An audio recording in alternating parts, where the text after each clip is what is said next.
The young hero Chen Fan, dressed in traditional attire, was beaming with joy as he raised a golden instrument, with magical threads floating around, symbolizing his title as the god of embroidery. The highest goddess, the Tao system, pretended to be sincerely happy about his success. However, her thoughts were a little different. After all, this gentleman said earlier that as a man he would not do something like embroidery.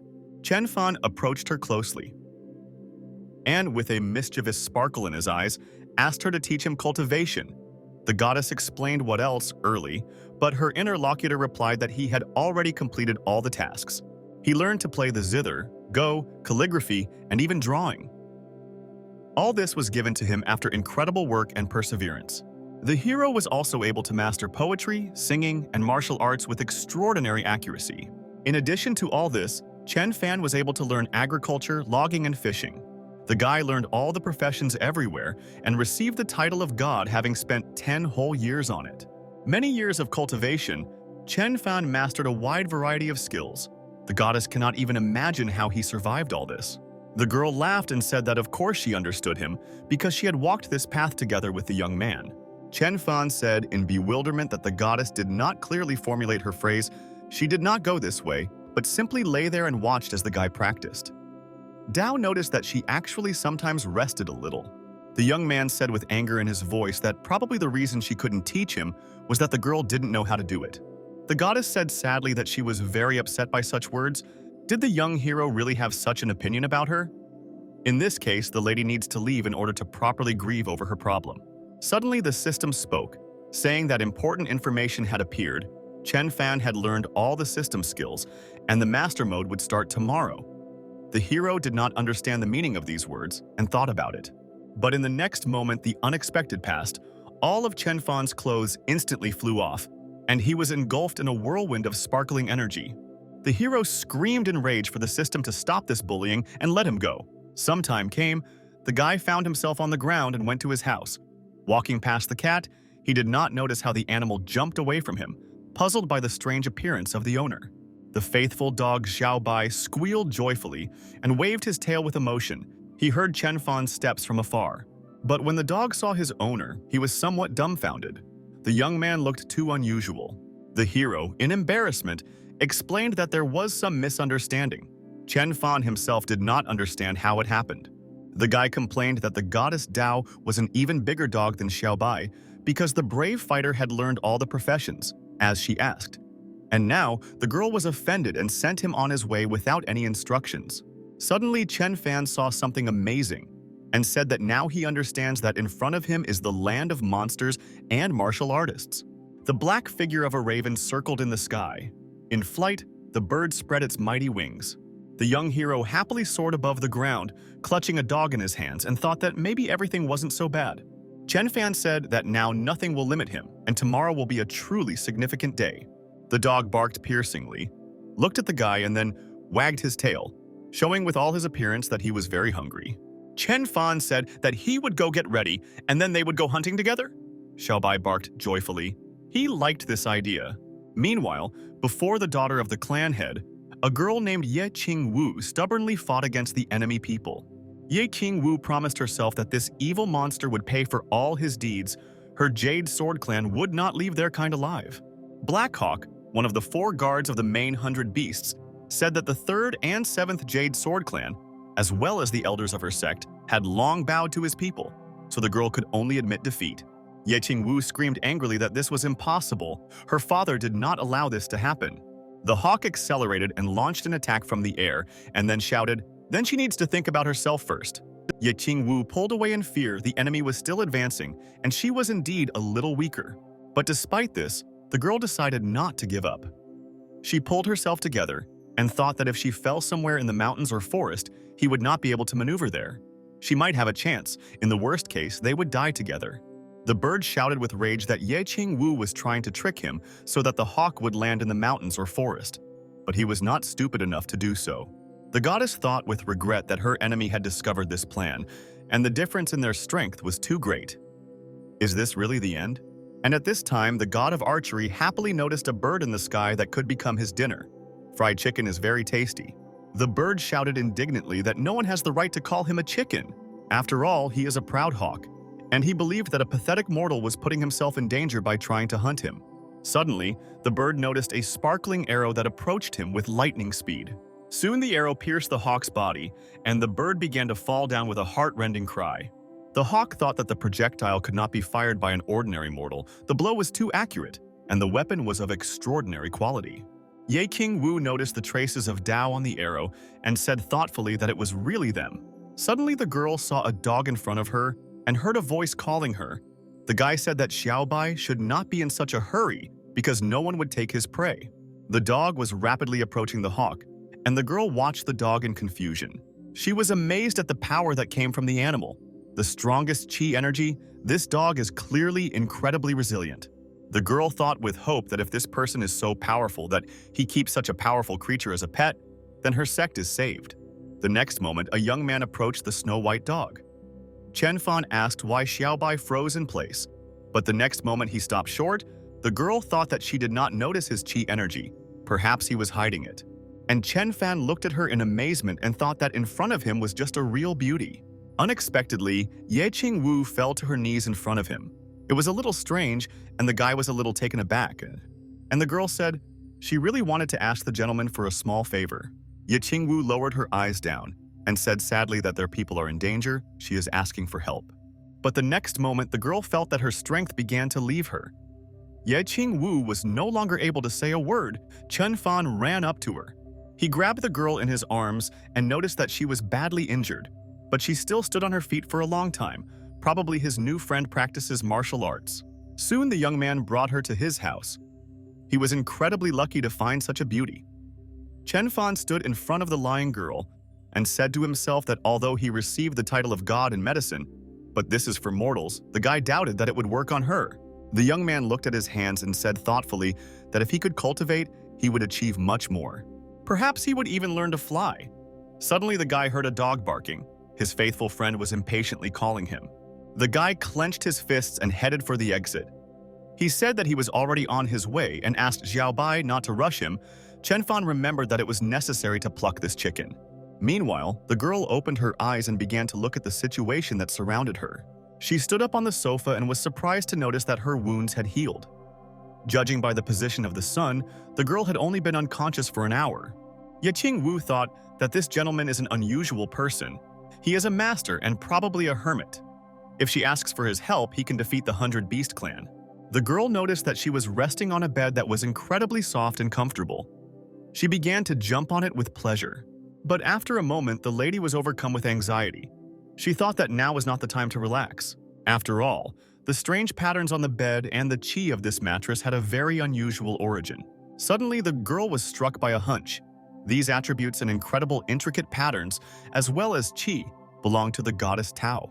Unusual paintings on the walls are completely uncharacteristic of their area. The skies are covered by the mountains, and animal howls were heard everywhere. This land is filled with magic. Ye Qing Wu realized that the palace in the Holy Land was located here for a reason.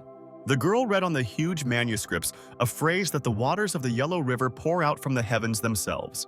In the next moment, Ye Qing Wu felt the spirit of a warrior within her, first at the intermediate stage, and then at the late stage. A minute later, the girl felt that she was at the highest stage of her transformation. She said with a sinking heart that the world hidden in the pictures helped her achieve enlightenment, and it was like a miracle. Suddenly, Ye Qing Wu heard the voice of Chen Fan entering. The young man asked how she was feeling, but his guest was still impressed. Ye Qing Wu asked where he was from. The guy thought for a few moments and then asked if she had ever heard about the Earth. Ye Qing Wu looked at him in amazement. The word Earth seemed so distant and mysterious to her. Was this world in the pictures really called Earth? But she had never heard of him before. The girl still could not admit it, in the face of such a charming master, and said that the world in these images is very similar to the Holy Land from the legends. And the guy thought that if she knew about the Earth, then he probably still managed to return. This greatly puzzled the young hero. Chen Fan could not even imagine that he again found himself in the familiar world with such ease. And Ye Qing Wu explained that the Earth is a holy place from ancient legends. The spiritual aura there is strong, and ancient animals live high in the mountains. People are very strong and are able to reach the stars, and animals can swallow the sun or the moon entirely. She folded her hands selflessly and added that this was the holy place for cultivation that every martial arts practitioner dreams of. Chen Fan listened to her with bated breath. It was impossible to believe that the Earth was really so cool. He even doubted that they were talking about the same planet. The hero asked if the girl knew where she was. Ye Qing Wu thought that she probably guessed correctly, and this young saint came from another world to destroy the shackles of evil. She excitedly said that the Earth has always been something inaccessible. Its location is accessible to only a few, and it is not strong enough to keep such secrets. The young man was completely taken aback. He thought that his interlocutor was a little out of control. Perhaps she hit her head during the battle, but suddenly the girl fell on her knees in front of him, and then said that she was asking to take her as a student. Ye Qing Wu promised to serve him faithfully, in gratitude for the fact that the guy saved her. Chen Fan thought that she had definitely hit her head. Did this lady really want to become a disciple of an ordinary mortal? And the girl feverishly thought about the fact that she had become too impudent in these requests and reproached herself for asking to be his student, because he saved her, healed her, and even helped her achieve enlightenment. She looked at this unusual young man with all her eyes and tried to guess his thoughts. What if he got angry? However, instead of answering, the young man approached her and began to carefully look at her face, and then touched the girl's forehead and held her near him for several moments. Ye Qing Wu was afraid to even breathe. The guy said that there seemed to be no temperature, but then it was unclear why she was behaving so strangely. The next moment, the hero extended his hand to her and told her to quickly get up. This greatly puzzled the young lady, and she continued to sit on the floor in indecision. Chen Fan broke the silence and said that he was just an ordinary mortal. She did not need such a teacher. However, in response to these words, the girl screamed and jumped away from him. This guy called himself a mere mortal. Did she really upset him so much that Chen Fan didn't even want to admit his strength? She lowered her head and mentally blamed herself for saying too much. The hero looked at her in confusion, and Ye Qing Wu continued to punish herself and think that he was obviously not fit to be a disciple, not even a servant or a slave. Chen Fan told her to rest a little more and went to the exit. The puzzled girl looked after him and wondered why this guy called himself a mere mortal. Is he really just pretending to experience this world for himself? The young lady guessed that with her request to be a teacher, she prevented him from understanding this world, so the hero was upset. Ye Qing Wu decided that she definitely had to apologize to him, and if the guy wanted it that way, she would address him as a mortal to cheer him up. When the girl came out, an unexpected picture appeared before her. She looked in amazement at how the guy was roasting a huge bird on the fire. Chen Fan looked at the fried hawk and thought that it was a great smell worthy of his title as god of cooking. Ye Qing Wu approached the hero and said that she was young, so she accidentally insulted him. But she realized her mistakes and asks for forgiveness. Chen Fan thought that her brain was probably coming to its senses, and the guest had already begun to behave more adequately. The guy with a smile said that he was glad to see her on her feet. The young lady asked what the gentleman's name was. He replied that his name was Chen Fan. The girl said that she would call him Mr. Chen, and also added that her name was Ye Qing Wu. The guy handed her the wing of the Black Hawk and said that this smell was simply magnificent. The girl stared at the bird in amazement. She could not believe that it was the guardian of the 100 Beasts clan. The lady waved her hands and said that she was grateful for the kindness shown, but she had urgent business, so she had to leave so as not to disturb the gentleman. The guy offered to show her off. However, the girl was already quickly moving away and hastily said that there was no need to worry. Her whole body was trembling with fear. The young lady said that they should not accompany her. She was already leaving. 1 second later, Ye Qing Wu was already rushing along the roof and could barely catch her breath. Chen Fan watched the running beauty and thought that, as expected from a martial arts practitioner, she disappeared in an instant. The guy hoped that the day would come when he could become just like her. Meanwhile, fierce fights took place in the Jade Sword clan. The two enemy sides were resisting and had been fighting each other for a long time. The head of Ye Jinghong angrily told the traitors Yang Taiyu and Li Tiexin, who went over to the enemies, that they were ungrateful. After all, the master always treated them well, but at one moment these two decided to betray him and the entire clan. Li Taisin said contemptuously that the head had not been able to become stronger for 30 years, so they saw no point in following him, and the second added that sooner or later they would still be destroyed by the 100 Beast clan. Ye Jinghong shouted with rage that he would not forgive them for this, because if the people had united, then hundreds of beasts would never have defeated them. Suddenly, Qin Hao, the young head of the 100 Beast clan, intervened in their conversation. He said that a wise head should know when it is better to stop. If he deigns to join their clan, he can save his life and receive the title of elder. However, the sage angrily shouted that this would never happen. He did not intend to give up. The clan of 100 Beasts was unworthy. Qin Hao said that in this case he had no other choice. The scoundrel waved his fan. Suddenly, an enraged Ye Qing Wu appeared in the sky. The girl shouted at the pathetic traitor that they would pay for their actions. The head's young daughter angrily said that today she would cleanse the entire Jade Sword clan of them. The two men looked at each other. They did not see this girl as a threat.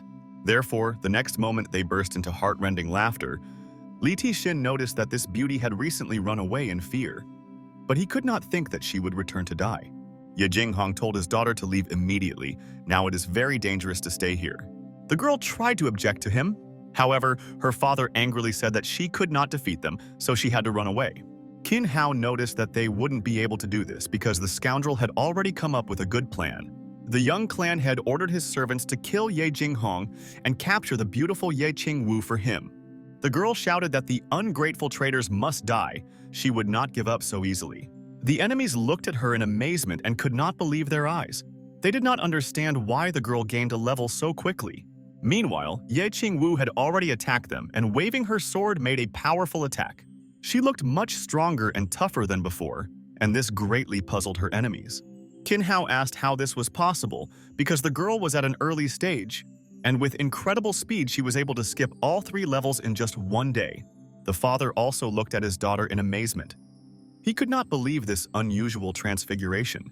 And the warlike lady had already pointed her weapon forward and said that it was Qin Hao's turn to answer for his actions. Her opponent felt that at this moment they could not cope. He shouted to his allies that it was time to retreat. The guy decided that he should not continue this battle now. Finally, he said that in any case, the days of the Jade Sword clan were numbered. They had very little left. People breathed a sigh of relief. They shouted joyfully that they had won. Their people had withstood the attack. Ye Jinghong asked what happened to his daughter and where she was all this time. Ye Qing told about what happened to her the day before. Her father said that if this guy is really so powerful, then she clearly overestimated herself in trying to become his student. The girl replied that the owner of the house was very lenient, and that's why she decided to do this.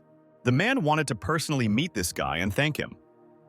They set off on the road. Ye Qing Wu asked her father, why couldn't they just fly up the mountain and walked? However, the man was very nervous. He turned to her and excitedly said that they should walk to show their respect. But the next moment the elder realized that he had gone a little too far with his emotions, and in embarrassment added that his daughter would not forget to give him a jade seal as a sign of gratitude. Ye Qing Wu suggested that perhaps he would not like the artifact. After all, from the point of view of this gentleman, such a thing could seem useless, and they should offer him the most precious thing they have. After all, the attacks of the enemies have not ended yet, and they simply need to make friends with him. Soon the father and daughter approached a small house, and Ye Qing Wu indicated with her hand that they had already arrived. When travelers made their way across a large wooden bridge, they noticed an unusual phenomenon. The entire bridge glowed from discharges of electrical energy, and steam rose from the water. The heroes crossed the river with bated breath, and their souls were filled with incredible excitement. The entire courtyard was also filled with Tao energy, and Qi ascended to the heavens. Ye Jinghong could not believe his eyes. The legendary ancestor of all trees, Zhong Tianqing, as well as the ancient ancestor of all living beings, the climbing vine, appeared in front of them. Also on the branch, the legendary ancient beast, the golden solar crow, glowed with a bright flame. The bird's eyes shone with a bright flame. He carefully watched the strange visitors. Ye Jinghong recoiled in horror and exclaimed that the power of the earth scared him very much. Meanwhile, Chen Fan was quietly resting on the site after lunch. Suddenly, he heard the footsteps of approaching people and said that guests were probably coming to him. The young hero approached the massive gates and opened them. He even imagined what a surprise awaited him. The guy was a little surprised at the sight of unusual visitors because he had a recent guest. The smiling Ye Qing Wu greeted the master and apologized for coming to him again. The girl explained that she brought her father here. He found out that the guy saved her and decided to thank her personally. Chen Fan looked at the man gloomily and thought that judging by his appearance, they came here on foot, from which one can conclude that he did not know how to fly. and the extremely dumbfounded Ye Qing noticed a toothpick in the young man's teeth that glowed with powerful energy. The old man thought that this was a weapon of the highest class, the treasure of his clan, and did not stand next to it. However, the young man calmly spat out the toothpick from his mouth and apologized for it in embarrassment. He suggested that it was very uncivil to greet guests in such a way. My father carefully watched the flight of this powerful weapon. The toothpick landed straight in the trash. The old man could not understand how this respected gentleman threw away an expensive artifact so easily. And the guy, meanwhile, invited them into the house and said that the guests could taste delicious tea from him. They walked along unusual flowers, as well as a pond full of spiritual energy. All this amazed the imagination. Ye Qing thought that the structure of the entire garden perfectly conveys the Tao. Chen Fan said that the man probably also understands this and would like to know his opinion about this garden. Ye Qing suggested that the guy probably likes to pretend to be an ordinary mortal. The old man decided that he would play along with him. The main thing is not to praise this guy too much. The man approached the tree and inhaled with pleasure the aroma that came from the leaves, and then said that the house was built very beautifully. The pavilion was made with high quality and coherence. The tree planted was amazing. Chen Fan was confused at first, but then smiled and said that it was time to go have some tea. The guy thought to himself that the old man was probably an ordinary farmer and could not say anything more intelligible. Soon they went into the room and began to drink tea. Ye Qing Wu took very large sips. She was very worried. The guy warned her that the young lady should not rush because no one would chase after them. Ye Qing felt this incredible spiritual energy in the tea. He felt the power developing throughout his body. The old man noticed that this drink healed his old wounds. The tea was many times better than the healing pill he had ever tried. However, the man said out loud with restraint that it was brewed very tasty. Ye Qing remembered that when his daughter drank this drink, she instantly reached the third level of the Jade Heart Sutra. Chen Fan asked a question that had been tormenting him for a long time. The guy asked, "Does Ye Qing Wu have a soul stone?" The girl was very embarrassed because she almost called him a master, and as expected from a real mentor, he saw her intention and stopped her. The guy explained that he had heard that martial arts practitioners own a stone that can even contain mountains. A moment later, a real soul stone appeared in front of them. The girl told the gentleman to put his hand on her. The young man approached with bated breath and touched the hard surface of the ingot. The guy thought that if he had the spirit of a martial artist, he could cultivate it and climb to the top. A little time passed. Everyone watched with bated breath what would happen, but the artifact did not move. It looked very strange. Ye Qing Wu could not believe it, because it was obvious that this young man was a great magician. Chen Fan said with disappointment that the soul stone didn't even flinch, so it probably doesn't have a single bit of fighting spirit. The guy walked to the door sadly. It's not surprising that the system abandoned him. After all, Chen Fan is absolutely mediocre. Ye Qing Wu asked her father in a whisper, "Why does he have no spirit?" Ye Qing replied that it's obvious that the guy did something on purpose and deceived the stone so as not to seem strong. And yet the girl did not understand why Chen Fan needed to pretend that he could not cultivate. Ye Qing explained that it is important for such a master to experience the entire spectrum of mortal emotions, from joy to bitterness, and then asked the question, what could upset a mortal more? The girl guessed that there is no worse circumstance than not being able to cultivate, living an ordinary simple life, being a weak and useless creature on earth. The father agreed, and added that this is why the guy was simply trying to experience the pain of despair. Suddenly, a wonderful idea came to Ye Qing's head. He told his daughter to go and calm the master down. Meanwhile, a frustrated Chen Fan looked into the distance, his hair fluttering in the wind. The guy cried out in despair that the useless goddess was simply feeding him empty hopes in vain, and did not notice how Ye Qing Wu approached him. The girl said, "There might be something wrong with the soul stone that she brought, but in any case, it's not bad to be a mortal." And then Ye Qing Wu handed the guy the jade seal that her father gave as gratitude. Chen Fan thoughtfully twirled the jewelry in his hands. The jade looked good, but it was not made very well. But the young man decided that he could leave it. Probably the thing was not very valuable. Ye Qing watched them from afar. He thought that from the look of this guy, for him, the seal was an ordinary thing. Ye Qing Wu said that it was already late enough and it was time to leave. Chen Fan kindly offered to guide them. But unexpectedly, the old man invited Mr. Chen to take out his trash for him. The guy was a little taken aback by this request. He thought that the man was probably very hardworking. He probably worked a lot to pay for Ye Qing Wu's cultivation, and then said that he had Black Hawk meat left over, so Ye Jinghong could take out the bones and throw away the leftovers. Soon they said goodbye, waved their hands to each other. Father and daughter set off on their way back. Meanwhile, in the hall of the 100 Beast clan, a meeting was taking place. Qin Peng, the head of the 100 Beast clan, said that Ye Qing Wu was able to jump through 3 stages at once. But this is simply unthinkable. After all, they barely rose with the help of the elixir, and she so easily went through 3 whole stages in one day. The next moment, a messenger entered his hall. A creature in a black hood told him that the Taoist treasure Huo Yun had appeared on Yuhua Island. The son of the head said that this is their chance, no one has found it for hundreds of years, and they must get this thing. So the young man asked his father to give an order. Qin Hao intended to take the best and defeat the Cloud Sword clan, and also take the treasure. However, the scout had another idea. He said that it was necessary to spread rumors that the Cloud Sword clan had acquired this treasure, and then the 2 enemy sides would begin to fight each other. After that, they could simply wait until the fight was over and take control of themselves. Qin Peng looked at his servant and thought that this was a very good idea. Qin Hao also nodded his head approvingly. Thanks to this trick, they will be able to get the treasure with minimal losses. Meanwhile, the inspired Ye Jinghong and Ye Qing Wu opened the package they brought from Chen Fan. The man's hands were shaking. With bated breath, he anticipated what awaited them. And when Ye Jinghong unwrapped the package, he saw an incredible light that emanated from the objects inside. This gentleman's garbage should become a great artifact of all mankind. Separately, the old man pulled out a toothpick, which was an incredible weapon. He said that if he could use just a little of the power of this toothpick, then Ye Jinghong would be able to move mountains. The man thought that at first he wanted to return to the clan and just look at the gifts that the master had given them, but now he really wants to try them. Ye Qing Wu said that this is not ordinary meat and first you need to bite off a piece. When the man tried the game, he felt an incredible surge of strength. Powerful spiritual energy was felt in this meat, and its taste was very unusual. Ye Jinghong greedily ate these pieces and felt that they were very tasty and filled with power.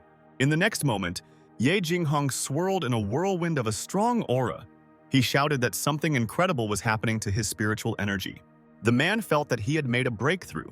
Ye Qing Wu was very surprised by this, because his father had not been able to make the transformation for 30 whole years. He had reached his limit. But suddenly the old man's fate changed. The old man fell down and glorified the master. He shouted words of gratitude to him for the gifts and for that kindness.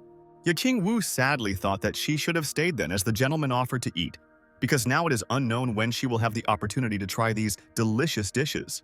The night passed and the next day came. Xiao Bai was hunting black birds that were flying across the sky.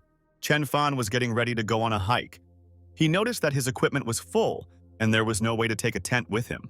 The young man decided that he would go down the hill and find a suitable place for camp. Chen Fan went to look for stones testing souls, which are used by many clans. But it is dangerous and it is better for the animals to stay at home. He shouted to his faithful servants to keep an eye on the house and make sure everything was in order. The guy walked across a large wooden bridge and hummed a song to himself. The fire phoenix shouted that the owner stroked him and called him by name, so he remained the eldest. Xiao Bai Heavenly Wolf objected that the master said his name first. He will always be number 1 for Chen Fan. The ancient demonic ant noticed that this was another time when the owner did not pay attention to him. Xiao Bai noticed that it was the master's decision, but he doesn't even know about the existence of the ant. The legendary ancestor of all, a large tree, said that there was no need to argue. They would all protect the house while the owner was away. People at the market greeted young Chen Fan and asked what he brought them today. One of the girls approached him and said that they were looking forward to his return. However, the guy pulled away from her in horror and asked the lady not to come close to him. The girl shouted after him that she would not eat him and would not even take money from him. However, before the young man had time to move far, the owner of one very famous establishment grabbed him and said that he needed to discuss new dishes. The man said that everyone was grateful that the guy taught them how to cook. The tavern is now so lively. He added that there are more and more people in the city, and they don't know why. On the second floor, almost all the rooms are occupied by cultivators. Perhaps the guy would be more comfortable on the first. Chen Fan thought that cultivators and ordinary mortals are indeed different, but they are all human and will not eat him. Therefore, the young man said that the owner should not worry. He would feel great on the second floor. Suddenly, a cup fell towards them from the top floor. The guy screamed in horror and pulled away. He noticed how the clumsy waiter was wiping the floor, and the visitor asked the young man, whose name was Lin Xiaoyun, why was he working in this outback? The owner of the establishment said that this boy began cultivating at the age of 8 and made a breakthrough at 9. But a year later, he suddenly lost all his spiritual skills and was expelled. This story was very reminiscent of Chen Fan. The distressed guy thought that if this damn creature had not taken away his spiritual power, everything would have been different now. And the visitor said with a mocking voice that if Lin Xiaoyun kneeled in front of him 3 times, he would give him a gold coin. However, this was already crossing all boundaries. The young man clutched the rag tighter and looked at the fallen gold one, and then firmly stated that it was enough to mock him. His relatives had already expelled him. What else were they trying to achieve? His interlocutor, whose name was Lin Dong, shouted that he should not dare to go anywhere because no one would let him go. Lin Xiaoyun muttered under his breath that big brother always bullied the weak. The owner told Chen Fan that the young man always muttered under his breath, a strange phrase that if this old man had not sucked all the energy from him, he would not have been expelled. When the servant passed near Chen Fan, something incredible happened. Suddenly, the same old man who had closed himself in him came out of the body of the perplexed Lin Xiaoyun. The frightened grandfather looked around and decided that it was time to run away as quickly as possible. The young man was very surprised by this. He could not believe that this parasite had left his body and would no longer bother him. Lin Xiaoyun shouted loudly that the heavens had heard his prayers. Finally, he would no longer serve. Chen Fan, in amazement, he approached the guy because he thought that he needed help. Lin Xiaoyun realized that it was this person who helped him drive out the old man and fell to his knees in front of him, thanking him. Chen Fan, completely taken aback, said that he didn't do anything. He just wanted to pat him on the shoulder in a friendly manner, and then extended his hand to the surprised young man and told him to get up. Lin Xiaoyun noticed that his interlocutor did not have the aura of a cultivator. Perhaps he hid it on purpose. Lin Dong suddenly approached them. He believed that they should not help his brother, so he said with contempt that Chen Fan should not pay attention to this garbage. However, the younger brother angrily shouted that he should not dare to insult people. Lin Dong mockingly asked what they could do to him, because he did not consider these 2 scum to be worthy opponents. Chen Fan went up to the boy and patted him on the shoulder, saying that everything is fine, you shouldn't be angry. However, from this one touch, Lin Xiaoyun had a feeling of his own power penetrating his entire body. And so he raised his finger and shouted loudly that Lin Dong had been defeated by him as a child and would lose again today. An enraged Lin Dong swung his fist at him and said that this would never happen.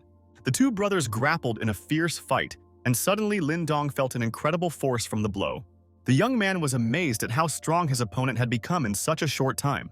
He flew several meters away, and everyone gathered in the hall screamed in horror.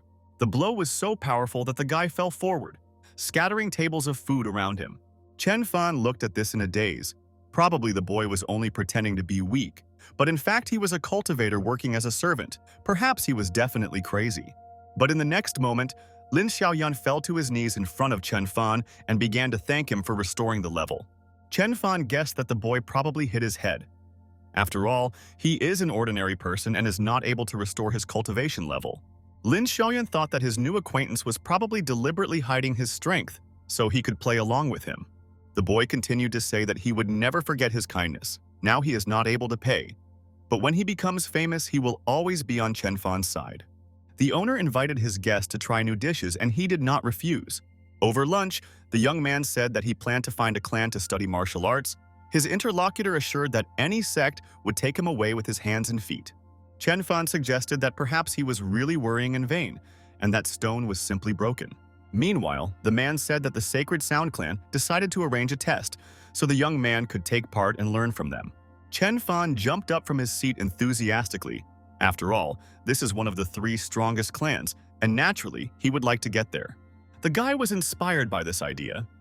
He thought that it was not too late, and this was his chance to become stronger. When lunch was over, Chen Fan put a few gold coins on the table. The owner of the establishment tried to stop him and said that he should not pay. It was a treat, but the guy was already leaving. When Chen Fan arrived at the central square of Qingxi, there he met many acquaintances who greeted him warmly. He had once helped these people, so they had deep respect for him. People thought that this guy was worthy. He was very kind and polite. The blacksmith said that he helped him with his business, and another person said that Chen Fan taught the tavern owner to cook and did a lot of other good things. Chao Xiao Chao. A resident of this city whispered in Chen Fan's ear that there are a lot of people here, many want to take part, and some came just to watch. Suddenly, the young man saw something that shocked him. In front of him was a young beauty. The girl looked very elegant. Chen Fan couldn't help but stare at her. This was the daughter of the head of the Sacred Sound clan. The young man liked her so much that he did not want anyone else to look at her. The beauty looked around at the audience that had gathered in the area. She really wanted to find talent among them. The girl's gaze fell on Chen Fan. She noticed that the guy was clearly different from the others. The residents looked at him with respect. The daughter of the head of the clan pointed her finger at the dumbfounded young man and said that he should come up. Chen Fan could not believe that he was the one who was addressed, while the crowd encouraged him to approach the podium. The guy slowly moved forward, and they shouted in his back that he deserved it, because he became a mentor to thousands of people. The girl looked at him with great curiosity. Chen Fan thought that this soul stone looked like the previous one, but still decided not to miss the chance and try it. The girl told him to put his hands on this unusual glowing ingot. The young man touched the stone and looked forward to what would happen next. But a moment passed and nothing happened. The daughter of the head of the clan summed up that the guy did not have a drop of the spirit of a martial arts master. She looked disappointed as the young man left and thought that she really wanted to find a genius. A drooping Chen Fan silently walked forward. The guys told him that he shouldn't be so upset because being a cultivator is not the most important thing. In any case, they believed in him. The guy helped a lot. Meanwhile, in the Cloudball clan in the council hall, a tense conversation was taking place. Mr. Ye Qing Wu's elder brother was rushing from side to side. He once again asked if his brother had just told him the truth, and he replied that there was no need for him to lie. The enraged man shouted again that this is all very similar to a fairy tale. Ye Qing Wu made a breakthrough, and the meat that helped Ye Qing Wu also cultivate is just something. The old man assured that this was true, and that's how it really was. The older brother thoughtfully said that this lie hurt him, but he trusted their clan. The head said that he also initially did not believe in this guy, but after their meeting everything changed. The man did not invite him only because not to interfere with his travels. The elder brother said that he had heard rumors that there was a treasure that could make any cultivator stronger. He looked at Ye Qing Wu with suspicion and added that perhaps he was hiding him. However, the man was incredibly offended by this accusation. Ye Qing Wu started talking about the fact that if his brother starts spreading such rumors that they have a treasure, then all the clans will begin to attack them, and then they will definitely have to turn to the master. So he decided that he could show this guy to his brother in person, and then he would be convinced of his abilities. The man decided that in this way he could prove that he was right. He went to find his daughter so that she would accompany them on this visit. The head of the Cloud clan decided that he would take Qin Yin with him and test the young man. If he disgraced himself in front of the younger generation, it would be real fun. When they were flying to the mountain where Chen Fan lived, the girl Qin Yin asked her father if he believed them. He replied that he did not trust these fairy tales. Soon, when they almost arrived at the place, Ye Qing Wu decided to continue walking to show respect to the owner of the place. His brother frowned. He said that they could continue to fly and therefore did not descend. Ye Qing Wu looked at him in confusion and asked, "Is it possible that his brother Qing Tian won't deign to show proper respect?" However, they had no choice but to continue flying there, and yet Ye Qing Wu was worried that in this way he was insulting the master. Soon they arrived at a small bridge that led to the house. Qing Potian said that judging by this place, the strongest could not live here. The man decided to release his magic in order to immediately find out what the so-called master was capable of. But the next moment, invisible lightning knocked the man and his daughter down. Ye Qing Wu and Ye Qing Wu watched in horror as the old man fell onto the soft grass. Suddenly, a giant ant with huge animal eyes appeared in front of them. He said that pathetic little people do not dare to disrespect their owner. King Potion looked at this monster in a daze. He recognized an ancient demonic ant that was famous for its incredible strength and power. The man screamed in horror for help because he sensed impending danger. Ye Qing Wu and her daughter fell to their knees and asked the giant to spare them because they did not want to offend the strongest, and especially did not wish him harm. The ant opened its mouth and was already approaching Qing Potion. He said that this is how respect should look. But the next moment, the travelers heard the voice of the emperor. The Zhangtian Qing tree said that they should not make so much noise. People froze in fear because on the entire continent there was not a single creature whose name was similar. Probably in front of them was the emperor who died 900 years ago. The tree tried to calm down the ant, which was trying to destroy this bunch of miserable insects. Emperor Qing decided to use the dragon vine to calm the angry ant. He said that the owner treated all people well and did not allow them to be killed, so it was necessary to wait for him. The next moment, the tree easily threw the ant to the ground, and finally he calmed down. Emperor Qing said that this was the last warning and that there should be no more attacks. The ant stepped back angrily, but still did not stop looking carefully at the people. He said that the owner would return soon, and if these four decide to say anything, then they are corpses. Meanwhile, in the Qingxi Forge, the guy talked with his friend Dai Zhong. He said that everything was not so bad. After all the residents of this place respected Chen Fan. However, the young man was thoughtful. He wanted to go against the will of heaven, to stand shoulder to shoulder with real heroes, and this turned out to be just a dream. The blacksmith told him that any decision of the young man would be correct, because he is very wise. Chen Fan clenched his fists and shouted with rage that he always makes the right decisions. They thought that this could make a great toast, and they needed to drink again. The friends clinked their glasses with enthusiasm. After some time, the rather intoxicated guy noticed that it was already getting dark and it was time to go home. The blacksmith peacefully offered to stay overnight. However, Chen Fan chose to refuse this hospitality. Dai Zhong did not object and they headed towards the exit, quietly talking to each other. However, when the friends came out, the surprised Dai Zhong's eyes instantly widened. He saw that a certain snow-white horse was stealing his bacon. The guy began to shout in rage at the impudent animal. However, the horse considered himself the prince of the clan, the dragon of the Eastern Sea, and decided to defend his rights. Unexpectedly, Chen Fan decided to intervene in their squabble and lash the horse with a huge bridle. And the next moment, the prince of the dragon clan was already lying on the grass. It's hard to believe that the mighty beast experienced such burning pain from an ordinary mortal blow. The blacksmith invited his friend to take the horse for himself. They bent down in front of the startled animals. Dai Zhong said that if Chen Fan did not want to take the horse, then she could steal his bacon again. The horse jumped up and shouted furiously that he shouldn't be taken away. However, the guys couldn't understand the horse's language, so they thought that he was happy. After some thought, Chen Fan grabbed the horse and began to drag it on himself. But soon, the guy decided that it was still inconvenient to move like this, so he deftly saddled his new pet. The horse felt as if it was being crushed by a mountain.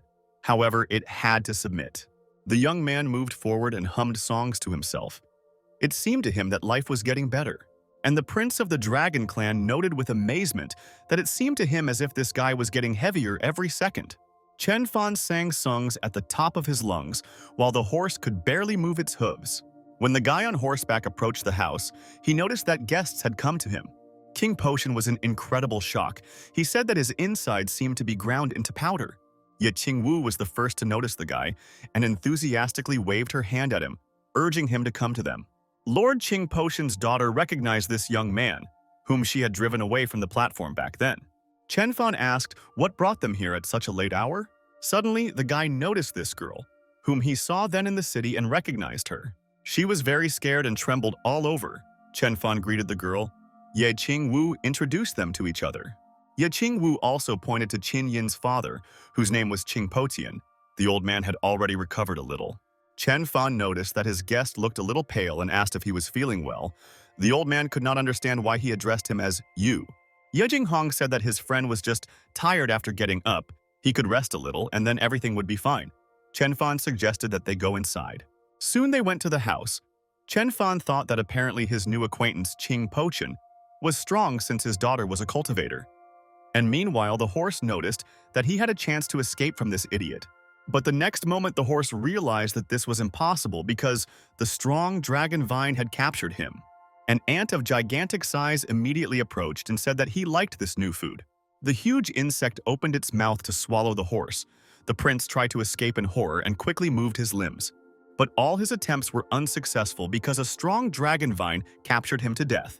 The horse fell limply onto the green grass and sobbed in despair. He could not understand why so many strong creatures had gathered in this place. Meanwhile, inside the house, the guests were drinking tea with pleasure. Qing Potion looked at his friends with disdain. Qin told her father to try this exquisite drink because it has an incredible effect. When the old man took one sip, he felt a powerful surge of strength. All his wounds were instantly healed. The old man thought that perhaps the master of the house thus showed that he had forgiven him. Qin noticed that there was an unusual person in front of her. He had the ability to kill and heal. Chen Fan suggested that the guests sit and relax, and in the meantime he would prepare dinner. After eating, they could go home. When Ye Qing and Ye Qing Wu saw the bird on the table, their memories of the black hawk immediately surfaced. They remembered how tasty this meat was, and the effect after the meal simply amazed the cultivators. But Qing Potian started to refuse. He said that it was disrespectful, and you shouldn't worry about them so much. After all, they broke in without warning. Ye Qing had to reluctantly agree that they had really stayed too long, and it was time to leave. Ye Qing Wu told the guy that they really wouldn't inconvenience him anymore, but she actually wanted to stay and would do anything for it. Chen Fan kindly said that next time, he will definitely treat them. Suddenly, the young man remembered that Ye Qing had given him a jade brooch the day before and wanted to thank him. So Chen Fan offered him a mattock made with his own hands. Old man Ye Qing was in utter amazement. He could not believe that this majestic weapon could really belong to him, while his friend looked at this with envy and thought that his brother was too lucky. Ye Qing burst into tears of gratitude and said that he was very happy about such a generous gift. In parting, the guy waved his hand to them and wished them a good trip. The guests replied that they would definitely come back. When the travelers walked a short distance, Qing Potian asked her friend to hold this weapon in her hands, but he did not allow him. Ye Qing said that his brother was just trying to steal his hoe, while he himself didn't even want to have dinner, but they could eat and thus double their strengths. Qin said thoughtfully that the ancient legends said the truth. A cup of tea that cleanses the soul, a picture that leads to other dimensions, and also meat that can change the fate of any cultivator. The guests went further along the mountain road and continued to discuss this guy. Meanwhile, something unexpected happened in the Cloud Sword clan arena. The head of the clan did not even suspect that during his absence, enemy troops had occupied their city. The son of the head of the enemy clan, Qin Hao, noticed that the long-awaited master had finally returned. Now they could discuss all the details. Ye Qing's eyes filled with anger. He gritted his teeth with rage and said that he would definitely liberate his people. He shouted that he would immediately remove the head of his worst enemy. However, the guy just laughed and said that this was too arrogant on his part. He released his huge hawk, which opened its beak and began to fly towards Ye Qing. These blows instantly reached the taken-aback man and his daughter. Out of confusion, they did not have time to repel this attack. Qin Hao laughed loudly and said that they were not his opponents, so they needed to kneel down and surrender. The Black Hawk flew over all the people, and the enemy was already anticipating his victory. However, Ye Qing had a secret weapon that he intended to use in this fight. A moment later, the old man launched a magical toothpick at his enemy. However, the guy laughed again and said that an ordinary toothpick could not harm him. But the next moment, the scoundrel stopped short because he felt that he was filled with a strange feeling. The weapon was of first-class quality. Suddenly, Qin Hao realized that he was losing. His faithful bird fell under the influence of this weapon. Not even a couple of minutes had passed before the toothpick pierced the body of the hurrying guy. He began to rapidly fall down the cliff and scream loudly from the pain and despair that filled his soul. King Tian looked at his brother in amazement. He asked where he got this thing from. But suddenly the friends heard a voice from the sky. A creature in a black cloak told them to give up the treasure because it belonged to their clan. The crowd looked up. In front of them was an unusual creature from which a radiance emanated. Their opponent was at the peak of his development and had incredible strength and told them to give up. Ye Qing shouted in rage that he now understood who was behind the monster's attacks, but the head of the Cloud Sword would never bow to them. The man in the cloak said that these are naive thoughts because he is stronger than Ye Qing. The next moment, the enemy swung his weapon, and the head of the clan discovered that it was an unusual sword. This is a first-class weapon. Qing Potian panicked and said that this is the end. Now they are doomed to die. Ye Qing grabbed the hoe that Chen Fan gave him. He thought it was time to try it. However, the man noticed that the weapon absorbed all of his spiritual energy, and it was still not enough. Ye Qing shouted to his brother to help because his spiritual energy was no longer enough. The four of them rallied around the weapon, creating an aura and filling the hoe. Their enemy felt that the hoe was too strong, and one blow sent him flying very far. Ye Qing shouted that it was time for his opponent to die. He should not appear on Earth anymore. The cloaked unknown shouted loudly. However, he was unable to withstand the immortal rank weapon. The next moment, the hoe reached him and crushed him into small pieces. After some time, the cultivators came to their senses. They took a breath and were glad that they were lucky. Ye Qing bowed low to the master and thanked him for such a specified part. Suddenly, a thought struck the old man. Because this weapon was in his hands at the most opportune moment. The man guessed that Chen Fan had foreseen this attack and specifically gave it to him for protection. He walked forward with pride and said that the toothpick and hoe that the master gave them helped them overcome this crisis. There was clearly a hidden meaning in this. Ye Qing raised his hoe up and solemnly stated that the master wanted the old man to go up and cultivate to the heavens. This gentleman Chen Fan probably used heaven and earth as a chessboard and all sentient beings as pawns. They are all different figures in his party, and how lucky he was that he chose them and became a patron. Ye Qing Wu said that she would also like to become his pawn. Qin Yin really wanted this too. King Potion threw himself at his brother's feet and asked him not to forget about his family. Ye Qing winked at his relatives and said that if they work hard, sooner or later the young man will definitely notice them. Qin Yin promised that she would improve and become a more worthy pawn of this master. Soon they went to the 100 Beast clan to cultivate all living beings. Meanwhile, Chen Fan saddled his horse. The prince of the Eastern Sea Dragon clan was sadly thinking about being treated so inappropriately. When the young man turned away to tie him, the horse thought that now was the time to give him a hoof. However, the tree and the ant angrily turned their attention to the horse, who said that he was joking and would not do it again, and then added that I was just doing a warm-up and I didn't think I'd do anything bad. Chen Fan said that he is not going to keep idle people, and this horse will literally plow. The head of the dragon clan thought that some of his relatives ruled the seas and reaped continents, but he had sunk to such a humiliating life. The horse became emotional and even cried because he felt very sorry for himself. Suddenly, he noticed the Taoist symbols that were sealed in the plow. This discovery greatly puzzled the beast. The next moment, the horse realized that it had become much more convenient for him to pull the plow behind him. Soon, the prince felt that his wounds had healed, and in addition, his strength had returned. This discovery plunged the horse into a daze. He began to run and plow very quickly. Chen Fan assumed that the horse probably liked it, but in fact, nothing came of it. He did not have enough strength to plow the land. The horse wanted to prove to the master that he was strong and capable of doing this. To do this, he decided that he should get a little, even though he did not like grass. Chen Fan watched his new pet and noticed that raising him was quite simple. Suddenly, the horse felt that the grass he was greedily devouring carried incredible energy. The animal noticed that there was much more healing aura here than in the ancient precious nectar. Suddenly, Xiaobai approached the owner and barked several times. The young man realized that they had come to visit him again. Chen Fan went to the house and finally shouted to his horse that if he plows this field, he will receive a reward. The horse decided that he must definitely plow and show the master that he is the best dragon in cultivating fields.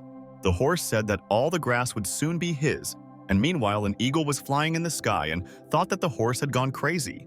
Chen Fan noticed that 4 guests had come to him again. He said that he didn't have much work to do today, just plowing the fields. Ye Qing took these words to mean that by plowing, the young man meant cultivation.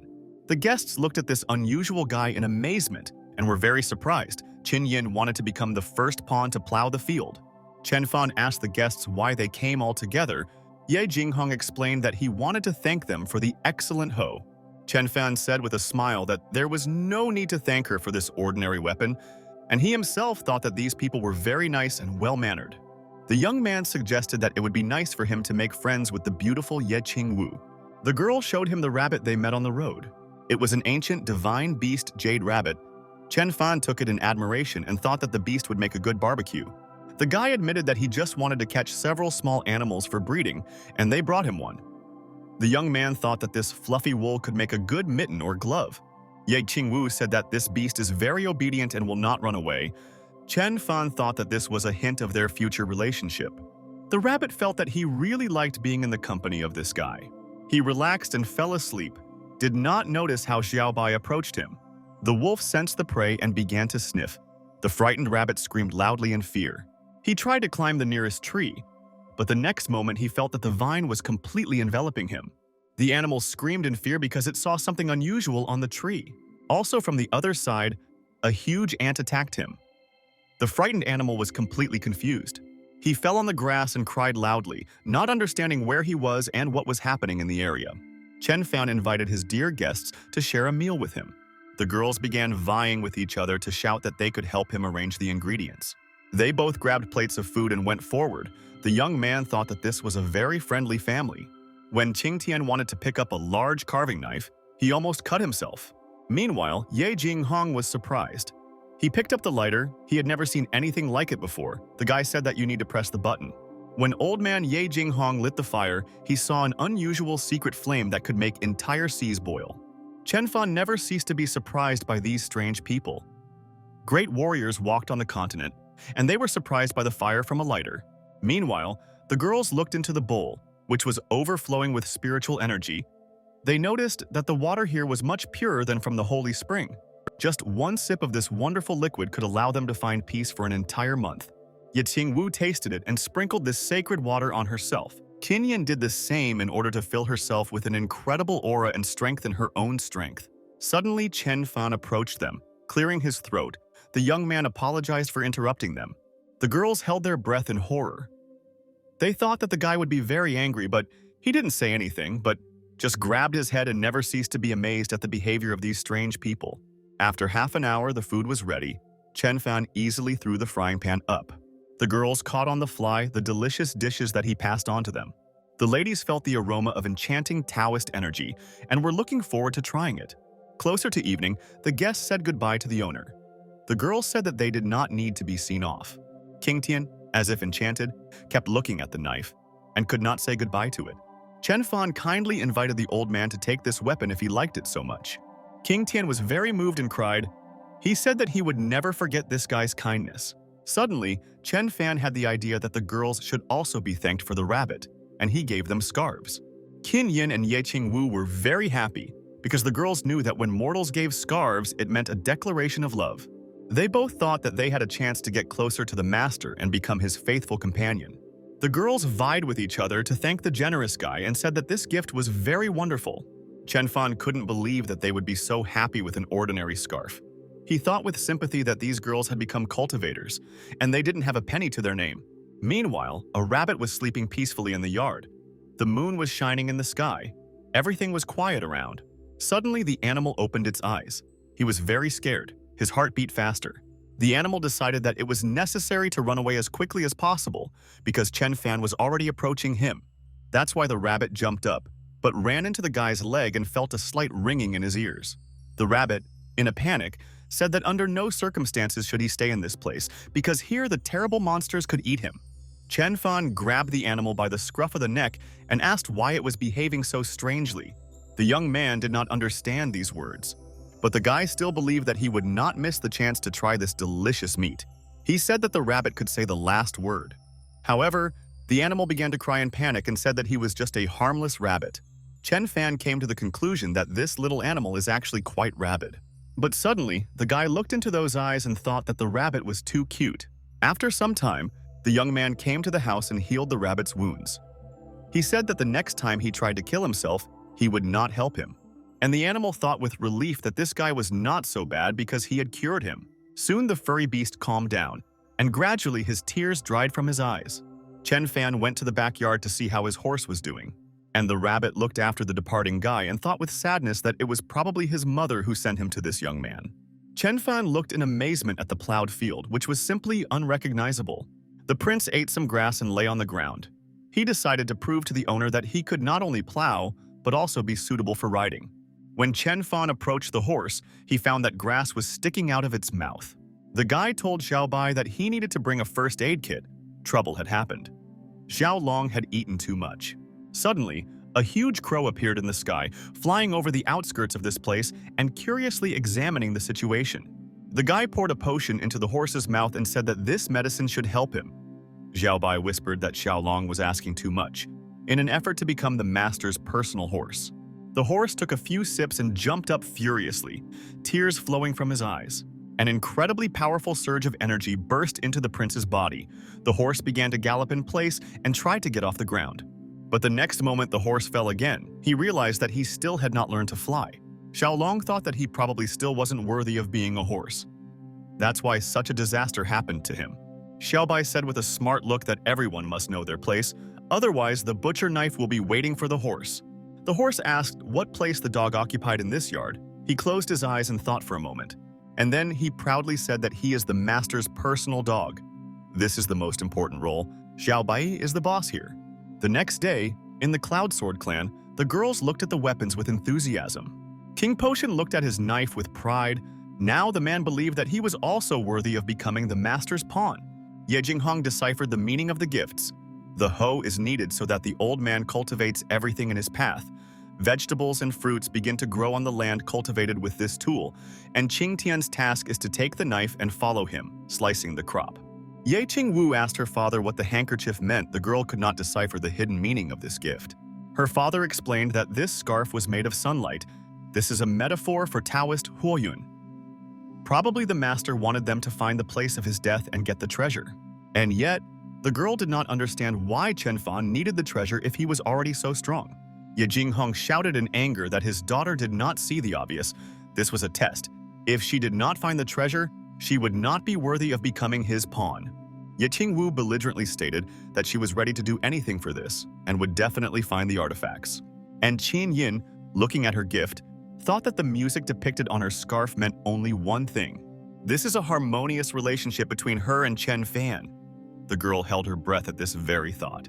Suddenly, a servant entered the room and said that the third princess would arrive in a few days. It was necessary to meet her with all honors. Ye Jinghong shrugged it off and said that he had no time for this nonsense. The girls objected and began to say that the third princess was very powerful and should not be neglected at her invitation. In addition, she is the daughter of the empress and the emperor's favorite. They must definitely meet her. Ye Jinghong thought for a moment, but still the man believed that there was no need to worry about this. And a moment later, the old man sternly remarked that now they were the master's pawns and should serve only him. The man menacingly declared that their guest was just a princess. And even if the empress herself came, they still wouldn't go. And if something didn't suit her, she would talk to his hoe and Qing Pochen's knife. The girls looked at each other in horror. Probably their fathers went crazy. Meanwhile, in the backyard, Chen Fan looked at the horse with disappointment. The guy could not understand what use it was. Suddenly, the young man heard a strange rustling. He approached the bushes and discovered something amazing on the grass. There was a little girl lying on the ground. She looked unhappy and helpless. The guy decided to take the child with him. He brought the baby into the house and healed the wounds. It was obvious that someone was mocking the poor fellow. After some time, the girl opened her eyes. Her wound on her hand glowed strangely and no longer hurt. The young lady looked around with curiosity. She noticed a guy next to the bed. Apparently, the gentleman was upset. Tears welled up in his eyes. The girl thought that the owner of the house was crying because of her. She remembered Xiao Bai's words that the owner was only pretending to be mortal in order to experience all the joys and sorrows of ordinary people. If she pretended to be a little girl who was bullied, he would take pity on the unfortunate girl and would definitely accept her. The little girl thought that the owner had long ago guessed that she was just pretending but didn't show it. Chen Fan was tempering his mind, and she could not help the master in this test. He must deal with his feelings himself. The hero, meanwhile, wiped away his tears. He had not cried like that for a long time, but this girl reminded him of his sister from Earth. The guy was very interested to know how she was doing. Unbearable melancholy gripped his soul. He went out and slammed the door. The girl stood up on the bed. She was shocked by these words. The young lady realized that the owner had a sister, and this fact surprised her very much. Meanwhile, Chen Fan went to the backyard and scooped up water in his palms to refresh himself. He looked into the reflection and thought about his own thoughts. Suddenly, the girl interrupted his thoughts. The young lady said that the brave hero saved her, and she was very grateful to him for that. The guy approached the child and expressed joy that she had woken up. He asked if everything was okay with her sister. The girl noted with delight that the gentleman called her sister and said that everything was fine with her. The child said that her name was Xiao Qi. The girl was kidnapped by slave traders and wanted to be sold in the city of Qingxi. But she managed to escape. She covered a long distance, and when she saw the house on the mountain, she decided to hide in this place but lost consciousness. Chen Fan asked where her family was. The girl sadly said that her mother died, and she had never seen her dad. The young man felt sorry for the child because the poor baby was left alone in this cruel world. The hero said that if the girl has no other relatives, then he could take care of her. Xiao Qi will stay here and be his younger sister. The girl thought enthusiastically that her plan had worked, and the guy really accepted her. The baby threw herself on the owner's neck and said that she was very grateful to him. Now no one would mock her. Chen Fan said that the girl should stay in the house for now, and he would go for fabric and sew new clothes for his sister. The guy went out into the backyard and began to cast magic spells. He used his talent as a sewing god, as well as his tailoring skills, to create an exquisite outfit for her. The girl looked at this miracle in amazement. She was in complete stupor, because the guy sewed clothes so quickly. Soon Chen Fan handed Xiaoqi a new dress, as well as small shoes, and told her not to judge his art too harshly. The young lady, with trembling hands, picked up the new clothes and thought that these were the most powerful things in the world. They emanated a strong aura. When Xiaoqi tried on the outfits, she felt an incredible energy that spread throughout her body. The dress fit perfectly. And also, the new shoes did not stop emitting a bright glow. The shoes were comfortable and light. Xiaoqi had never seen such shoes before. The guy explained that these are sneakers. They are very good for running and playing actively. The girl delightedly said that Chen Fan was the first person after her mother to sew clothes for her. The young man thought with sympathy that she had to go through a lot if the poor fellow was so happy with an ordinary dress. Meanwhile, Xiaobai importantly explained to Xiaolun that an ordinary farm animal can never become the owner's personal horse. Each has its own place. Xiaobai is an ordinary house dog. The golden raven is just a bird. Zhangtianqing is just a tree. The dragon vine serves as a swing. The ancient demonic ant is an unnecessary parasite. The insect instantly grew in size. The giant shouted in rage that he was not a parasite, but a very important figure, because he helps the owner cultivate the land. The wolf said with contempt that an ordinary ant would never be able to cultivate the land. This statement made the ant even more furious. He decided to prove that he could do a lot. He grabbed dragon feces and said that this is the best fertilizer. With it, the earth will become much richer. Xiaobai knew that the owner was only pretending to be mortal. The dog decided that he also really needed this land so that the ant would not take all the laurels for himself. So Xiaobai threw the ant away and grabbed the feces to be the first to come to the owner. The horse looked at them with incredible enthusiasm. He too would like to surprise the master. The raven in the sky shouted that horses will never become useful animals. Xiaolong should forget about this idea. Chen Fan and Xiaoqi, who were walking around the area, noticed that a dog and a raven attacked the poor horse. The guy told them to stop this disgrace and not mock the horse. Xiaoqi gasped in horror because it was not a horse, but a real dragon. The dog and the raven bowed their heads before the owner and said that they were ready to obey him and serve him faithfully. Chen Fan ordered that the beasts should never dare touch this horse again. Xiaolong, using telekinesis, turned to Xiaoqi. The horse was worried that the girl would eat his grass, but his interlocutor responded in the same way that she had the owner's exquisite dishes. Chen Fan was surprised to see that Xiaobai used feces for fertilizer. The ant shouted that it was his idea that he was the smartest here, but no one heard the insect. Suddenly, the young man paid attention to him and pulled away in horror. He had never seen such a huge ant in his life. The guy instinctively raised his leg to crush the insect. It is unknown what could be expected from this mutant. Xiaoqi was horrified to imagine what would have awaited her if she had not turned into a girl. This guy would slaughter the poor rabbit and then cook it with delicious spices. Xiaoqi crouched down and screamed in horror. Chen Fan did not understand what happened to her. The young hero looked at the girl thoughtfully. She looked a little strange, and Xiaoqi began to cry and said that she thanked him for saving her life.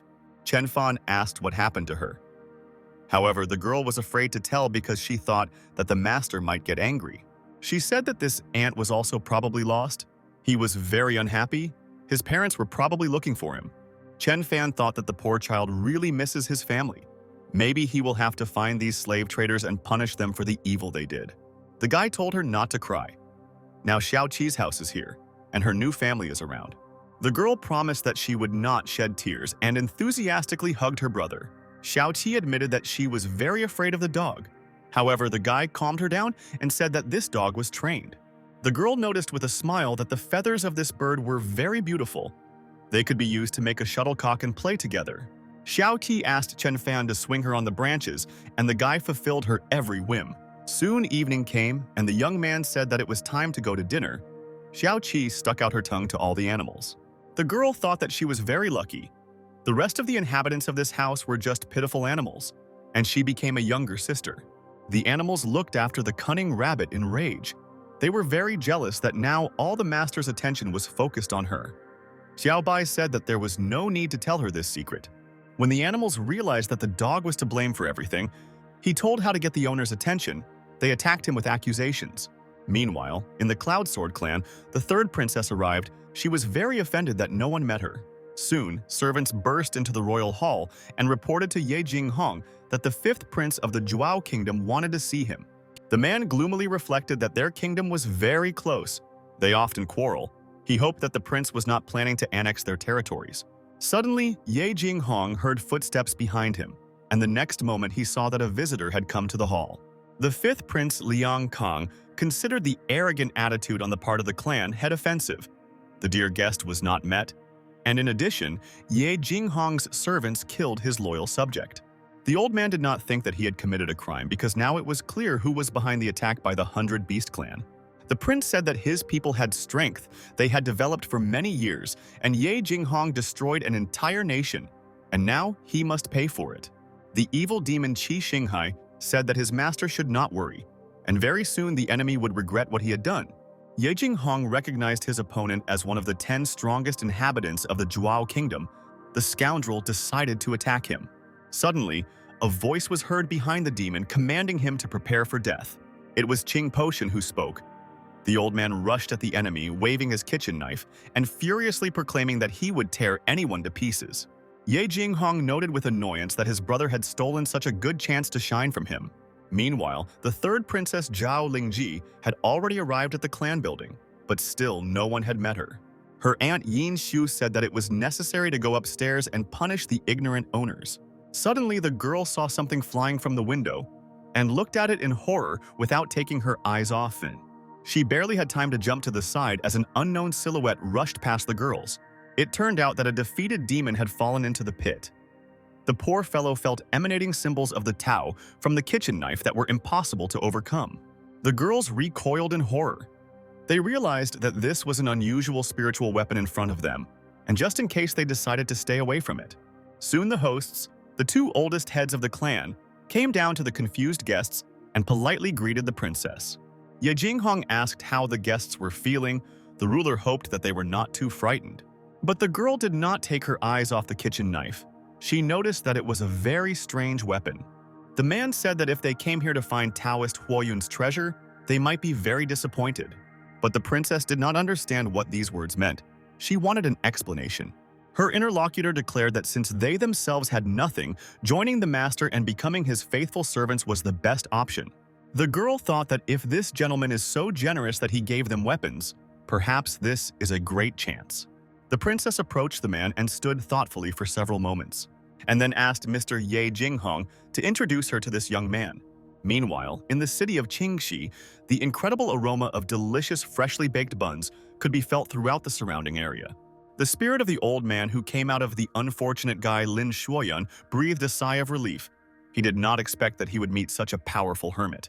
Now he had to act very carefully so as not to catch his eye again.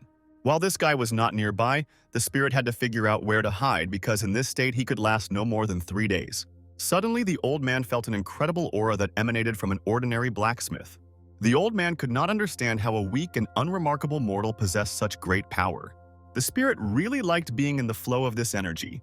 He thought that this body would be hundreds of times better than all his past incarnations. So he decided to immediately get into this body. But suddenly, the old man heard a familiar voice calling the blacksmith. And when the stranger saw Chen Fan right in front of him, he became very worried and retreated. Meanwhile, the guy said that he wanted to ask Da Zhuang for a favor, so he came to him and brought the present. The blacksmith replied that there was no need to bring gifts.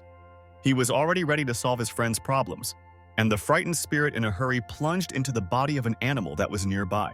Chen Fan said that a group of slave traders was passing through the city and he needed to find out more about them. Da Zhuang promised that he would be able to find out about everything and would definitely tell his friend about it. And then the blacksmith said that he was just about to stab Da Shan. His interlocutor was surprised. Why do this? Because he served him faithfully. Suddenly, the old man realized that he had taken possession of the alpaca, and perhaps he would soon come to an end. The spirit screamed heart-rendingly and began to struggle.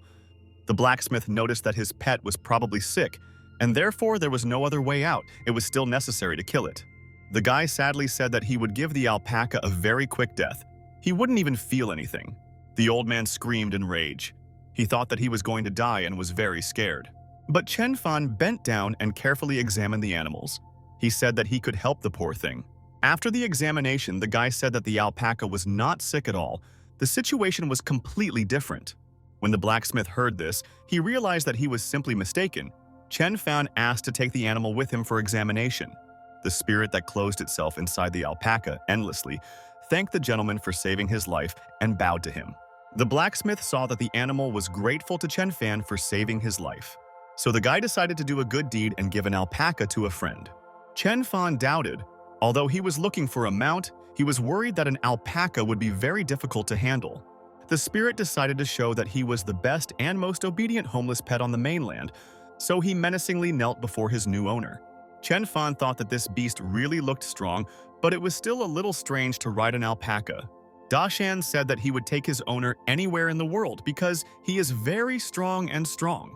After some hesitation, Chen Fan agreed, and he and his new pet went home. The guy thought that this alpaca was clearly stronger than his dead horse. Now he finally had a mount. Suddenly, Fang Li noticed them. From the Black Cloud clan, the girl asked the master to give her an alpaca to ride. Dashan hoped to the last that the owner would not allow her to do this, however. Chen Fan could not resist the girl's sweet face. Suddenly, Princess Liu Xuyan approached them. She was angry with Fan Li for taking the pet of mortal people. Because there are tens of thousands of different creatures in the world, and something more decent could have been found. Chen Fan thought dissatisfiedly that cultivators would never understand ordinary people. The girl told her sister not to worry because the mounts of their clan are very magnificent, but this alpaca is too funny. The princess agreed and said that the pet was really beautiful. She was ready to buy it from the guy. Chen Fan twirled the low-quality jade in his hand. He didn't understand how he could sell Dashan for such rubbish. Liu Xuyan looked at the young man with rage, showing with all her appearance that she had no intention of retreating. Chen Fan said that he would not sell his pet for such a price. However, the next moment the incredible happened.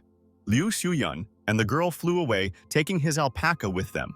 Chen Fan thought with annoyance that he had only recently received this animal and immediately lost it. A luminous ball flew in the sky. Ye Qing and Ye Qing Wu looked at it with enthusiasm.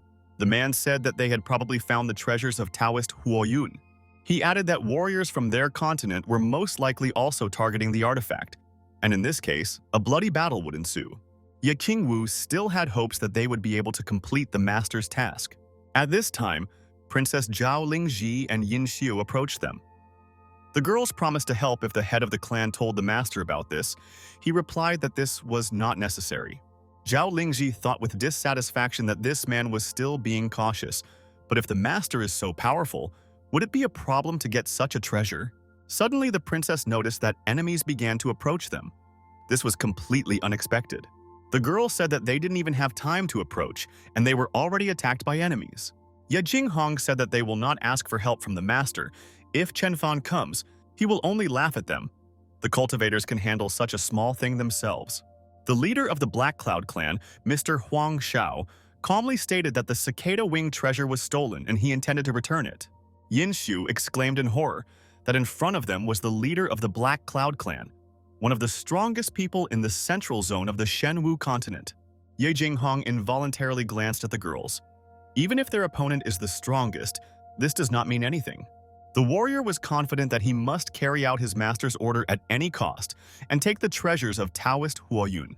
The man said that the master was strong and unshakable, but he was kind to him and helped him sleep stronger. The head of the clan could not let Chen Fan down. Huang Shao asked which gentleman we were talking about now. He was very interested in the name of this guy. Ye Qing replied that such a trifle was not worth his attention, because the owner was probably watching him from the side. This circumstance shocked the powerful old man, and he became very worried. The wizard began to look around, trying to detect something suspicious in the situation and find this gentleman who was watching them. But when Huang Shao realized that he had simply been tricked, he became very angry because such jokes are usually used on small, foolish children of 3 years old. The old man shouted that his opponent must pay with his life for such actions and lowered his fiery palm. Ye Qing looked at this phenomenon in amazement. He told his allies that it was necessary to fight together. The fiery paw was already approaching them, but the brave heroes gathered all their strength and used magical weapons. The two heads of the clan, along with the princess, as well as their daughters, combined their skills to release huge air knives.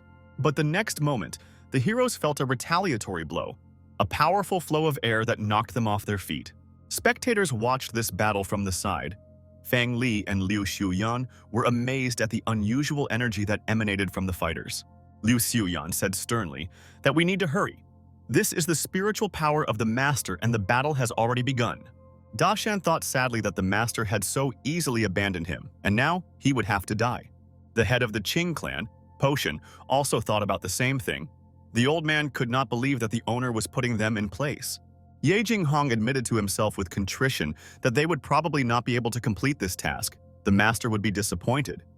Alpaca listened. Were these two really talking about Chen Fan? Da Shan approached the heroes in order to clarify his guesses. Fan Li stared at the animal with all her eyes. The girl could not believe that Da Shan could speak. Ye Qing Wu replied that they were indeed talking about Mr. Chen Fan, but the girl was surprised by the alpaca's curiosity. Suddenly, the words of their enemy were heard in the sky that this gentleman was a coward who forced them to fight in his place. Fan Li waved her hands enthusiastically and greeted the master. She shouted that they were already here. Da Shan heard this and nodded his head with satisfaction. The beast came to the conclusion that now everything was clear to him. The next moment, the alpaca let out a heart-rending scream, from which the heroes around backed away. Da Shan yelled so loudly that frightened Liu Xiuyan and Fang Li flew back several meters. And the distraught alpaca continued to proclaim that now everything was clear to him. The cultivators around stood in bewilderment. Suddenly, the heroes realized that this was the help that the master had sent them, so that they could successfully complete the operation. With tears in her eyes, the excited Ye Qing Wu quietly whispered that now they will definitely win. Meanwhile, the angry Da Shan began to rapidly approach the amazed Huang Shao. The alpaca said with anger that the old man had no right to insult his owner. Huang Shao suddenly realized that this was a real emperor, and this shocked him. The next moment, there was a collision. The powerful alpaca crashed into Huang Shao. The heroes covered their faces with their hands in horror. An incredibly powerful explosion occurred right in front of them from the collision of two warring energies.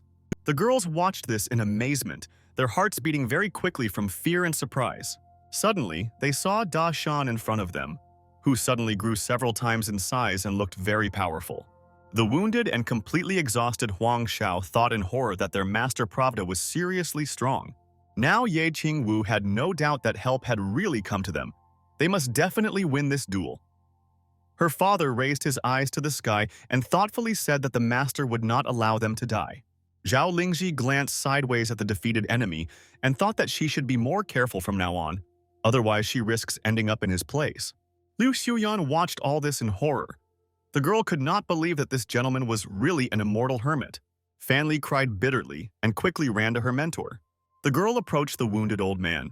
She felt incredible sadness because the master felt bad. The distressed child asked the alpaca to spare her master and not harm him. Da Shan looked straight ahead with fury. It was not his nature to show sentimentality. But suddenly the alpaca's eyes widened. A thought as sharp as an arrow pierced his soul. The heroes raised their eyes to the sky in surprise. They observed the strange behavior of the alpaca. The beast stopped and thought that perhaps the master allowed this girl to ride him because he liked her. Or Chen Fan wanted Da Shan to save his servants, but not harm the others. These thoughts made the alpaca think. He froze for a few moments, wondering what to do next. The next moment, Da Shan stopped. He no longer attempted to attack, but the spirit felt that the animal's body could no longer withstand his spiritual power, and the unfortunate alpaca was about to burst. In the next moment, the incredible happened. Da Shan began to rapidly fly from side to side. Surprised Fan Li looked at this phenomenon with all her eyes and could not understand what had happened. And the distressed old man thought that it was all over and now he was no longer able to fight. Meanwhile, Fang Li and the master bowed low to him and heartily thanked him for saving his life.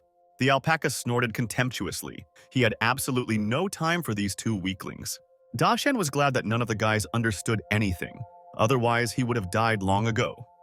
Meanwhile, Ye Qing Hong bowed low to the beast and thanked him for his help, and then said that Chen Fan deliberately did this, and thus checked whether his subjects could get the treasures of Taoist Huoyun. In response to these words, Da Shan said with contempt that it was necessary to end this matter and return to the master. But to himself he thought that as long as no one suspected anything, it was necessary to leave. Meanwhile, Liu Xiuyan bowed before the master. The girl was worried about how he was feeling. The old man replied that he did not expect to see a pet of equal strength to the emperor. It was scary to imagine how strong this gentleman was then. However, the master was interested in why the girl was riding this alpaca. Fan Li was embarrassed. It was difficult for her to tell how the animal got to them. But still, the students had to tell how Da Shan came to them, and this story infuriated the old man, because the entire ancient clan would now end because of this act. The master shouted at the top of his lungs that they had done wrong, and now everyone was in danger. Meanwhile, Chen Fan was wandering through the overgrown forest. Suddenly, the young man sneezed loudly and assumed that someone probably remembered him. The guy thoughtfully said that the continent is of course good, but being mortal is simply disgusting. He just received a means of transportation, and then it was stolen.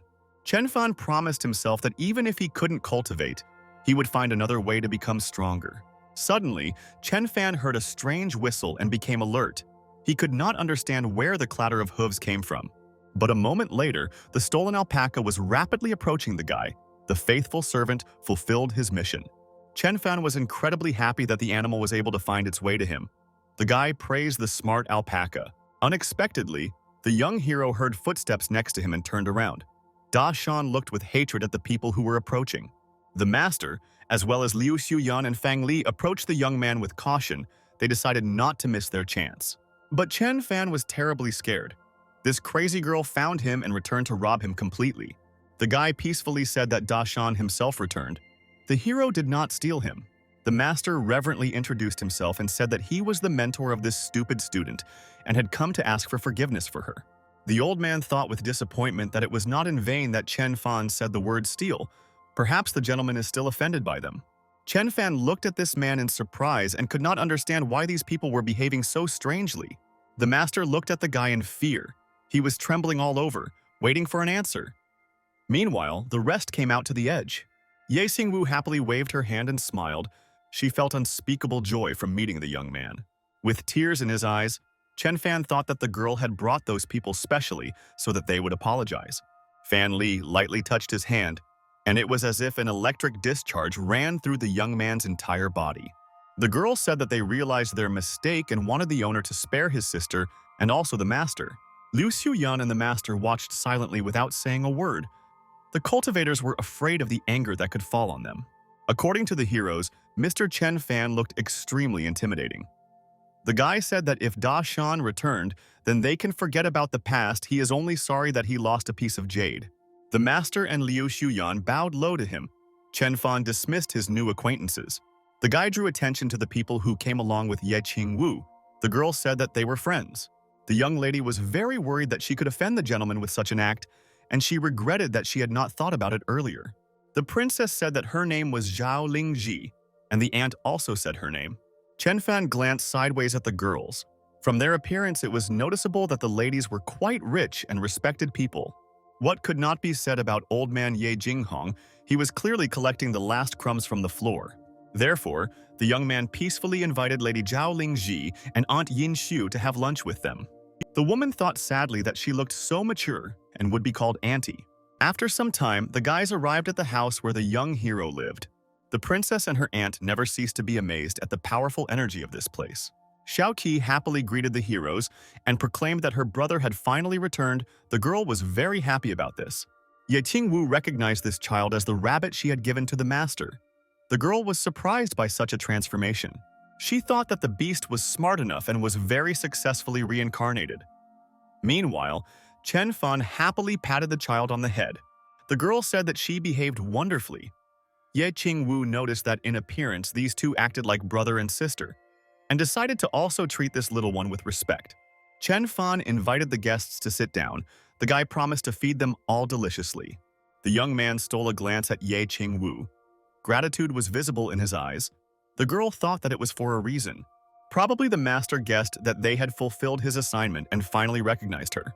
Ye Qing Wu approached the guy closely. She tremblingly clutched in her hands the treasure that the cultivators had obtained.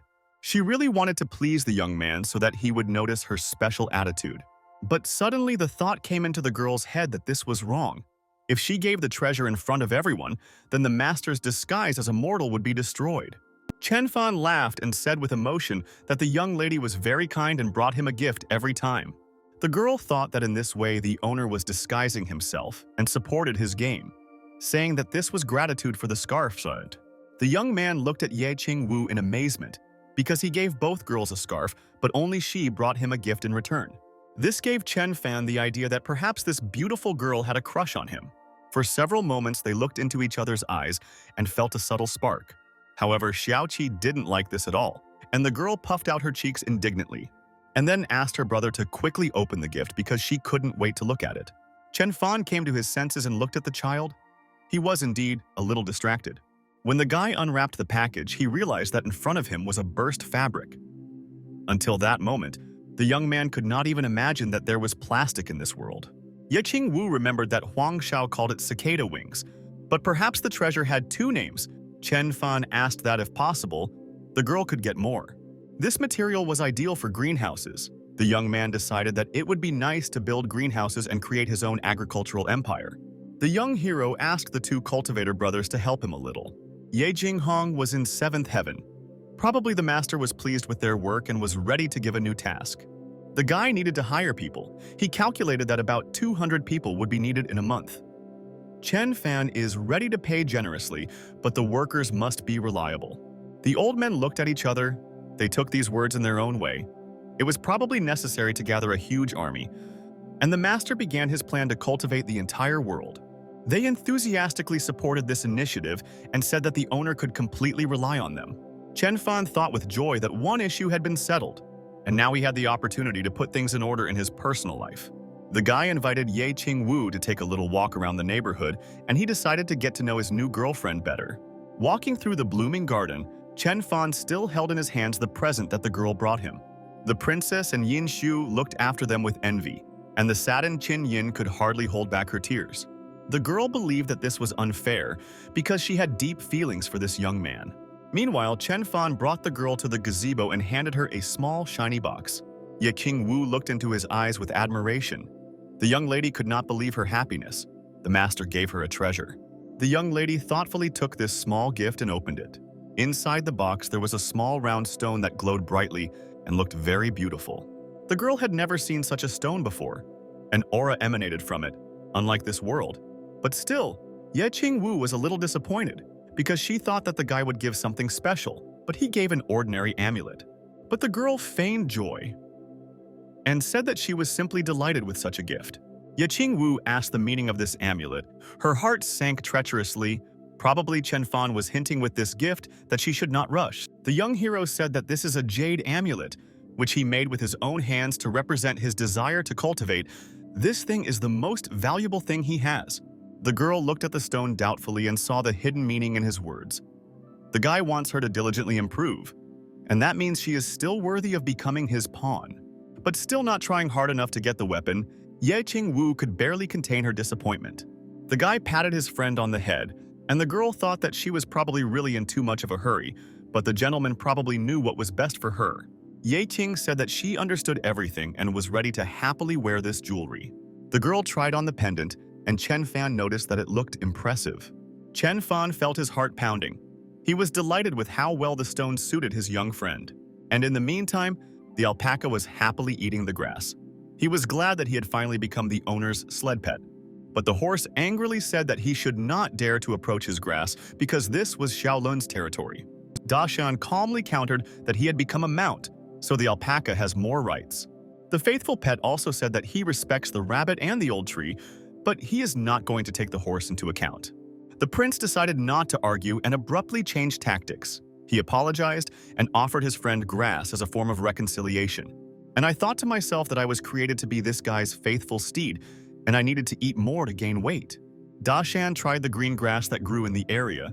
The alpaca felt a strange taste. Xiaolong said that this herb is very tasty. It was specially collected the day before by brother Dog and Raven. Suddenly, the alpaca realized that there was clearly something wrong with this grass. Its taste was too rotten. It was not without reason that these two brought the grass. They probably conceived a very insidious plan. Dashan spat out the plants that were so graciously provided to him with disgust. He was disgusted at the thought that the grass had already been in someone's mouth. Nevertheless, In this yard, there was incredible competition between the pets, and from now on, the alpaca decided to be more careful. And meanwhile, Ye Qing walked accompanied by the rest of the warriors. He said that he would take over the kingdom of Qilin, and Friend could take over another state of Juao. Yinshu arrived to the master. The girl said that she could work very conscientiously, mow the grass, and take care of the livestock. The young man replied that he only had food and housing and was not able to pay wages. Suddenly, the princess intervened in their conversation. She said that she could water the plants. The young lady also dreamed of working for the master. Chen Fan peacefully agreed. He told the girls to pack their things and move in with him. Ye Qing warned the girls to follow all the master's orders. The man said goodbye to them and set off. He told his daughter that she had made an irreparable mistake and would be very sorry in the future. Ye Qing had a hard time admitting it, but her daughter was wrong. She thought that when she completed the task, she would immediately gain the right to the master. But in Chen Fan's eyes, the young lady was just a pawn, one of many. The father said bitterly that the girl was absolutely not worthy of this guy, so she should throw thoughts about him out of her head. Ye Qing Wu burst into tears. She realized that this is why the master gave her an amulet and not a treasure. Thus the guy showed that a friend should know her place. Suddenly, a piercing whistle was heard next to them. A powerful whirlwind lifted the leaves up. Ye Qing and Qing Poxian flew several meters forward. They could not understand what was happening, and all attempts to stay in place led to nothing. Suddenly, a master came to the stunned old men. He said that he had been thinking for a long time about what he had done wrong and why the master drove him away. The head of the clan summed up that the old man was a good thinker. At least Chen Fan did not kill him because he considered it useful to himself. These words greatly enlivened the master. He said with enthusiasm that the master could rely on him at any moment. Ye Qing pointed to his daughter and said that the old man should help her find more cicada wings, as the owner commanded. The old gentleman promised that he would do everything in the best possible way and would definitely help the young lady. Ye Qing Wu thought that it was better for her to throw away all unnecessary thoughts and concentrate on the new task. Meanwhile, Chen Fan began his creativity. The guy soaked a brush in special ink. The young man said thoughtfully that it would take a lot of money to hire a large number of people, and his calligraphy could be sold for a high price. Xiaoqi watched her brother's every move with curiosity. Chen Fan was a professional in this matter. The guy importantly explained that first of all, it is necessary to lay the foundations. Correct posture, hand-holding technique, as well as writing, all need to be taken into account, but with practice, anyone can master this science. Xiaoqi felt that the spirit of the owner was making her blood boil. The girl instantly felt that she could move mountains. And Chen Fan has now moved on to the second stage of creating calligraphy. This was called understanding. Only by realizing the true meaning can you form your own unique style. The girl closed her eyes and concentrated. She realized that she shouldn't be happy about everything, but also don't be sad because of mistakes. Peace will come and freedom will follow. Meanwhile, the young man began the third stage of creation. He called it An and Heaven, because not everyone is given the opportunity to achieve unity with the universe. Not everyone is able to understand divinity. Only one person in 200 years can achieve this. Xiaoqi thought that these words spoke about the owner. He is the strongest immortal. But now he has descended to the level of mortals in order to live like a normal person and better understand the ordinary inhabitants. And in the meantime, the young man finished the calligraphy. He put the brush in place. The manuscript was ready. However, Chen Fan noticed that it was still not good enough and needed to be improved. The young man felt incredible disappointment. He really wanted to create a perfect masterpiece. Chen Fan sadly went to the window and looked at the starry sky. He said with contrition that he didn't try hard enough. The guy understood that without money, he would not be able to build greenhouses, which means he was not worthy to go on a date with Ye Qing Wu. He enthusiastically imagined how they would have fun together. It would be very good for the two of them. But 3 days have already passed and the girl still hasn't given him anything in return. Was he mistaken? Suddenly, Chen Fan was distracted from his sad thoughts by something incredible. What he saw in the yard shocked the guy. Right in the middle of the yard, there was a whole mountain of feces that the horse left behind. Meanwhile, the weakened animal lay on the ground. The horse felt a burning sensation in its stomach and a bout of nausea. In a semi-conscious state, Xiaolin said that he could no longer eat. Chen Fan said with disappointment that his method did not work. The young man specially sprayed all the grass with a laxative the day before so that the horse would stop absorbing everything. The guy approached the horse and asked himself why Xiao Lun was behaving so strangely. Chen Fan decided to slaughter this animal, otherwise it would be too late and the meat would spoil. At that moment, all his pets looked at each other in horror. Although the horse annoyed them, it would still be too cruel to take his life. Xiao Qi shook in fear at this very thought. The guy said that of course he would not want to take such drastic measures, but he was not able to change anything. The horse looked after the departing young man. Sadness crept into his soul because he is the prince of the Eastern Sea Clan, the Azure Dragon. His life will end so shamefully. These thoughts brought tears to the horse's eyes. Xiao Lun could not believe that everything would end like this. Xiao Qi said with pity that she noticed how the horse served its master with sweat and blood. The girl said that it was still too early to despair. She had a plan. How to change the situation, the prince asked her to tell him about it. Xiao Qi said that the horse still hasn't realized something, because fertilizer needs to be mixed with the soil, and when it is absorbed into the soil, it will reveal its full potential and help create a rich harvest. When Chen Fan went outside again, he saw Xiao Qi, who enthusiastically showed how the skinny horse works. The young man looked at Xiao Lun thoughtfully and decided that he would still try. To give this horse a chance so that his sister would not be upset, Chen Fan cut out several stems with vines. The guy carefully mixed the herb along with other ingredients in a special vessel. With the help of this medicine, it was possible to heal the horse. The decoction that the young master created emitted a subtle and amazing aroma. This smell instantly spread throughout the surrounding area. Chen Fan said that this is a herbal medicine. Perhaps after using it, the horse will recover and come to its senses. When Xiao Lun took a few sips and lay down on the grass, he felt an incredible power engulf his entire body. A moment later, the horse stood up. He felt such a surge of strength that he was able to plow another 1,000 hectares. Xiao Lun walked across the entire field with extraordinary speed and did not feel any fatigue. Chen Fan noticed that this horse is still a little in a hurry, but overall it's not that important, because tomorrow they are going to the city to sell paintings and calligraphy. The next day, the guys went to the city of Qingxi. A very famous person in the area was wandering through the noisy streets. It was the strongest genius, Yang Xiaofeng, from the Holy Sword Palace. He had to hide his strength and travel around the world to make a breakthrough, but a whole year has passed and nothing has changed. The guy was eager to find out the true meaning of the path of the sword. Suddenly, he felt an unusual, powerful aura. Yang Xiaofeng saw a crowd of people gathered around Chen Fan's significant painting. Everyone looked at this work of art in admiration and wanted to buy the painting for themselves. There was a noise all around. Screams were heard. People were ready to pay twice the price if only they were given the opportunity to purchase calligraphy. The guy also looked at this miracle with all his eyes. He had never seen anything like this before. Now it was clear where this amazing flow of energy came from. The painting depicted an old man standing in the middle of a large hill with a wild river flowing around him. The young man realized that this was his chance to understand the unknown mysteries of life and finally realize his dream. This picture contained the will of the sword that he had been looking for so long all these years. The highest stage of the ball's path is his will, and finally the guy approached the seller. He grabbed the man by the shoulders and told him to name the price for which he was willing to sell this painting. People around were indignant, because everyone wanted to buy an artifact, and the arrogant guy jumped in without waiting in line.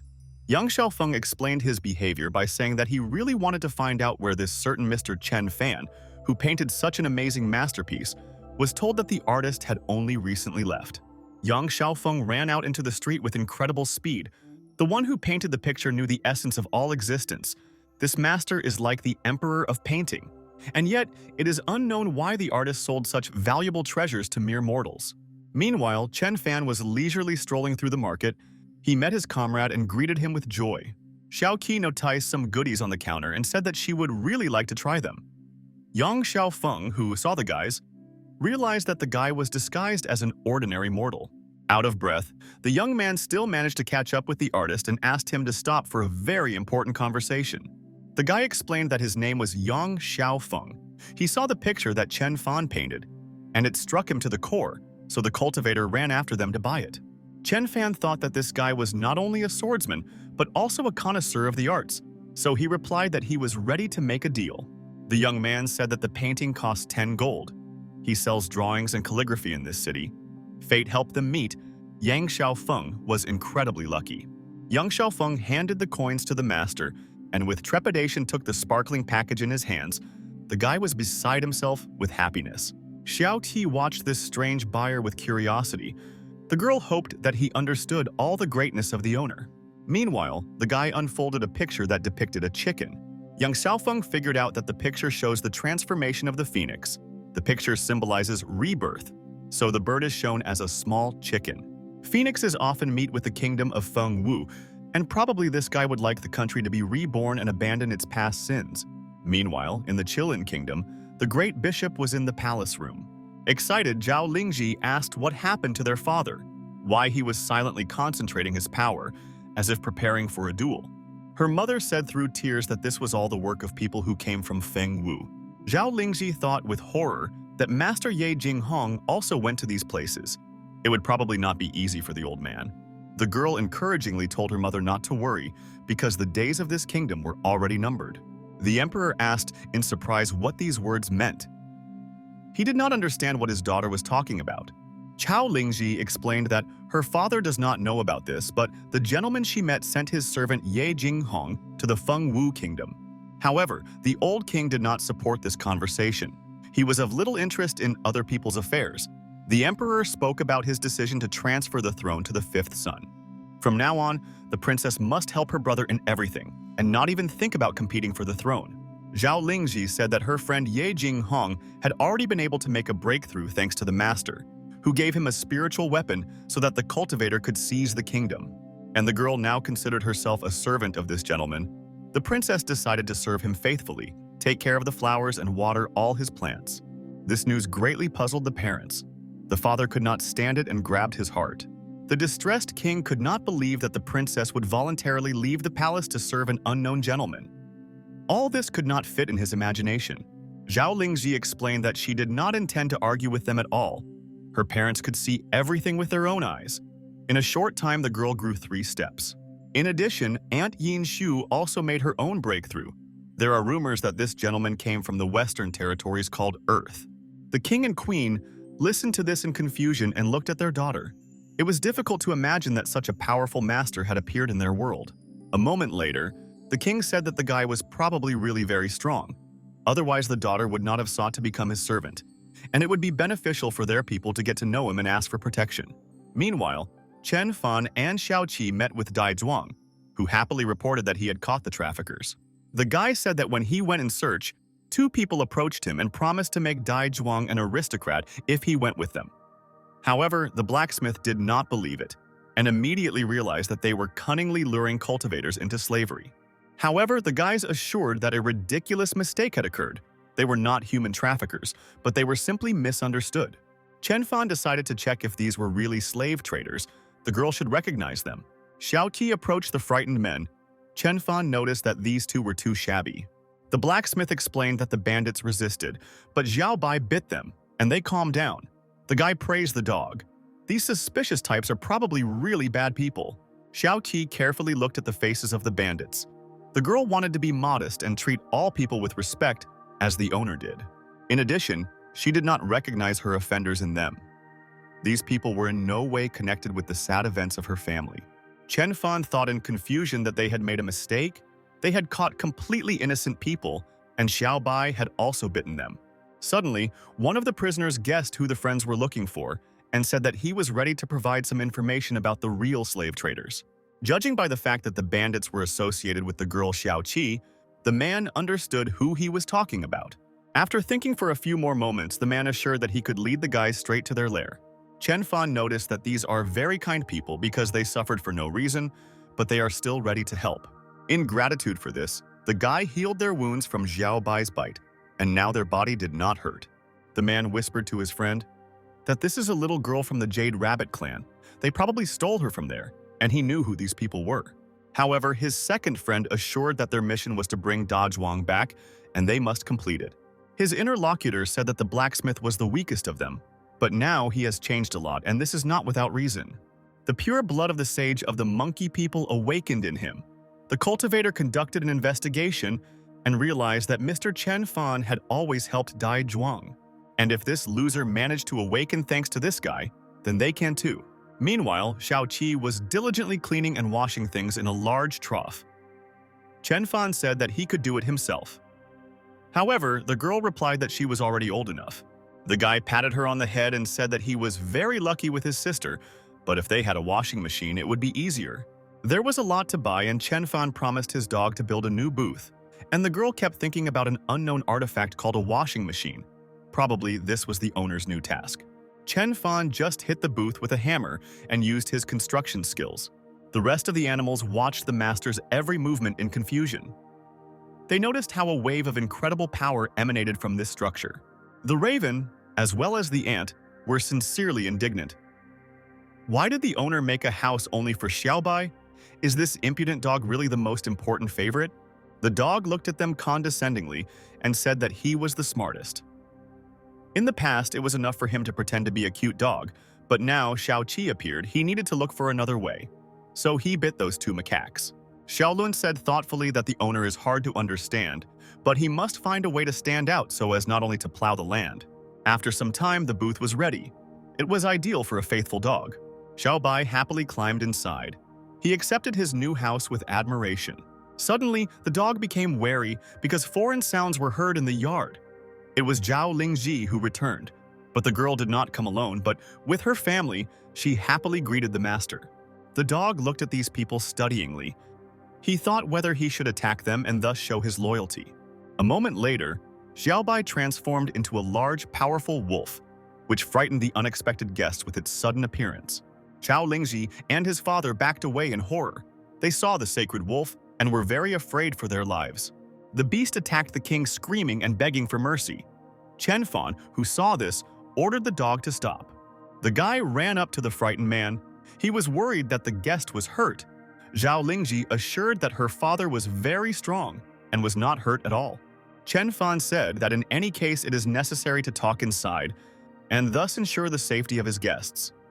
Xiaobai noticed that the owner did not scold him, so he concluded that he did the right thing. And the guests, who had calmed down a little, noticed a wonderful aura that emanated from the booth. The king said that he was ready to sleep in it because there was such healing energy inside. Chen Fan handed the guests tea and said that he could get straight to the point. The owner explained that their responsibilities include caring for the animals. The guy is ready to pay 3.5 copper coins, feed and provide housing. When the king took one sip of this incredible drink, he felt a simply stunning effect. This tea healed all his wounds that he received during the dog's attack, and the overlord was able to make a breakthrough overnight. Chen Fan handed the luminous pickaxes to the girl and said that this tool was unusually suitable for her. Zhao Lingji said that she would see her parents off and then return to the master. Soon, the guests set off on their way back. The princess angrily walked on the ground and went ahead. The father kept asking why his daughter was in such a hurry because she had to stay for dinner. However, the girl replied with anger in her voice that her parents had ruined everything, and because of them, the gentleman was now angry with her. Zhao Lingji explained that until this moment, the master had given her the task of watering the flowers, but now he told her to take care of the animals. Moreover, he presented this spiritual weapon, and she wanted to be more than just an ordinary servant for him.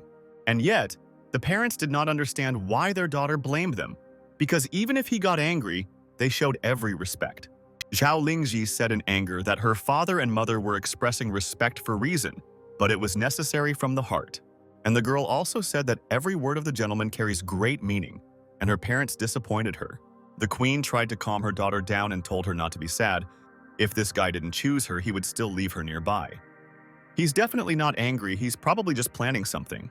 After all, the master has many animals in the yard, and they need care, which means Chen Fan wanted the guests to bring him even more pets, so they need to go to the endless sea. Meanwhile, Xiao Qi was happily riding on a swing and thinking that this world is beautiful. Probably the rope on the swing should have become the vine. That was her mission. Chen Fan sadly thought that 21 days had already passed, and Ye Qing Wu still hadn't given him a return gift. Did she really reject the guy? Suddenly, the young man heard strange sounds which became louder every second. When he turned around, he saw an incredibly huge army of warriors behind him. They were rapidly and menacingly approaching. King Pochen waved his hand to the master from afar and said that they had brought 100 people. The warriors already knew everything and were ready to get down to business. Chen Fan did not expect this. He did not understand how the old man managed to hire so many people. Meanwhile, the unfortunate Zhao Lingji was wiping away her tears. She could not believe that all her plans had collapsed. Suddenly, Chen Fan called the girls to his place. He wanted to ask them a few questions. The guy said that now others will look after the animals and they will have a different mission. Zhao Lingji's duties included washing floors, as well as caring for the yard, watering flowers and plants. Chen Fan thought that it would be better for the young ladies to be given simple jobs that would be easy for them to handle. Yin Xiu realized that the owner ordered her to clear these lands of dirt and Zhao Lingji to create rivers and lakes. And given this circumstance, very interesting thoughts came to the girl's head. The aunt whispered in the princess's ear that creating rivers and lakes is a very responsible mission. Probably this task is worthy of a queen, and the owner thus declares his love. The next second, the flapping of wings was heard, huge crows flew up and other animals rushed past. Yin Xiu solemnly declared that they should bow down to the master's future wife. The girl warned that even if they understand all this, there is no need to talk about everything. But in her head, the joyful princess had dreams of how happy she would be with her future husband. Zhao Lingji did not come here to be his maid, but to help rule the world. Power will make them the happiest. She was suddenly interrupted from her vivid dreams by Chen Fan. The guy asked the girl to come to him. The princess happily responded and thought that this was a chance. Now everything in her life will change forever. The young man called her to spend time together, and at this thought, Zhao Lingji trembled all over. Finally, she will receive the blessing of heaven and find such a great and wonderful husband. As they approached the building, Zhao Lingji thought that their master was very powerful, and he would definitely take over the world. She should be nearby and carry out all his orders. Soon the door closed behind the young people, and they were left alone in the room. Chen Fan was a little embarrassed. He was confused because they were suddenly left alone. The guy asked a question that had been tormenting him all this time. How would the princess react if she was given a gift? After all, she is a girl. And in this way, he would be able to better understand Ye Qing Wu and decipher her behavior. Zhao Lingji felt her heart beat faster. She was probably right in her guesses. Therefore, she sharply turned to Chen Fan and said that she agreed. The frightened guy widened his eyes in surprise. The girl, embarrassed, explained that she would have accepted this gift with gratitude. And if she liked this man, she would have made a return gift. Chen Fan thought that he did the right thing when he asked her this question. All women were well versed in feelings. Now he could not have any doubts. Zhao Lingji looked at him meekly and thought that the gentleman had not yet directly said that he loved him, but she must be patient. The young man asked what it means if a man did not receive a gift in return. The princess suggested that perhaps that girl had some urgent matters, or that she wanted to give something special. This discovery greatly inspired Chen Fan. He had never thought that girls could be so inventive. Suddenly, Zhao Lingji had an autumn guess. Probably the owner gave her an amulet and a watering can to express his love, and now wanted to remind her that if she likes him, then she should give something in return. Meanwhile, the people brought by Ye Jinghong and Qing Potion looked at the building with enthusiasm. One man said that this is a meeting of the 5 spirits, verses from legends. Qing Potion explained that the master chose this place for a reason. Suddenly, Chen Fan approached them. The guy happily greeted the old man. He said that the people they brought were excellent builders, and they built a dormitory and a canteen in just 3 days. King Potion assured that each of these strong guys is ready to do anything for the sake of the master. Chen Fan dreamily stated that it would be nice to also build a basketball court. He said that when everyone rests, they will be able to play basketball, and perhaps even small competitions will be held. Qing Potion heard this word for the first time and was very surprised. The guy explained that on such sites they play a game called basketball, and for this they also use a special ball. The ball is leather, and there is air inside it. Because of this, it pushes off very well and makes a very funny sound. Zhao Lingzi approached the guy and asked him to give her a couple of days off. She needed to return home. The guy offered to take Dashan with her so that it would be easier for her to go. Chen Fan also said that he had a special task for the old man and the others. Zhao Lingji thought that she should definitely find a basketball. This would be her return gift. Meanwhile, in the back barnyard, the alpaca and the horse fell on their knees in front of the princess. They also wanted to receive love and recognition from the owner.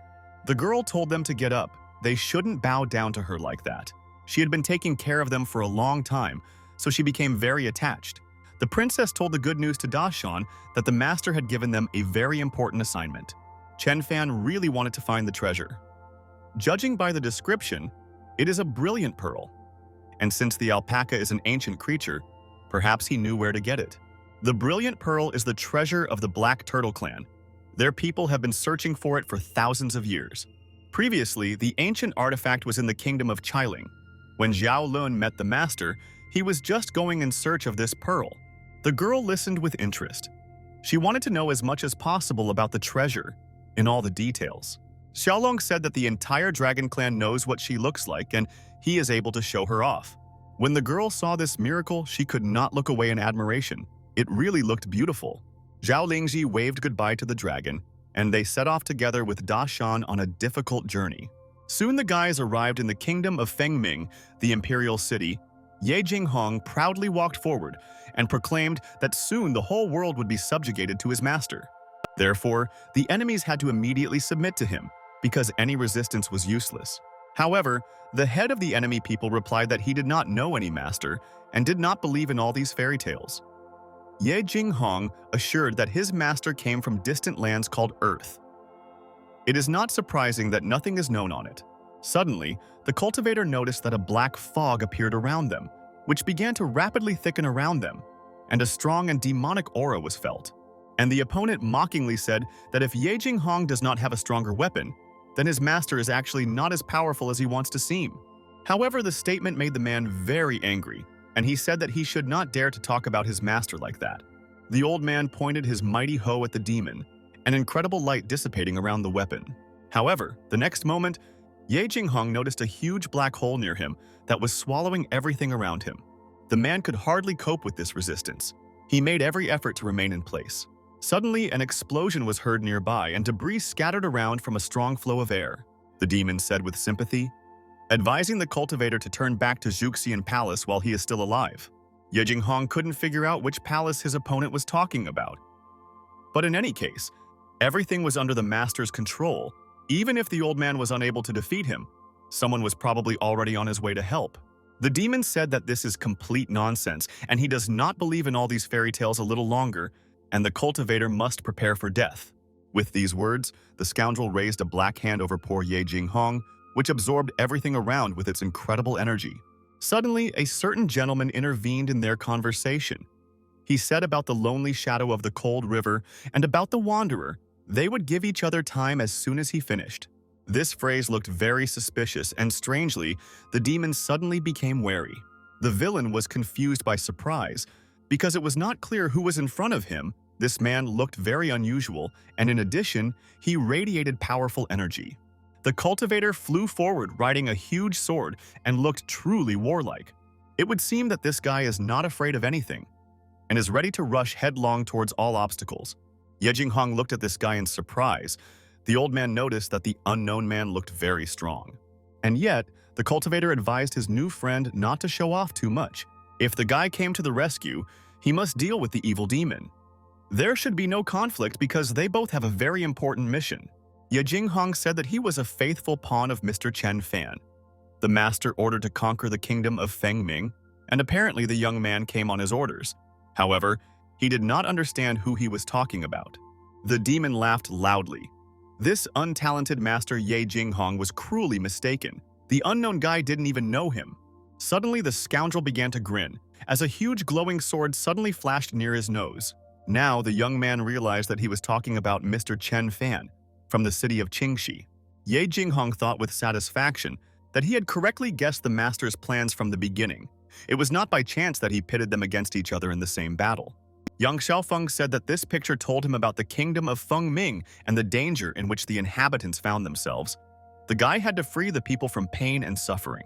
The confused demon exclaimed in horror that even if the desperate cultivator intended to kill him, this venture was unlikely to end in success. After all, their Zhuxian palace will soon take revenge on all the intruders. However, the scoundrel did not have time to finish his sentence, as many sharp swords rushed straight at him. Yang Xiaofeng released his entire supply of fiery power and used it to attack the unfortunate demon. Meanwhile, the crowd of people gathered bowed low, thanked him for his salvation, and said that they were ready to serve the master. After some time, Ye Qing and Yang Xiaofeng met each other and happily shook hands. Yang Xiaofeng said that it was not in vain that their enemies spoke about the Zhuxian palace. Because his fighting technique was reminiscent of the demon clan from legends, it is to be expected that the world could soon be mired in chaos, Ye Qing reassured him, because the Lord would not allow this to happen. Soon the guys approached the people who skillfully processed metal. King Potion greeted his brother and glanced sideways at the new employee. This mission helped not only complete the task, but also find valuable servants. The old man warned that despite this, Chen Fan was extremely dissatisfied with his brother, as well as Ye Qing Wu. After all, over these few days, the gentleman constantly asked him when Ye Qing Wu would return. Ye Jing Hong thought that probably his daughter had not completed her mission until now, so the guy was angry. Meanwhile, in the Forest of Disappointment, a strong whirlwind of incredibly powerful energy arose. Former waiter Lin Shuoyan couldn't believe that he was doomed to die in this place. Suddenly, the guy discovered a powerful aura that came from his sword. It was like a miracle. After all, a certain child provided him with a weapon in exchange for candy. At that time, Lin Shuoyan did not even imagine what valuable item he received. This sword probably came to him not by accident, but thanks to the master, and with the help of this treasure, the guy will be able to overcome all obstacles. Ye Qing Wu, meanwhile, was not far from this place. The girl decided that if she brought the wings of the cicada, she would be able to meet Chen Fan's expectations. Suddenly, the heroes saw an incredible glow that came from one spring. It was a colored silkworm. He was very angry that the little people disturbed his peace. An incredibly powerful force rallied around the heroes. Ye Qing Wu could not understand where the mutated colored one came from. The master said that in such a situation it is best to retreat. Suddenly, a huge, amazingly powerful fireball appeared in the sky. This flash was getting closer with every second. The master asked to remain calm. They were very lucky. The guys were protected by the wing of the cicada, and all that was left was to wait. Suddenly, Elder Huang felt a strong blow that made him back away. The malicious enemy said that the relics of his people are not able to protect the heroes. They deserve fair retribution. The next second, the silkworm grabbed the frightened Ye Qing Wu. He tied her in thick and strong threads. To her greatest regret, the young girl thought that she was unable to escape. The girl sadly thought that she could not fulfill the master's mission. He would be very disappointed. Elder Huang died, and she would be next. Suddenly, the girl saw a young gentleman who threatened the evil creature, told him to retreat and not touch people. The silkworm noticed how the sword destroyed its strong threads with one blow. It was amazing, Lin Shuoyan said encouragingly so that the girl should not be afraid. Because he is here, because the master sent to protect her. Ye Qing Wu thought with encouragement that the guy did not leave her in trouble, and she should not doubt him. The scoundrel immediately changed tactics. He apologized for his offensive behavior and would really like to be repaired. Ye Qing Wu said that the cultivators will not harm him because their main goal is the wings of the cicada. If the silkworm does not interfere, then they will not do anything to him. Suddenly, the guys heard the voice of a powerful old man who declared that he had never heard of the peculiarity of jade silkworms, their fear of a wooden sword. But the hero took these words in his own way. He thought that the unknown person wanted to appropriate an expensive relic for himself. Lin Shuoyan angrily said that this treasure was given to him by the owner, and the old man should throw out all thoughts of decorating it. Ye Qing Wu added that the cultivators are now his faithful pawns, and the scoundrel does not dare to interfere with them. The old man asked how they could talk about the master since no one had ever seen him before. Ye Qing Wu assured that this man is very powerful. He is the sage of the entire earth. However, the next moment, unexpectedly, the wizard released a luminous ball towards the guys. He would like to see how the master would save them from the impending threat. Ye Qing Wu pushed the guy back and shielded him with her, thus saving him from the blow. This powerful blow flew rapidly and hit the target. However, the girl was able to resist and did not fall. The old man was very surprised. He did not expect that the young lady was able to withstand such an attack, but he also had a second try. After the second attack, the girl felt an incredibly terrible pain throughout her body and was saddened to think that she still could not live up to his expectations. However, the next moment, Ye Qing Wu felt something incredible. An incredible powerful energy condensed around the girl, which healed her overnight. The young lady could not believe that this all happened thanks to the amulet that Chen Fan gave her. The girl felt that her strength had returned to her again, and all the wounds and pain disappeared without a trace. Suddenly, Ye Qing Wu noticed that she was in a completely different dimension, and a world of chaos had thickened around her. The girl saw a magical glowing water lily right in front of her, and Mr. Chen Fan was sitting on it. The guy solemnly said that the moment had come to take over his will and change his life forever. And for this, the gentleman told the girl to come closer to him and extend her hand. Chen Fan approached her closely. Ye Qing Wu's heart beat at an incredibly frantic speed. The guy touched his finger to her forehead, The young lady gratefully accepted all his kindness. The next moment, the girl felt that a serious transformation was taking place in her body. All of Ye Qing Wu's clothes consisted of beautiful and unusual water lily petals. On her head stood powerful horns that glowed with bright light and radiated power. After a moment, Ye Qing Wu completed her transformation and changed significantly. Lin Shuoyan noticed this strong aura and looked at the young girl with all his eyes in surprise. The formidable old man saw with horror the goddess in front of him and thought that he was definitely finished. Ye Qing Wu arrogantly said that she would now take his life as soon as he repays his sins. Meanwhile, the silkworm watched this transformation in horror. He noticed that the girl had become much stronger in the face of danger, and he should submit to protect his tribe. The silkworm approached the goddess and said that he was ready to serve them. Ye Qing Wu replied that he should not bow to her because they were both pawns of Mr. Chen Fan. She needed to collect all the cicada wings that were in the area. Ye Qing Wu thought that this amulet was given to her as a warning, but she would never have guessed that the jewelry would also protect her. By that time, Lin Shuoyan had collected all the artifacts that were nearby. The girl said that now they could leave, but the silkworm really wanted to meet the master. Ye Qing Wu graciously allowed him to go with them, because the owner also needs new pets. And after some time, the heroes rose up. They floated smoothly across the sky, anticipating how the master would rejoice. Meanwhile, Chen Fan assumed that someone really remembered him. He had been hiccuping too often lately. Suddenly, the guy saw something incredible that made him freeze in place. More than 10 years have passed, but this tree that grew here has bloomed only now. The dragon vine also transformed itself and looked simply incredible. Chen Fan looked at this beauty with pleasure. Chen Fan happily noted that this vineyard is simply gorgeous. It will definitely bear fruit, and then they can be sold. The vine rejoiced that it had finally fulfilled the master's will, and he was pleased with it. Chen Fan thoughtfully said that it would be great if the tree also turned out to be some kind of pear tree. Suddenly, a puzzled Ye Jinghong approached the guy. The land had already been prepared, but no one knew how to build greenhouses. The guy noticed that this was not so important now. It was necessary for several people to install trellises for grapes. The friends slowly left, and the tree carefully looked after them. Now the mighty emperor understood everything. Probably the master had very big plans for this tree. It is necessary to fulfill his dream. To do this, you need to make sure that the fruits are pears. For the magical world, there is nothing simpler. And when Chen Fan once again approached the tree, he was surprised to notice that it had bloomed. The flowers looked very beautiful and unusual. The young man noticed that it looked like future pear fruits, but he always assumed that it was a willow. The tree thought with disappointment that he had again misunderstood the task that had been set before him. Soon Xiaoqi approached the tree and began to joyfully ride on the branches. Emperor Qing asked to explain how to understand the master. The girl said that she was ready to help because she is very kind and faithfully serves her owner. Xiaoqi talked with the emperor for a few more moments, and then went to see Chen Fan, who was in the courtyard. The girl enthusiastically said that this old tree is an unusual pear tree. It produces golden fruits. They are golden in color and very tasty. This is an incredibly unusual and wonderful tree. Xiao Bai watched this with undisguised disgust.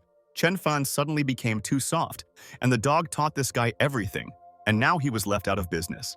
The ant watched the dog with curiosity and noticed that it was a good way to deal with anger by simply hitting yourself in the face. However, this sarcastic statement made Xiao Bai very angry, and he said that the enemy should not dare to speak like that. And a moment later, the two mutated pets grappled in a clear fight with each other. Chen Fan, meanwhile, walked around his domain and observed the workers. He thought with satisfaction that the old man hired very diligent people. Suddenly, the young man saw among the workers Lin Shuoyan, who had once bought a painting from him. The cultivator said that he had come to work because lately he lacked finances. Chen Fan said that if the guy likes art so much, then he could work in his workshop. The young man thought it was a good idea. He could even pay him for his work with paintings. Suddenly, Chen Fan noticed his new friend staring at the work of art with enthusiasm. Lin Shuoyan was simply a fan of the paintings. He felt the power that emanated from them. The guy instantly felt a whirlwind of the unusual power of the sword engulf him. Without training with weapons and only by sharpening them for decades, you can surpass incredible heights.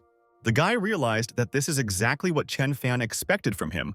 All transformations must take place gradually. The degree of unity with the sword is what Lin Shuoyang must do to succeed. The young man bowed to Chen Fan and asked to leave for a while, because he had unfinished business. Lin Shuyan thought about what was possible through calligraphy. The gentleman explained that through cultivation alone, becoming a true master was impossible. He must use the sword to conquer the world. Meanwhile, Prince Zhao Tai looked at the uninvited guests with contempt. They came to kill the first emperor, but they would not succeed. Zhao Lingji said with anger that the young man was just a weakling trying to start a rebellion. It was unclear where he got so much courage from. Suddenly, General Li Jinyi intervened. He said that they should not waste time on being offended. Zhao Lingji noted with contempt that now she understands where this idiot got such ambitions. This statement made the young emperor very angry, and he jumped up from his seat and said that you shouldn't insult him. You should call him Zhao Tai by titles. When the general approached him, the guy smiled ingratiatingly and invited him to stand up.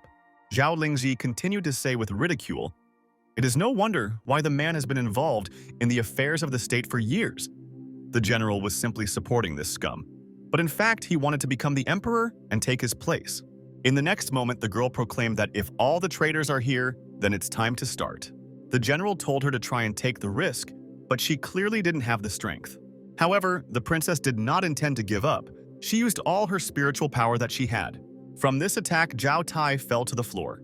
The scoundrel was very disappointed and could not understand where she got such strength from. All the other people around bowed down. They realized that they were weaker and had to obey.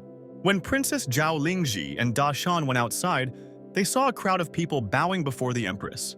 The girl said that her father had already given the order and the fifth prince must take the throne. It is necessary to make room. And then solemnly announced that from now on, the Qilin kingdom would submit to the lord of the Nameless Peak. People looked at each other in horror and confusion. They could not understand why the prince should take the throne, and who this gentleman of the Nameless Peak was. However, in any case, the people could not resist against this powerful girl. Zhao Lingji thought that there was no point in her being an empress. After all, she should become the Lord's faithful wife and rule the world. Some time passed, the girl made a difficult journey and soon descended into the raging, delightful underwater waters. She saw the pearl and looked at this legendary artifact in delight. Judging by the description, Chen Fan meant this thing, because it bounced off the ground with incredible ease. Da Shan said that it is necessary to give this to the guy, and when the time comes, the master will finally declare her his wife. Meanwhile, Chen Fan walked alone between the beautiful metal buildings. The guy thought sadly that Ye Qing Wu still had not returned, and he missed her very much. Suddenly, the workers noticed an unusual goddess who descended from heaven. This girl looked simply amazing. Ye Qing Wu happily smiled at the master and said that she had returned.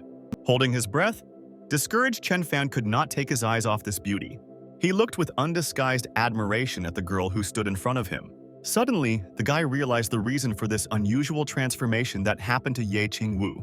After all, the girl did not have the amulet around her neck that he had given her the day before. Chen Fan thought that Ye Qing Wu was too kind and could not refuse him to his face, so she accepted the gift. But if she took it off, she probably rejected the guy. This upset him very much. The girl handed the young man the plastic he asked for. Chen Fan invited her to go inside. Ye Qing Wu could not understand why the young man was not happy about the gift, because she tried so hard to find him cicada wings. The girl went inside to the living room. She thought that before Chen Fan personally poured tea for her, but today it was Aunt Yin Xiu who did it. Suddenly, a thought sharp as a knife pierced her heart. She probably angered the guy with something. Meanwhile, Chen Fan entered the room and addressed her with unusual coldness in his voice. With sadness, trying not to look into her eyes, the guy apologized for the wait and thought that if she was not interested in him, then it was better to be careful. The guy handed over the money for the plastic and said that he didn't know how much it cost on the market, but Ye Qing Wu didn't want to accept the coins. The girl was completely confused because this was a task for her. But why then did the guy pay for it? Was this really his way of saying that he didn't want to see her? Chen Fan persistently held out the bag of coins and thought bitterly that he still shouldn't have rushed. After that, the guy left without saying a word, only finally saying that he would go cook. Ye Qing Wu tried to analyze her mistakes and understand what she did wrong, why the guy hated her. With rapid speed and pain in his heart, Chen Fan rushed out of the house, and the girl came out all in tears. They both decided that there was no need to rush. It was necessary to give time to improve the relationship. At the foot of the nameless mountain, Ye Jinghong explained to his daughter that the master probably gave her a jade amulet and a huge chance. but she did not understand anything. And because the girl was late on the task, he was very angry. With hope in her voice, the daughter asked, "Was the guy just angry and didn't turn away from her at all?" The father said that first you need to go back and figure out the meaning of the second scarf. Over time, the guy will forgive her. Kinyan said that Ye Qing Wu was at least able to understand the meaning of the scarf, but she was not. Meanwhile, on another nameless mountain at the vantage point, Chen Fan sat drooping. The guy remembered that today the girl was very beautiful.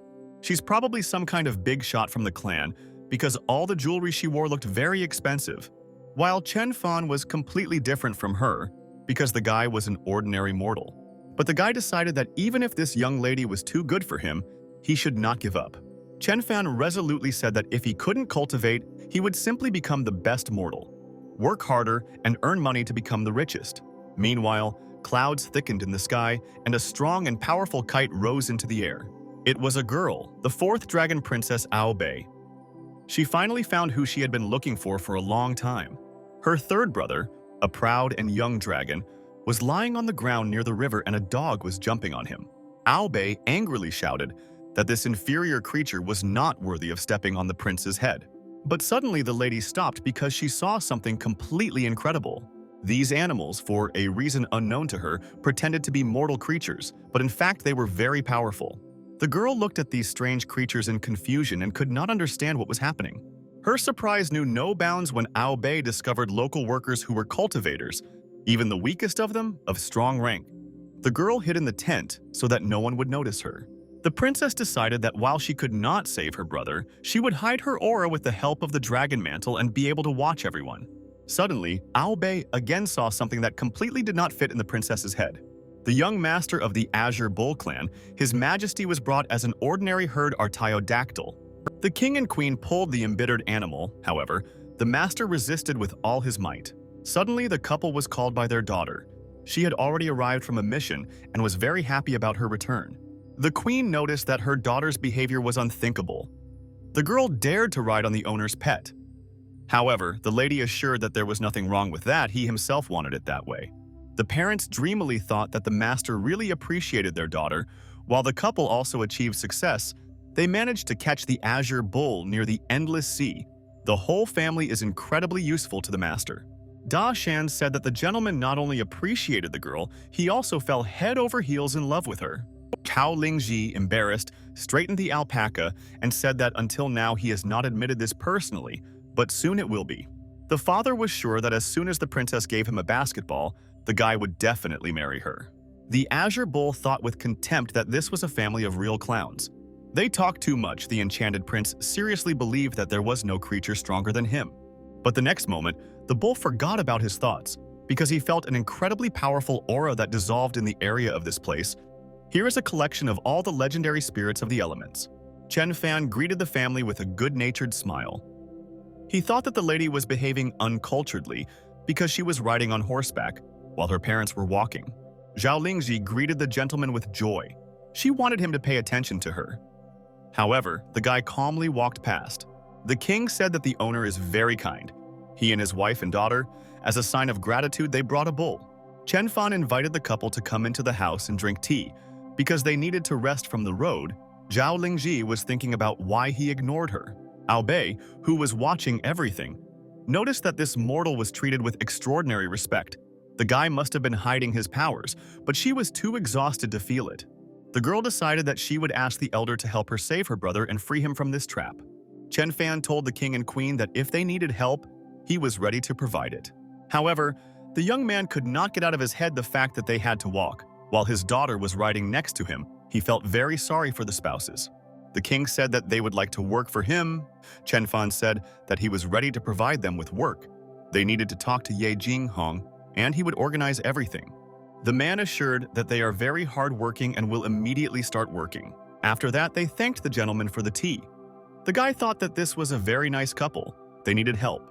Zhao Lingzi turned to the young man with trepidation in her voice. She was very worried. The girl handed Chen Fan the luminous pearl she had obtained with such difficulty. Chen Fan twirled the ball in his hands in puzzlement. It was a mystery where such an object came from in this area. The guy put it on the table and said that plants and flowers do not need to be watered every day.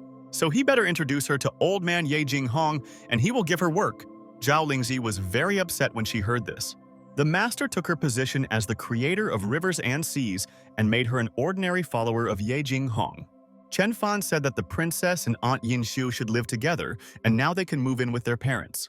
The guy was proud of his decision. He thought that having recovered, the family would be able to improve relationships with each other. And the princess rushed to her mother in tears and began to cry bitter tears. The queen couldn't understand what happened because the master wanted to make her his wife. But for some reason, he changed his mind. Ye Qing Hong explained that they were just pawns, and they couldn't show emotions otherwise the master would get angry. Zhao Lingzi said in tears that he gave her the important task of creating and converting rivers and lakes. Such a job is worthy only of his close wife. Ye Qing Hong said that she was just one of the commanders of his plan and simply misunderstood everything.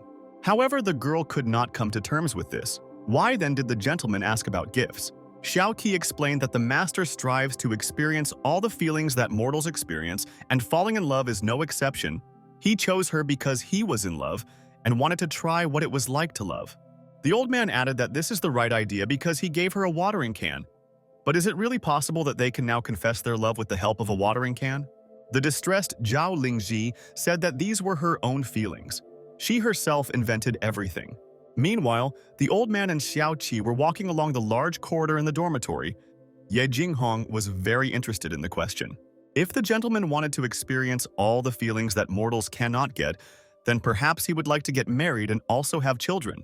Xiao Qi replied that if we are talking about Ye Qing Wu, then the girl probably does not have a chance. But in any case, time could change everything, both for the better and for the worse. The old man thought deeply about what kind of women this warlike young man liked. After some time, Chen Fan taught his workers how to plow the land correctly. After careful processing, it is necessary to insert a seed so that it germinates as quickly as possible. To do this, it is necessary to water it with water, and in this case, all the seeds will grow faster. The guy learned all these skills a long time ago, and now he has become a good god of agriculture. Cultivators felt incredible energy that emanated from these seeds. Chen Fan thought that the people hired by old man Ye Qing Hong are very diligent and enjoy their work. When he received the title of God of Economy, the system gave him a ton of seeds. The guy also noticed that Ye Qing Hong, being in a leadership position, still worked together with everyone else. He is probably a good person, and it's a pity that nothing worked out with Ye Qing Wu. The guy thought that someday the time would come, and he would give the old man a new hoe. There was not much fertile soil on this mountain, and if the young man really wanted to become rich, then other ways were needed. Chen Fan was thinking about what else to do. Suddenly, the guy discovered Xiao Qi. The girl said that she had found a beautiful beetle. Chen Fan twirled the caterpillar in her hands in surprise. He said that it was a silkworm, but it was unclear where it came from. Suddenly, a brilliant idea came to the young man's head. He needed to check whether this insect could produce real silk, and perhaps this was his chance to get rich. The insect felt that this guy had absolutely not a single drop of cultivator, but still, something strange happened. Due to the pressure of the hand, the silkworm could not even move. He was captured and unable to escape. Suddenly, Xiao Qi noticed something amazing and said that brother should pay attention to it. Chen Fan noticed that the insect produces very good material. The outfits that he can sew will definitely become popular. The variety of silkworm silk was one of the greatest treasures of this world. It was amazing how the guy could pick it up with just one finger. Chen Fan turned to the old man Qing Pochen, who was not nearby. The guy thought that it would be nice to breed them. The old man told about this insect in front of them, a multicolored jade species. But there are also many ordinary options. Their silk is not the same quality and valuable, but also good. The guy thanked him for the information and said that he would do the search and then called the old man to pay him. Xiao Qi told the silkworm to grow big and strong, and then it will be able to produce good offspring. The silkworm noticed that this leaf was very tasty, like an elixir. It was probably brought here so that the main beetle could save the tribe. Meanwhile, the girls, locked in their room, were mourning their sad fate. Qin Yin could not understand the meaning of the scarf that the master gave them, and now he was also ignoring her. Suddenly, the fathers burst into them and said that it was necessary to complete a new task because the master needed jade silkworms. Ye Qing Wu looked at the old men in surprise and asked, "Why did he need them? Is the owner really unhappy with her?" Because the girl should have brought not the wings of the cicadas, but the jade silkworm clan. Ye Qing Hong explained that the owner needed silk. He wanted to use them for weaving, and sewing is usually done by certain people. Suddenly, an amazing thought came into the old man's head, because usually girls were engaged in sewing fabric. The brothers guessed that this was not a simple task. In fact, the master needed a girl, but they, his faithful servants, did not immediately understand anything. Ye Qing Wu said that on the way to the forest where she found the wings of the cicadas, there was a palace in which hundreds of women have been engaged in this business since the age of 15, and thus learned the Tao. Probably he needs them. King Potion decided that he would go to this place and bring the workers, but his brother noticed that it was necessary to take the girls with him. In this way, they could atone for their guilt. Ye Jinghong thought that all this was not without reason. The gentleman had already mentioned children and marriage, and now he sent the old man for women. Perhaps Ye Qing Wu would really succeed in something. Meanwhile, a black cloud thickened in the sky with crows flying around it. This was the arrival of a dark demonic clan. The leader was informed that the black ghost of the kingdom of Qilin was killed, and it is clear that someone wants to conquer the world faster than them. Perhaps this leader on the mountain. The man looked into the distance and said that this was even better. He had a great opportunity. Today will be decisive, and he is prepared to capture everyone. Meanwhile, Chen Fan's house was quiet and calm. Xiaobai and Xiaoqi delightedly inhaled the incredible smell of meat. The young man warned the girl not to rush. If she eats the treat unprepared, she might get diarrhea. Meanwhile, the heroes paid attention to the sky and noticed that the weather had changed too sharply and the wind had risen. The sky suddenly became darker. Gray and black clouds covered the entire space. It felt as if many cultivators had gathered there, decorating the sky black. With such energy, it was possible to say for sure that the aliens had clearly not arrived with good intentions. The people decided to protect their master. The cultivators rushed to attack in a crowd and decided to somehow support their master and repel this blow. People arrived in the sky. Above the nameless mountain, Ye Jinghong angrily threatened that they should not dare to interfere with their master. The enemies must leave while they are still alive. However, the evil demon laughed angrily. He wanted to personally meet this gentleman and added that his servants would die with him. The evil cultivator directed his magic spells at the heroes. They felt an attack that was difficult to fight. This meant that the opponent was of the rank of sovereign. He was stronger than any of them, so difficult to fight. The demon wanted to see the master, and said that if the heroes did not hurry up and call their boss, then nothing would remain of their ashes. Huge black magical waves engulfed the cultivators, and they were trapped. And yet, Yin Xiu hoped that the master would not leave them to die. He would certainly come and save his subjects. But on the other hand, the owner gave them strength and opportunity, and if they are not able to cope, then they have no right to ask for help. Meanwhile, in the courtyard, Zhao Qi and Xiao Bai were watching this fight. The dog could not understand why the master was not helping them. The girl replied that in the eyes of the master, all living beings are ants. He is too great to pay attention to them. Chen Fan has almost finished his preparations. He warned that everything is ready and you can try it soon. All that remains is to pepper it. However, a strong stream of wind sent the peppercorns right into his nose. The guy felt how they penetrated inside. The young man could not resist and sneezed with all his might, not even knowing what he had done with this action. After all, from this sneeze, powerful energy was released and rose upward. The heroes noticed that the dark spell had dissipated, and the sky had once again become bright and clear. Their enemy could not understand how this happened because his power was so powerful. But nevertheless, the black fog dissipated. White clouds floated in the sky again. Somewhere among the clouds, Zhao Tai and the master watched all this. The girl said that now they must believe her words. He killed 100 cultivators with just one sneeze. Even their father is not capable of this. 2 princes from the Dragon clan decided that they needed to leave if the dangerous master thought that they were enemies. Dragonvine thoughtfully said that the owner killed someone for the first time today. It is simply incredible how powerful a person must be to destroy another without performing any action at all. The tree replied that even though the young man used his power, he still did not see anything.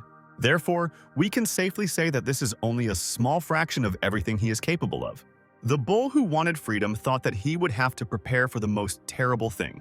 Meanwhile, in the Juxian palace there was a powerful explosion from which the tablets flew out. Many jade tablets burst overnight. It was difficult to imagine that the demon army was killed with one blow. However, there could be no doubts. Such a strong master appeared in this world. The demon said that the earth is filled with truly powerful creatures. But the prophecy says that it is from there that changes will begin that will shake the whole world. Therefore, the villain wanted to start the conquest from there, but did not foresee that there would be someone so strong in this world.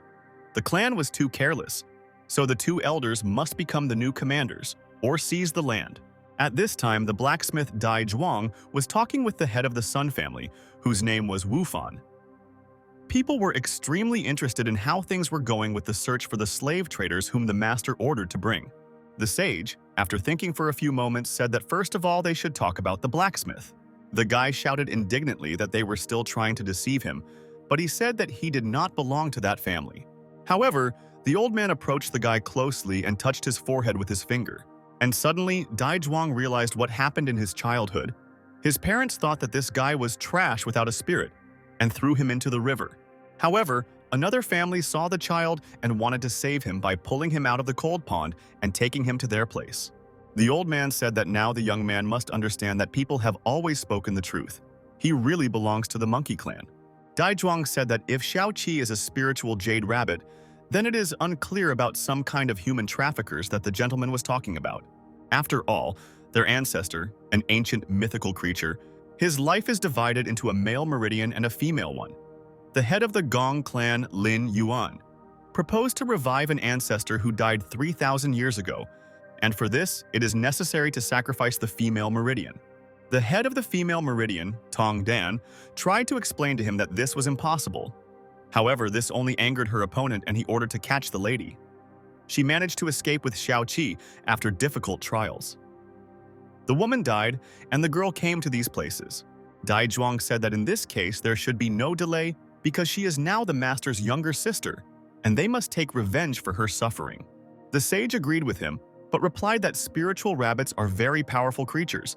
They should not be underestimated. First, you need to find out from the gentleman how to get rid of the male meridian. After some time, the heroes arrived at the nameless peak in the reception room for guests and reported that they had found slave traders.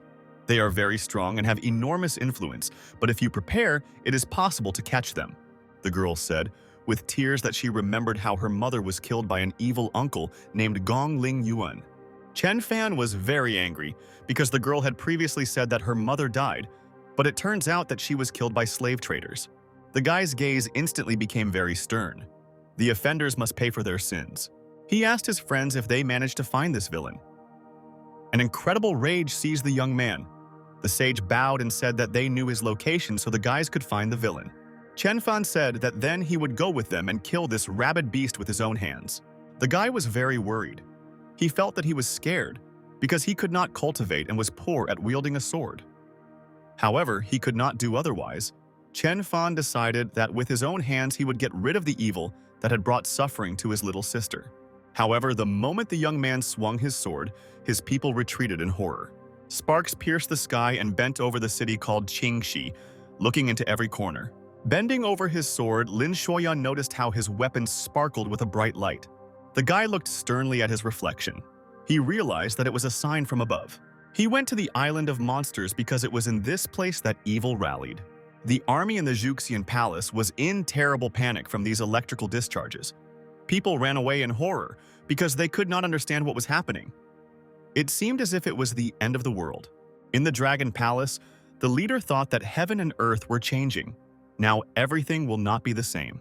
What was originally predicted began. The old man was thoughtful and looked at his city. Chen Fan looked at her sword. The guy originally hoped that he would use it as decoration, but there was no choice. When the owner came out, he saw how the servants knelt before him, and everyone was trembling with fear. The master said that the master should not fight the slave traders personally. They could kill them on their own. The man doubted his abilities, but understood that the master entrusted this mission to his subjects, and they must show that they are competent.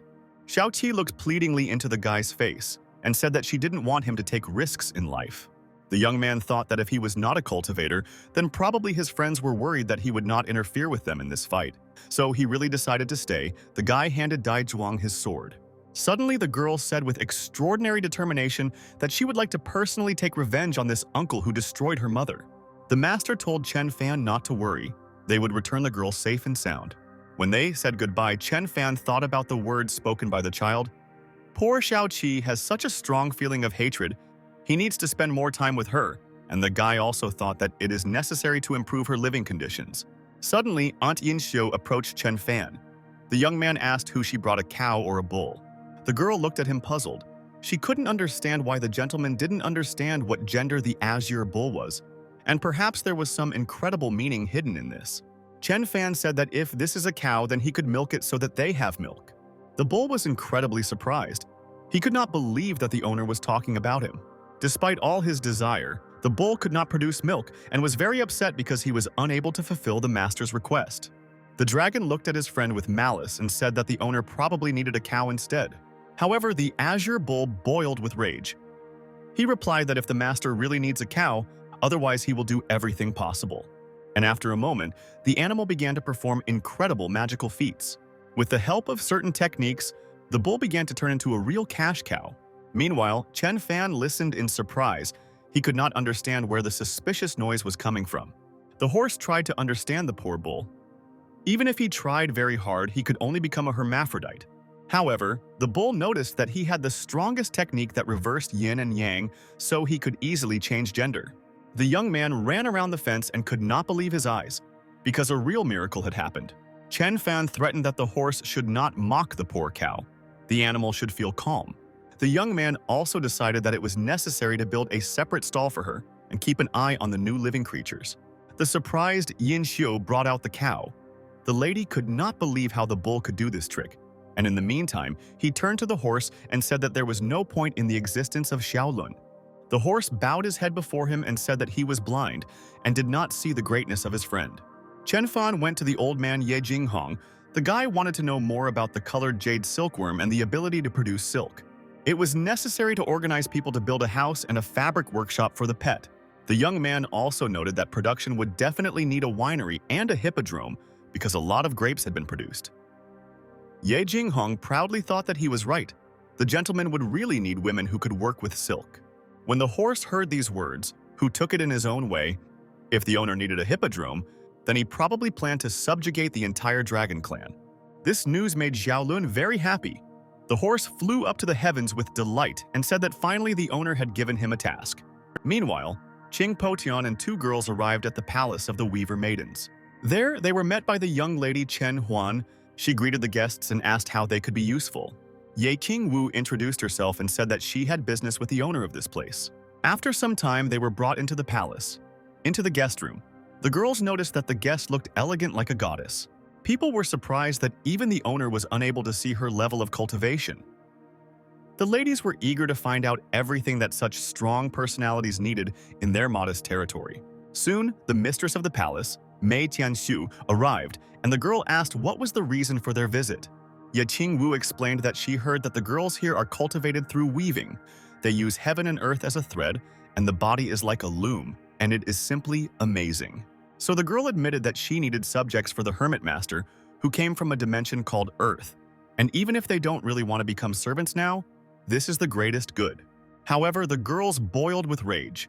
They developed independently of anyone and earned the title of cultivator, so they are not going to become servants of some master. However, the mistress of the palace interrupted the indignant screams and looked thoughtfully at her guests. After all, Ye Qing Wu looked incredibly strong and had unearthly beauty. Her cultivation level surpassed many gathered in the hall. A strong aura rallied around the girl, which gave me goosebumps. Ye Qing Wu said that she is strong, and yet she is still a pawn of the master. This praise is a huge part for her. The hostess bowed her head and said that they agreed to meet the master and become his servants. The ruler promised that they would serve him faithfully, always submit and obey in everything. Meanwhile, in the Juxian palace, two servants bowed their heads to their master. The gentleman arrogantly said that he did not blame them, because he also felt the energy of the sword. The servant asked what they should do in this case because their enemies are too strong. The leader replied that there was no need to worry. They would find the treasure of the demon clan, which was called the lute, and with the help of this weapon, the opponents would not have a chance.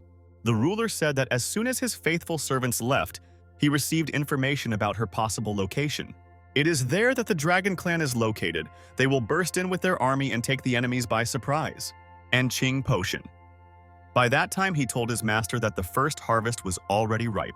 The cultivators brought many baskets with the harvest, which glowed with an unusual magical radiance. Ye Qing thought that all these 10th spiritual rank plants, each one of them, was worth a large fortune. Chen Fan leaned over and took a closer look at the plant. He said that something was wrong here, because the stems should be thicker. The guy told the old man to come with him so Chen Fan could tell him what exactly the problem was. They walked through a field that was dotted with plants, the harvest emanating an incredibly powerful force. Ye Qing could barely restrain her inspired cry. All the plants belonged to the royal rank and were worth a lot of money. Chen Fan said that first you need to add base fertilizer, and when it is absorbed, you need to add a little more, and you also shouldn't water it too much. The old man understood everything and said that the weaving workshop was already ready and they could go and look at it. When Chen Fan arrived at the construction site, he was very surprised because he saw an incredible number of women. They were all brought by Qing Potion. The old man was very proud of himself that he was able to complete this task. The young man approached him and stealthily asked who these women were. The owner was beyond surprised. King Potion explained that these were weaving girls whom they hired to hide the clothes. The women even brought their own looms. They are skilled in this skill, so they won't let you down. Chen Fan praised the old man for his efficiency. The workshop had just been built, and he had already hired people. Ye Qing winked at his brother. He was right when he said that the master really needed women. Chen Fan ordered that things be brought to the new workers so that the girls could live in the workshop.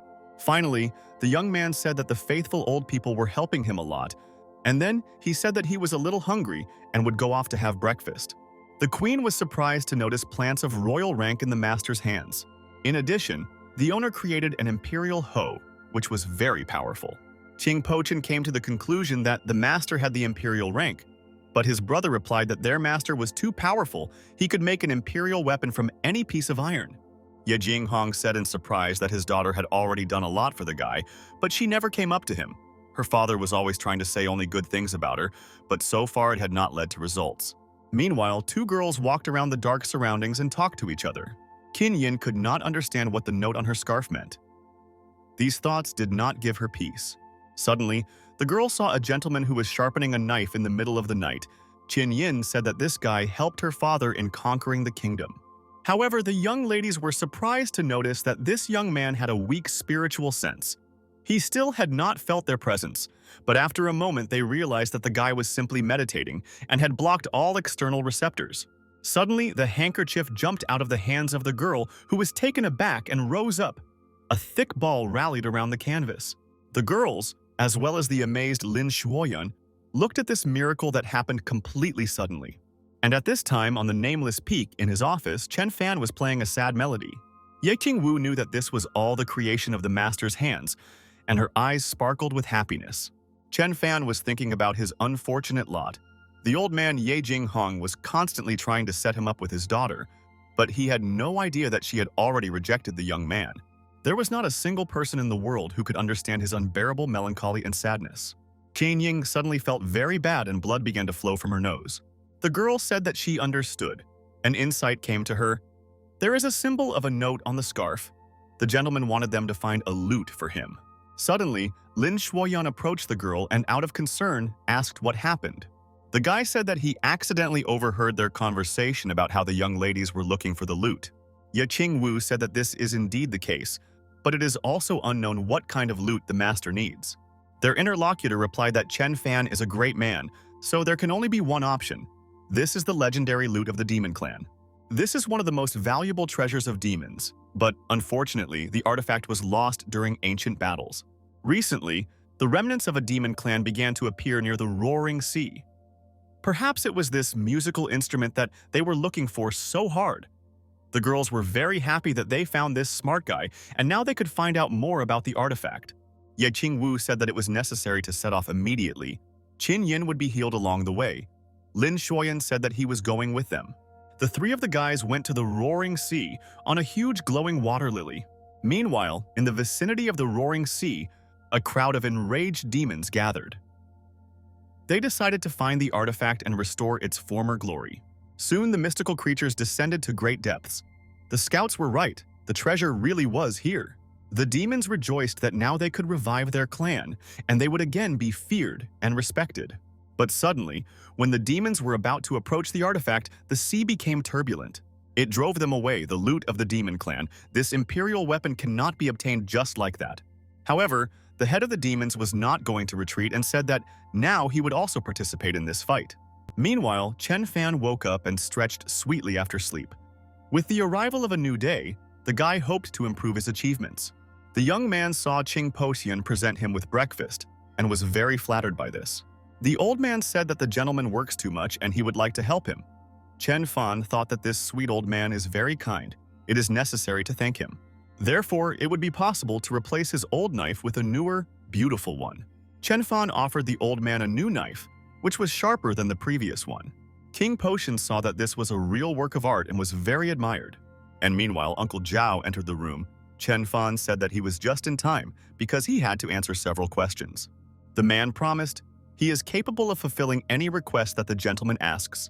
Chen Fan was interested in information about the horse market because the stables were already ready, and that strange horse still had not returned. It was necessary to get new pets. The guy said that he needed to buy 700 or 800 for the cart. Zhao calculated how much money it would cost. 700 or 800 horses are quite expensive. The man thoughtfully scratched the back of his head and said that he would have to spend about 6 or 5 million. Chen Fan thought about it. This was another waste, but soon the fruits and vegetables should have ripened and brought him income. Therefore, the young man said that Ye Qing Wu will take care of the people. He will bring money tomorrow. The guy also added that he had already taken ropes with him to tie up the horses. When Zhao approached the rope, he saw that it was a real treasure. The man pulled away. He was seriously frightened by the image that appeared before him. However, a moment later, the servant came to his senses and did not admit this to the surprised Chen Fan. Having overcome his fear, the man said that everything was fine. Zhao thought that this rope was made of dragon vine fiber, and with it, a whole clan of dragons would come out to conquer. And Chen Fan good-naturedly invited his friend to stay for breakfast and eat with them. The guy told Qing Potian that he needed to put water on the stove, and in the meantime he would make dumplings. The old man replied that he would fulfill this request and hid the sparkling knife in his pocket. Chen Fan thought that Qing Potian really liked this thing, and the old man could take it for himself. Meanwhile, in the dragon palace at the bottom of the sea, a prince arrived. He noticed that his people were using a dragon staff to create a barrier. Has something really dangerous happened? However, when the prince saw his friends, he realized that their lives were absolutely not in danger. The young hero greeted the elders with a low bow. The leader said that they should not kneel before him. The guy said that he had very good news for the elders of their entire clan. The inspired prince told how he worked for the master cultivator, plowed the fields, and learned a lot during this time. And now the owner has decided to build a hippodrome, which means he needs horses, so he needs to hurry up and use his chance. However, the elder hit the prince in anger and told him not to continue this conversation. The leader could not believe that everything they said was true, and this young man really obeyed a mere mortal. The prince shouted that they must believe him. The master built his new house on the legendary gathering place of the elements. All his pets are ancient creatures. However, the leader furiously said that this was not true. The ancient creatures are loners. They are not capable of living in the same house. And the naive prince fell for the cunning tricks of the deceiver. The young man tried to explain that this was true because he was cultivating. However, the old man noticed that pure dragon blood flowed in the veins of the prince, and it was not surprising that the transformation occurred. The angry man also said that he felt frightening energy from Xiaolun. He must stay in the palace. The guy must be protected. But after thinking a little, the old man thoughtfully said that the energy is indeed very powerful. It could not be spread by an ordinary person. Lately, many demons have gathered around them. Soon, something could happen that would change the life of every person. So the head of the dragons decided that he should take up meditation and then deal with this new owner. In the clan of the Golden Turtle, the young guy Zhuan ran out of breath. He decided that he would definitely return and take revenge. The young man made his way through various obstacles and a powerful flow of energy. But suddenly, Zhao's cry was heard in the sky. He called upon the clone of dragons and commanded that the enemies surrender and come out. If the demon does not agree, then he must be prepared for the consequences. Suddenly, the sea became agitated, and among its stormy stream of water, a huge dragon came out. The guy had no doubt that this would be the case. As expected, their sentry was at a high cultivation rank, but he could not cope with the magical shackles of the rope. After all, the rope in his hands was created to conquer the dragon clan, and if the opponents do not surrender, they will greatly regret it. After some time, there was not a single dragon in the depths of the sea that could offer resistance. Zhao caught all the inhabitants of this place, but suddenly a terrible voice was heard among the depths of the sea. The head of the clan majestically came out of the water and asked who disturbed their peace, and what the uninvited guest wanted from their people. Zhao said that the master needed horses, and the head of the dragon clan, Aoxi, would also be his faithful horse. The sage was outraged by such insolence. He himself wanted to go to the nameless peak, but first he decided to deal with this insolent person. Aoxi attacked his opponent and said that when he killed him, he would go and destroy this gentleman. However, Zhao bravely replied that his master had thought of everything. His magnificent plan could not be stopped. With these words, the fighter released his rope forward. Aoxi barely had time to jump back to avoid getting caught. Suddenly, the head of the clan of dragons realized the reason for such steadfastness of his enemy. After all, this rope was made from dragon vine. It is capable of enslaving anyone. And yet, this gentleman from Earth did not take into account that the powerful ruler had an imperial weapon that he could not control. The depths of the sea rose up, and Aoxi released a huge artifact from under the water. He threw his imperial weapon at the guy so that he would finally know the wrath of the dragon's head. Meanwhile, a tournament between several teams was taking place on the basketball court. Thanks to the energy that reigned around the field, every player felt that his level was rising. It was no coincidence that the master chose this place. A huge amount of Dao energy accumulated here, and cultivation improved depending on whether the participant won or lost. But even the support team received gains. Soon, after a short break, the second period began.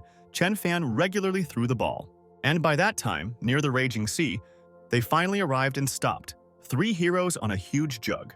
The guys saw that the loot was already in the hands of the demon clan. They were probably too late. Ye Qing Wu resolutely said that she had a plan. The power of this thing cannot be underestimated. We must try to get it for ourselves. The girl approached the demon and announced that he should return the artifact, and in this case she would save his life. However, the evil scoundrel only laughed menacingly and said that the guys must follow his rules. Ye Qing Wu felt that thanks to the powerful artifact, even space itself was distorted, but the girl decided not to give up. Suddenly, the young lady noticed that the loot retreated back. It was hard to believe, but the instrument was afraid of Mr. Chen Fan's aura. And in the next moment, the lady concentrated solar and light energy around herself. The demon looked at this unusual phenomenon in amazement. He did not even imagine that this girl had such power. Suddenly, the heroes saw how the loot began to head towards Ye Qing Wu at rapid speed. The demons could not believe their eyes, and the lady had almost taken the artifact from them without making much effort. The girl said with a smile that loot made the right choice. The instrument understood where it was better for him. The demons turned cold in horror. The imperial weapons themselves surrendered and passed into the hands of the enemy. After some time, all the people who were in the vicinity were destroyed. The amazed heroes looked at this with bated breath. They could not believe that the lady was so strong. Suddenly, all eyes turned upward, because from the depths of the sea, the thing they had been looking for so long appeared. Meanwhile, Zhao continued to fight with his opponent. The guy was sure that even if he died, the master would come and avenge him. However, Aoxi did not believe him, and haughtily said that the owner would be afraid and would not come to take revenge. But suddenly, the head of the dragon clan stopped short because the villain saw something incredible in front of him. It was Mrs. Ye Qing Wu who arrived. The girl looked very warlike and extraordinarily beautiful. The lady said that the weapon turned out to be a whole clan of dragons. It's funny that it was able to choose the owner correctly. The leader realized that he had no choice left, and with fear in his voice, he said that he was ready to do anything to be forgiven. Ye Qing Wu thought with enthusiasm that now the master would definitely be pleased with her because the girl received 2 imperial weapons at once. Meanwhile, somewhere in the sky above a nameless peak, Zhuan was flying. The guy received terrible wounds and decided to find a place to hide. Suddenly, the young hero felt the energy of a shiny pearl and realized that the artifact was somewhere nearby. After a moment, the young man saw a group of cultivators on the site who, for some reason, were throwing a round object to each other. But when the guy saw in their hands the pearl that people were playing with so disrespectfully, he felt incredible anger. Pathetic people dared to mock their clan's treasure. They probably definitely want to die. The young man quickly descended. He shouted threats that the impudent creatures should say goodbye to their lives for such actions. But during the flight, Zhuan turned into a large and strong turtle. Chen Fan was relaxing nearby on the basketball court and did not notice how the turtle fell down. The young man who had turned into a turtle looked around warily and could not understand what was happening. All the cultivators looked very powerful. Is this really a legendary place? A weaving of all the energies that have rallied in the area. Suan decided that he needed to leave this place because it was very dangerous to stay here. Suddenly, the turtle retreated because he saw two girls. They were carrying artifacts in their hands. Tinian said that she brought a new musical instrument for the master instead of the one that was damaged. Chen Fan, embarrassed, met the girls and said that he really liked them. Tinian walked past her friend and said that if nothing else was needed, she would go, inadvertently pushing Ye Qing Wu towards the owner. The young beauty handed him a sparkling curled treasure. Chen Fan thanked her for it. The girl thought that such a treasure would really help him. Forget past mistakes. Chen Fan hopefully suggested that she probably still liked him. Unexpectedly, they paid attention to the turtle, which was crawling forward, but its strength was leaving it every minute. Chen Fan said that it would be possible to catch it from this reptile. It would make a delicious turtle soup. Xuan, in the greenhouse, begged the master to spare his life. Ye Qing Wu using telekinesis, she said that there is no point in asking the master. He does not take creatures that are useless to him. Xuan decided to take this hint and show how he could play basketball. With the help of simple tricks, the turtle wanted to show that he was capable of doing a lot and was very talented. Chen Fan, after watching the reptile for a few seconds, said that this turtle was funny enough and you could leave it. Xiaobai, who was nearby, suddenly realized what needed to be done and how to attract the owner's attention. So the dog decided that he would also prove himself and began to rapidly chase after the sword. But Zhuan did not want to tolerate competitors, so he angrily bit the dog's tail. Xiaobai could not tolerate this in any way, and with all his strength he threw Zhuan away from the playing field. Suddenly, the players noticed that the energy of the pearl had condensed around them. It was like a miracle. Ye Jinghong told his daughter when they were alone that perhaps she has a chance. Perhaps the master still likes the girl. The old man added that among all the young beauties, the owner gives her the most chances. And even if he doesn't like his daughter, then at least Chen Fan values her the most. Since the gentleman pretends to be mortal, sooner or later he will want to get married and have a child. Ye Qing Wu happily said, which means Ye Qing Wu has a chance, and she could make the guy happy. Ye Jinghong handed his daughter a small book that he wrote personally. Watching the master, Chen Fan often said that if you have the courage, then anything can be possible. The girl must show herself well and surprise the master. Ye Qing Wu thanked her father and said that she would follow all the rules. And at this time, somewhere on a nameless peak from the sea, a powerful breakthrough occurred. This is a black warrior and the energy of a pearl. People from the Turtle Clan noticed an unusual phenomenon. The patriarch of the Golden Turtle Clan said that they should take the pearl for themselves and kill this scoundrel. The people gathered their entire large army and went on a search in order to catch and destroy the enemy. Many turtles rose up. They cut through the clouds with rapid speed. Meanwhile, in the central hall of the Rabbit Clan, a meeting was taking place. Patriarch Gong Honggu was not too happy to see the girl, but did not show it and smiled peacefully. Shaoqi decided that they needed to be careful. First, they would see what these people were up to. The arrogant rulers noticed from her facial expression that the girl was not too pleased with this meeting. Could it be that after so many years, she continued to be angry? The elder said that the mother's death was not in vain. The woman died so that the first ancestor would be reborn and die honestly, but they are not animals, and they would like to know what kind of compensation the girl wanted. Xiaoqi replied that she would like to hear an apology to her mother at the grave, and then for the two to commit suicide. The elder was indignant, even if it was a girl, and began to cultivate, "This does not mean that you can threaten them." However, the young lady waved her finger negatively and said that they were mistaken and she was not threatening them. The girl added that these were not threats at all, but a real order that they were obliged to carry out. Gong Kunpeng looked at Xiaoqi with mockery. Does a naive child think that she can insult the elders just because the monkeys are on her side? The sage, meanwhile, approached his friend and invited him to taste the seeds, asking that when the heroes fight, so that they do not forget about him. The old man was confident of victory because Zhao Qi had the master's sword. He would not have to interfere. Suddenly, the two elders jumped up from their seats in anger. Their patience was over. It was necessary to punish this rebel and destroy her. The villains did not suspect that they would not be able to realize their plan. After all, the girl was only small and weak in appearance. Xiaoqi looked at her enemies boldly. She did not feel fear even if the entire army attacked her. The enraged Gong Kunpeng suddenly felt a very strong energy emanating from the girl. However, the elder decided not to give up. He summoned the disk of the white moon to himself. This is a magical treasure that is difficult to overcome. But Xiao Qi was not at a loss. It only took her a couple of seconds to break the treasure into small pieces. And after that, the girl swung her sword and said that their blood would only stain the master's sword. After some time, the two elders fell exhausted. They were defeated on the floor. Xiao Qi proudly said that she had deprived them of cultivation. Now it was necessary to take the scoundrels to her mother's grave so that they would apologize to her on their knees. Meanwhile, new guests came to Mr. Chen Fan. The lady behaved extremely persistently. The woman said that she has an incurable disease that she cannot get rid of. It's called love, but suddenly other patients came up to the guy and needed help. Another thin and haggard woman said that she had a sick girl who was poisoned by evil people. It took Chen Fan a couple of seconds to understand what kind of poison the girl was given. It was the black biluo. But suddenly a strange dressed man approached the guy. He told Chen Fan to give him the patient. The man ordered the mother to put the baby on the bench, hold her tightly and not shake her. And in the meantime, the strange mister took the bottle and performed some actions with its help. The next second, the old man approached the child and touched the girl's back with his palm, and energy descended on her. The old man said that the snake venom had been removed from the body. It was lucky that she was brought here so quickly. A little more, and it would have been too late. Chen Fan looked at this in confusion, because with one slight movement this man performed the treatment. But the next moment the guy was even more surprised, since the unknown wanderer grabbed the snake's venom with his bare hands and got rid of it. After that, the man waved goodbye and said that he was moving on.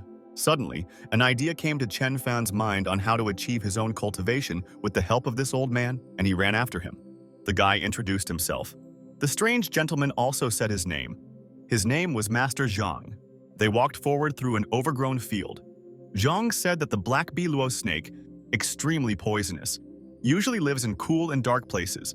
It is very dangerous and over time can even turn into a monster. Chen Fan said that this reptile must be caught. The strange thing was that the old man constantly drank from a jug into some liquid. He took a sip and said that it was advisable to catch this snake as soon as possible. The travelers walked along the dense thickets. Soon, in the bushes, Chen Fan discovered an amazing plant that emitted an incredibly strong stench. The guy assumed that it was poison. Zhang sharply shouted for the young man to throw away this thing and not touch it, because the snake's venom is very dangerous. The old man did not expect that the snake would leave its tracks in such a place. He said that he could cure him, but Chen Fan assured that he was fine.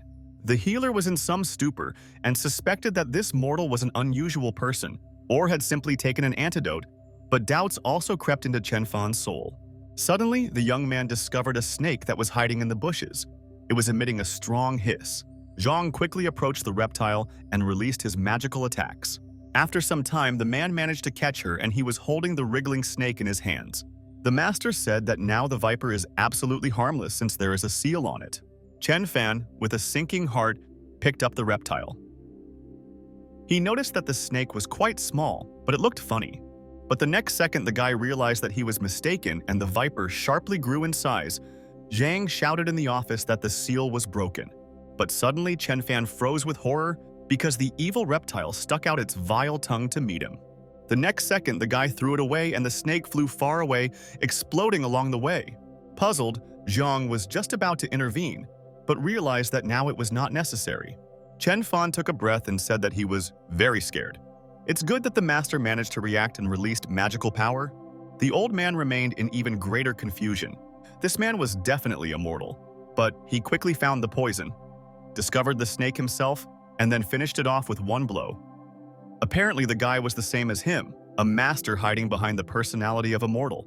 Chang offered his new friend water, and Chen Fan admitted that he was really thirsty. The old man assumed that after Chen Fan took a sip, he would definitely be cured of all diseases, because the taste of this wine was amazing. But suddenly, the guy spat out this disgusting thing that fell into his mouth. He said in surprise that the wine was simply disgusting, and it was impossible to drink. The master replied that Chen Fan simply did not taste the taste. You can even drink it in one gulp.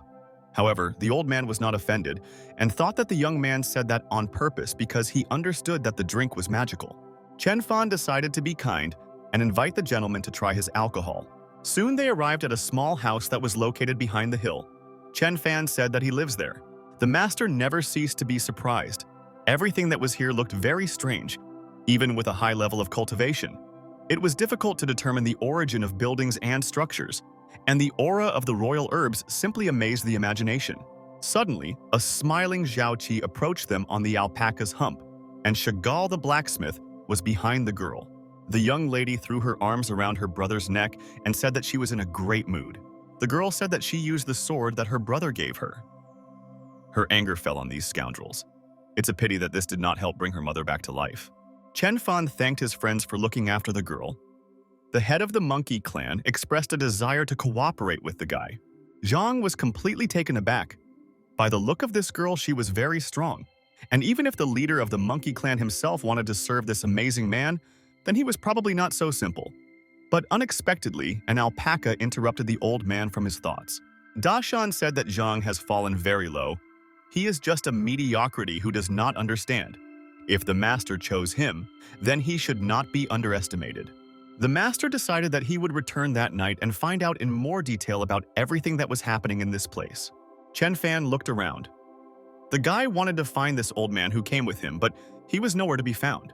After some time, the young man sat on the riverbank and thoughtfully looked at the float. Two elders watched him from behind the bushes. There had been nothing in this river for a long time except frogs, but perhaps the strange gentleman didn't care who he caught. Meanwhile, Ye Qing Wu approached the young man, and the girl kindly offered him fruit. Chen Fan thanked him, and together they tasted delicious apples and grapes. Suddenly, dense energy condensed in the sky, which foreshadowed some danger. It was a demonic aura. Zhuan suddenly realized that his pursuers had finally caught up with him and decided to make another attempt to attack. The magical energy in the sky formed an incredible structure similar to the Sky Castle. Suwen warned that this is the master of the Golden Turtle Clan. The villains are hunting for him and the pearl. King Potion jumped up belligerently and declared that he would not allow anyone to steal the master's basketball. The unsuspecting Chen Fan sat peacefully on the river, and the elders decided that if the owner was nearby, they would definitely win. After some time, the warlike people began to descend at a rapid speed. But when people hit the ground and fell, they immediately turned into their original form and took on the appearance of an ordinary turtle. The warlike clan fighters quickly fell down and drowned in the river. Chen Fan noticed how his float began to sway. The guy assumed that there was no one in this river, but suddenly he discovered that he could find a catch here too. Chen Fan pulled the fishing rod and pulled out turtles, which turned out to be an incredible number. All this happened thanks to Ye Qing Wu. The girl quietly turned them into reptiles with her magical power.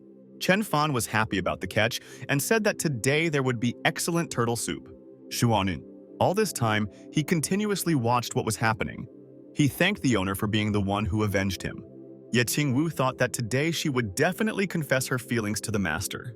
Chen Fan also decided to have a romantic dinner with candles in the evening and take the first step. The guy carefully examined his supplies. The food that he got from the system still remained.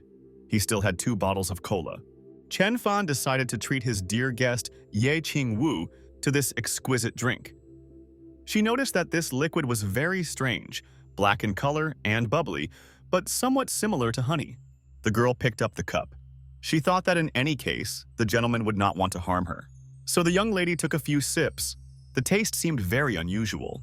Suddenly, the girl felt pain in her chest. Her meridians seemed to be torn in the middle. Chen Fan explained that this is the name of the cola drink of the earth. It cannot be sung sharply, otherwise you may choke. Ye Qing Wu suddenly felt that her wounds had been healed and her powerful strength had increased. In addition, the bubbles gathered in her nose, and she felt them pricking inside. Chen Fan was worried that the girl had left her home for a long time. The young man allowed her to return if necessary. Ye Qing Wu lowered her gaze in embarrassment. She thought that the master wanted her to leave. Chen Fan replied that this was not so. Suddenly, the young lady grabbed his hand, and goosebumps appeared all over the guy's body from this one touch. The girl said that she had really liked the owner for a long time. She would like to stay forever on the nameless peak. Chen Fan said in surprise that the young beauty was a cultivator, and he was an ordinary mortal. However, the girl assured that she liked the guy for who he is. From these words, the young man was very moved. He looked carefully at his reflection in her eyes. And then he brought her to his place. For some time, they stood in silence and looked at each other. The guy admitted that he had also really liked Ye Qing Wu for a long time, ever since their first meeting. Soon the guys left the room, Chen Fan decided that he needed to quickly warn everyone about their relationship. Zhang, who was spying around the corner, noticed that this woman has incredible strength. Perhaps she is a master of the Nameless Peak. In a fit of emotion, Chen Fan sang a song about how the bright evening stars illuminated the house in the west and east. And in the next moment, the incredible happened. From this song, suddenly two powerful tasks actually grew. The old man could not believe his eyes, because these were ordinary lines that could build entire palaces. Meanwhile, the guy sang about phoenixes in love who flew up to the skies. Their hearts beat in unison, and indeed two fiery birds rushed straight at the old man. Suddenly, the master heard the patter of feet and the noise of a crowd near him, offering him a taste of wine. Besides all this, with the sound of hooves, a huge flock of horses rushed into the distance. Completely lost in all these miracles, Old Man Zhong quickly fell down. Unable to resist, he landed straight to the surprised Chen Fan and Ye Qing Wu. The young man grabbed the master and asked what happened. Probably an unknown villain attacked the old man. However, he pulled away in horror and told the young man not to approach him and remove his hands. Chen Fan assumed that he had the only way to bring this master to his senses, and he hit him with all his might. The young man decided to be careful. After all, even if the strongest master was afraid, then the enemy was nearby. After some time, the guy brought the weakened master into the house and laid him on the bed. As expected from a cultivator, he quickly recovered. When the man came to his senses, Chen Fan told him that the master was in his house and asked what happened. And the mad old man jumped up on his bed. He was afraid that this mighty gentleman would torture him. However, the guy could not understand such a change in the behavior of his new acquaintance. Why the master was afraid of him? The guy grabbed Zhang by the hand and accidentally destroyed the bone. Chen Fan repeated that he should not worry.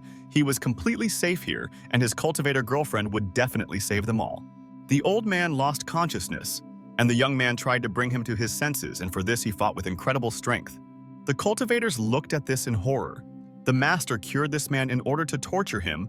They believed that one should not anger the master, otherwise a similar fate awaits anyone else. Ye Qing Wu listened in fear to what was happening outside the door. If you fall for this side of the owner, then it's better to really die. Suddenly, the guy opened the door and was surprised to find Ye Qing Wu standing in front of him.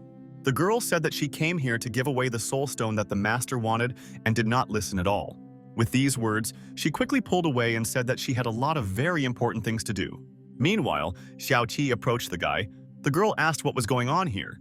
She saw the soul stone and was very surprised. The young man asked her to help take this treasure to his office. Chen Fan thought that cultivators are respected people. If Xiao Qi has potential, then she can become a cultivator. The young lady was worried that touching the stone would reveal her cultivation, so she decided that she would hide her level using a secret skill. And when Xiao Qi touched the stone, Chen Fan was disappointed to discover that the miracle had not happened. The guy invited the girl to try herself in calligraphy and drawing. For this, they went to the fair. Tang Baihu walked around the shop. He was the recognized emperor of calligraphy of this continent, but the powerful energy of the sword forced his majesty to descend to earth and enter the mortal's shop. Suddenly, the master became interested in two buyers who were choosing an ink pot. The girl liked the thing, but Chen Fan noticed that it was not good enough. Tang Baihu approached the guys and said that if brother wanted to buy an ink pot, then a better one couldn't be found here. Xiao Qi angrily told the stranger not to mind his own business. Chen Fan smiled lovingly and apologized for his sister. Tang Baihu was extremely surprised that the girl with the imperial weapon had an ordinary brother. The guy pretended to be very offended by the girl's remark and offered a bet. If there was a better ink maker than him, then the cultivator would agree to buy the entire store for them. The young man liked this proposal very much. Thanks to this, he could save money and said that he was choosing an instrument made of white jade. After some time, two guys approached the seller and asked which ink was better. The man said that they are both very well versed in artifacts, but the white one is much better. Tang Baihu angrily shouted that this was unfair, because the white stew was absolutely no different. The seller explained that to determine the best treasure, a 7-step test must be carried out. The first step of studying the material, Chen Fan chose white jade and its appearance, as well as the carving is worse than Tang Baihu. In the second step, the feeling of white jade is smooth and delicate, and the stone is rough. And in conclusion, it is necessary to check the weight of jade larger in size, but it is not as heavy as stone. The fourth is a sound that, when struck on jade, is ringing and dull. Exactly what is needed. At the fifth stage, it is necessary to check how easy it is to wash the treasures, and the white is cleaned much better. The next criterion is smell. Each material has its own aroma. And the seventh stage, this is the word, you need to listen to how the ink maker speaks, and thus determine its value.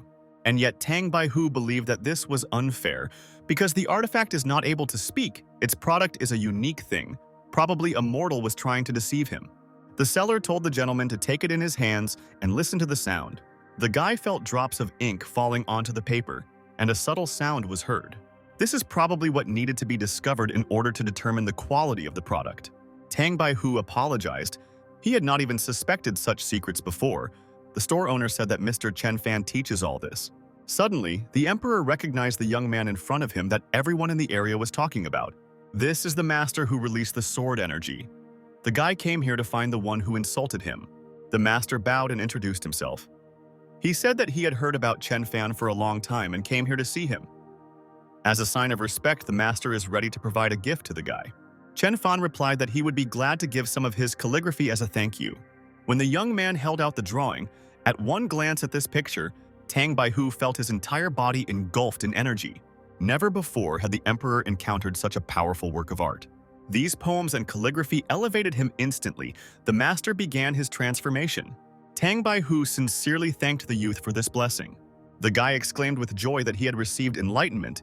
Chen Fan looked at him in surprise, and Tang Baihu jumped out of the store, and he walked forward, dancing, not noticing anyone around. Suddenly, the emperor saw Yang Xiaofeng's brother in front of him and greeted him with joy. The young man proudly said that he could be congratulated. Yang Xiaofeng asked what was the matter. Has his brother really lost his mind completely? After all, it was rumored that many masters had come to this city and disappeared without a trace. Was it really an imposter in front of them? And the real brother had fallen victim to a villain? Tang Baihu, in his defense, he said that everything was fine with his head. It's strange that his friends don't recognize him. Suddenly, the guys noticed that a change had actually happened to their friend. He instantly became an emperor, while he came here as a king. The young man opened the manuscript and told them to look at everything with their own eyes. Yang Xiaofeng edifyingly said that a presentation from a master never happens just like that. There is a certain meaning in this. The poems often mention peach blossoms. Probably the owner needs trees. The master came from a forbidden world called Earth, which means that only peach trees from the sacred land are suitable for him.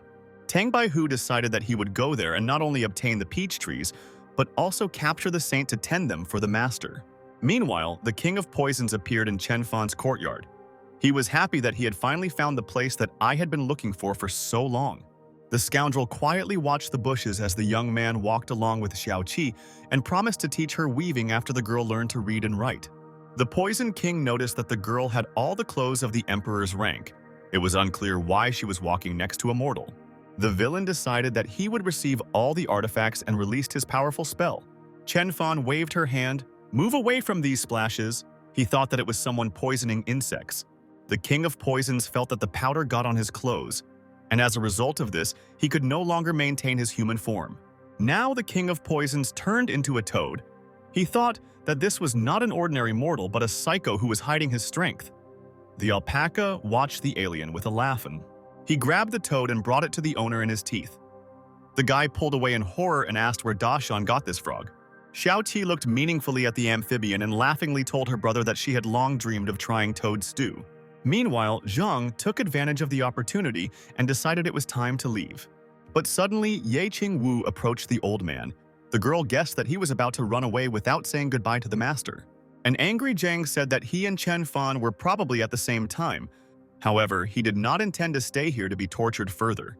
Ye Qing Wu shouted that the old man should be grateful to the master for devoting time to him. The girl said that Zhang snuck onto the nameless peak without asking. But the master still helped him make the straight, so you can't be so ungrateful. If the master wanted to leave, he had to wait for the master. Suddenly, a simple truth came into the old man's head, that these tortures only rebuilt his bones so that he could become stronger. Touched, Zhang burst into tears. He had been cultivating for many years, but he didn't even know about this method of transformation. When Chen Fan entered the house, the old man apologized for his behavior and said that he would like to thank him and stay to work in this place. The young man said that she remembered the old man's preference, and he could deal with alcohol. The old man wanted to start work immediately. But Chen Fan explained that not everything was ready, because they did not have time to build anything since there were not enough workers. Zhang offered to find people and announced that he would take care of all this. And Chen Fan kindly invited the new guest to try it for frog stew. Zhang could not believe that in front of him was the king of poison himself. The old man greeted the poisonous creature with mockery. The toad screamed in horror that another crazy person had appeared here. Suddenly, Ye Qing Wu remembered that she had not purchased insect repellent powder. Chen Fan spoke about an unusual phenomenon that happened to him. An unknown gentleman tried to spray a bunch of this product on them. The toad realized that this was her chance to stay alive and with delight began to spray this insect powder. The aroma it emitted was very pleasant but repelled insects well. Chen Fan was extremely surprised. There were so many amazing creatures here. Ye Qing Wu suggested keeping this frog for herself and using it to solder the funds. Chen Fan, embarrassed, said that he had one more request for the girl. 2 days ago, old man Zhang was being chased by enemies, and there were a lot of new faces in the city. The guy wanted her to help him but was extremely careful. Chen Fan admitted that the girl was the most important person for him. Ye Qing Wu was impressed by this conversation. It is very nice if the gentleman said that she is the most important person. And in the meantime, people attracted the elder and said that the sword energy came from the Nameless Peak. They decided to go there, because the people from the Sword Clan had already gone to these places. On the Nameless Peak, a majestic mortal named Chen Fan. People decided that they had to hurry and not let them take the artifact first. Therefore, the master, along with the rest of the heroes, went to the Nameless Peak.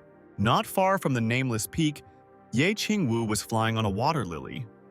The girl tried to fulfill the owner's order. The master and the rest of the people were already at the goal and began to quickly descend. Ye Qing Wu said with contempt that they are pathetic, rude people who are raging in the Holy Land. The girl released her magical attack and told the scoundrels to kneel down. The head of the Sword Clan replied that it was necessary to unite to kill this lady, and then they could fight again, each for himself, yeah. However, the angry Ye Qing Wu declared that they could not go further and materialize the mighty sword and hoop around her. The girl launched an attack and said that anyone who dared to approach would be killed. Meanwhile, Chen Fan carved something into the sacred metal, and a soft energy formed around it. Ye Qing Wu approached and looked at it in fascination. As expected from the master, even when the sound seemed rough, the aura of Tao was felt. Suddenly, the girl was seized with incredible delight. Her heart beat quickly. The barrier of the sacred dimension opened in front of her. The chance of entering the land of the sacred path is 1 in a million. Young uncle would never have thought that she would have such an opportunity. Ye Qing Wu dreamily thought that if she could go through this door, then many new opportunities would open up for her. But unexpectedly, Chen Fan brought the girl out of this state and asked what happened.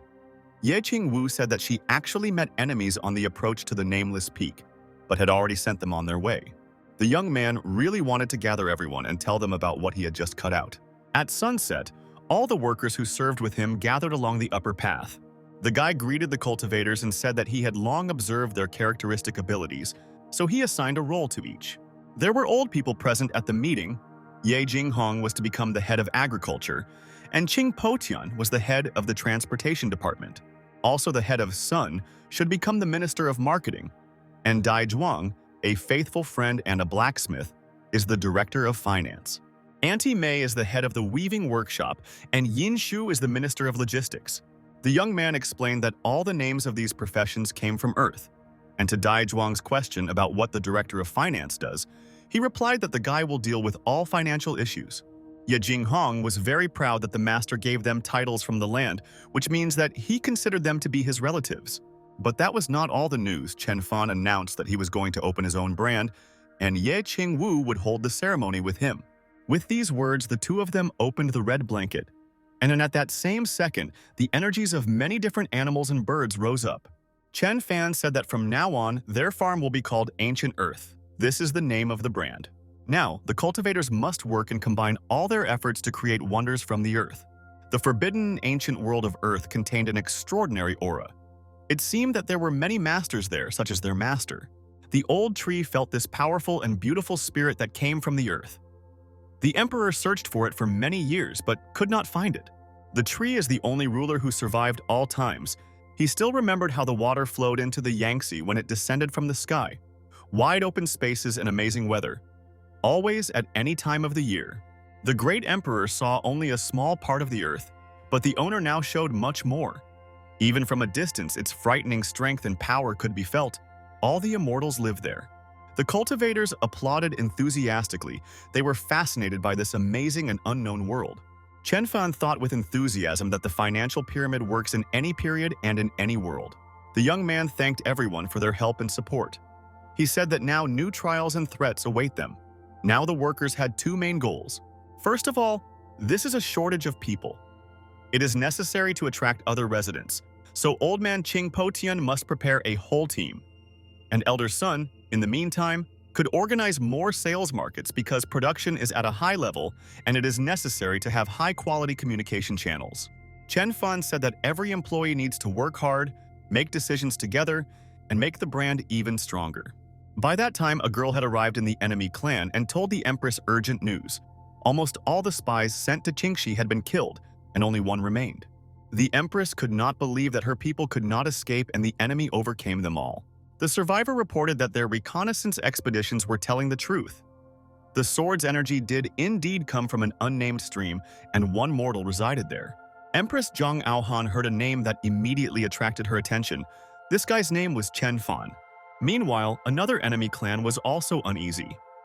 In the hall of the imperial room in the domain of Ouyang Hongfeng, enemies broke through the ceiling.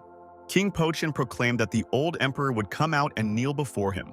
However, a warrior from the enemy army angrily replied that not a single resident was allowed to insult the emperor. The old man still did not think of stopping. He came here with a specific purpose, in order to capture people. Seized by magical power, Qing Potian went down, and the enemies involuntarily retreated, feeling the full power of the unusual weapon. The old man shouted that he had visited all the first-class clans, and found out where all the first-class cultivators that he needed were located. But suddenly, the master heard hurried steps behind him and turned around. An enemy fighter was standing behind him. King Potian suddenly realized that he was in a hurry with the attack because there were two strong personalities gathered in this castle. It was difficult to overcome them alone. However, after thinking for some time, the old man decided that he would not give up. After all, it was not for nothing that he was under the protection of Chen Fan.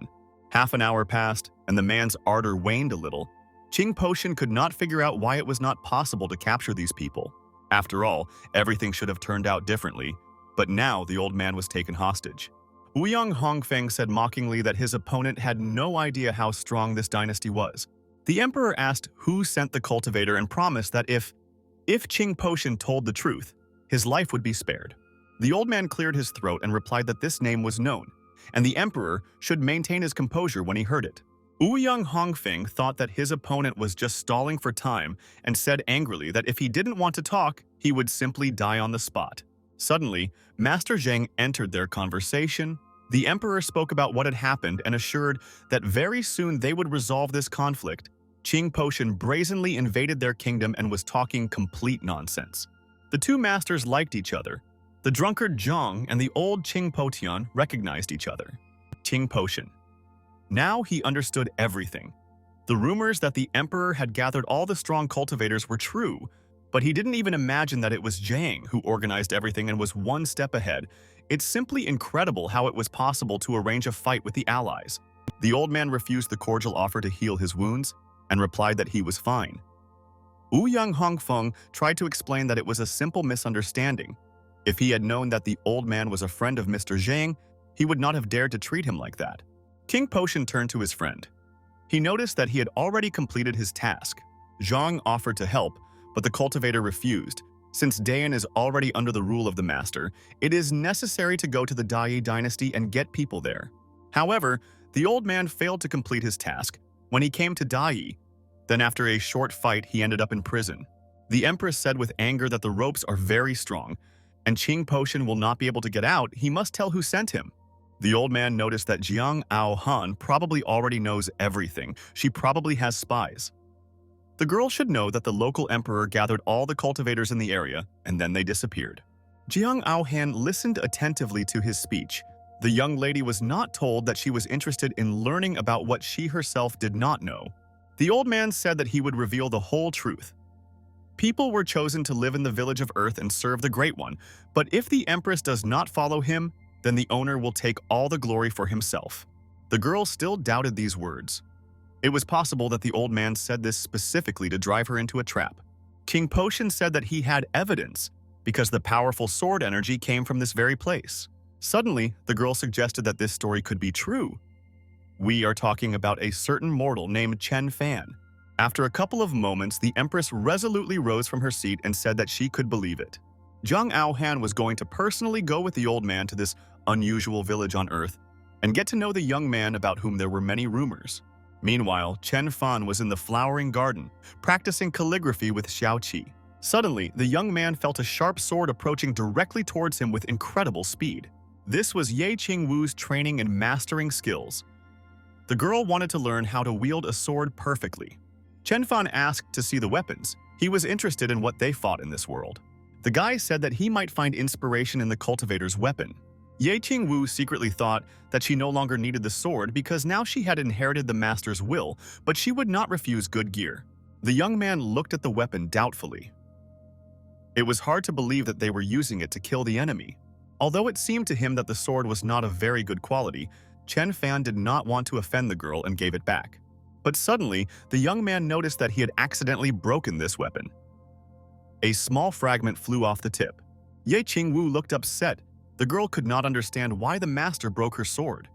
Had she done something wrong to him? Hot tears began to fall from behind her eyes, and Chen Fan sadly thought that he had inadvertently upset his beauty. The guy decided to correct the situation. He grabbed his girlfriend's hand and said that he urgently had to show her something. Chen Fan donated the sword in the hope that he could become a cultivator. The guy understood that if he still did not have the talent for this, then he could give it to Ye Qing Wu. Therefore, the young man handed the weapon to the amazed girl and said that he would like to give it as an apology. However, the young lady said that she could not accept such a gift. Chen Fan insistently said that now they are dating, which means this weapon also belongs to the girl. Suddenly, Xiaoqi burst into the room. The girl noticed what kind of relationship had developed between her brother and Ye Qing Wu and assumed that her nephew or niece would soon be waiting for her. Ye Qing Wu smiled and told Xiaoqi not to say anything stupid because it was too early to discuss this. Soon, twilight fell over the city, and the girl was still sitting on her bed looking at the sword. The weapon radiated magical power, and beautiful signs were engraved on its blade.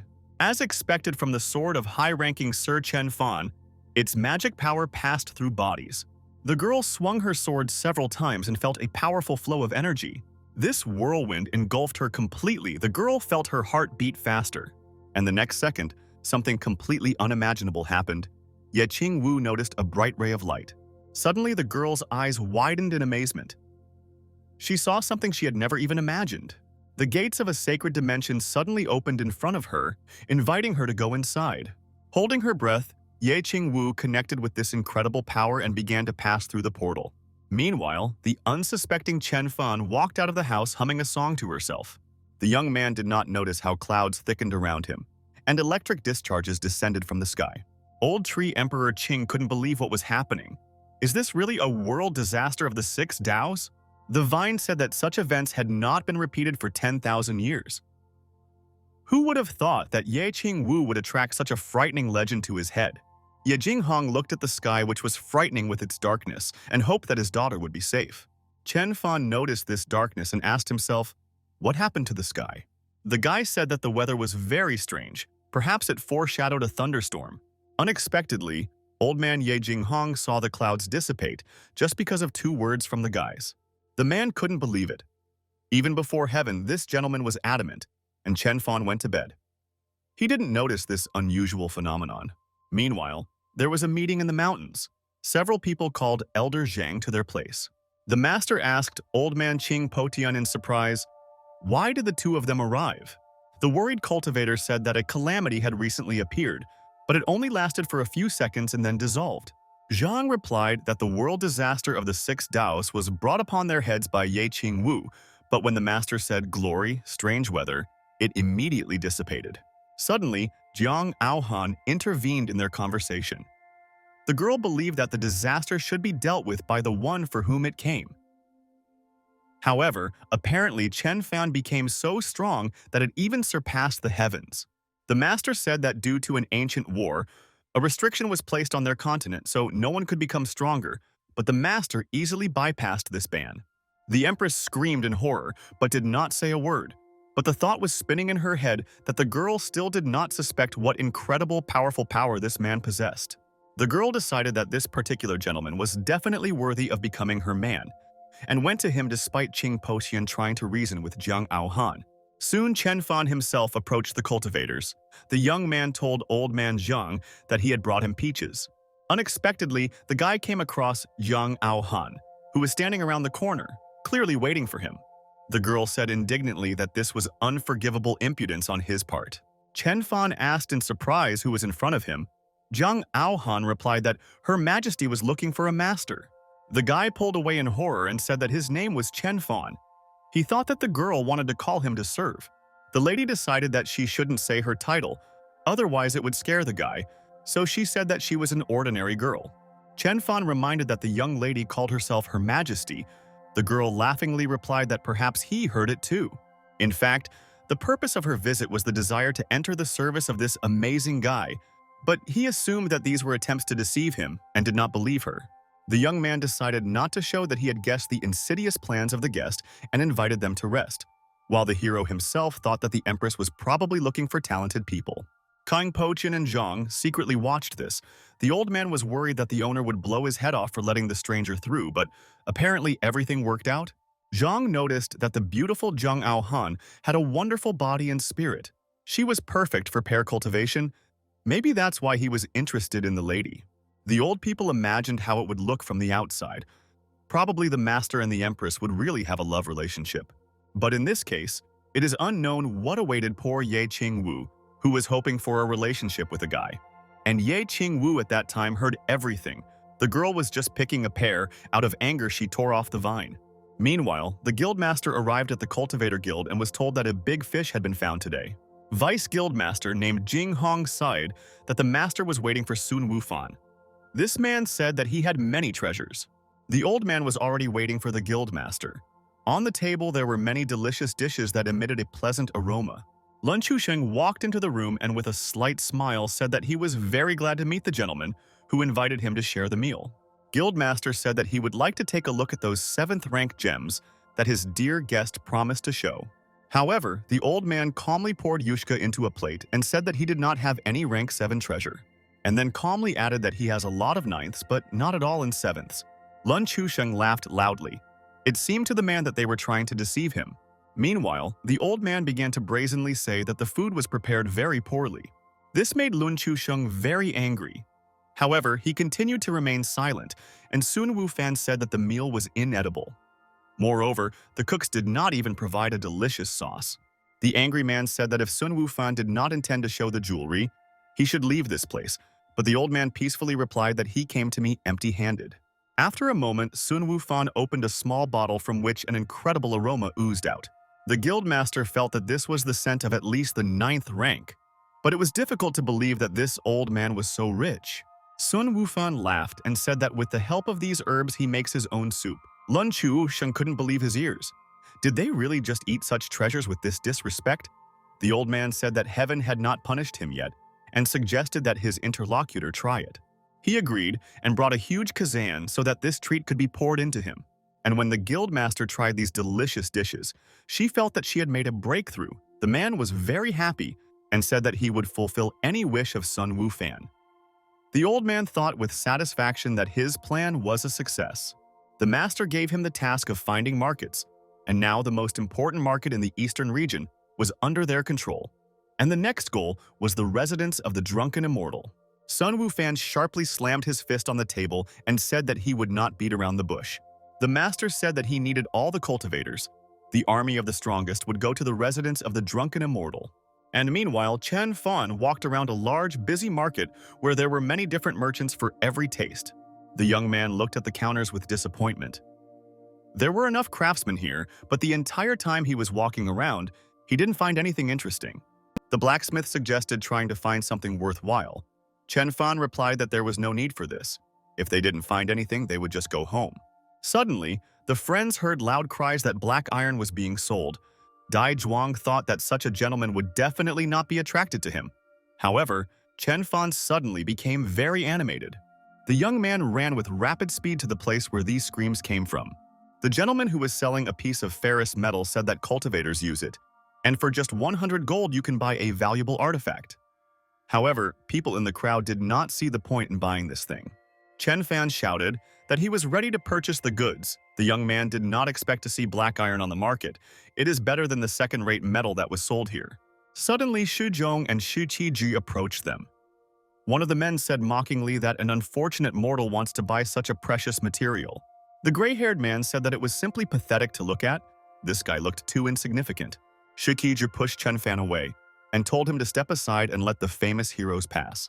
The young man clenched his fists in anger because cultivators were supposed to be favorable towards mere mortals.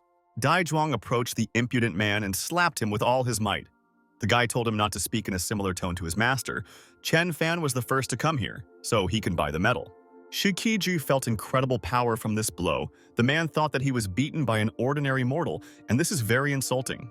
Chen Fan spoke about the injustice of taking away what another already wanted to buy. The two cultivators looked at each other in amazement. Xu Zhong offered to make a bet.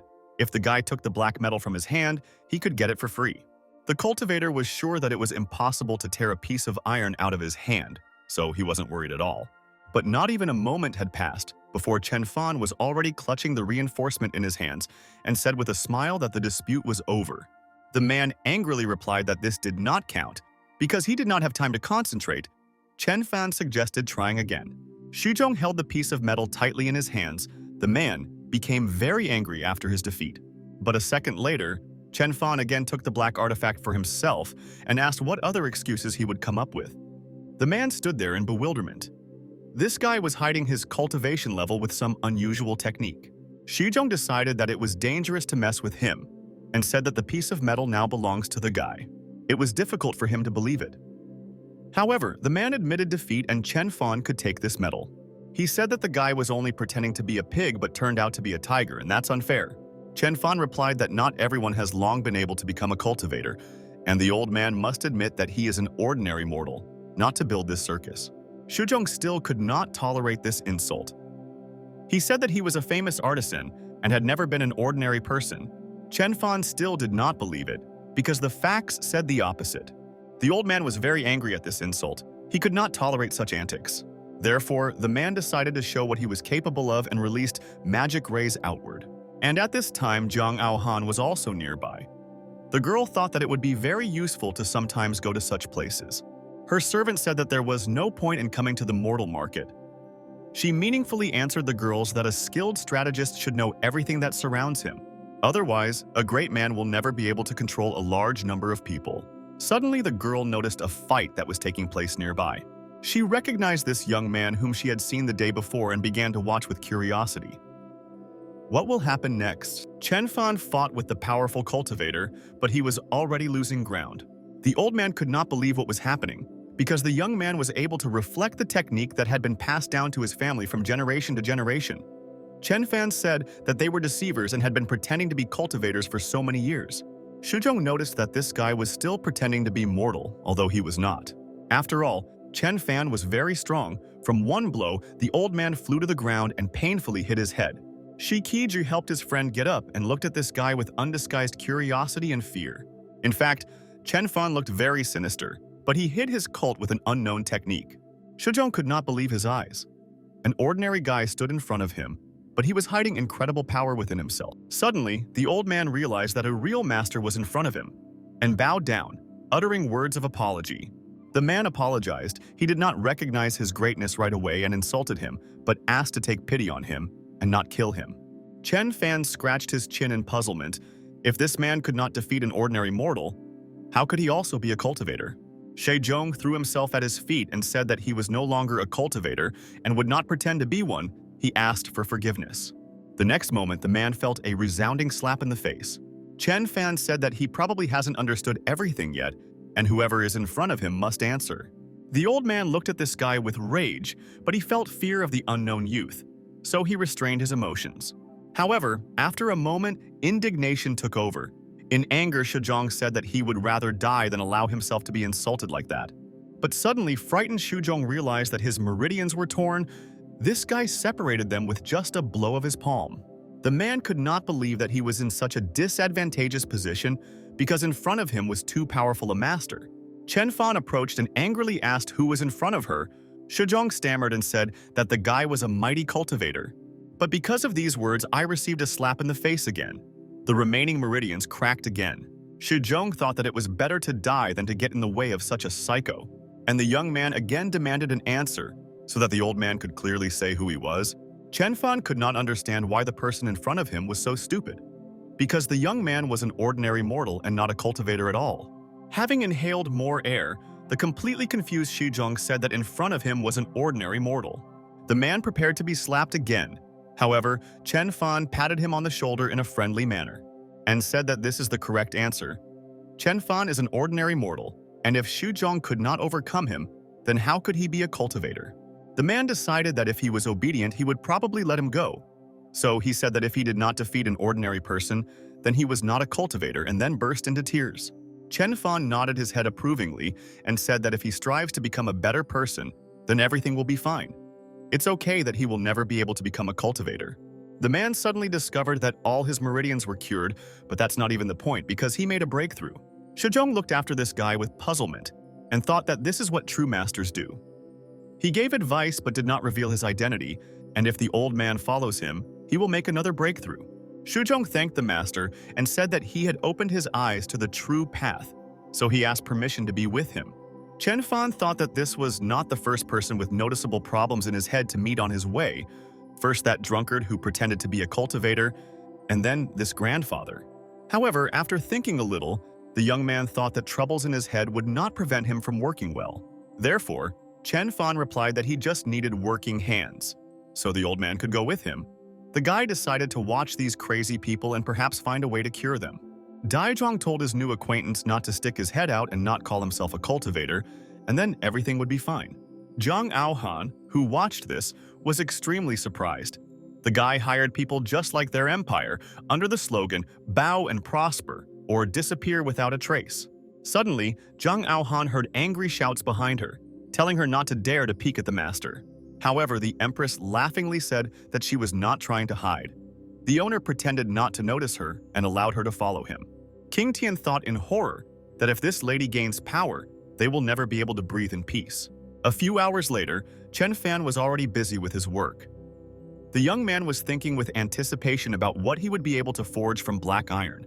Shitiji and Shizhong watched with delight what was happening and could not believe their eyes. Shikiju suddenly felt that he had made a breakthrough in the metal of the gods, and his uncle also felt his body filled with energy. They said in delight that they had made a breakthrough, but suddenly stopped because Chen Fan looked at them with contempt. Suddenly, Ye Qing Wu, a girl, came into the room and brought pineapples and invited the gentleman to take a break. Chen Fan called the new workers to join the meal. The girl stole a glance at the thing that the gentleman had just made. It looked like a hairpin. Ye Qing Wu hopefully thought that Chen Fan was planning to give this item to her. The amazed old man and his nephew watched as the guy ate pineapples, a huge plate of royal rank fruit. But his body did not even burst from this energy.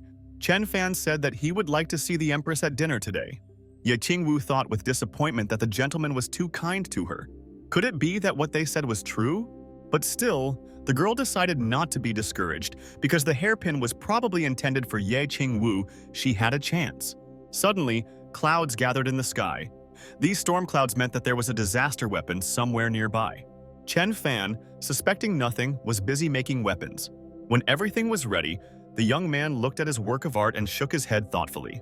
Chen Fan said that as expected, the black iron was only a little better than ordinary, and it was almost a useless thing.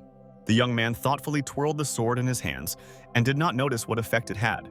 An incredible flow of wind rose around him. Chen Fan decided that there was no need to be upset, and next time he would do a more significant thing. Suddenly, something changed in the sky. The energy dissipated.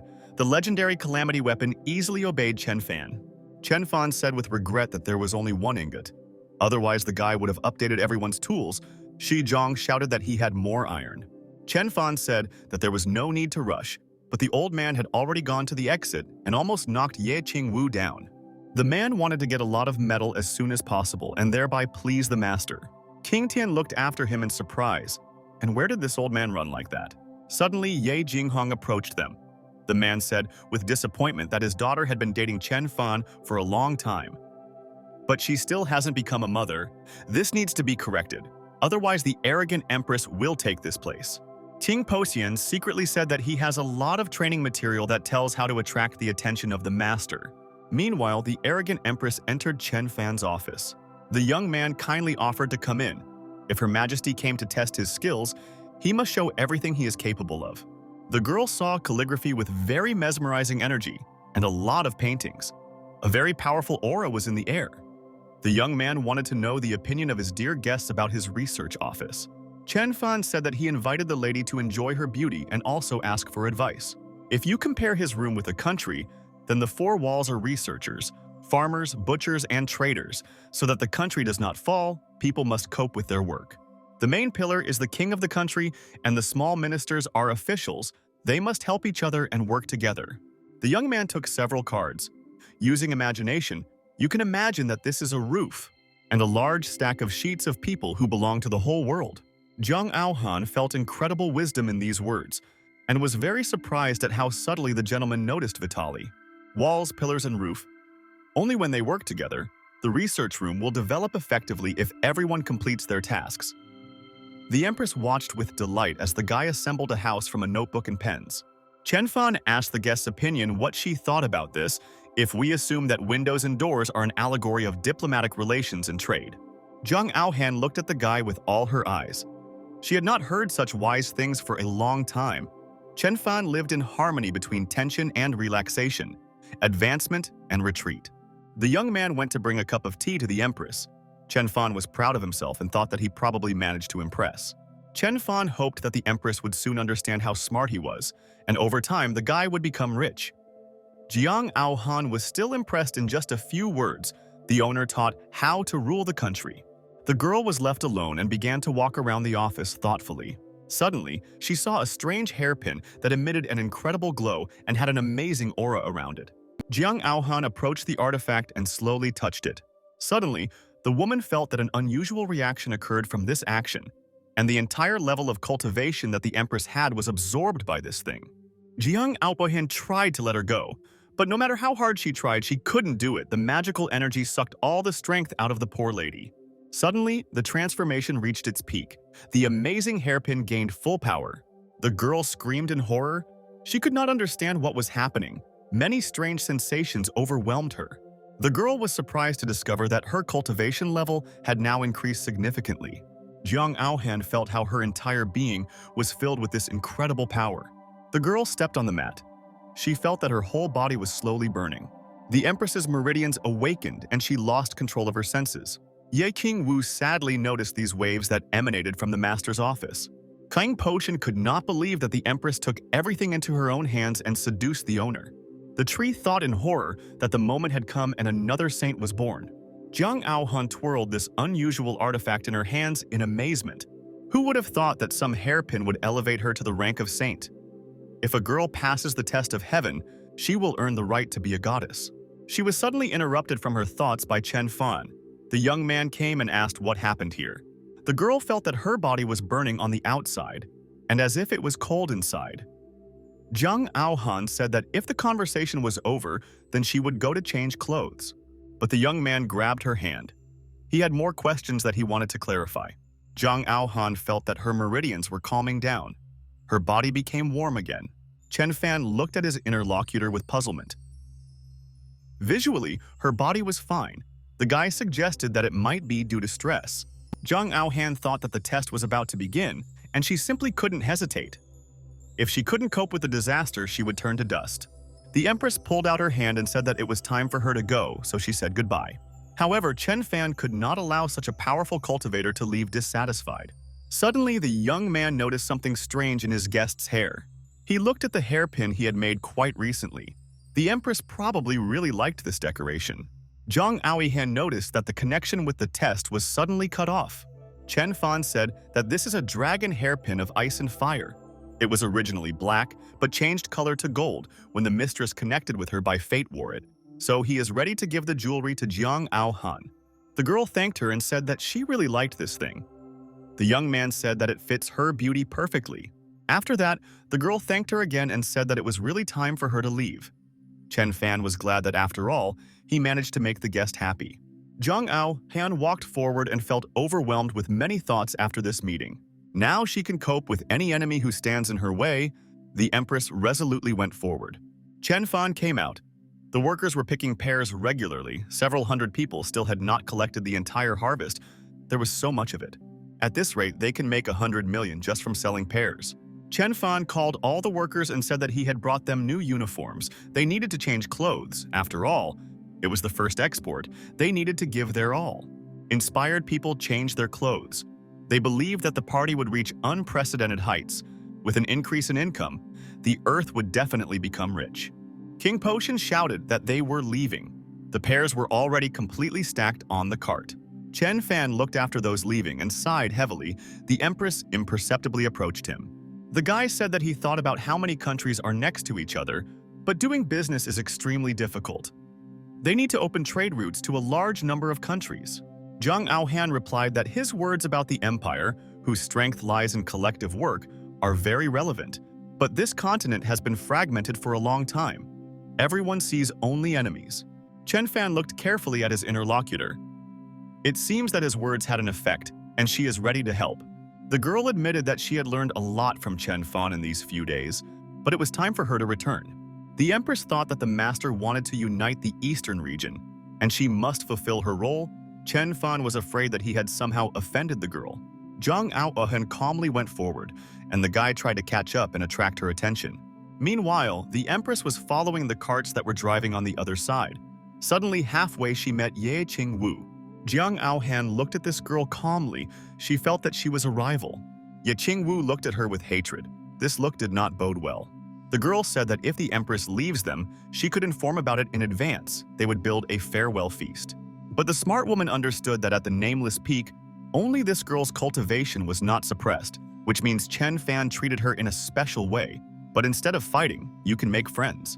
Therefore, the girl said that Ye Qing Wu probably knows about her relationship with the master, but there is no need to quarrel.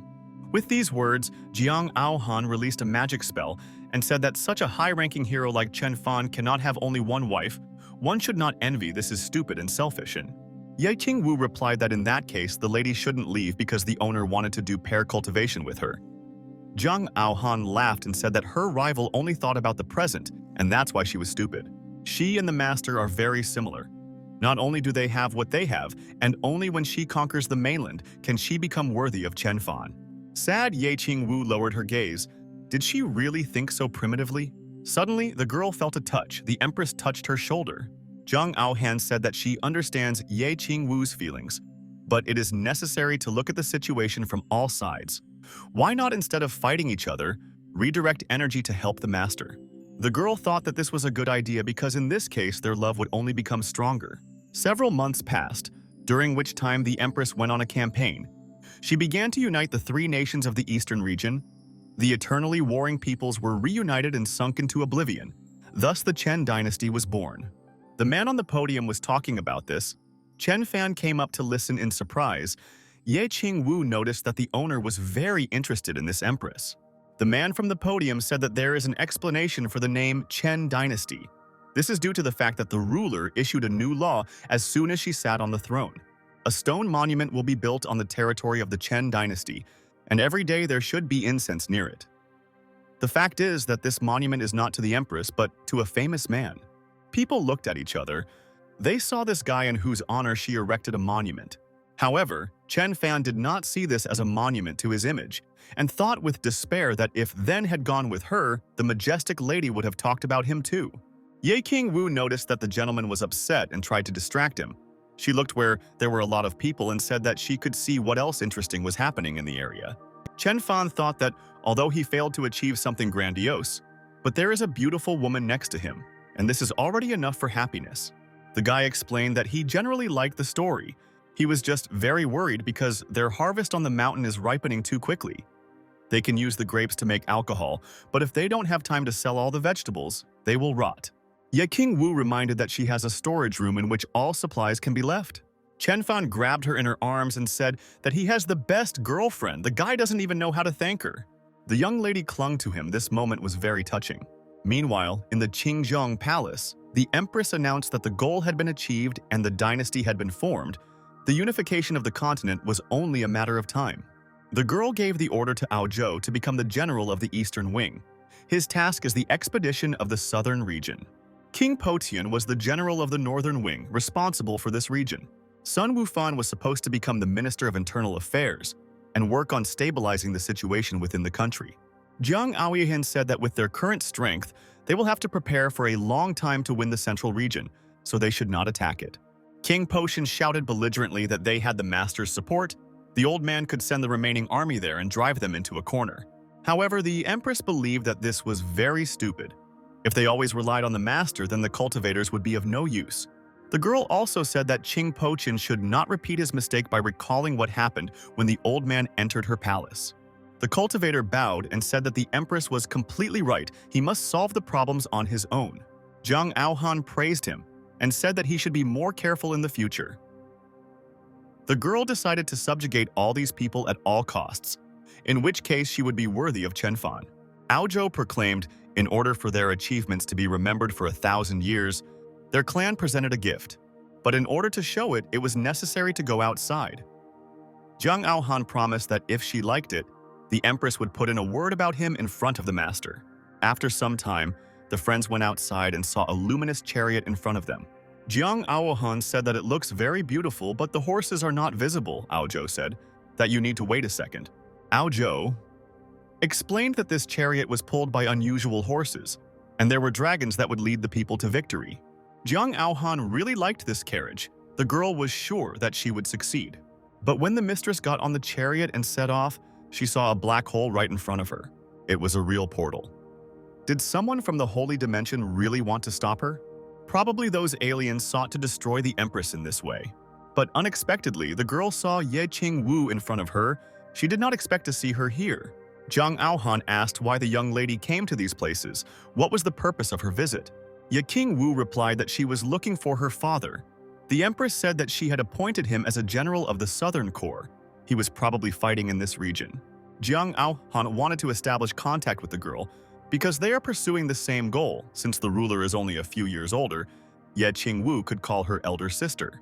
Ye Qing Wu thanked her for her kindness and replied that she was flattered but still wanted to clarify a little. The young lady believed that they needed to focus not on age but on something a little different. For example, one could take as a basis how long they have known the master, in which case the empress was clearly losing. Chen Fan looked into the distance at the raging waves. The sun was setting towards sunset, and in the background his faithful friends rejoiced that the master still remembered about them. Chen Fan cleared his throat, attracting their attention to himself. The young man decided to sing a song. He sang as his love floated over the horizon. This image in his head was only clearer. The guy wanted to say parting words with confessions, but they got stuck in his throat. From the sounds of this song, the animals felt incredible power, from which their brains exploded. The guy stepped into the water and continued to sing about how the lost one walks along the shore. Chen Fan spent a lot of time in vain counting the waves, but never said the cherished words about what he loves. The young man really missed Ye Qing Wu. Meanwhile, these sounds spread to the sea. The mermaid closed herself in a bubble and thought the sea people, for an unknown reason, attracted the attention of heavenly thunder. It was the princess of the ocean clan, Conghai Tiangxin. The girl felt that a little more, and she would not be able to restrain herself, but for the sake of the people she must stand. For suddenly thunder struck her. Sparkling sparks erupted around the bubble. People looked at this in panic. They did not understand why the earthly inhabitants were so unfair to their clan. The princess was 100 times kinder than the ancient emperor. Would she really die by the will of heaven? Conghai Tiangxin said sadly that now it's all over, she couldn't cope. Meanwhile, Chen Fan sang that if the sea returned his love, he could wait forever. The mermaid suddenly felt that she was captured by the whirlwind of an incomprehensible waterfall. This whirlpool was able to cope with the thunder. She felt much lighter. Conghai Tiangxin was absorbed by lightning. Electric discharges attacked, but the power returned to the princess. Soon the girl began to come to her senses. She felt that she had not only been healed, but had also doubled her abilities. In addition, the princess lost her fishtail, and instead she got 2 legs. The girl could not believe her luck. Her legs had now grown back and she was saved. All Moscow people joyfully greeted the young queen and congratulated her on this recovery. Conghai Tiangxin looked up. The girl heard this singing, but her people did not notice anything. The girl remembered a few lines of this song, that if the sea had returned his love, he would have waited on the shore for eternity. The lady heard this voice for the first time, but at the moment when this happened, her whole body was enveloped in warmth. The princess decided that this guy saved her, and it was impossible for this noble prince not to see her for an eternity. It was necessary to go up to him. With these words, the girl rushed forward. This song freed her from the curse, and now people are free. The heavenly Tao will no longer limit them. The sea inhabitants looked at each other in confusion. They realized that a certain gentleman had freed them from the curse. The servants told Conghai Tiangxin to definitely find this generous person who helped them free themselves. After some time, the sea princess rose up to the sky on large waves. She was looking forward to this meeting with the guy who sang the song. She was interested to know what he looked like. But suddenly, an incredible clot of dense energy formed in front of the girl. A huge monster appeared in front of the frightened girl, who dreamed of meeting the saint of the clan, Moju. The man with the skeleton hand said that it seems the world is really changing. A new era will begin. The girl guessed that this man came from a demonic clan and was a little taken aback. The demon said that he was an elder and called on the princess to summon the entire army. Conghai Tiangxin replied that she would be happy to do it. They kept them as slaves for so long, and it was time to take revenge. Now her worst enemy must prepare for the consequences. Moju could not understand where the girl got such a legendary power of the Ocean Clan, called the Full Moon. The demon pulled away in horror. The scoundrel realized that if he fell under this blow, he would no longer be able to escape. And in the next moment, Moju, no matter how hard he tried to avoid it, still fell under these rays and crumbled into small pieces. The princess said with mockery that this bastard, while dying, remained arrogant even before his death, threatened her and the entire clan. But suddenly the girl heard a voice next to her. The demon asked if he thought she was immortal. Conghai Tiangxin turned around in horror and couldn't believe her eyes because her opponent was alive. And the malicious scoundrel, meanwhile, enveloped the girl in his magical spells. She did not even know about their clan's technique of transforming a corpse. Mojo threw the lady back with a mockery. She screamed loudly but could not resist. The next moment, the princess came to her senses. This was to be expected from the dishonest demon clan, but the second time this trick would not work. The demon said that the young ruler was already wounded. Her strength was leaving her every minute. Did Conghai Tiangxin really still hope to win? However, the girl did not listen to him and collected all her energy reserves to make an attack. But despite all her efforts, it was difficult for her to resist. The demon attacked, and the girl flew to the side. The enemy's huge paw approached the exhausted girl. Another moment, and it could have been too late. Conghai Tiangxin pulled away and fell on the shore. The princess realized that she no longer had the strength to resist. By the time Chen Fan moved away from the shore, he was trying to guess what kind of sounds were heard in the distance. The demon clutched the sage's weapon in his hands. He said that the full moon is indeed a powerful technique, but the princess is too weak to be his equal. Conghai Tiangxin noticed that the power of this weapon was damn huge, but it was unclear why the enemy only got it now.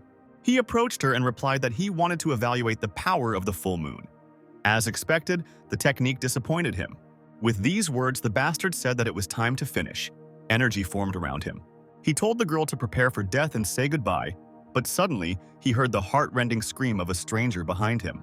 Chen Fan saw this fight from afar and shouted out that it was indecent to offend women. The young man noticed that he absolutely did not care what reasons the man had for this. He should not touch her. The young man saw how the poor girl was tied hand and foot. The captive lost the ability to move. Chen Fan told the arrogant fellow to stop his bullying, otherwise he would greatly regret it. Mojo laughed loudly. This mortal was cruelly mistaken, because he did not realize who he was messing with, and by standing up for others, he only created problems for himself. The princess told the guy to leave. It was very dangerous. She could handle the enemy herself. However, the demon said that he would not let the young man leave so easily, and released icy steam from his mouth. Mojo mockingly said that you could die if you were too heroic. However, the next second the demon was very surprised when he saw that the young man remained standing alive and unharmed on his feet. Chen Fan suddenly felt very dizzy due to the suspicious smell. The guy asked when the last time the demon brushed his teeth, because the stench from his mouth was simply unbearable. Mojo got angry. A mere mortal behaved too brazenly and should have gotten what he deserved. However, the guy easily grabbed the weapon that was thrown at him. This cultivator technique looked incredibly weak. Chen Fan said with contempt that his opponent was a complete non-entity and he was pretending to be something unknown. Canghai Tianxin watched with delight as this guy snatched the weapon from the demon with his bare hands. Suddenly, the scoundrel realized that this was an unusual person in front of him, so he bowed and asked for forgiveness. However, this was just a pretense. In fact, Mojo decided that he would not give up his victory so easily. And the next moment, the demon rose and launched a magical stream at the drunken Chen Fan from Canghai Tianxin. The next moment, Mojo took advantage of the confusion and managed to hide in the depths of the sea. Chen Fan boiled with anger. At first, this scoundrel pretended to be a cultivator, and now he used such a vile blow, he has absolutely no respect for cultivation. So the young man in anger grabbed an oyster from the shore and threw it after the fleeing enemy. The young man hit the target exactly, and to his surprise, he discovered that from this blow, the demon fell to the ground. And a moment later, the exhausted enemy died. Chen Fan looked at this with fear. The guy could not believe that he had killed him. Suddenly, the girl who was standing near Chen Fan fell limply. The young man decided that he should provide her with medical assistance. The guy barely had time to pick up the weakened princess, the girl sighed. And then she opened her eyes and thanked the Lord for saving her. With just one touch, Canghai Tianxin felt much better. Chen Fan said his name and explained that he lives on a nameless peak. Since the princess was seriously injured, he could invite her to his place for recovery. The princess thanked her, but she had other plans. The girl dreamed of finding a savior who would help her make a breakthrough. The guy politely said that he could provide his riding pet for the girl, but first you need to find him. Canghai Tianxin. She said that she doesn't know which way to go. The only clue she has is the lines from the song. Chen Fan heard familiar words. He was the only person who knew this song. Chen Fan began to hum a tune that inspired him very much. The girl heard this song, and her eyes filled with tears. She realized that this was the guy in front of her. The princess approached him and said that this is her savior. He saved her twice, and she is ready to pay at any cost. Chen Fan replied that he did it for free, and first it is necessary to treat the wounds. Suddenly his pets, who had been hiding until that time, ran up to the astonished young man. Chen Fan asked where they had been all this time. Canghai Tianxin watched with bated breath. Even the master's beasts were at least saint rank. The young man asked that his pets not let him down like that again, because they might be needed at any moment, and the girl drew attention to the weapons that remained lying on the earth. She decided that such good things should not be lost, and asked the gentleman if she could take this whip. The guy replied that it was not his, so she could do whatever she wanted, and they went to a nameless peak along the way. The princess said that Chen Fan saved not only her, but the entire clan, and therefore deserves to become king. Meanwhile, at the base of the non-demonic clan, a round-table meeting was taking place. The elder of the demonic chief said that the soul talisman was broken. He must have been killed somewhere inside the ocean territory, and it was probably the work of the Chen dynasty. The rest of the elders shouted in anger, "It is necessary to take revenge on these scoundrels. They will surely target the central region, and it is better to get ahead of them." But still, the main one believed that it was necessary to continue to look for the loot, and it was better not to enter into an open conflict. One of the demons decided to himself that he would kidnap the empress and prove that the rest were weaklings. Meanwhile, Ye Qing Wu conquered other clans and forced them to submit. People asked for mercy and said that they would be obedient servants of the great master Chen Fan. Suddenly, Ye Qing Wu saw Qin Ying approaching. The girl looked very excited. She said that she had been looking for a friend for a very long time. The girl wanted to know how to get the attention of the owner. Ye Qing Wu said that Qin Yin must find cola. This is a drink from the earth of which there is only one bottle left. The girl consulted with Emperor Qing, and he said that cola is the legendary blood of a unicorn. The excited friend said that she would definitely hit the road and find this drink for the owner. Ye Qing Wu wished her good luck and said that she would keep her fingers crossed. She thought that if Qin Ying was trying so hard, then she shouldn't stay. Meanwhile, a battle was taking place in the airspace of the southern region. Ye Jinghong was captured. The southern region was not as simple as the eastern region, and the old man did not have the strength to defeat them. However, Ye Jinghong was confident that he carried the will of the empress, as well as the lord. The Chen dynasty would create an empire and everyone would bow their heads before the lord. His enemy clearly underestimated the master, because without him, the arrogant boy would never have made the breakthrough. He replied that they made a breakthrough due to the fact that the heavens of earth had changed, and also by using their own abilities. Ye Jinghong said that with the arrival of the master, The earth and the sky changed, and after endless years of war, the continent weakened.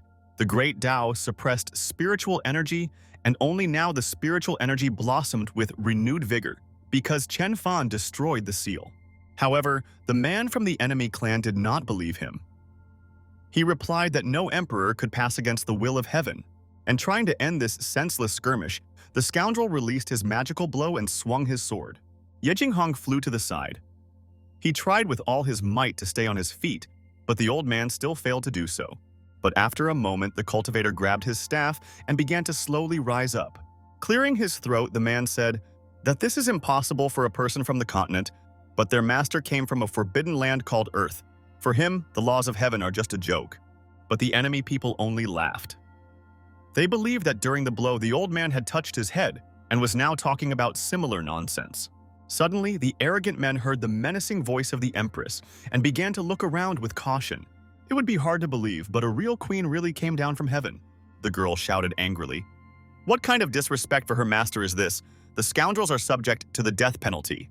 And a moment later, Ye Qing Wu launched a magical attack. The attack was too strong and the enemy people were unable to resist. And the girl flew forward like an arrow. She very quickly dealt with her enemies. After a moment, the young lady sank to the ground and walked forward anxiously. Ye Qing Wu told her confused father that she had an urgent question.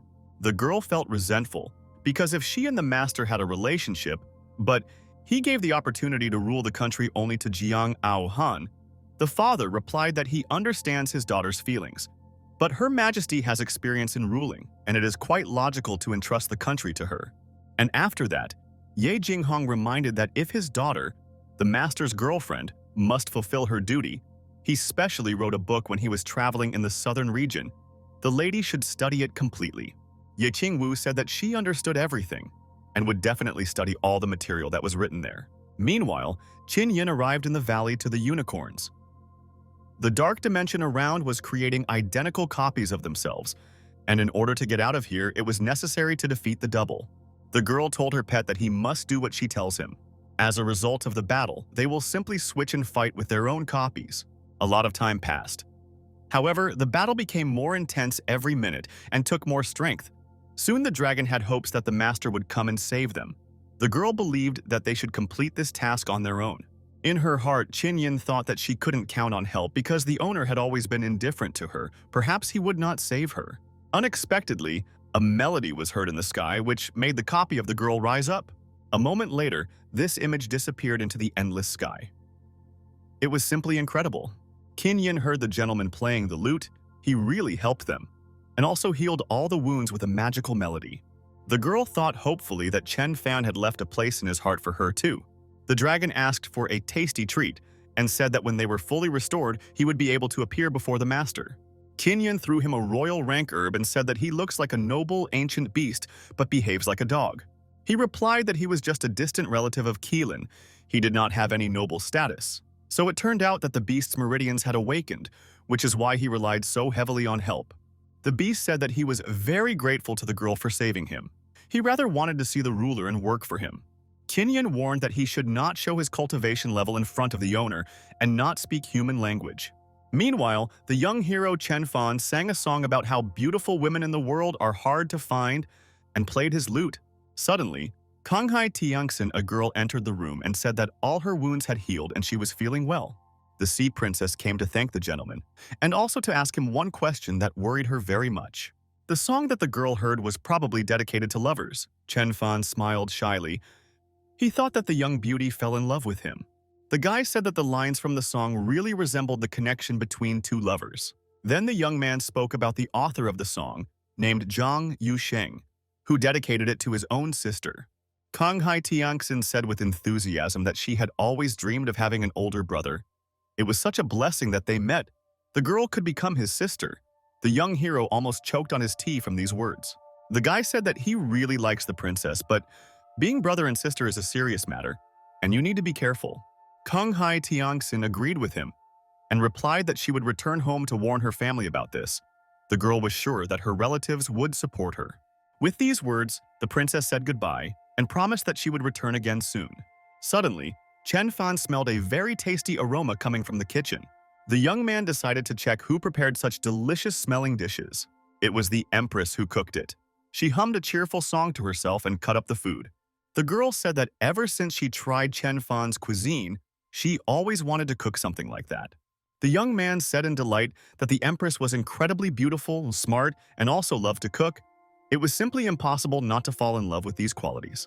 Zhang Aohan replied that the gentleman is very kind, but she has business in the yard, so she is leaving. Chen Fan looked after the girl, puzzled, and tried to figure out what the lady was trying to achieve. Soon night fell. Dusk thickened in the sky. Ye Qing Wu headed towards the master's house, but when she heard strange sounds coming from his room, she froze in place. The girl didn't know what to do, break into the room or wait. The manual, written by her father, did not contain such subtleties. However, a moment later, Ye Qing Wu heard the front door slam and the girl became wary. A satisfied and joyful Jiang Aohan came out of the room. The empress looked very pleased. The girl said thoughtfully that she didn't expect how good the owner would be. She would definitely come again, in order to reach a new peak. Ye Qing Wu looked after her in amazement, because the empress must rule the country, but she returned for some reason, or perhaps she was specially sent to the southern region. Chen Fan, by that time, he said with satisfaction that it was very cool. He didn't know that the empress's technique was so good. Suddenly, the guy stopped short as he saw Ye Qing Wu enter the room. They looked at each other carefully for a few moments. The girl lowered her gaze with disappointment. But after a moment, her eyes filled with tears. Ye Qing Wu said that she saw everything.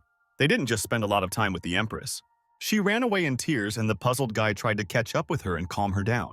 Meanwhile, Liu Xunhua and Xiao Tao were wandering through the dark thickets of the forest. They heard the sobbing of a crying girl in the distance. Liu Xunhua looked out from behind the bushes to find where the sound came from. Suddenly, he discovered a crying lady who looked very beautiful. The guy fell in love. The hero approached her and said, "This night is incredibly beautiful," and his stranger is in tears. The guy proudly said that he was a nobleman, walking against the wind, a flying dagger of heaven. If a girl was treated unfairly, then he can punish any scoundrel who dared to do it. Ye Qing Wu replied that he shouldn't waste time on this. She's already going to leave. But the persistent Liu Xunhua decided not to give up. He grabbed the girl by the wrist and said that the famous cultivator Ye Qing Wu asked the guy to let her go. Suddenly, an enraged Chen Fan jumped out to the edge of the forest. He saw that the stranger was pestering his girlfriend. So the young man, without thinking twice, struck the face of an unknown type from a running start. Liu Xunhua did not have time to come to his senses and flew to the side like a toy. He could not believe that a mere mortal possessed such power. With one blow, this guy tore apart his 8 outer and 5 inner meridians. Moreover, the cultivator was unable to heal himself. Chen Fan worriedly asked his girlfriend how she was feeling. The guy was worried that the stranger would harm her. Suddenly, the drunkard Zhang jumped out to the edge of the forest and sharply attacked his 2 unlucky students. The old man ordered the cultivators to immediately change in front of the master. Zhang said that they were probably looking for the master and asked the master not to be so angry. Chen Fan thought that if these 2 were disciples of the great cultivator, then they could forget about this incident. The guy assumed that it was better for the master to go with his students and not help him understand this misunderstanding, and Zhang regarded this behavior of the master as contempt and was very upset. When the friends moved a little forward, Ye Qing Wu began to walk faster. Chen Fan wanted to touch the girl, but she abruptly pulled away from him. The young man said that she understood everything wrong. The empress simply helped him wash his feet. If the girl does not believe, then he is ready to swear before heaven that if he ever hurts her, he will deserve a lightning strike. And when he buys, he will definitely lose the lottery. The weapon forged by the guy will instantly break. Ye Qing Wu decided that after such vows, he could definitely be trusted and said that she forgives him. The girl approached, their gazes met. The wind barely noticeably swayed the leaves around. Suddenly, the young lady remembered that this situation was written in the manual, and now she must continue. Ye Qing Wu touched the guy with trembling hands and, in embarrassment, followed the instructions in the book. Meanwhile, in Kowloon Palace, the princess happily proclaimed that they had achieved tremendous success. The eastern and southern Charles regions had become part of the Chen dynasty. Jiang Aohan said that immediately after the feast, they would prepare an army and head to the central regions. Suddenly, the general fun was interrupted by a portal that appeared, and Ye Qing Wu burst into the room. The girl announced that the master was allowing them to rest because the harvest had exceeded all his expectations. After this speech, the young lady turned to the empress and said that she would like to discuss something with her.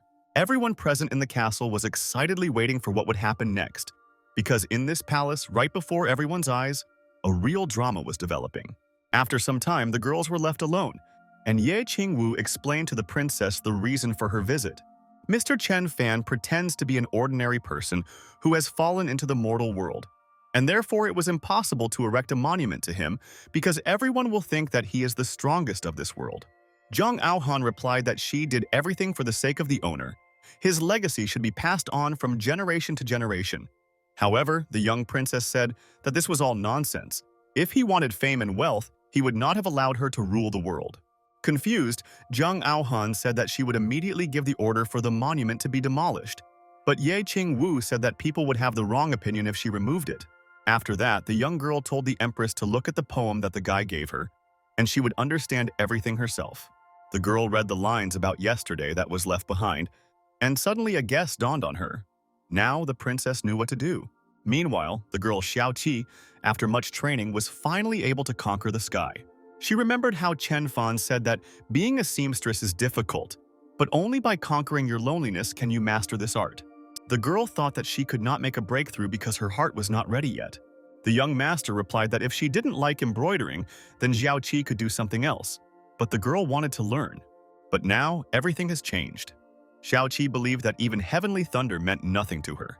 The young lady loudly shouted to the heavens that nothing could stop her, and she was not afraid of little flashes. A crowd of people gathered around her. The people shouted with delight that the 8-year-old girl was conquering the heavens. They had no chance against her.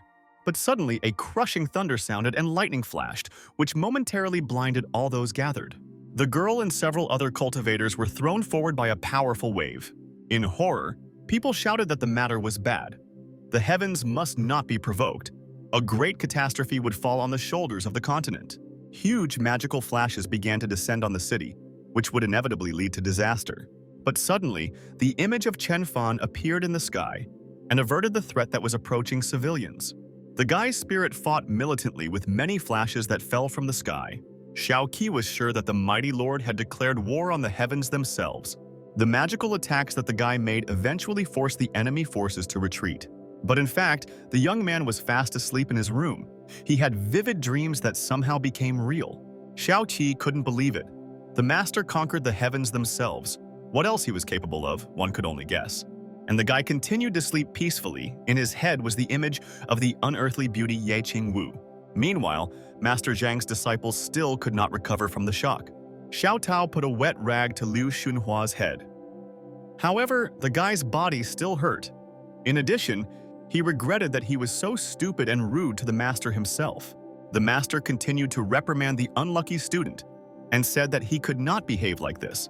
Now he would have to suffer all his life. In addition, Zhang himself suffered from this situation. Xiao Tao said that her friend always behaves unrestrainedly. He never did anything wrong, so she asked for forgiveness. Zhang said displeasedly that even now the girl stands up for her friend. She is too kind.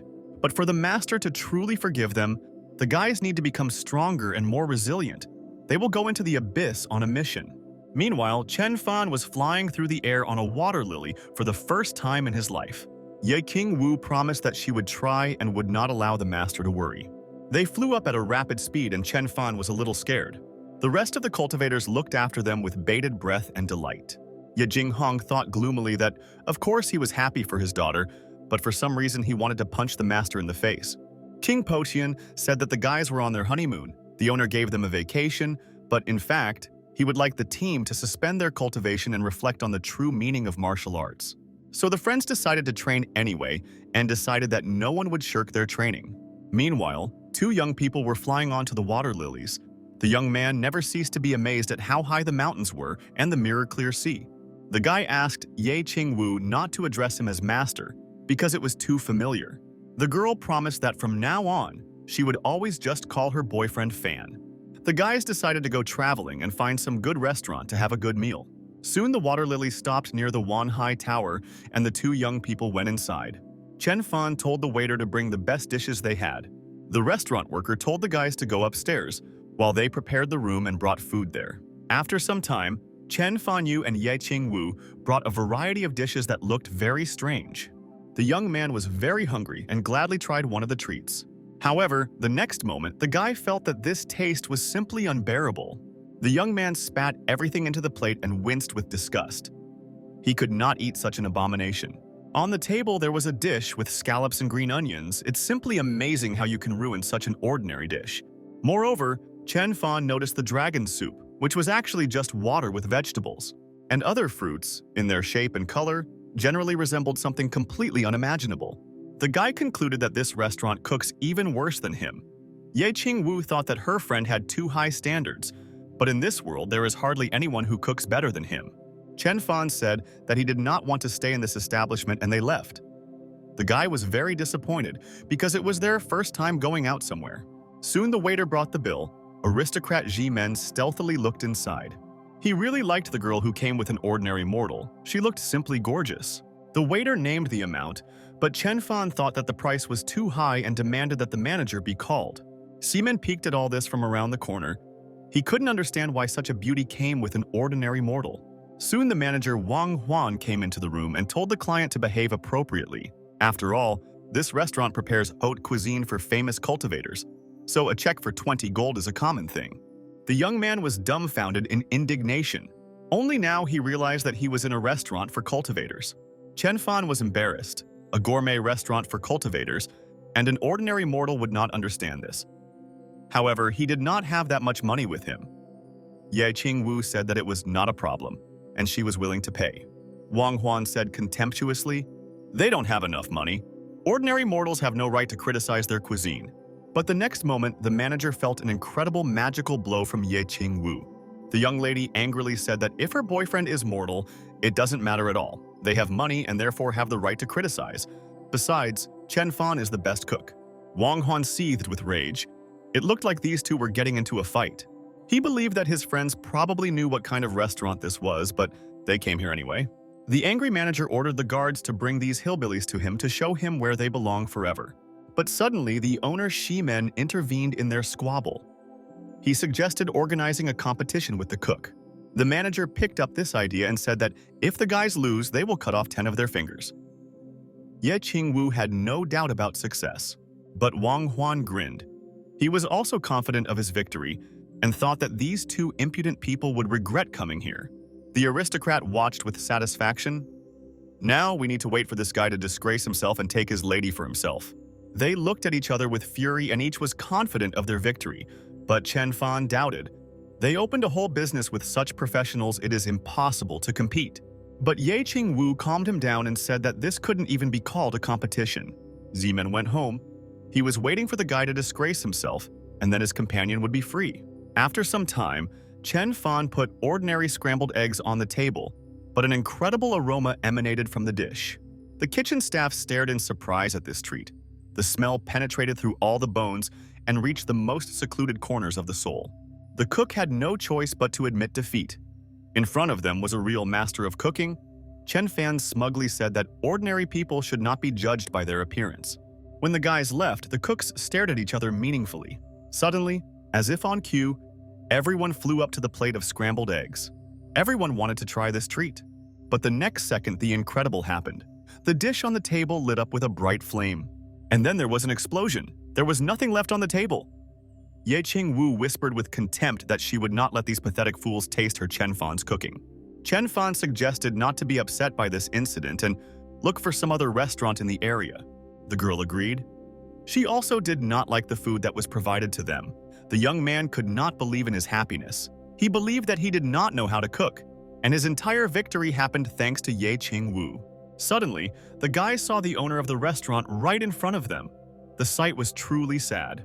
The man doesn't understand how a mere mortal managed to win this competition. Chen Fan and Ye Qing Wu urinated in disgust. Shi Men could not accept his disappointment. The man really liked the young mistress, and he wanted her to tell her name. However, Chen Fan immediately stopped all attempts to approach them. The guy told him to go home and not interfere with their walk. Seaman cast magic spells. It was too hard to admit defeat. Suddenly, a huge monster suddenly rose above Ye Qing Wu's head, forcing the noble to retreat. The owner of the restaurant pulled away and promised that he would not attack again. Ye Qing Wu replied that he was not worthy of undue attention. He was just an insignificant creature. And yet, Ximen decided that he would not give up so easily and would take revenge for his humiliation. The man sent a bright luminous bird to fly to the master and say that he needed help. Meanwhile, Chen Fan said with disappointment that Wanhai Tower did not live up to his expectations. His companion noted that in this world, there is no restaurant where the food is more delicious than him. The guys decided that the best idea would be to go and relax in nature. Soon, the master, the heavenly elder Dai Xuan, arrived at the Konghai Yi Xiao building. He asked what happened. An angry Ximen said that he was humiliated by an ordinary mortal. Next to him is a very strong girl cultivator. It is impossible to control her. This guy takes advantage of his position and bullies others. The master angrily shouted that this scoundrel must be punished and found where they went. Dai Xuan believed that no one is allowed to offend the master of the heavenly clan, and the violators will pay for this. The mortal will be dead, and the girl will be captured. Soon they entered the hotel. Dai Xuan asked the guy who was carrying a barrel of water where the gentleman was. The next moment, the man approached the barrel. His boyfriend pulled away in horror. The spiritual water was incredibly pure. The aura was powerful, much stronger than that of their clan's spiritual springs. The villains decided that this mortal should not find out her true price. The surprised guy said that he went to pour out this water. Dai Shen threw the young man a gold coin and said that he wanted to buy this water, warning him not to tell anyone anything. The guy looked in surprise and followed the strange buyer. He tried to figure out what was wrong with these cultivators. After some time, Dai Xuan and Ximen enjoyed tasting this water, which filled them with incredibly pure spiritual energy. The delighted Ximen said that his cultivation level had become much higher, but the taste of this liquid was too strange. Dai Xuan said that they would try their new level in a fierce battle on a mortal and a girl. Meanwhile, a huge sailboat floated across the sea above the ship. Beautiful blackbirds fluttered. Chen Fan told a story about a poor guy named Jack and a rich girl named Rose, who fell in love at first sight on board the Titanic. Rose recognized his talent, and Jack understood her deep loneliness. Together, they abandoned prejudices and their origins to be together. But fate had other plans. The Titanic hit an iceberg and sank. The brave hero decided to die so that Rose could live. Jack's body slowly sank to the bottom and he realized that fate and death had separated them. When the guy finished, Ye Qing Wu had tears in her eyes. This story really touched her heart. The girl told Chen Fan not to say such things. She would not let him die. And even if they were hanging on the brink of life and death, the young lady would not allow this. Chen Fan said that these were just stories, but the worried Ye Qing Wu replied that no matter what obstacles stood in their way, they should always be together. The guys did not notice how a lonely gentleman approached them. Chen Fan reminded Rose's words, when the two lovers stood on board and listened to the smell of the waves, that they would be happy, and the unknown fair-haired artist continued to watch them from the side. His desire to draw could not be stopped. It was so strong, like the flow of a river. Meanwhile, a dark demonic force flew over the ship. They felt a pure aura and thought that masters had been in this place, but they should not be distracted because the evil spirits had to focus on finding the loot. And yet, the demons decided to go down to check the situation and understand who was on the ship. Perhaps they were enemies. Ye Qing Wu sensed the presence of saint-ranked people and instantly became wary. The girl realized that it was necessary to quietly neutralize these people. It's not for nothing that Chen Fan talked about the iceberg. It's a metaphor for 3 killers. He wanted the girl to protect the ship. The young lady quietly directed magic rays and made the enemies drown. The unsuspecting Chen Fan thought that her friend saw a large fish in the water. Meanwhile, an unfamiliar artist approached the guys. The guys said that they look very good together. It must be fate that they all had to sail on the same ship. He painted a wonderful picture. Chen Fan thanked the guy and said that he would like to draw his girlfriend. The young artist boiled with anger. How dare they ignore him? A genius from a family of artists, because even the royal family appreciated his portraits. Meanwhile, Ye Qing Wu took out the ink and paper that Chen Fan bought. A moment later, Chen Fan picked up a brush and touched the canvas, making drawings. Ye Qing Wu noticed with amazement that incredible thick and black smoke began to rise into the sky. The girl couldn't believe what she saw. Why everything suddenly changed? Was it really just because Chen Fan started drawing? The next moment, the girl heard a voice that belonged to her. And then she saw next to her exactly the same girl as herself. Ye Qing Wu asked in surprise who was in front of her and why the lady looked identical. The double replied that she was created by Chen Fan, and now she is a clone of Ye Qing Wu. The girl inherited all the power and will obey the orders of her mistress. If Ye Qing Wu is ever in danger, the clone will take the fatal blow. The next moment, the lady disappeared and said goodbye that she would wait for instructions. Ye Qing Wu was under great shock. The girl ran up to Chen Fan to tell him what happened to her.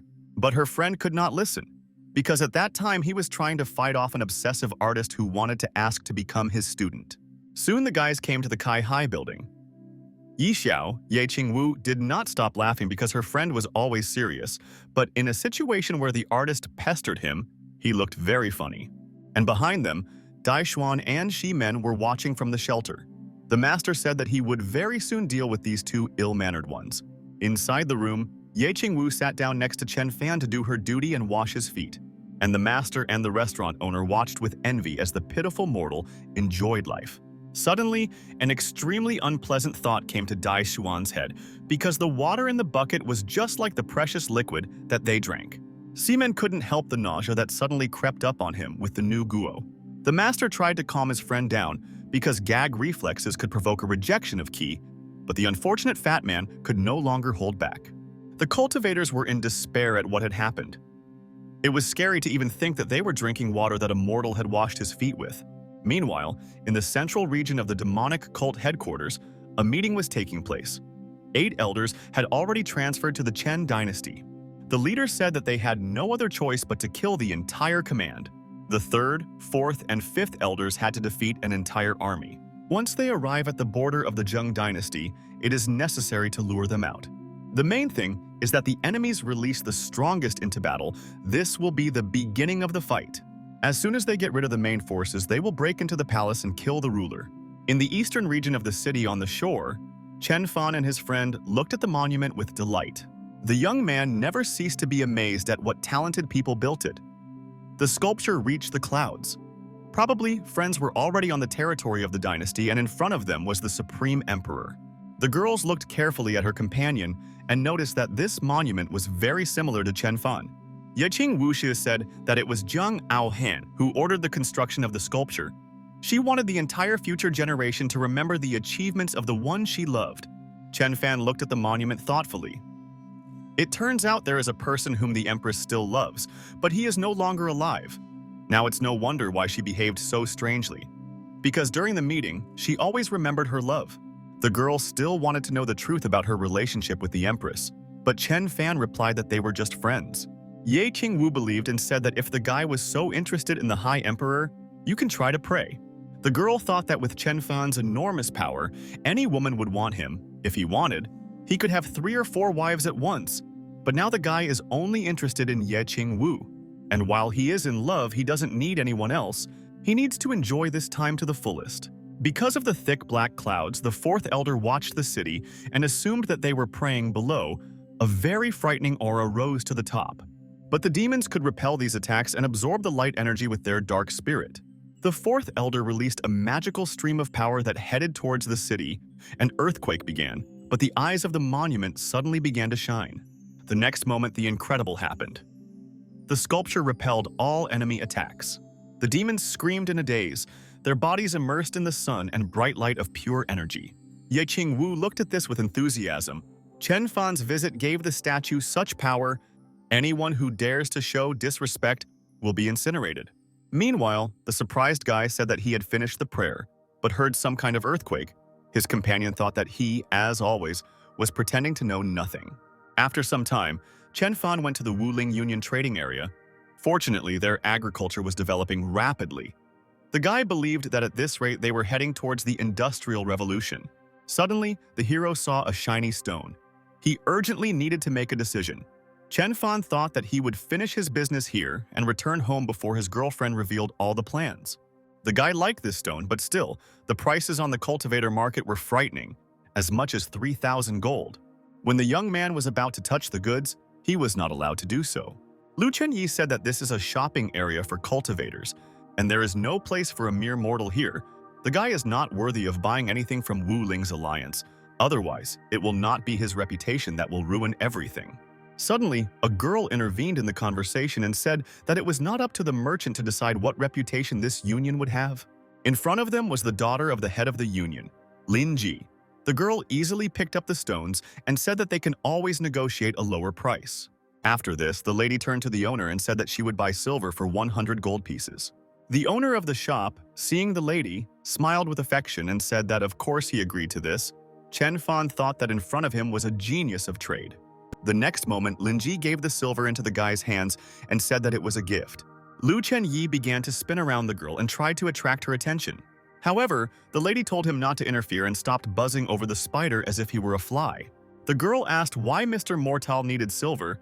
The guy replied that he wanted to create the perfect decoration for a person who was dear to him. Lin Ji exclaimed with joy that she had a forge in her house. 3 days passed, and finally Chen Fan came out of the forge with a new decoration. Lin Ji had enough of a quick look at the jewelry. When the guy showed the hairpin, the young lady admired the incredible beauty of this product. Chen Fan thanked the girl for everything and said that if she needs anything in the future, she can safely contact her. The young man wanted to look for another musical instrument, and Lin Ji happily agreed to take him to a good shop. All this time, the head of the union, Lin Chusheng, was secretly watching them. The man scratched his chin and thought, and why is it his niece and the master? It seems they are close. Meanwhile, Ye Qing Wu walked around the spacious castle and could not find a place for herself. Recently, her friend left early and returned late, almost didn't talk to her. The girl panicked and thought that he was tired of him. Suddenly, the young lady heard a crowd of people gathering nearby and began to listen. The girl saw Chen Fan in front of her in the company of some lady. Lin Ji was indignant because the sellers behaved inappropriately with their client. However, Lu Chenyi angrily shouted that an ordinary person could not touch the product because it would lose all spiritual power.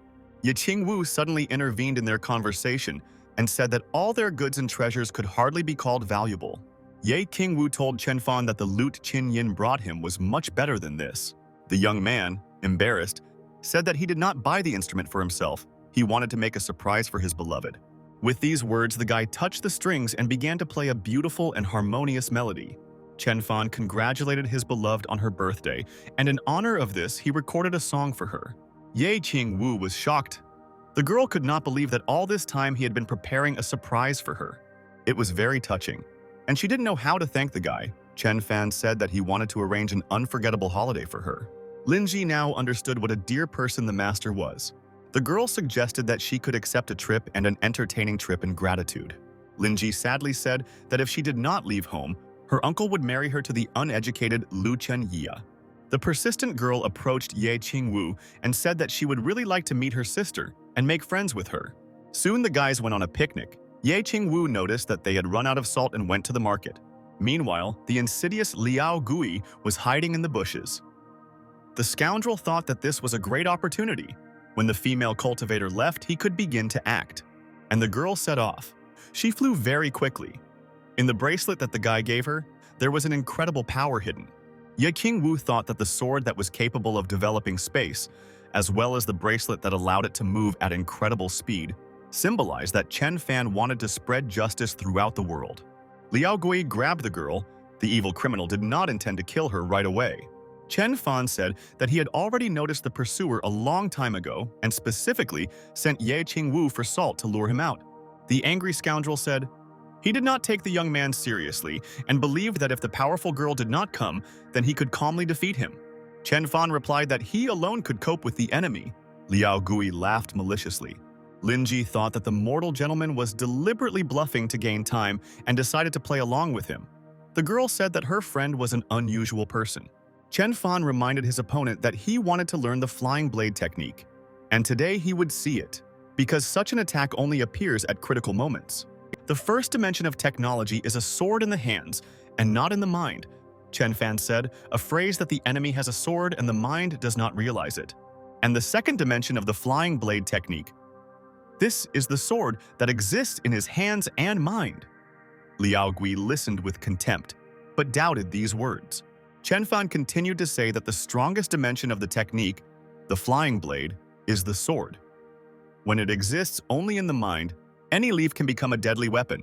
The guy accelerated. Liao Gui turned green with anger. Lin Ji happily thought that their opponent was already nervous. Chen Fan had hopes that his girlfriend would return quickly. Because he cannot endlessly organize this circus, the guy threw a piece of paper at the confused scoundrel. In the next instant, the man flew away from the powerful blow that Lin Ji dealt to him. The girl shouted for Mr. Mortal to run away as quickly as possible while he still has the opportunity. Liao Gui shouted in rage that they had cheated him like a child, but now they would beg for death and chased after him. Chen Fan instinctively waved her hands. He shouted that the end had come for them, but suddenly a powerful stream of air knocked down Liao Guisun, and he flew away in horror. Meanwhile, old man Zhang, who was walking nearby, felt the powerful energy of Tao and thought that the master was somewhere nearby. Now defeated and exhausted, Liao Gui lay on the ground and sighed in horror. Linji asked in tears why the guy didn't immediately say that he was a master, and the young man looked at it from both sides. He thought that someone had definitely helped him. Suddenly, Mr. Zhang came out to the edge of the forest. He happily waved his hand to the gentleman. The old man thought with hope that the master had forgiven his students, so he returned, and Chen Fan was now sure that it was the master who saved them. Meanwhile, an immobilized body fell into the depths of the sea, another one wanting to gain power. Perhaps this man wanted to stretch out his greedy hands in his direction, but only death awaited him. The spiritual energy of the continent has blossomed again with renewed vigor, and now no one will allow it to be disturbed. This is the perfect time for the heavenly thief to awaken and take revenge for all the torment that he experienced. And from above, he descended into a small metal hook. Energy rallied around it. It's hard to believe, but this hook took all the spiritual power that a person had he could not resist. Surprisingly, he slept for only 1,000 years, and during this time someone so powerful managed to appear in the world. The powers of the continent changed too much. Soon, a man began to rise from the water. Chen Fan, in amazement, pulled a real man to the surface. Old man John saw Liu Xunhua, whom he had been looking for many years and who was at the bottom of the lake.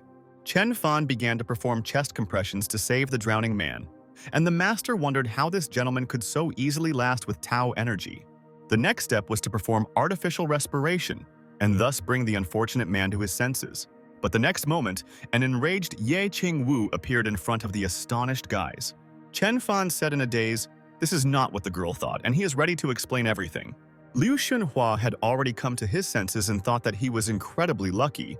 The gentleman personally gave his energy. However, Zhang shouted at him to stop drooling and helped him deal with his opponents. In the next moment, the unfortunate old man was grabbed by a multitude of strong vines. The master was held hostage by a mighty tree and tried to escape, but to no avail. King Potion and her daughter were also in captivity. They were tied hand and foot. They were attacked by the spirit of Banyan.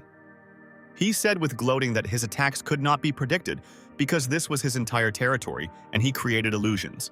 Now the fate of unfortunate people is to become fertilizer and end their existence there. Zhang said angrily that first the spirit must win and then rejoice. Unexpectedly, Liu Xunhua flew into the unsuspecting spirit and cut off its head with all his might. However, he just laughed. He appreciated the excellent trick, but it was just an illusion. The guys were on his land, and it was impossible to win here because they could endlessly attack non-existent copies. But the next moment, the fan that Liu Xunhua sent returned to its owner again and on the way swelled the spirit's head. It was no longer an illusion.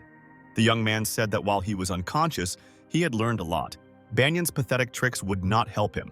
After some time, the rescued heroes moved on and breathed a sigh of relief. Old man Zhang said that a gentleman was waiting for them in the city of immortals. Qin Yin said that they should head there immediately. After some time, the heroes went to the city of immortals. Lanterns sparkled on the street, and it was night. 4 princes gathered in the arena, each of them trying to show their abilities. Chen Fan noticed how popular this man was. He was probably a local handsome guy. The guy said that today they were having the annual Tianzhao banquet, and he would be its host, so he could challenge anyone present to compete.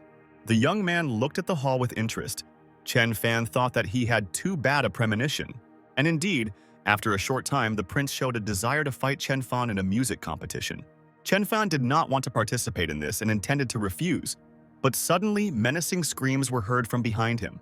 People were indignant because no one dared to refuse their beloved and respected prince. Ye Qing Wu shouted that she would support him morally, and the guy would definitely win. Liu Xunhua was sure that this guy would never win, because there was a real gap between cultivators and mortals. But when the guy touched a few strings, everyone present froze in admiration. The guy played a beautiful melody and sang an incredible song about the ringing of the clock that was calling him home. Chen Fan sang his song, and the inspired and enthusiastic crowd applauded loudly. The young man proclaimed that mortals also have pride. They want respect. The guy accepted the challenge in order to prove that mortals are no worse than cultivators. Ye Qing Wu listened to his speech in a daze. The girl realized that he wanted to turn the entire hierarchy of the continent upside down so that mortals were on par with cultivators. Her boyfriend really has great ambitions. When Chen Fan finished his song, the crowd enthusiastically proclaimed him the new prince. The guy was a little embarrassed, but suddenly he heard an incomprehensible rustling behind him.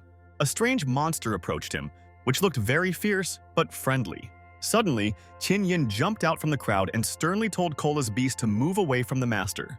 The young man was surprised that she was here, and Qin Yin said that this was just a coincidence.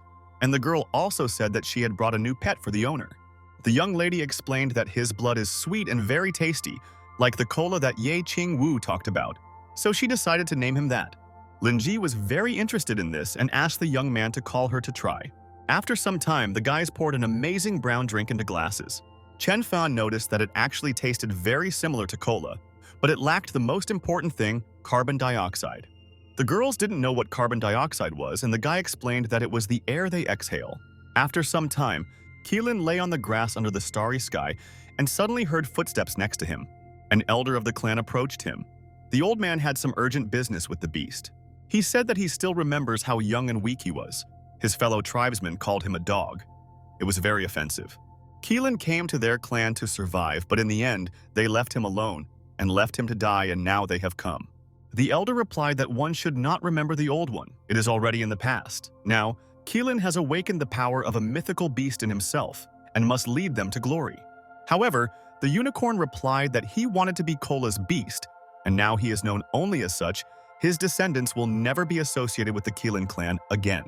The elder angrily shouted that people probably brainwashed him and put him on a rope. However, he replied that he himself decided to become their pet.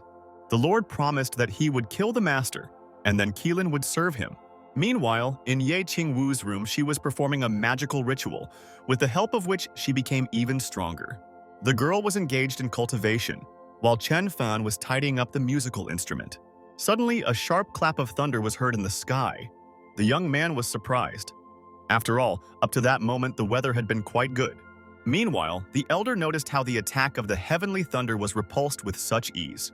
Probably a certain person made a breakthrough of the emperor rank and did not even fight the heavenly coffin. Such an opponent is difficult to deal with. Meanwhile, morning came. Something unexpected happened in Qin Yin's room. The girl opened her eyes and was surprised to find a child next to her. The girl said that it was time to get up. The child said that Qin Yin gave the lute to the Lord, he tuned it, so she is here. Probably the Lord is her dad.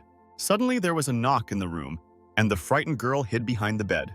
Chen Fan came to ask about the new lute. Qin Yin noticed that there really is an aura of a demonic musical instrument around this child. Can a master really create gods?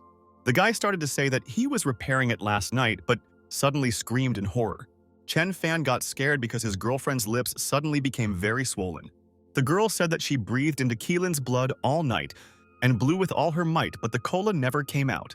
Chen Fan explained that in order to create a drink, you need a certain device called a saturator. The young man said that he could create a real cola, and for this he needs to get a list of the necessary materials. If he cannot become a cultivator, he will become powerful with the help of technology. Suddenly, a girl approached them. Chen Fan thought it was Qin Yin's child. However, the young lady explained that when she woke up in the morning, she decided to start cultivating in the forest and found her there. The guy asked where were the parents. The child looked at them with hope in his eyes and said that he would like to have a dad and mom. This statement extremely touched Chen Fan's heart, and the baby was too cute. The guy believed that the girl was right. Every child needs a family, and looked at Qin Yin with concern. The girl pressed herself close to him and said that she had already found her dad and mom. The young man could not understand how it was possible to abandon the poor child in the forest. It was simply amazing how else she survived alone. He always felt very sorry for the children who lost their parents. And if this baby considers them parents, then she will probably have to give her a happy childhood. Qin Yin said that she does not mind. Meanwhile, in the Abyss clan, there was a real confrontation against the empress.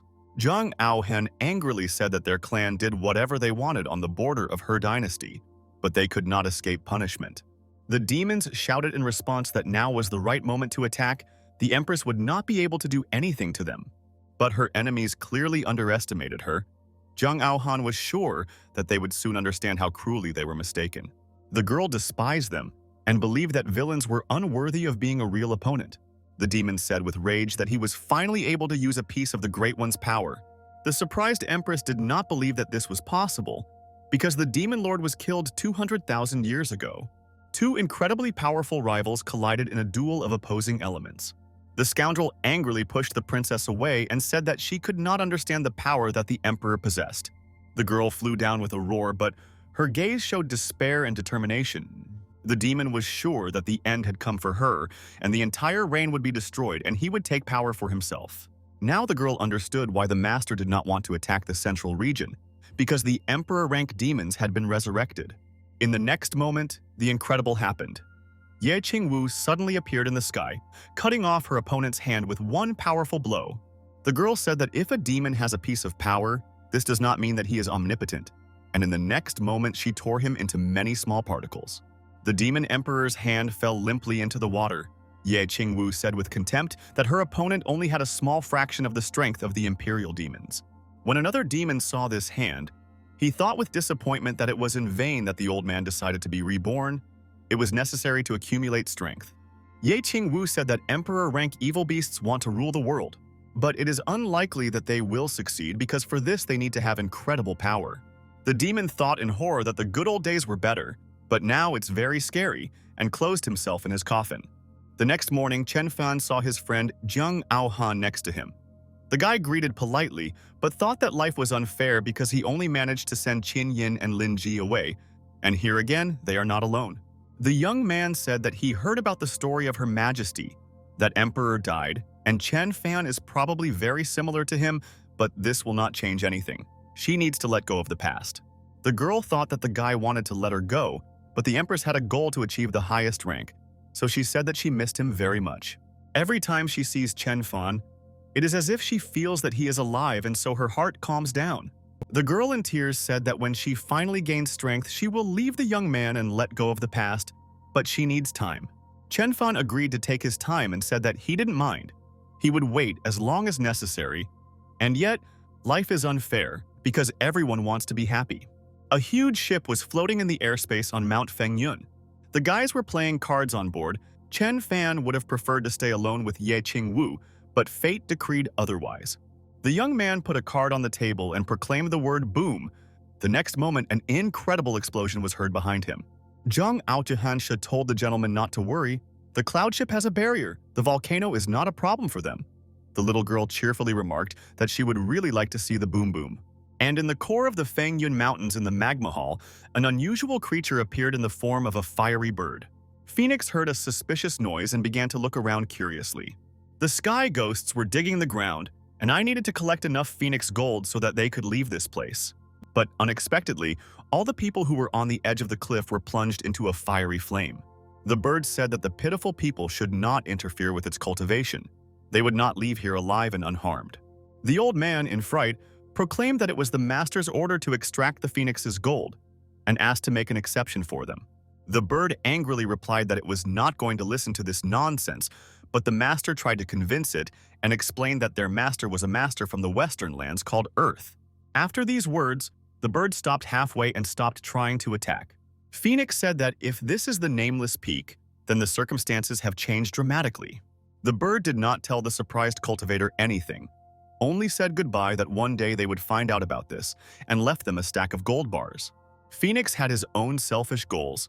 If this Earth expert gave him advice, then the bird would be able to discover the secret of longevity. After some time, the fiery creature flew up and went into the endless sky. On the way, the fiery creature knocked down a man, but Phoenix was in too much of a hurry and did not pay attention to such a trifle. The man fell and hit his head hard. He began to look around, trying to understand what had just happened. Meanwhile, the guys on the ship found a tower that suddenly fell from the sky. It was a real miracle. Chen Fan said that when they return, he will melt it down and make jewelry out of it. The demonic cultivator who owned the tower thought in despair that now their clan had no weapons because the artifact had fallen into cruel hands. Meanwhile, in the central region, the ship arrived at the Heavenly Palace. The child was running around the deck with excitement. King that's the girl's name, ran up to Zhang Aohan, who was called number 2 by her mother, with delight. Chen Fan told Ye Qing Wu not to be offended by this, but the girl replied that he had an empress in his harem, and he chose her, and this is a great honor. Suddenly, a menacing voice was heard in the sky that the empress had probably decided to visit him, and this was great luck. In front of the heroes was Xiao Zhangbai, the lord of the heavenly palace. He narrowed his eyes and greeted the young guests, and then he turned to the empress with an invitation to come inside to rest and relax. Zhang Aohan invited the others to also join. Chen Fan was surprised why the girl treated him so respectfully and decided not to refuse. Xiao Zhangbai said that he would take the master and the three beautiful girls could follow them. The guy looked thoughtfully at the sky. He thought that their affairs were slowly getting better. The Chen dynasty had already annexed other regions. It finally came here to start a war. After some time, Chen Fan and Qing Er sat down at the table and were served simply gorgeous meat. Suddenly, the guys heard a clap of thunder and then saw flickering sparks in front of them. Ancestor Lei Wu appeared in front of the guys. He did not expect that the empress would come to them today. The eastern and central regions had always existed peacefully, and it was not clear to him what his friends had forgotten here. Chen Fan, I never cease to be amazed at how powerful the central regions are. After all, they even hired a musician to put on a performance for them. Zhang Aohan didn't understand what the word performance meant, but she assumed that the gentleman wanted to see all their strength.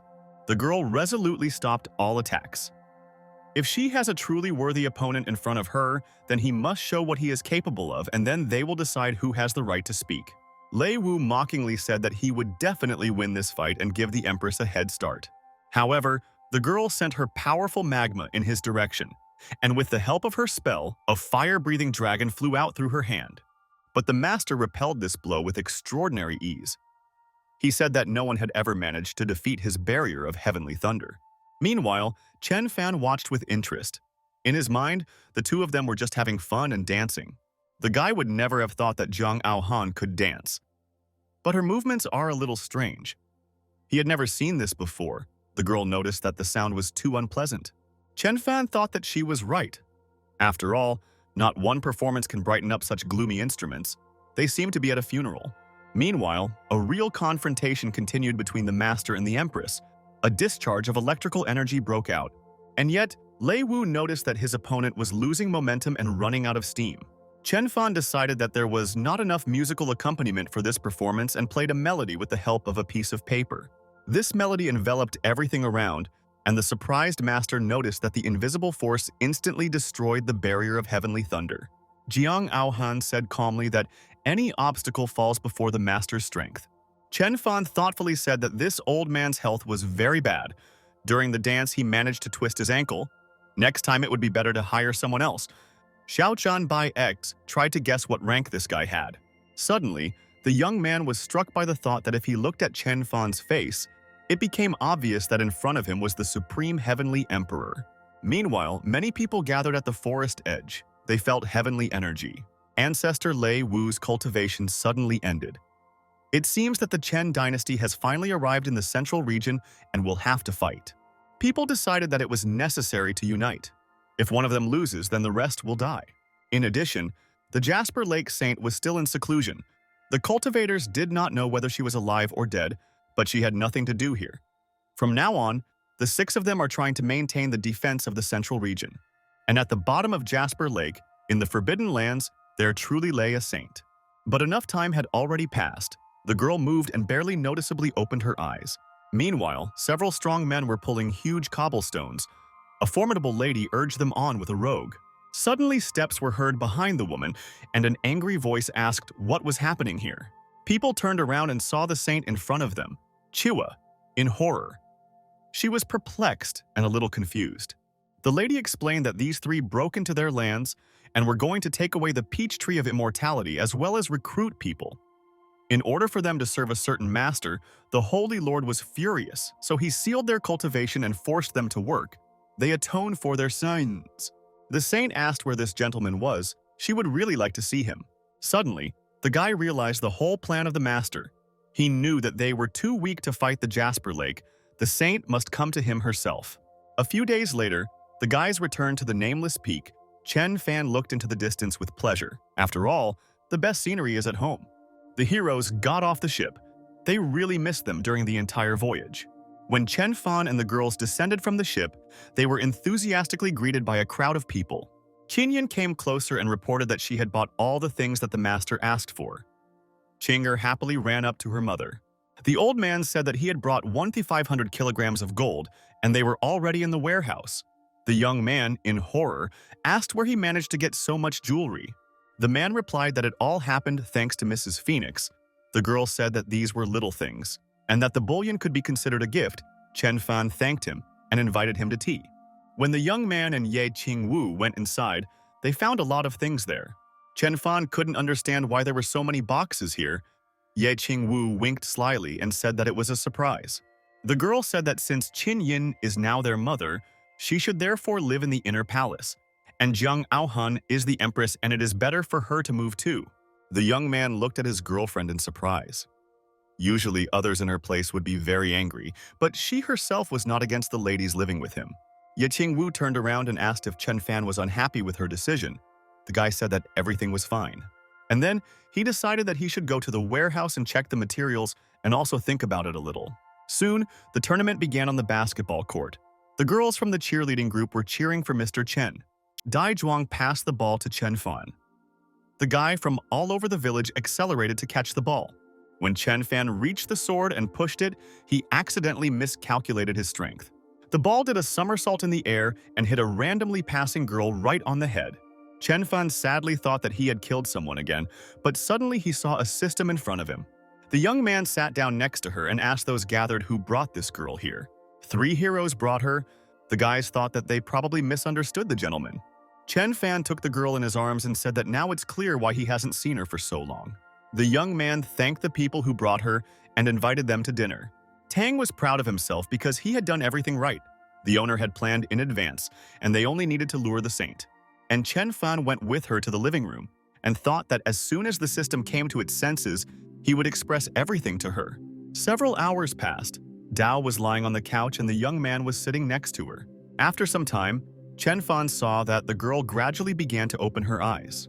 The guy decided that it was time to tell everything and angrily reproached the girl that she promised to teach him cultivation, but abandoned him as soon as he completed all the tasks.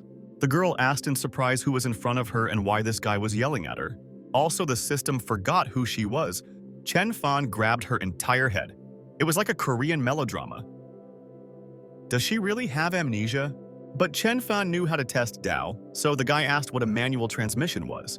The girl said in confusion that a manual gearbox is a system in which shifting is done through a mechanical drive.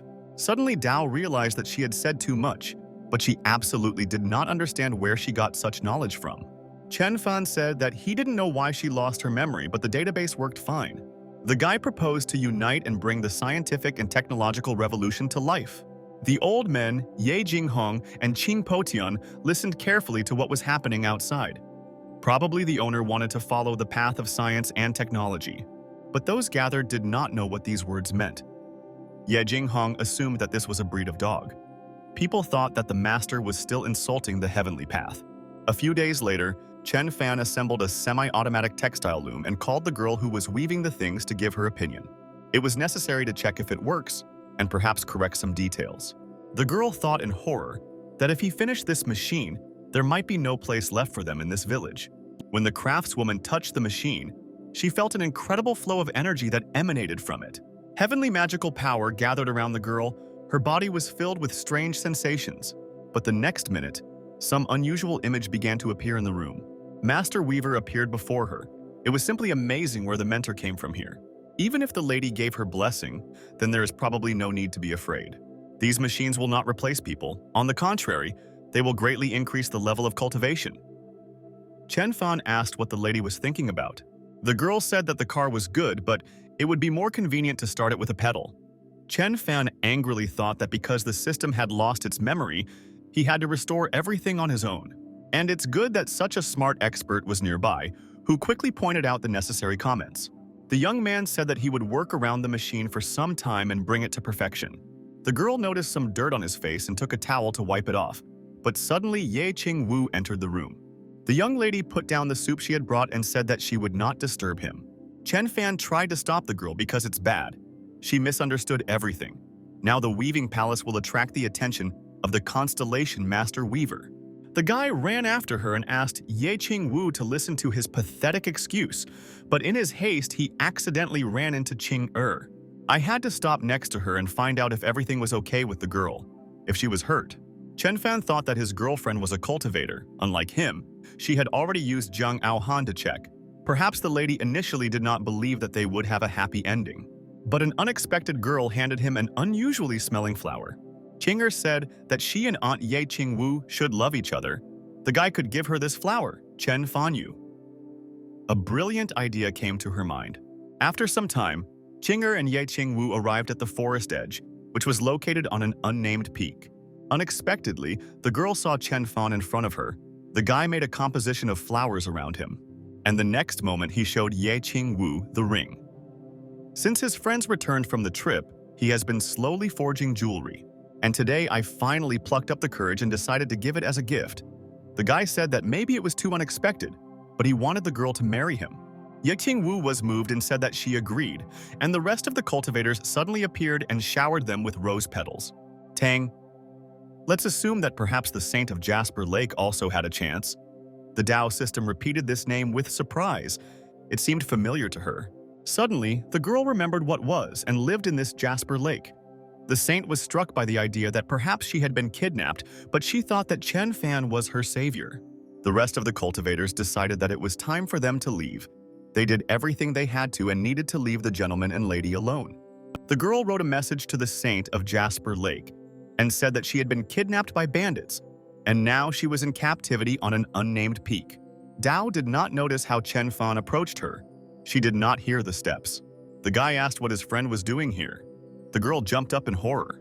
Chen Fan asked what was in the hands of the Dao system, but the girl thought for a moment.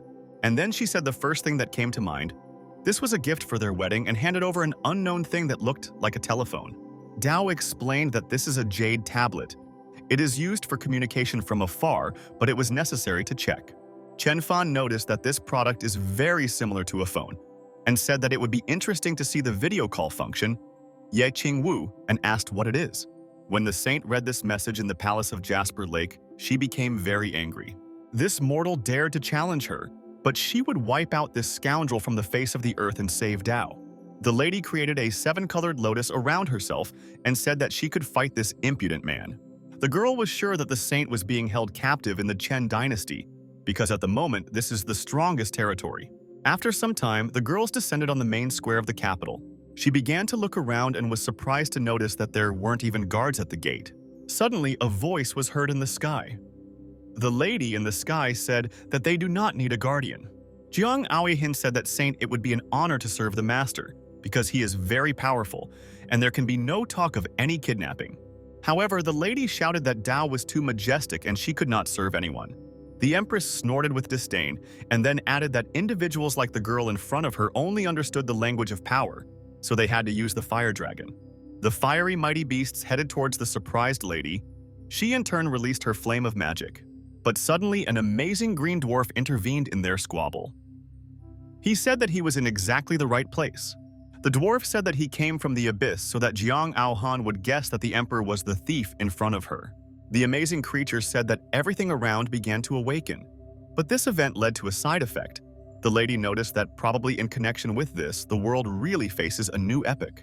The man turned to the empress and said that he wanted to meet their emperor. If he was able to awaken the spiritual energy of the continent, then he probably knew the secret of immortality. Jiang Aohan replied that their master adheres to the path of science and technology. If it develops, even ordinary people will be able to move mountains. Suddenly, the lady who arrived to save Dao said that she also wanted to follow the master. This greatly surprised the empress. She was happy, but asked what influenced her interlocutor's decision. The next moment, the girl opened a portal and said that Dao is familiar with research, and meanwhile, Chen Fan walked among the green thickets, accompanied by the system. Chen Fan was talking to Ye Qing Wu using a jade tablet. Dao was surprised to find that this guy was able to receive video calls. And the young man told about his plans that he would like to build a local network in the village so that everyone could communicate with each other. The girl replied that this was not a problem. It was just necessary to raise a tower on the highest part of the mountain. And yet, the girl could not understand why she was answering his questions. And she also talked about some kind of tower, which she herself knew nothing about. Suddenly, Chen Fan and the system fell sharply. The earth trembled right under his feet, and a portal opened nearby. After some time, Chen Fan was horrified to discover the empress who had arrived from this portal right in front of him. The young man was scared beyond belief. Zhang Aoihin said that she brought several potential subordinates here to continue the technological revolution. Suddenly, the green dwarf said with horror that he felt the masters from the central region approaching. The lady thought that they had come for her. However, the masters did not manage to go too far, because right before the entrance they were captured by a powerful tree. Ye Qing Wu appeared in front of the cultivators. The girl asked, "Is it true that they are the strongest in the central region? If they wanted to come in peace, then why didn't they warn about it?" And then, the girl looked sternly at the uninvited guests and said that if they dare to invade the nameless peak again, they will die. The next moment, the tree abruptly released the cultivators, and they flew along a trajectory to a long distance. The girl was surprised that this tree was still alive because so many millennia had already passed. But in any case, she was very bored and therefore glad to meet you. Meanwhile, the Tao system opened its eyes. It tried to determine where it was and did not stop looking around. Suddenly, the girl saw a master in front of her, who looked very sad and said that the system had been through a lot lately. Dao threw herself on her mentor's neck and, in tears, said that she was kidnapped by Chen Fan. He pretended to be her savior, but in reality he just stole her. Suddenly, Chen Fan entered the room, accompanied by Jiang Aohan. The guy was surprised to notice that they knew each other. The young man said that he accidentally hit Dao, and the girl suffered amnesia. She didn't even know where her home was, so he simply allowed her to stay here for a while. Dao narrowed her eyes slyly. She knew that the master would not believe him. However, to her amazement, the lady replied that it was true. The system was in the deepest amazement, because this should not have happened. It was as if it had been pierced by lightning. The lady believed that this guy was not easy and he really needed to be trusted. Chen Fan was in a bit of a stupor. He looked at the girls in surprise, and the lady said that the Lord is a very ambitious person, so she would like to tell him the secret of the Tao, and probably the guy can help her. The system looked at its friend in surprise. She absolutely could not remember what secret we were talking about. The lady looked at her friend with sympathy and replied that since she took her in, she realized that inside the girl's body there are two souls. One of them has some kind of deformation, which is why it sometimes leaves the body. Now Tao understood why she constantly lost consciousness. The reason was in the particular structure of her soul. Chen Fan had never thought about this before. It turns out that there may be another soul in the system, but how to fix it? Zhang Aohan looked at them with contempt. She did not like that this information interested Chen Fan so much. The lady replied that the 9 spiritual masters had artifacts of ancient saints. Their power could help restore her soul. Chen Fan looked into the Empress's eyes with hope. She said that this could really produce an effect, but who even knows where these masters are? Suddenly, one of the girls who brought a dish intervened in their conversation. She told that she knew about the 9 spiritual masters. The girl was very happy that she could finally be useful and came at the right moment. She explained that the 9 spiritual masters are the strongest who sealed themselves. Chen Fan was surprised. If they are the strongest, then why print themselves? The lady explained that this is the spiritual energy between them and the earth. Its level is constant, which means none of them can make a breakthrough. There is a legend that every century one of them will be able to open the gates and still become immortal. In ancient times, cultivators started entire wars to earn the right to become one of them, but the last battle took place on their mainland. The girl ended her story by saying that the losing side sealed itself and waited for the next battle. Chen Fan thought about it. Resources are limited, so people fight for them just like on Earth. After some reflection, the guy patted his interlocutor on the shoulder. Before, the guy had not even imagined that she knew so much about the history of the continent. Chen Fan turned to the Empress and said that he was very interested in the soul of the system and she could help. When the Empress nodded affirmatively, the young man was very happy and then announced that Phoenix would be a historian for this village and would be generously paid. Not far from the city of Qingxi, Chen Fan walked slowly, riding an alpaca, and the faithful Xiaobai walked next to him. The young man thought that cultivators become stronger because of their abilities, and ordinary people thanks to technology. If the Tao is repaired, then all the information in the system will be with him. The guy could really start a technological revolution, and he already imagined what could be done with the city of Qingxi. But suddenly, the young man's thoughts were interrupted by the incredible gloomy picture that he saw in front of him. Monsters roamed around, and people with crazy eyes walked or sat right on the earth. Chen Fan thought in horror that the revolution had ended before it even began. The guy asked in horror what happened here. The people looked worried and incredibly scared. When people saw the gentleman, they rushed to his feet with hope in their eyes. The old man said that he was very happy about the return of the Lord. After this earthquake, the water in their well turned red. The residents who drank it are still chained to bed. In addition, demonic beasts began to appear everywhere. It is very painful to talk about all these disasters, but the civilians are in a panic. Chen Fan grabbed the old man. He told him not to worry, everything will get better very soon. With these words, the guy picked up a jade tablet and told old man Ye Qing Wu to gather the people and lead them to Qingxi. The man reacted instantly and very quickly assembled a team. They hit the road. People brought water, medicine, and send me this to all residential areas. It was necessary to do everything possible. Ye Qing Wu reported that demonic beasts, completely ordinary animals, were infused with fragments of souls and therefore they look very scary. The girl said that there was a lot of bloodshed on the continent. These must be fragments of the souls of the soldiers who died here. It is likely that such chaos can occur not only in Qingxi. Ye Qing Wu decided that she could handle it here herself, and meanwhile the guy went to test the water. The young man invited the system to accompany them. The girl snorted contemptuously and said that if the master trusts him, this does not mean anything. Chen Fan looked at her in surprise. The guy had not noticed before, but suddenly completely unusual notes appeared in the character of his friend. Dao menacingly told Sister Phoenix that it is necessary to go dig up everything here. Outside the city of Qingxi, the guys approached a source of fresh water. Incredible black vapors were coming out of the reservoir. Suddenly, a portal opened and two amazing gentlemen quickly descended from the hole to the ground. The fair-haired guy was glad that they would not be torn apart by the spatial gates. His interlocutor replied that this continent is of low rank, and there should not be dense spiritual energy here, but for some reason, it is present. Now, the guy understood why all the high school students continue to climb here and risk their lives. The gate can cut them in half, and the cultivators realized that this continent is no longer under their control. Suddenly, the young man pointed down. He saw something absolutely amazing. Beauties walked along the earth. They were very nice, and the guys decided to relax first and then go about their business. But Xiaobai sensed strangers and the terrible barked at them. Chen Fan stood still, and meanwhile rays of energy descended directly towards the girls. The guy turned around in horror, and what he saw shocked him. Two insolent men were pestering the girls.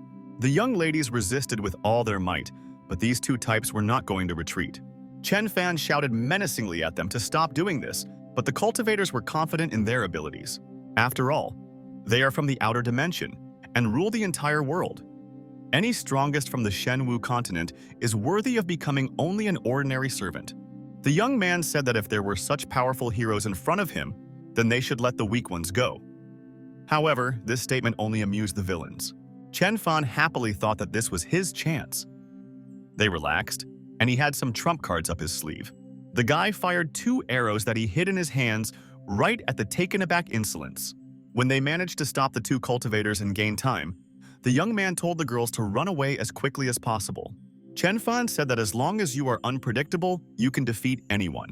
And the two cultivators could not recover from this powerful attack. They pulled out arrows.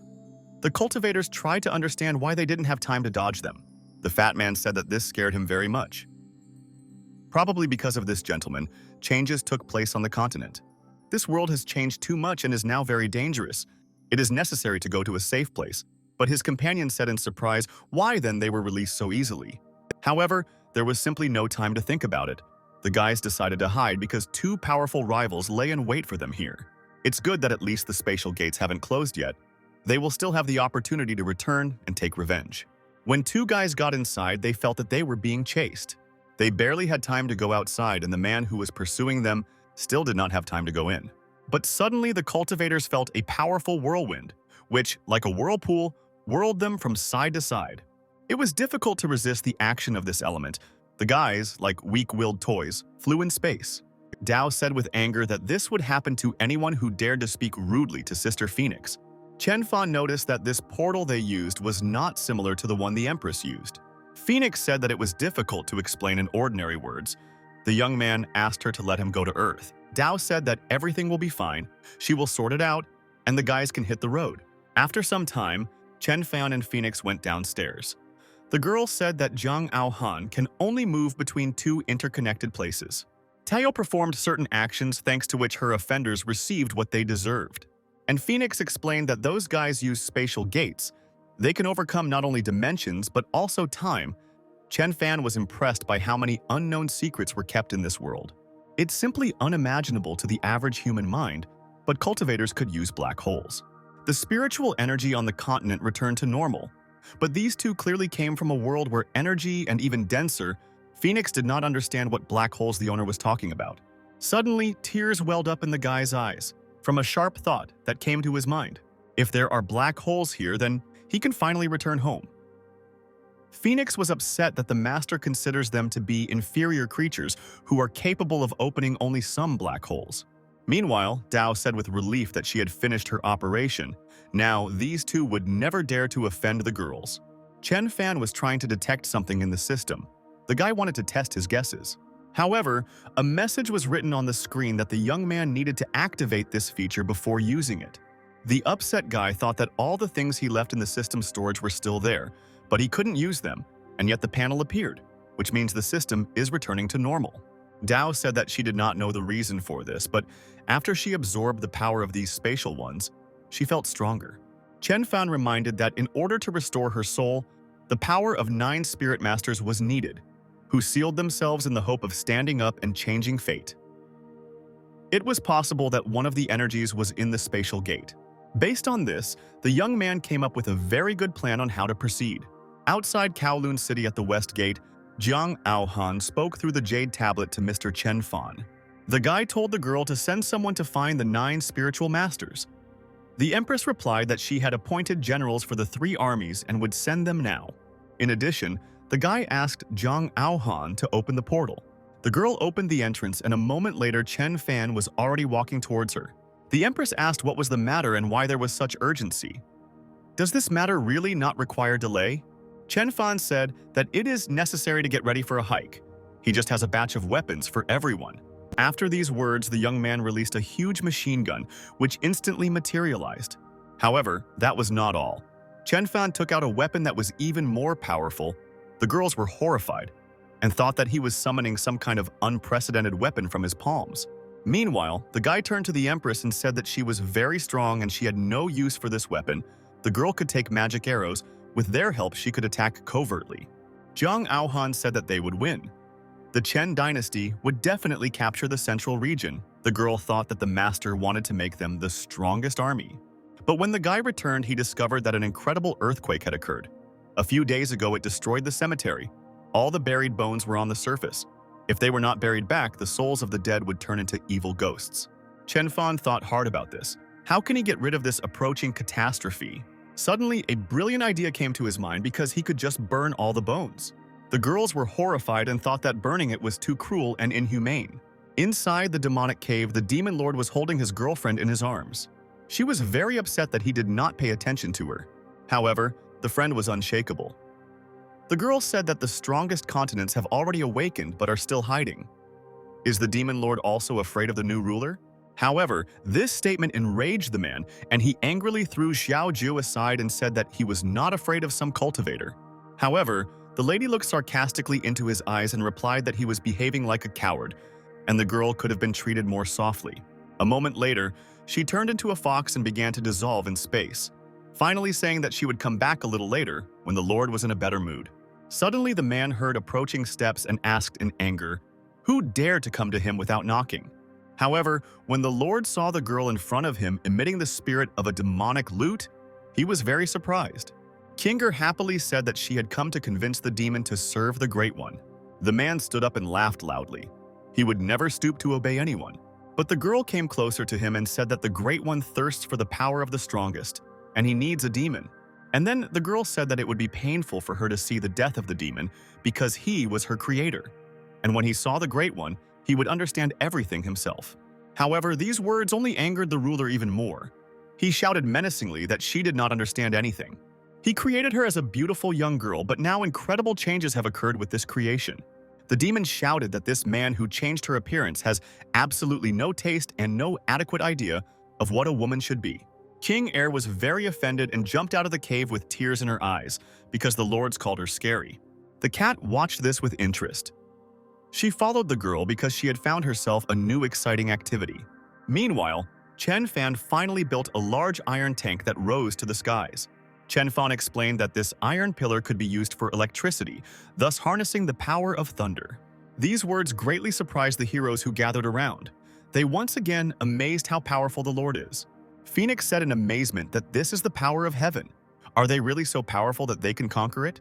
Chen Fan said with an important look that electricity is the most used resource on Earth, and it is not the power of heaven, but simply positively and negatively charged ions that crash into each other.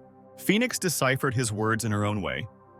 Positive energy is the agreement of the path of heaven. Two legs opposite each other repel, and negative energy is resistance. The girl bowed and said that she understood everything and thanked the guy for such instructions. Chen Fan thought that probably the lady did not fully understand everything. Chen Fan noticed that the design on the ground was not very suitable. The guy doubted that these inscriptions would work. Dao assured that she was an excellent student in magic writing lessons. And yet, the young man had no choice but to hope. One lightning strike would be enough for 100 years for their village. This world is now on a different level. After some time, the young man came down the steps. He said that they were almost finished and it was time for lunch. And the amazed Phoenix and Dao discussed this event. People from the Earth world were not only not afraid, but also conquered heaven. Their power was mesmerizing. But suddenly, the girls heard a menacing voice emitted by the tree. Emperor Qing said that the Great One had placed a lightning rod on Nameless Peak so that the heavenly punishment that cultivators constantly inflict on themselves would no longer interfere with him. The girl bowed to the emperor and said that they understood everything, and from now on people will behave more carefully. The tree said that this is the right decision, so they should think before talking nonsense and not cause problems to the Great One. Meanwhile, on the Nameless Peak in Chen Fan's residence in the courtyard, the fox watched the emperor. The tree said that people are very carefree. They always have to chew everything. Suddenly, a girl approached him and began a casual conversation with the emperor. Cat, I haven't seen Qin for a long time, and I can't even imagine how he has changed. She climbed onto one of the emperor's branches and asked what had happened lately. Kana replied that he is a simple tree. In the courtyard of the great master, there is no need to be nice to him. The girl narrowed her eyes slyly and promised that she would receive the master's essence and then cultivate it. The tree objected that with her mediocre skills, it was unlikely that anything would work out. The girl mockingly said that she would achieve her goal and disappeared into space. The emperor thought with hope that the Great One would not fall victim to her charms and would not make many mistakes. The next day, at the Nameless Peak, Chen Fan looked in surprise at the concrete slabs that suddenly collapsed. The energy from the lightning strike was too great, and an ordinary stone could not stand it. Suddenly, the young man heard someone desperately calling for help among the thickets. Chen Fan headed in that direction because if a person was in danger, then it was necessary to check what happened. And his pets, meanwhile, felt the incredible energy that emanated from the stone. In front of them was jade filled with the goodness of heaven. Everyone wanted to quickly capture more of the energy of this stone. The animals fought among themselves, and meanwhile the young man was making his way through the bushes to find the person who was calling for help. When he went out to the edge, he saw a girl tied to a tree right in front of him. The wild fox said that she was in danger and would like her master to save her. Chen Fan approached and asked who she was and why she was tied up. The girl said that her name was Xiao Ju. She came here from her native village because there was famine in their land. She said that she had overcome a difficult path, but on the way the unfortunate woman was attacked by bandits. They took everything and left her tied up here.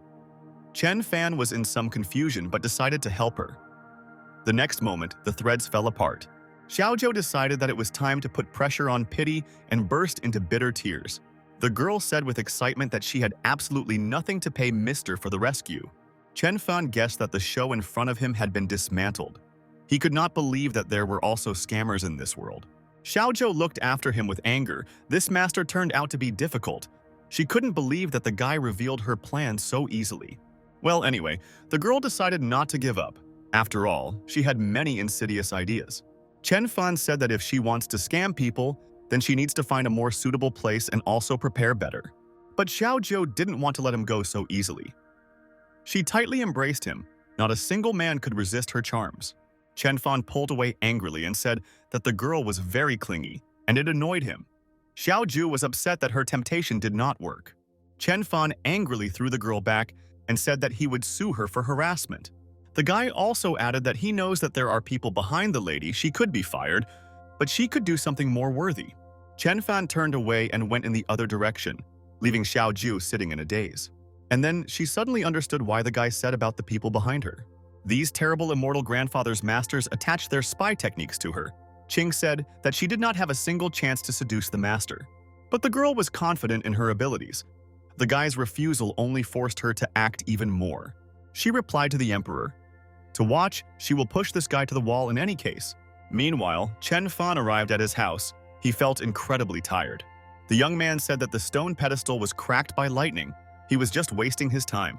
But soon the empress and the others returned to the guy. The gentleman was a little surprised, and then asked what happened here. Chen Fan noticed this strange behavior of people, and Zhang Aohan said that they had very serious problems. Overnight, several clans of the central region united against them.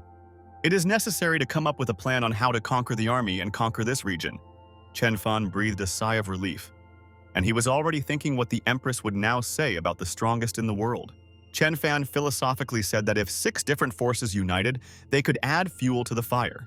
Jiang Aohan asked in surprise why the gentleman suddenly started talking about cooking. Chen Fan approached the empress and quietly asked her how the girl usually rules the country, what she would do if the traitors gathered an army. Jiang Aohan replied that if she took the throne, then her cultivation level is completely different. She is the strongest of the Chen dynasty. No one will dare to go against her. The young man said that he does not doubt the courage of Her Majesty, but if things do not go according to plan and she loses control, it is necessary to think through all the steps in advance. Chen Fan said that he has some assumptions about this. The guy is ready to teach a lesson. The empress can go to one of the 6 parties and start rumors. For example, that she promised them to conquer the central region, and the lady herself will send her army and watch. You just need to watch how they interrupt themselves. A genius from Earth once said that by destroying the enemy's plan before he has time to deploy his forces, good military leaders know how to make the enemy lose before the battle even begins. Chen Fan proudly thought that he was a real genius, deceiving people, killing with a sword other than his own, watching the enemy kill himself. Zhang Aohan fell to her knees in front of him and said that Mr. Great Sage who will change their world, she has learned a lot. The girl exclaimed that she would do just that and ordered her partner that he should study with Mr. Chen. He does not have to participate in the battle for the central region. Soon Canghai Taiyangxin arrived. The girl said that she had brought tea and asked where the others were. Chen Fan cordially invited his subordinate to try the tea. The green dwarf said that his name was Shui Fan Tian, and suddenly after these words, Chen Fan choked. The next moment the young man apologized. He thought that this gentleman had too unusual a name. Suddenly Phoenix arrived at them. The girl asked if it was true that the stone could not withstand the force of lightning and cracked. The young man replied that this was indeed the case. When he returned from Qingxi, the construction team should have already finished the work. He asked if there was any other material that could replace the stone. Phoenix thought, if you think about it, sea spiritual jade is best suited for this, but it is located in the deepest places of the sea. Such material is very scarce and it is not easy to find quantities. Canghai Taiyangxin listened to them in amazement. These words made her very excited. After all, her people live off the sea's spiritual jade. Did the master really want them to move to land? The girl walked away and thought that she would probably have to discuss this with the elders of their clan. After some time, she went to see. The girl really hoped that the elders were okay. However, when the princess approached, she saw that their kingdom was very crowded. A large crowd of mermaids gathered around the amazing monument of the Sea King. Canghai Taiyangxin looked at the image in surprise. The girl tried to guess who built this statue. Could it be that the Water Clan has invaded them and they will have to defend themselves? Canghai Taiyangxin raised the magic ball and shouted that she would make these scoundrels pay for the lives of her people. The water creatures turned around and looked at her with angry mockery. They did not see this girl as a threat to themselves. And Canghai Taiyangxin continued to scream and call on the god of the seas to give her strength. People asked in horror whether it was a princess in front of them, and the girl suddenly realized that the elder was ahead. People could not believe that the princess had forgotten them and could not recognize the 2 elders. The residents said that since Canghai Taiyangxin left this place, A large amount of spiritual energy poured into their sea. They were able to restore their meridians and at the same time regained their youth. All this thanks to the god of the seas, to whom they erected this monument and now worship him. The princess said that she came here for a reason, because the god of the seas needs their jade, but if people give it away, they will no longer be able to live in this place. That's why the princess returned to ask the elders for their opinion on what to do. The man said that if the god of the seas allows them to serve and be near him, then they are ready to sacrifice jade. Meanwhile, Chen Fan walked around the busy square. He liked this world. A tiger and a dragon fought for their countries. Suddenly, the guy discovered a crowd of people. Enthusiastic exclamations could be heard from there. Chen Fan decided that it was worth coming up and seeing what was happening in this place. The young man approached one of the people and asked what was happening here. He replied that a certain girl was looking for the gentleman. When Chen Fan saw his recent acquaintance, he was very surprised that she was in this place. The young man was confused. This girl did not look like a serious and hardworking worker. If he accepted her, Ye Qing Wu would be jealous. The girl said that after meeting the gentleman, she realized that she had chosen the wrong path. She decided to become a completely different person, and if the guy did not take pity on her, then the lady would simply get into a noose. Chen Fan was in some kind of stupor. If he refused, he would be guilty of the death of this innocent soul. The guy thought that he would find a way to get rid of her. Xiao Zhou asked why there are such strange houses in this city. The young man replied that there had recently been a big disaster, so he rebuilt everything. They walked in silence for several moments. Suddenly, when the girl stepped on the asphalt, she felt spiritual energy. The girl felt the meridians being restored throughout her body. Xiao Zhou asked why the floor was so smooth. Did the gentleman really use some special materials? Chen Fan said in surprise that it was ordinary cement. Then he thoughtfully added that there was no synthetic resin, so he had to improvise. Xiao Zhou thought that the guy probably created a new material. When they approached a large stone pillar, the girl stared at the structure in surprise. Chen Fan explained that this was his pride, the water tower with a filtration system. Inside, there is a water filtration system, and residents will drink clean and fresh water. Xiao Zhou tried a drop and felt that this water was really different from ordinary water. Suddenly, the girl was pierced by powerful spiritual energy. The liquid was much more powerful than the water from the ancient spiritual spring. The fox thought that this man was very useful and she could get him. Suddenly, Ye Qing Wu approached them. The girl learned from the local residents that the guy had finished his work. Chen Fan said that he was very tired from the reconstruction of the city. The girl looked at him with loving eyes and said that she would help relieve fatigue. Xiao Zhou decided to intervene in the conversation and said that it seemed to her that she and Ye Qing Wu had met before.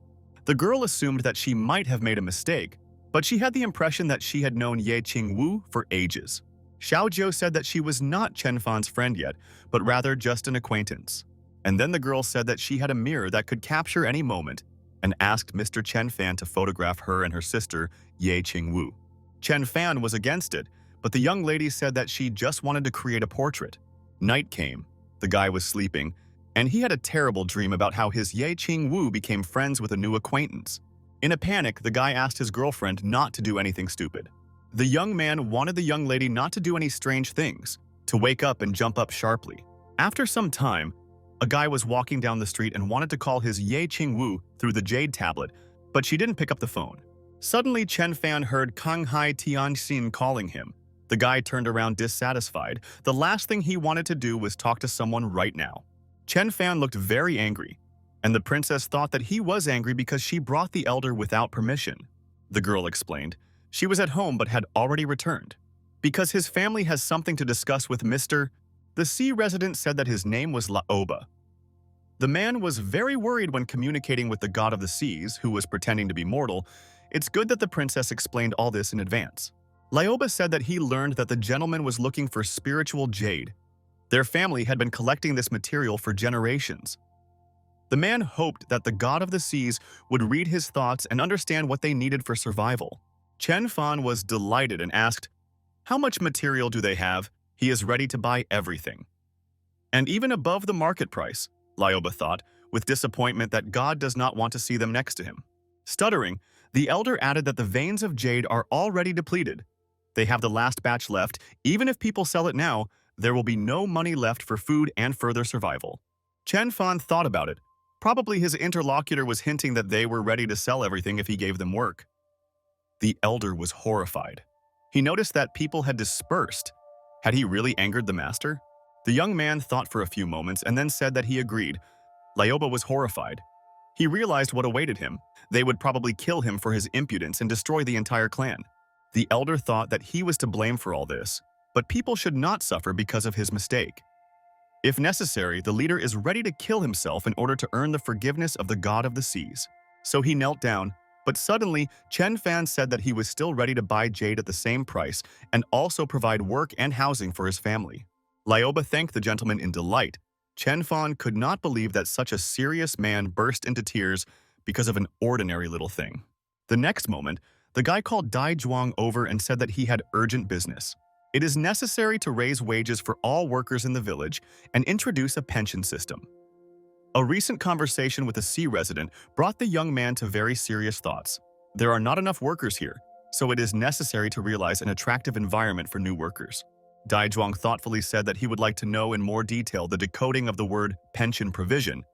Chen Fan explained that if an employee has worked for 5 years, he is already over 60, he will receive a salary, despite the fact that he no longer works. The cultivators listened attentively to all this. Phoenix Wu with the old men Ye Qing Wu and Uncle Qing Potian, Dai Zhuang asked, "What will happen to those who are over 60 but have not worked for 5 years?" The gentleman replied that it is necessary to calculate using other percentages. The cultivators discussed this news in confusion. Did the master really want to get rid of them? Phoenix told people not to jump to conclusions and let her explain everything. After all, in the owner's office there was a picture hanging on the wall. If you look closely, you can understand that it symbolizes his world, that is, the Earth. This picture says that 1,000 years on the Shenwu continent is equivalent to 1 year on Earth, and 60 years on Earth is, by the standards of their world, 2,100 years. Meanwhile, Ye Qing Wu and Xiaojiu were leisurely strolling by. The fox was wondering how old the gentleman was.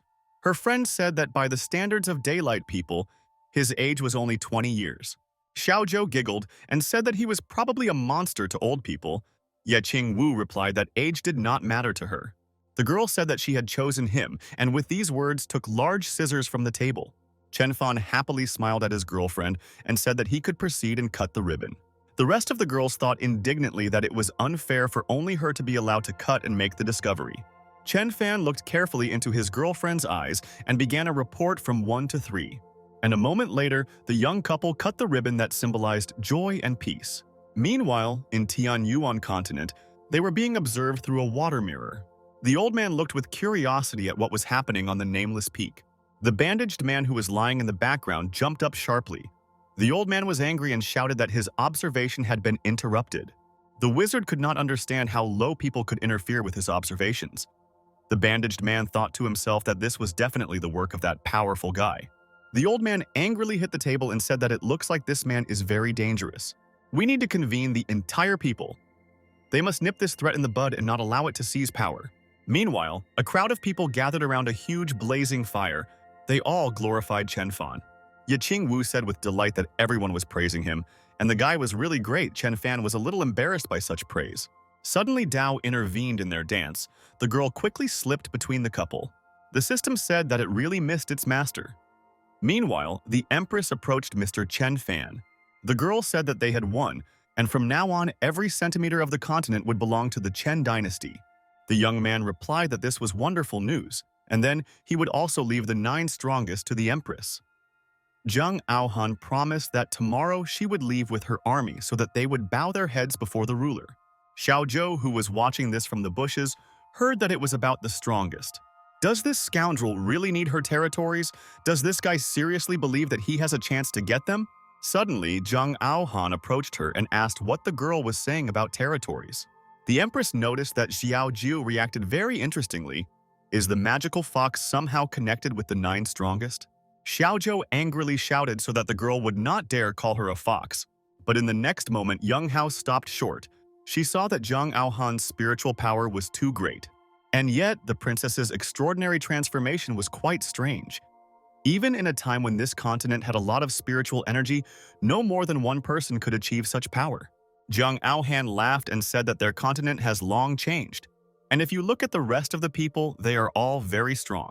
Xiaozhou suddenly calmed down and promised that she would be a little fox for the Empress, but she wanted her to call to follow her. The Empress said that everything depended on her behavior, and if the girl behaved well, she would be able to receive patronage. Xiaozhou was jubilant because her evil plans had come true. If she could steal her grandfather's energy, she would take advantage of this woman's power. Inside the demon emperor's cave, the patron sat on the throne and suddenly heard a voice near him. Xiaozhou said that she came to His Majesty with a message. If he surrenders, he can survive. The angry demon shouted that this would never happen and the dirty traitor might not even dream about it. Suddenly, they heard Qing Er's voice. A girl appeared out of nowhere and said that she would help. The next moment, she came down and delivered a powerful blow straight to the demon's body. The girl shouted that it was his own fault that he stopped loving her. Although the demon was like a father to her, Xiaozhou noticed that this situation was very funny. One of the strongest creatures in the world was defeated by a walking lute. However, the fierce demon only became angry from this blow. He wanted to take revenge. The demon launched a powerful attack and said that they themselves brought the enemy to the doors. So when he wins, the girls should not whine that they were his friends. But unexpectedly, a carriage appeared in the sky on which the Empress was sitting. Xiaozhou reported that the demon was not going to give up.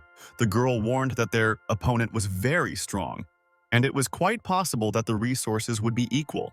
Zhang Aoyihan winked and replied that it was simply impossible to defeat a powerful lady like her. The Empress released a magic chain and promised to prove her strength. The ground shook. Chen Fan, who was working with a hammer, looked around. The guy grabbed the stone in horror because he felt that the earthquake had started again. Suddenly, Chen Fan discovered that there was a girl next to him. The stranger smiled and said that he was very persistent. She didn't even think that they were meeting again. Chen Fan noticed that she had no idea how much the guy wanted to see her, and then added that he wanted to release all his accumulated anger. Why did the stupid system leave him? The girl said that she didn't do it on purpose and then added that the guy should look forward. The journey between worlds she accomplished, as well as the cultivation tree. As long as the source had enough energy, Chen Fan could teleport to any dimension. The young man said that he would like to return to Earth. This was his strongest desire. The system replied that the amount of energy for such a huge distance is simply phenomenal. The Earth and the continent of Shenwu are located in completely different countries of the world. And in his place, it would be better for her to travel only to neighboring worlds and live quietly peacefully here. Chen Fan said that he doesn't care at all how much energy he needs. Now he has hope. The system quietly wished him good luck. Suddenly, she said that some dangerous event was happening outside. The guy thought that it was probably a new earthquake. When the gentleman returned to Nameless Peak, he immediately saw Ye Qing Wu next to him. The girl suddenly discovered his aura out of nowhere. The guy replied that he was just dozing in his house, and when he heard it, he immediately came out. Ye Qing Wu said that the strongest creatures of the land arrived in the city of Kowloon and took the Empress hostage. They want to see the strongest of their continent. Otherwise, they will carry out a bloody massacre. The girl sadly said that she was unable to help the whole people. They only needed Chen Fan. The guy was a little surprised by this, because he did not at all consider himself strong and capable of resisting such a dangerous opponent. Meanwhile, the evil wizard was holding back his captive, but Zhang Aohan was not going to give up.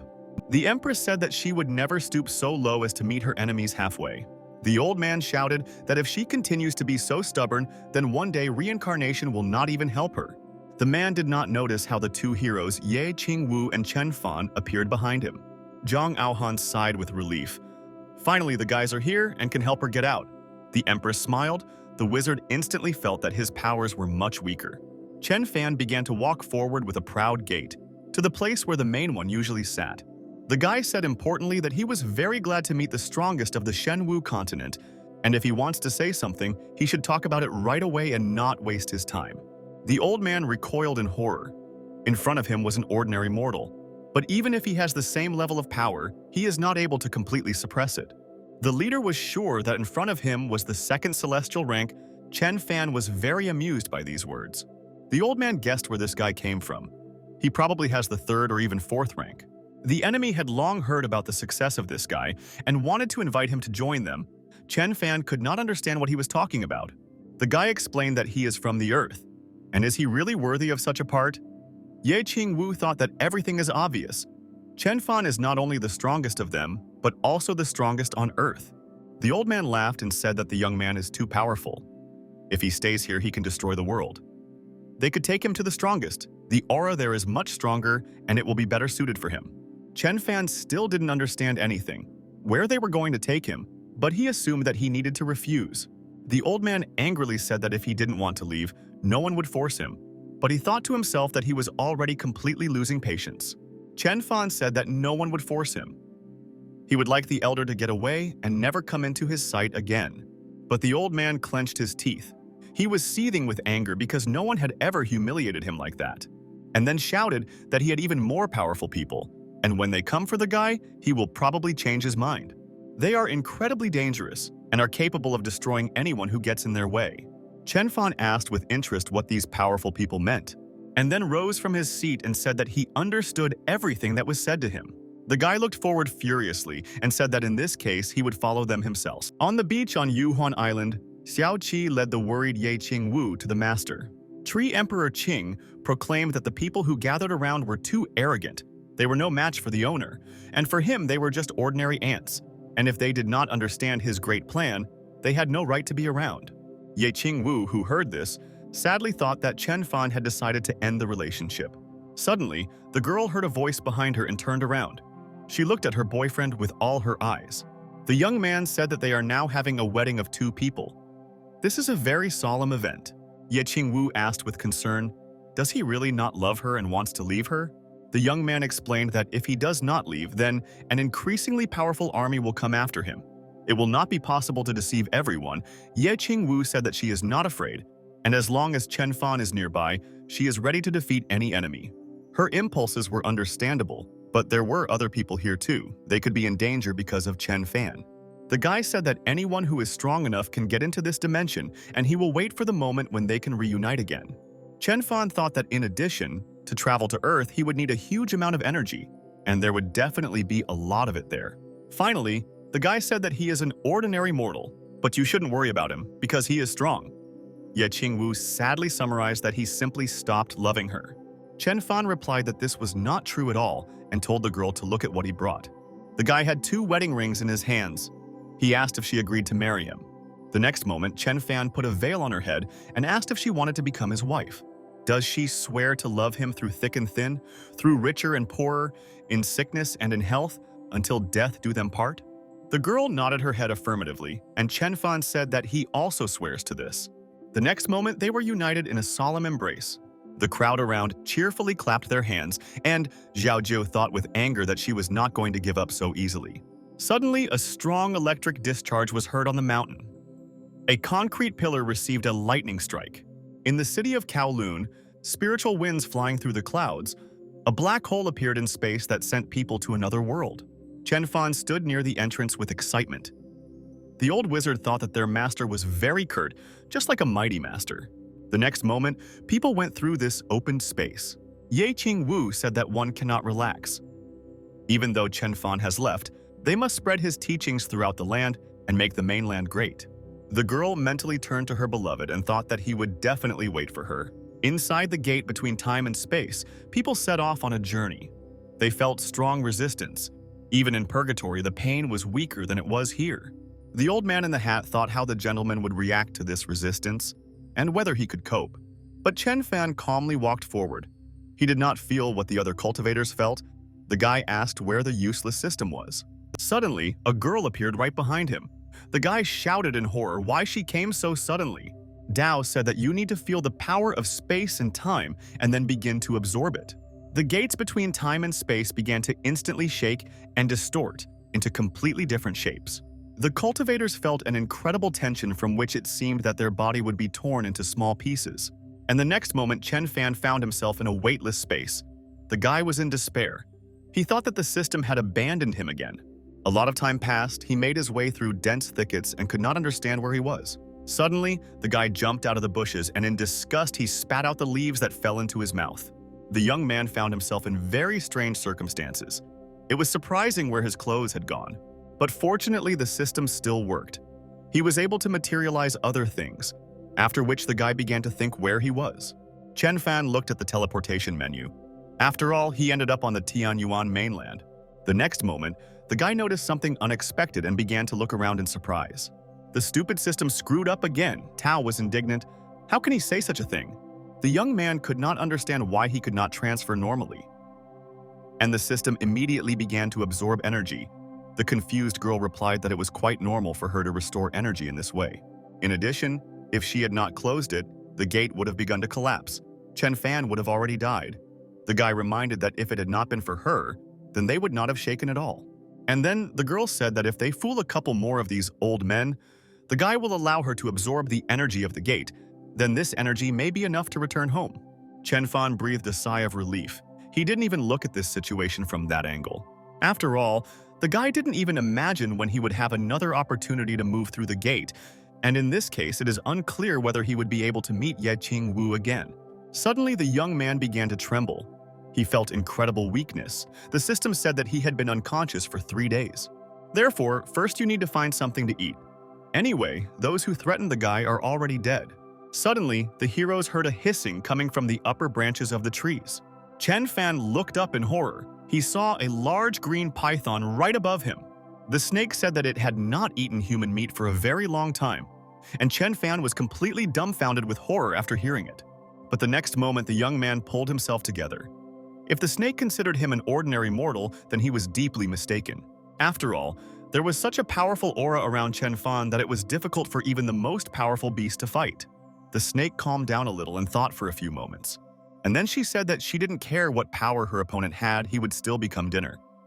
With these words, she opened her powerful mouth. Chen Fan was cold with horror. The animals on this continent were much smarter than the people on Shenwu.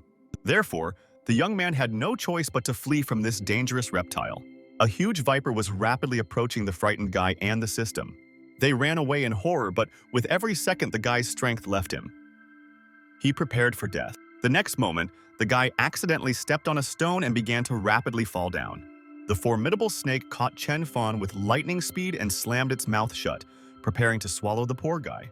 However, a moment later, she spat out the young man in horror, and with him a stream of fire came out of her mouth. Chen Fan thoughtfully said that they are right in saying that technologies can change the whole world. The guy was upset that his weapon only had a few shots, otherwise he could have enslaved the whole world. The system said that fried snake meat smells very tasty. The guys decided to have a little snack, but for taste it is necessary to add seasonings. Chen Fan said that sometimes the best flavor is achieved with simple ingredients, and thanks for the gifts of nature that grow here. But suddenly, their pleasant meal was interrupted by an unknown lady who appeared nearby. The girl gently steps with her shoes on the ground, and with unhurried steps begins to approach the newcomers. The girl asked, in surprise, who was in front of her. She didn't even imagine that in this wilderness you could find something so tasty. The stranger looked greedily at the fried snake, which emitted simply unimaginable aromas. The girl asked to try at least a piece of this unusual dish. Chen Fan jumped aside in horror as she approached, and the unfamiliar lady, meanwhile, grabbed a piece and said that this meat emits powerful spiritual energy. Her body is burning inside and out. With the help of this kebab, she made a breakthrough to the next step. The girl greedily began to eat pieces of fried meat, and the surprised Chen Fan watched her with caution. After some time, the girl had eaten her fill and was ready for dialogue.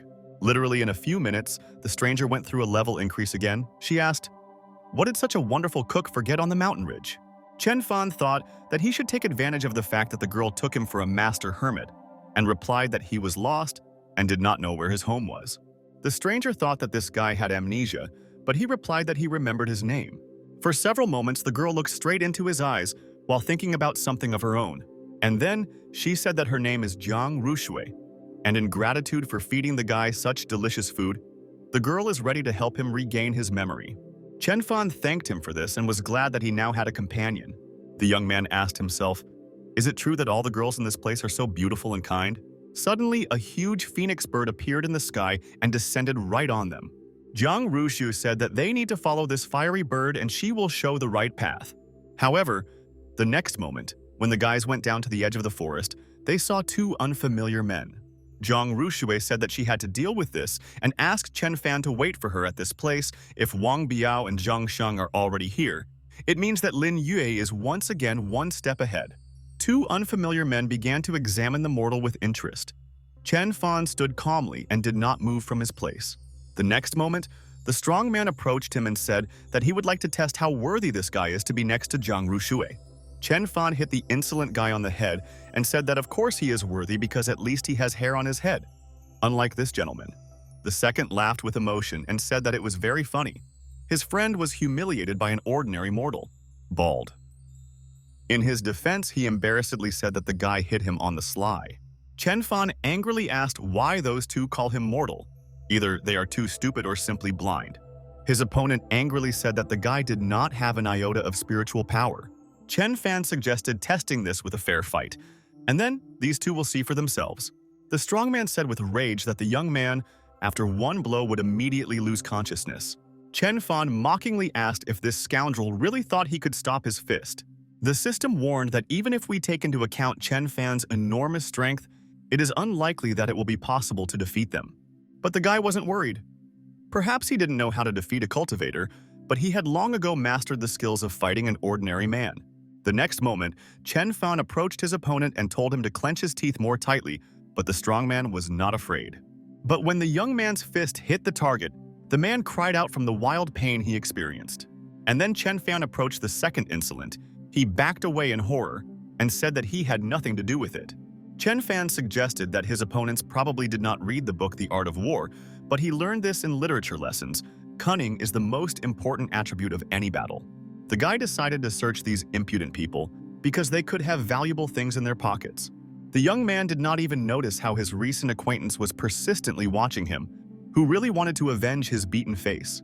The light-nosed cultivator was furiously anticipating how he would make this mortal regret his actions. Meanwhile, Zhang Rushui looked with delight at the kernels that she managed to obtain from meat. The girl did not expect that she could get the seeds of a high-ranking monster so easily. Thanks to the fact that she made a breakthrough with the help of this gentleman, this monster could not kill her. Suddenly, Zhang Rushui perked up as some unusual creature rushed around her at incredible speed. The girl thought that things were bad and the gentleman was in great danger. When she came to the edge, she was surprised to discover that all the cultivators had been defeated. A few minutes ago, Chen Fan tried to start a conversation with these guys. He said that he has a talisman, as well as a mirror, which was actually a weapon capable of reflecting any attacks. The guy easily repelled all enemy attacks and also inflicted his own magical blows. Chen Fan created a protective cube around himself, thanks to which the enemies were not able to touch him. The young man said that while he was waiting for Zhang Rushui, but he was attacked by assassins, fortunately 2 heroes saved him. They fought hard and even lost consciousness. The girl noticed this obvious lie, and Chen Fan went cold with horror at the mere thought that he accidentally killed people. The girl couldn't believe it because the dead were very strong, but for some reason this guy hid the fact that he defeated them. Zhang Rushui said that this conversation can be postponed until later because first of all, they need to get to the Iron Academy before twilight sets in. The guys went ahead. Chen Fan asked where this Iron Academy was located. The girl replied that they would be coming soon. Soon they went down near a large building. The young man looked around. It looked cooler than Kowloon. The guy noticed that the local students had quite advanced magical weapons. Suddenly, a desire arose in him to take away all their gear and melt it into something more powerful in order to take over the whole world. But suddenly, the guy's way was blocked, and a menacing voice asked why Zhang Rushui had been absent for so long. In front of them was Mr. Jiang Tao. The guy said that if his girlfriend didn't want to study at the academy, she could talk with him. But why did she run away from the wedding because now everyone is laughing at him? Zhang Rushui said that she never promised that she would marry him, but he is forcibly trying to force her. Jiang Tao said that the girl was just an orphan who was thrown away like garbage, and if it weren't for the kindness of the Jiang family, she would have already died in the ditch. It was this guy's family that gave her life and made her a warrior, so the girl is obliged to marry him and give birth to an heir as gratitude.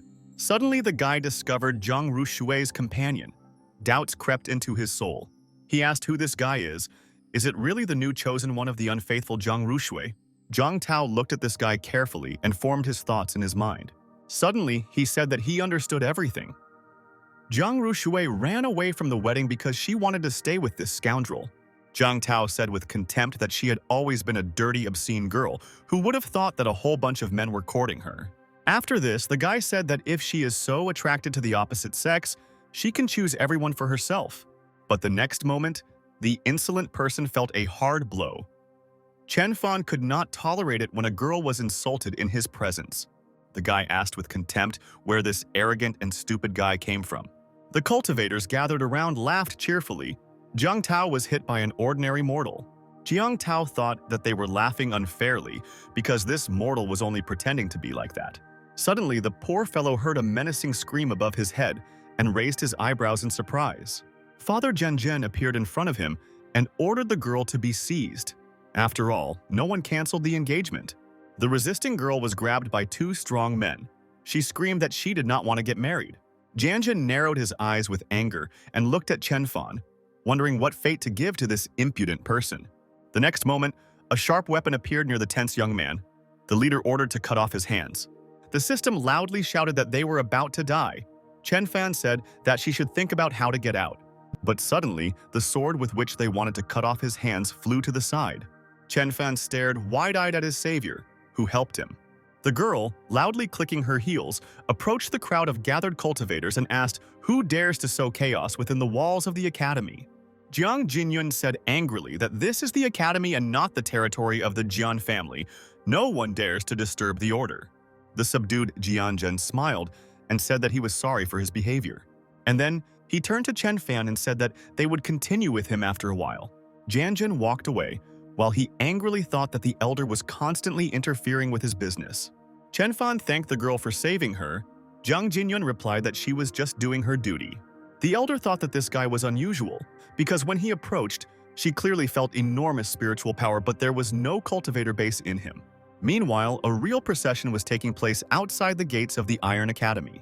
On the Shenwu continent, Chen Fan failed to become a cultivator, but perhaps here his dream will come true. Soon, Zhang Rushu approached the commission's receiving table and was asked to hand over the crystal core. The girl explained that to enter the academy it is necessary to pass the core of a high-ranking monster, but Chen Fan did not know about this. The young man did not know what to do because he had not prepared the artifact. Zhang Rushui said that with such abilities the guy would definitely be accepted. However, Jianjin said that no matter how much strength the guy has, there is no way to do anything without a core. Zhang Rushui handed Chen Fan the core of the Firebird in the hope that this way he would be allowed through. However, Jianjin said that it was incredible impudence to transfer the core in such a way in front of everyone. But the young man suddenly realized what to do. Chen Fan threw up an artifact that he had recently found and completely forgot about it. Chen Fan, with incredible strength and dexterity, was able to catch a small glowing pebble. The guy said that they are right and he will not violate the customs upon admission, and then told everyone to get ready, and now they will see a real trick. The next moment, the young man threw a cannonball right into the face of the unsuspecting Jianzhen. Chen Fan asked what the commission's opinion is now. They probably changed their mind and will accept it. The guy took out this core from the snake while cooking and thought that it would come in handy. How beautiful the pebbles are. Zhang Jinyun was surprised to pick up the core and said that this is a stone of a high-ranking monster. Of course, they can take the guy. The young man sang a beautiful song as a sign that he had been accepted into the academy. Jianjin thought with rage that this guy didn't even have the aura of a cultivator, but he took out such a powerful core. There was probably someone behind this young man. After some time, Chen Fan approached the large and gloomy building in which he was to live. The guy thought that the conditions here were much worse than Xiao Bai's in the booth. Chen Fan did not notice how two suspicious people were watching him from behind the bushes. One of them said that it was necessary to finish this guy off as soon as it started to get really dark. Chen Fan was in a safe place inside the system and meditating. Tao told him to concentrate, breathe evenly, and throw all thoughts away. It is necessary to collect all the scattered aura in the navel. And when the cultivation began to bear fruit, Chen Fan could make the first breakthrough. The young man said in disappointment that he had been meditating all day, but had not advanced one step. Tao told him that it was not easy. But if a guy decided to become a cool cultivator, then it cannot be done in one day. Chen Fan furiously noticed that he could not meditate if the system was constantly rumbling under his ear. The girl retreated to a safe distance but suddenly discovered unusual signs next to her. The space around spoke of an impending threat. We need to prepare carefully. Several people entered the room. They wanted to sneak in unnoticed so that no one would find them. Two masked people began to look around. They wanted to do everything very quickly. Chen Fan, who came out of his body, saw that they were about to make an assassination attempt on him. The guy was surprised that it was so easy for killers to get into the academy's territory. And yet, these two naive types believe that they can deal with him so easily. The masked man raised his knife over his head and prepared to deliver the decisive blow. But the next moment, something incredible happened. Chen Fan repelled this blow. The man quickly flew to the floor. His partner turned around in confusion and asked what happened. Chen Fan suddenly appeared in front of them. The bandits noticed a strange spiritual force around the guy. Chen Fan swung his fist at his offender and said that at such a late hour, people should rest. The system that appeared at the door sighed with dismay. This guy behaved too cruelly. You can't send every opponent into space. The young man decided that he should still examine this bandit and look for something valuable from him, because it was not in vain that he spent his spiritual energy. Chen Fan was surprised to read the inscription on the t-shirt, as well as the address where this man lived. It turned out that in front of him was Zhang Zhao. The next morning, the opening day of the central square at the Iron Academy was announced. The director congratulated the students on their successful performance. He said that their academy has a rich history. Many talented masters have left these walls. Chen Fan noticed that there are too many people with the surname Jiang in this city. Jiang Rushi explained that this is simply the largest family, so all capable people are given such a surname. And the headman continued to say that perhaps many of the guys came here to become stronger, but their academy first of all cultivates morals and values. Chen Fan thought that it seems that the circle of suspects has expanded significantly. The old man said, importantly, that not everyone enters their academy and the students should be grateful for such an honor to serve faithfully the educational institution as well as the whole country. Chen Fan realized that this world is ruled by the Tingyuan Empire. Emperor Zong is said to be a very powerful cultivator. This man rules the world. 7 princes close to him help him. In appearance, everyone cooperates, but in secret there are constant quarrels between them. Chen Fan was now located in the territory of King Yunyu, and the local Iron Academy actually had a reputation as a prestigious one, with many strong cultivators coming out of it. And the man, meanwhile, proclaimed that if there is someone who spies for other prefectures, then it is necessary to report it to him. The culprit will be punished to the fullest extent. Jianjin said with a smart look that he went through a lot of documents about the applicants and found something interesting. The man squinted slyly and said that he could report this right now. Among those admitted, there is one guy who has no documents and also an identity card. No one knows what family he is from. You need to be extremely careful with this young man because he poses a potential threat to the quiet life of everyone. Chen Fan suddenly realized that we were talking about him, and the man angrily pointed his finger at him and told the guy to immediately tell who he was. Behind the young man, indignant screams of other students were heard because doing without documents is called spying. In addition, the guy had the core of a strong monster. It is unknown how he got hold of this artifact. In horror, he thought that if this went on, his career as a cultivator would end right now. But on the outside, Chen Fan looked quite calm. Zhang Ruxu's loud voice was suddenly heard. The girl said that her friend was innocent. She personally testifies that Chen Fan lost his documents in the mountains. The young man looked at her in surprise. Jianjin laughed menacingly. He asked why the girl was protecting him so much. Was she involved in espionage? The enraged Jiang Rushui clenched her fists with anger and said that the man dare not talk about her like that. However, Jianzhen had already prepared for a swift attack. He shouted that they would only know the truth after interrogation. Chen Fan looked into his eyes bravely. The guy realized that his opponent had decided to use force. But to the greatest surprise, Jianzhen moved too slowly, so Chen Fan was able to calmly deflect this blow. The bastard decided to gain a few seconds in order to concentrate more energy, and then turned around and said that he had many more trumps. However, to his great surprise, Chen Fan was able to easily parry this blow. The guy noticed that his opponent was moving like a turtle. The elder could not believe that this guy only needed to attack with one hand to defeat him. The man clenched his teeth angrily. All of Chen Fan's movements were so strange and rapid that he could not keep up with them. The next second, the man was thrown back by a powerful stream of spiritual force. People jumped to the side in panic and looked in confusion at the elder who fell not far from them. Chen Fan snorted contemptuously. The guy looked very calm and seemed to not care at all about everything that was happening around him.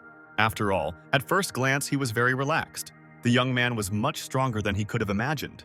After some time, interesting thoughts began to enter Chen Fan's head. The guy thought that he didn't even strain, but the elder flew off so easily this doesn't happen. Probably, when he realized that he could not slander the guy as a spy, he decided to simply frame him. Suddenly, a loud voice was heard in the sky that everyone should stop fighting in the face of the messenger.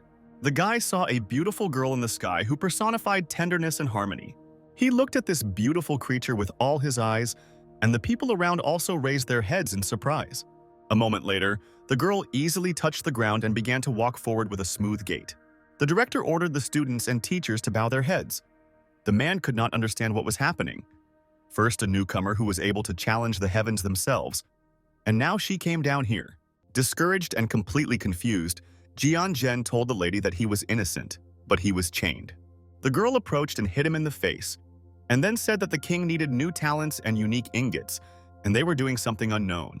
People also made a fuss, unaware of the consequences of their actions.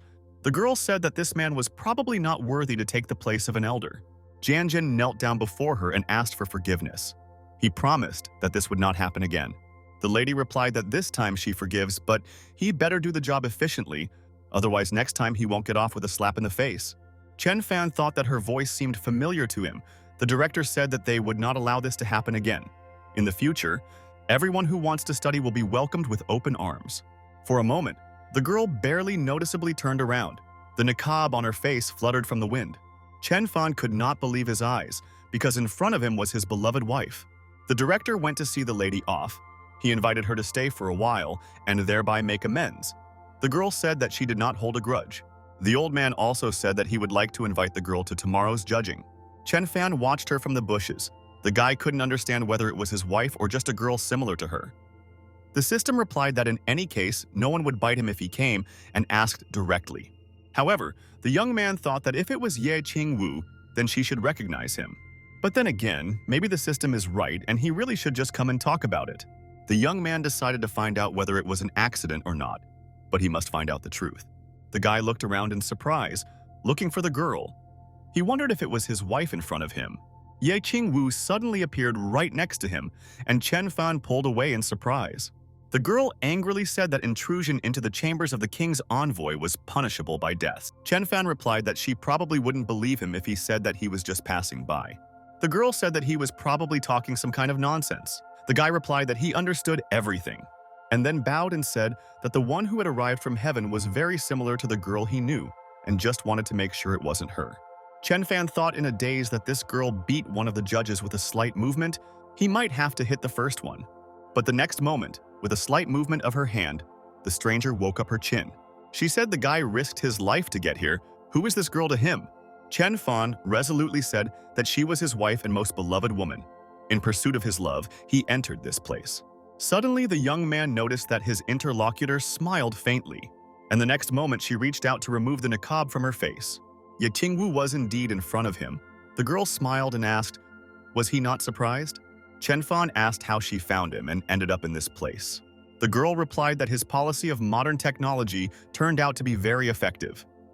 Science is truly a miracle. It is able to control both heaven and earth. Their lands are literally filled with spiritual energy. The empress ordered that people not miss opportunities and start training. Everyone was motivated. Ye Qing Wu believed that now their country no longer needed her and therefore left the world. Qin Yin and the empress also ascended. The young man asked where they were. Ye Qing Wu replied that jade communication tablets do not work in other worlds. And yet, Chen Fan could not understand how his wife achieved such a high rank. The girl replied that when she got here, she immediately ended up in the capital, and with her strength, taking a big position was not a problem. But she was always looking for Chen Fan, and finally, fate brought them together.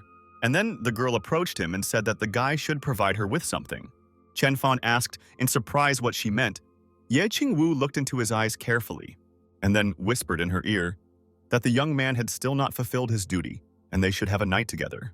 The girl really missed her during their long separation and wanted to make up for lost time.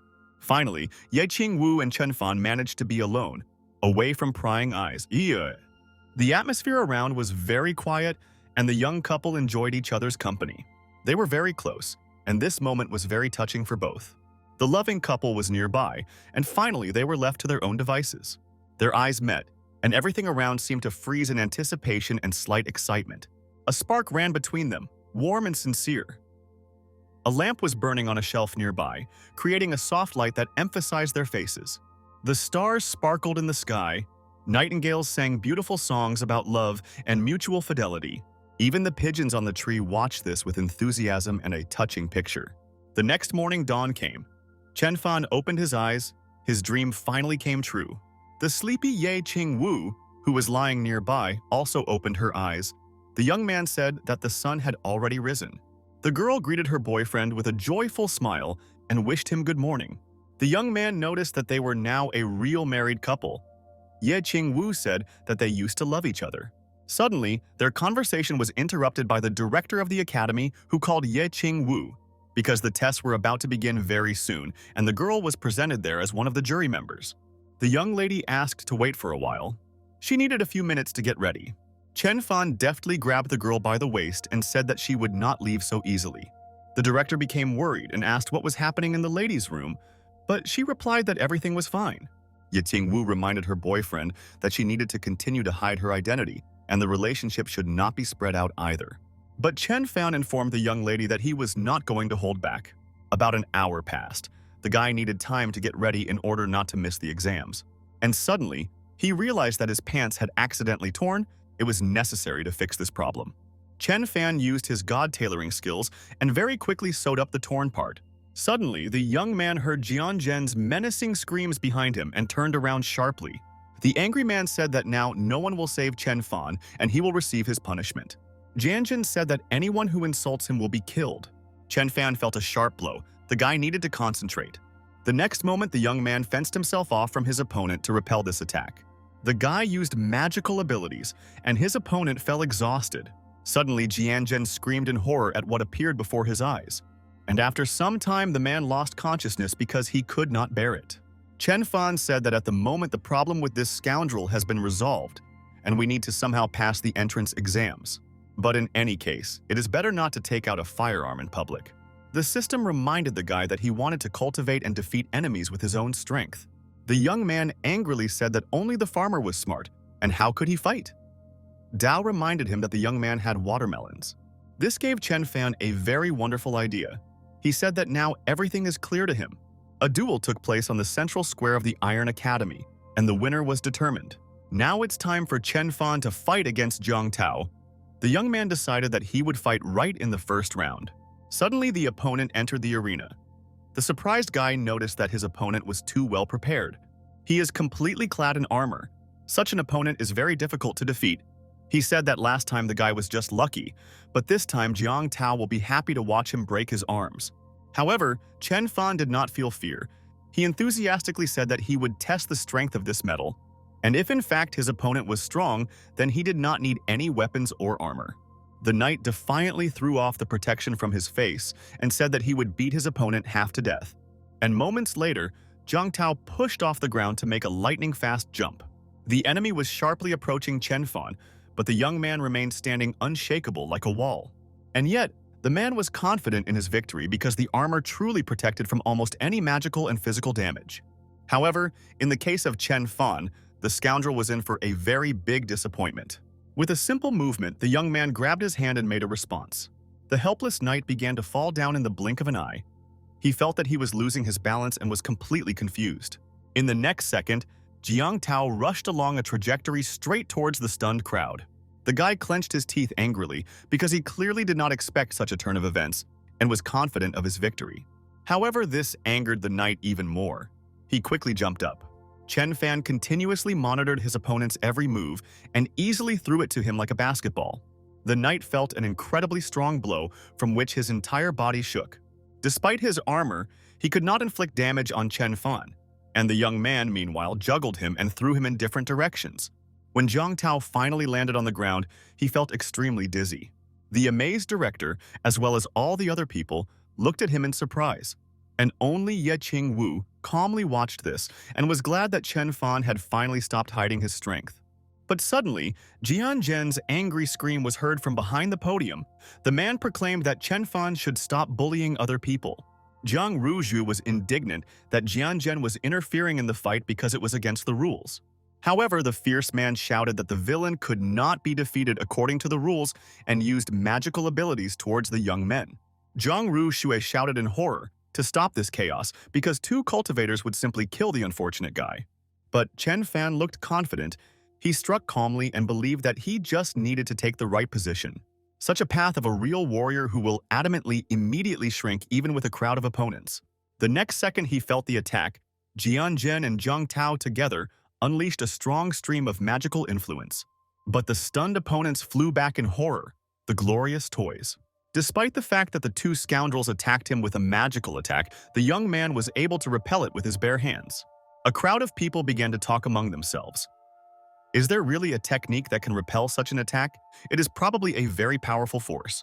Ye Qing Wu suddenly entered the arena and the girl angrily proclaimed that these two broke the rules and tried to kill a person. She should report this to the king. And then asked what technique the student used, barely holding back his laughter. Chen Fan replied that these were ordinary martial arts.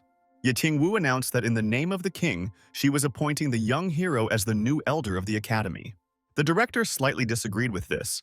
The man preferred that the lady discuss this with him first. But the girl loudly declared that the winner of the battle was Chen Fan. And she was sure that under him the Iron Academy would prosper, and the rest should inherit his martial art. Chen Fan happily noticed that being an elder is not bad at all, living in your own mansion near the mountains and away from everyone. But Ye Qing Wu reminded the guy that it was too early to relax because his students were waiting for him. Chen Fan thought in delight that this was simply incredible. He had just entered the academy and he already had students. The guy looked like a real genius. Several students of Zhang Ruchui, as well as Lin Lingqi and Zhao Xi, were already waiting for the guy on the street. The young man was a little taken aback when he saw them, and at first he was a little confused. Everything was not at all as the guy imagined, because he thought that he would be met by an army of thousands. However, life presented completely different students. In any case, this would not prevent Chen Fan from retreating from his goal, because basically, all this is not important. Zhang Rushui looked at her teacher in confusion, and the guy thought that no circumstances would prevent him from becoming the best in his field. Zhang Rushu noticed the guy's gaze. It showed the expectation and hope that he placed in his people. Chen Fan approvingly patted her on the shoulder and said that she was glad to meet you. Then the young man went to the rest of the students. Lin Lingqi said that he had quite strong muscles because he used to throw bricks. Jiang Ruxue secretly watched the teacher. From his touch, her heart beat very quickly. Chen Fan proclaimed his speech that all three passed and are worthy to become his students. If the guys want to study martial arts, there is still one very important thing missing. The guy meaningfully raised his finger up and said that his students should raise the strength of their fighting spirit. The team pulled away in fear. Is the martial spirit really the soul of a martial artist? But Chen Fan calmed the guys down and said that fighting spirit has nothing to do with the soul. This is rather the intention of a warrior. This is where the true power of martial art lies. If the guys develop these skills, they will be able to become as strong. If students obey Chen Fan in everything, sooner or later they will be just as resilient. Therefore, the young man said that they should slow down and purposefully set out for a bright future. And in the forest where the warriors died, the tiger Jin Mao gladly ate their meat. Every bite strengthened his spiritual strength. The beast felt his head itching. Probably something new was growing in his skull.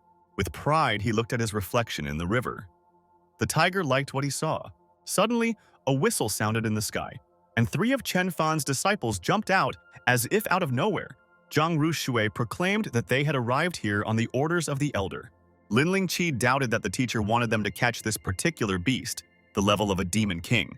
But the girl was sure that the elder ordered them to hunt tigers and clearly meant unusual beasts.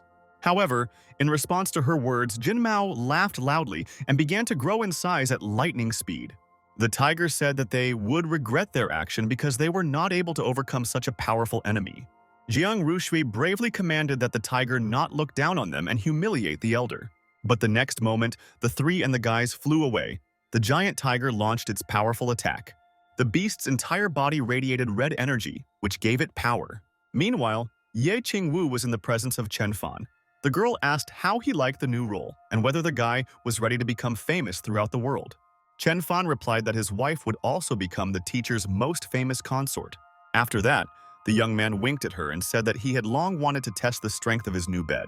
And at this time in the forest, the heroes were already exhausted.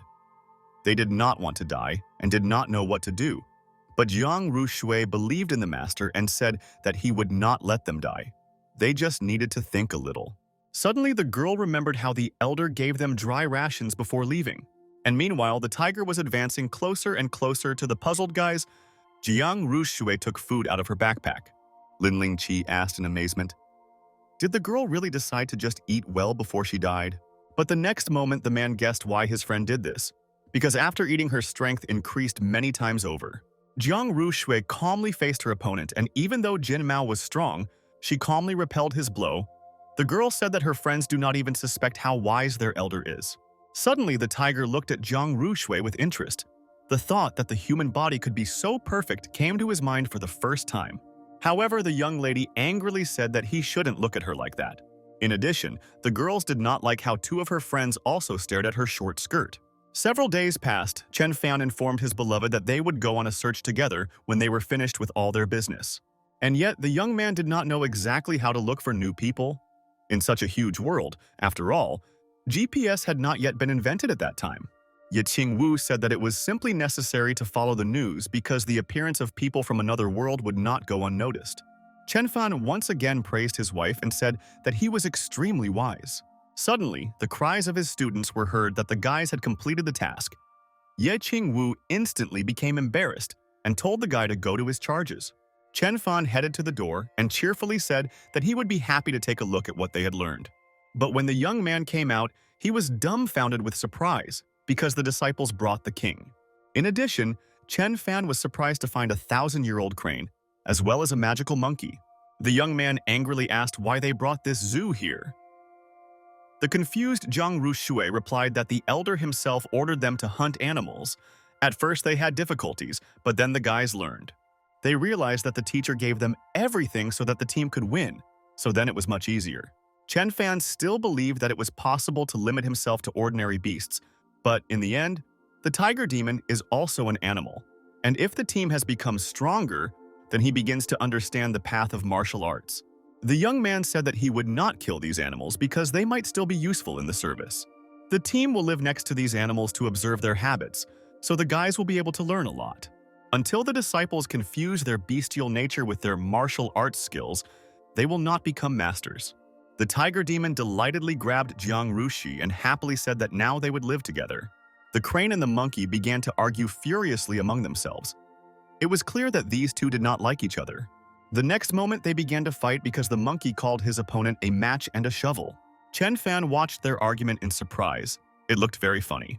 The tiger said that the crane argued with the monkey because one day a nine-tailed fox came to them and hypnotized them. In turn, Jin Mao does not need any fox at all. She will not be able to bewitch him because he is in love with Jiang Rushui. The girl looked at him with contempt and said that she had never heard of such a monster. Chen Fan thought that this was probably the creature Ye Qing Wu was talking about. The guys didn't notice how Xiao Zhu was watching them on the roof of a large building. The cunning girl was happy that she had finally found him. After some time, the young man was in a trance state. He performed meditation. The system was surprised to notice that Chen Fan was making a breakthrough. Is this guy really a genius and not the last idiot that she considered him to be? Suddenly, the young man's eyes sparkled. He felt that his body was filled with energy. The guy said that he finally did it and was able to cultivate it. After so many days of training, he was still able to master new skills. All systems shouted out words of congratulations. Chen Fan looked at the screen with hope. Still, he intended to see something useful for himself here. The guy was distracted in his thoughts and did not notice how Dao began to quietly leave. Chen Fan angrily said that the Tao is this system. Why can't it just give skill points to study? The girl said that it's not time yet. The angry guy attacked her with fists. The girl tried to justify herself. Dao said that he could choose an initial skill, the young man thought. In general, the system was right. It was better than nothing. Chen Fan chose something that was more powerful but easy to use and decided to test this skill in the forest. The young man was in the dark thickets and did not notice that Xiao Zhu was watching him. The girl noticed with displeasure that Chen Fan did not train his charges at all. The girl decided to follow him. And the young man, meanwhile, concentrated in his hand all the chi energy that he had, and in the next second, the hero released a loud and powerful pulse of thunder. Right near the cliff, the guy raised a magic ball, which consisted of thunder energy. Chen Fan said that this is quite cool. Now he understands what it means to be a cultivator. The guy couldn't wait to show all this to Ye Qing Wu. Suddenly, he heard a suspicious rustle behind him, and soon he saw a fox who could not recover after such a powerful attack. The guy looked at the animals with curiosity. The fox was burnt, but the wool was still beautiful. You could make a scarf out of it. But suddenly the fox opened her eyes, because through half-consciousness, she heard these words. In the next moment, Xiaozhou jerked with strength to free herself from his strong hands. Due to her injury, the fox could not turn back into a girl. Chen Fan looked at her in surprise. It turns out that the animal was still alive. The girl thought that she had only one way to pity this guy. Chen Fan watched her with a laugh, probably after this lightning hallucinations appeared in his head. Is it really a fox showing off in front of him? Probably the young man just really missed his animals from the village. Because of this, the guy had such unusual associations. And yet Chen Fan hoped that his pets were being looked after and well looked after. The guy decided to take the fox with him. He said that she was lucky because she was so cute and could become his pet. A little time passed, and Chen Fan walked further in front of him. There were large high mountains. In the Tianyuan Empire in the Inner Temple, the emperor was informed that the sound of thunder was heard near the Iron Academy. The leader thoughtfully said that he was now at the peak and would not allow anyone to surpass him. It is necessary to get rid of this person in any way, including killing him. Meanwhile, Chen Fan finally arrived home. He was very tired and happily lay down in bed. The young man had a very busy day. As he fell asleep, he thought about how much he had achieved. Chen Fan fell asleep and did not notice how they quietly entered his room. Xiaozhou looked at him with emotion. In a dream, this guy was even more handsome. He radiated pure and rich energy that I wanted to breathe in endlessly. The fox thought that she would like to get enough of him. After the guy made a breakthrough, he became even more attractive. The girl felt a surge of spiritual power that spread throughout her body. Chen Fan turned around in his sleep and had amazing, colorful dreams. The guy thought that his girlfriend was with him and brought the surprised Xiaozhou closer to him. The girl felt that she could not withstand this energy, and Chen Fan, half asleep, was sure that Ye Qing Wu was next to him. The guy suddenly woke up and began to look around in search of his beloved. But there was no one in the room. Chen Fan scratched the back of his head and thought, probably he just really missed Ye Qing Wu. The young man wanted the girl to return as soon as possible because he was very sad. Recently, Chen Fan often had interesting dreams, but this vision was too real. Xiaozhou looked after him thoughtfully. This time, the fox was able to react in time. But a few more days will pass, and the girl will be able to achieve her goal. Her perseverance will definitely bear fruit. Xiaozhou was confident that she would succeed. The next morning, people gathered in the Iron Academy on Central Square. All teachers and students greeted the patriarch. The young man explained that he had been instructed to check how things were going at the academy. He shouldn't have done that because he was solemnly greeted. The patriarch looked at Chen Fan with interest. He wanted to meet the new elder. The young man was happy to tell him his name, but suddenly, the arrogant man interrupted him and said that he didn't care what this guy's name was. After all, due to a big misunderstanding, a real mediocrity became an elder in this academy. Chen Fan thought, with rage, that this guy was too arrogant. The guy mockingly said that he would not lose to the patriarch in cultivation. Chen Fan believes that his body and cultivation perfectly complement each other. Character, spirit, practice, and willpower. Most cultivators do not understand that this is also very important, so they are weak. The patriarch could not believe that he was called a weakling, but Chen Fan repeated his words defiantly. Without a healthy body, the spirit will not be strengthened. Everyone in this world neglects physical exercise and only engages in cultivation, but they are sorely mistaken. A strong body is the foundation of a tower. The stronger the foundation, the higher the tower. Patriarch said that Chen Fan could put on to demonstrate his abilities and take part in the duel, the vaunted body of the elder against the cultivation of the patriarch. Chen Fan noticed that martial arts were created for self-defense and a demonstration of strength. The patriarch said, with malice, that the guy was probably just scared and afraid of disgracing himself in front of his students. Chen Fan, thoughtful.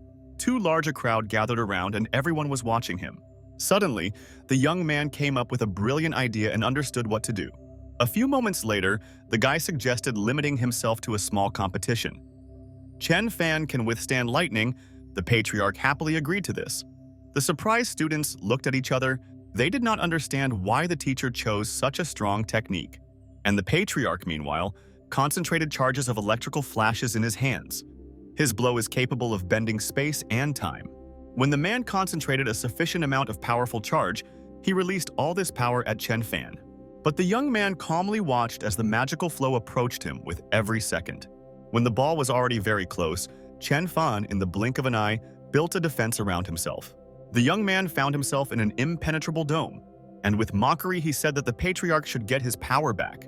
The man looked with rage at this guy who had disgraced him in front of the entire crowd, and Chen Fan calmly said that now everything should be clear to the enemy. But the next moment, the patriarch turned away and laughed. He said that this was already interesting, and then said that this delightful young man had discovered the true path of a martial artist, and this was the first time he had seen such a one. A few moments later, the man rose into the air and began to dissolve through the heavenly haze.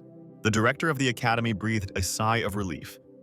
They have received approval from the Holy Hunter estate and the funding will be huge. The patriarch was in a hurry to report this meeting to his master because His Majesty had been looking for this guy there for a long time. Suddenly, the young master felt that his meridians were being destroyed and he was having difficulty breathing. The next moment, the patriarch began to quickly move down. He thought that he still had to send a message to the boss. The out-of-breath young man ran forward to report the news to his emperor. The guy rushed into the hall and reported that yesterday, the Holy Hunter estate sent an elite group to the Yunyu region. King Yunyu thoughtfully asked what the Iron Academy had to do. Ye Qing Wu reported that the Jiang family, as well as Chen Fan, were not going to oppose them. The girl thought that the Holy Hunter estate had been lied to, and they needed to wait to check the situation. However, the emperor said that it is very easy to change the head of a certain small family, and no one will trample against mountain cannons. And now they need to deal with this hunter's estate. His people must punish them by any means. Ye Qing Wu replied that she understood everything. The girl did not expect that the situation would develop very quickly. She needed to protect herself. It was best to take Chen Fan and run away. A few days later, in the area of the Iron Academy, people were working hard. They repeated the slogan that he who works hard eats deliciously, and work makes a man out of a monkey. Ye Qing Wu noted with delight that she had only been gone for a couple of days. They had already started farming, which was very commendable. The director said that since Chen Fan showed his skills, the students were deeply imbued with his philosophy and wished to become just as great. In addition, the elder said that the secret of his martial art is hard work. To demonstrate firmness, they decided to rename the academy Jiate Agricultural College. Ye Qing Wu said that this was a very good idea. The girl thought to herself that her friend was back to his old ways. Chen Fan happily approached her. The girl said that she had returned by order of the king and was here for work. The director wanted to attract the attention of the great elder and showed his new name. Chen Fan thoughtfully said that he didn't really mean it, but overall it looks good. The director believed that this guy was not easy. He was a master who hid his strength. It was necessary to follow him. And the man said out loud that they had been in a state of stagnation for a long time, and only with the arrival of Chen Fan they realized which direction they needed to move. Ye Qing Wu said that she was here on the orders of the king. The Lord ordered Chen Fan to go to 12 cities and find new disciples. The director was terribly afraid that if this guy left, then there would be no one to protect them. But the girl categorically repeated that this was the king's order. The elder said that recently something strange happened in 12 cities. A girl appeared there who played music and sang songs. People who listened to her made a breakthrough. And despite the fact that these could just be rumors, it is necessary to be careful because evil forces could simply be trying to gain benefit in this way. The young couple looked at each other. They understood everything without words. Probably this girl is ascended. After some time, Chen Fan was already packing his things. He made sure to take everything he needed. Meanwhile, Zhao Jiu reported through telepathic communication that she was very glad to see Ye Qing Wu's sister. The girl said that she missed her very much, and during this time she was able to become stronger thanks to her perseverance. Ye Qing Wu noticed that the fox probably did not forget to work hard with Chen Fan. The girl said that she was not angry at all, and thought that she could finally share this guy with someone else. The young lady offered to take the fox along with her on this journey. Chen Fan replied that it was a good idea. After all, he brought the animal as a new pet so that his beloved could have fun. But the next moment, the young man thought that Ye Qing Wu was spending too much time on the animal. The guy said that he could leave her at home. Xiao Ju looked at him with an unhappy look. Some time passed, and the guys set off on a journey to uncharted lands. The director wished them good luck. He said that he would maintain order and would not let them down. Meanwhile, several men from a neighboring clan approached the gate of the Iron Academy. They looked at the inscription in surprise. This had never happened before. People began to doubt. Perhaps they took a wrong turn, because they were going to the Iron Academy and not the Agricultural College. But unexpectedly, the young people realized that they had come to the right place because the mistress appeared with them. The girl said that she was a teacher at the Iron Academy. Jiang Jinyun thought that the envoys had arrived with the emperor's decree. The young man liked the teacher's appearance.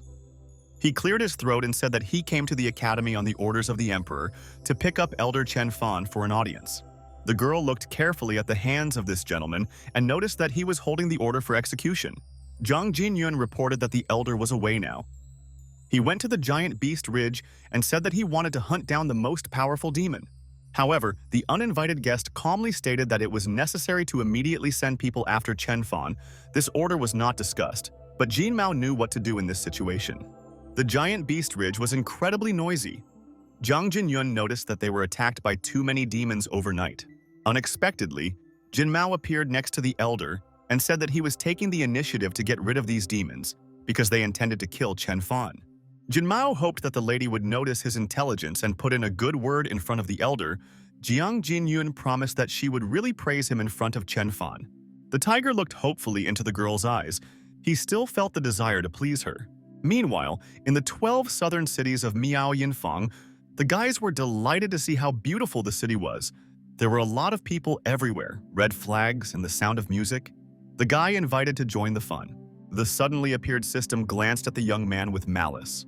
The girl said that there were treasures nearby that could be absorbed.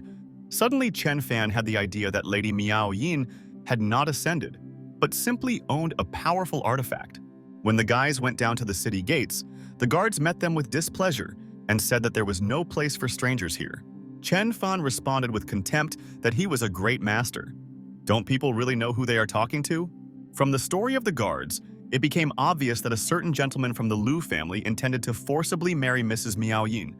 Now the young man understood everything. Strangers were avoided here because they were wary of publicity in society. Suddenly, Lu Yuan appeared in front of the heroes in person, and it turned out that his family needed this girl as a real genius of music. Her skills were too good for ordinary people to use. Chen Fan said that this was a very good excuse for a crime, but his opponent angrily proposed to resolve their conflict with the help of the party. Through the game of Go, Chen Fan had to prove that he was truly worthy of reprimanding Lu Yuan himself. The man said with rage that no one had ever managed to defeat him, and especially not a mortal, because Go is an incredibly difficult game. Dale warned that this is not bragging, it's really powerful. If you win the game, Chen Fan could get a skill point. The young man was confident in his victory. He readily raised the stone. Now everyone in this city will understand who is the best here. But suddenly Chen Fan discovered that there was something wrong with this game, because only one move was visible. But if you go, there will be a draw. The scoundrel watched with interest as Chen Fan hesitated. No one had ever been able to find the right solution. The young man was a little confused. He didn't know what to do and perhaps he really needed to give up. But unexpectedly, Miao Yin approached them, and this caused the curious crowd to be distracted from the game. Chen Fan looked in surprise at the girl who appeared before them. Miao Yin said thoughtfully that she had finally found those she had been looking for so long. The young man was completely at a loss, but the next moment, even more incredible events happened. Chen Fan began to slowly dissolve through space. The chessboard took him to an extraordinary place. A moment later, the young man realized that he had been teleported to the chessboard. The system said that these were features of the artifact. In the usual way, it was impossible to understand what to do. Suddenly, the young man came up with a wonderful idea. If he took the white piece and put it in the right place, he would finally be able to prove what he was capable of. And a moment later, Chen Fan actually found the solution to this unusual riddle. But his opponent laughed loudly again, because the guy guessed that as soon as he made a move, he was doomed. Thunder and fire would appear at every round. Ordinary players would not be able to resist this, and in the end, Chen Fan would simply die. A second later, the young man felt all the side effects of this artifact. But unexpectedly, the girl's thin fingers touched the musical instrument, and incredibly beautiful music was heard all around. Chen Fan looked up in surprise. The evil forces instantly weakened, but the young man still cannot understand what is happening. The system reported that external energies helped the guy. In other words, this dimension can be called a quest room in the world of cultivators. The guy happily announced that he would finally be able to show himself without the interference of these cunning scoundrels. Did the Lord really think that he could defeat God Go? Now the guy knew where it was necessary to place this figure in order to get the desired result. Meanwhile, outside, the Lord was very nervous. The incense was almost burned out, but his opponent still had not come out. Ye Qing Wu hoped that the guy had found a way to win, and the cunning gentleman thought that even if Chen Fan found a move, he would not be able to do anything because of the thunder and flames.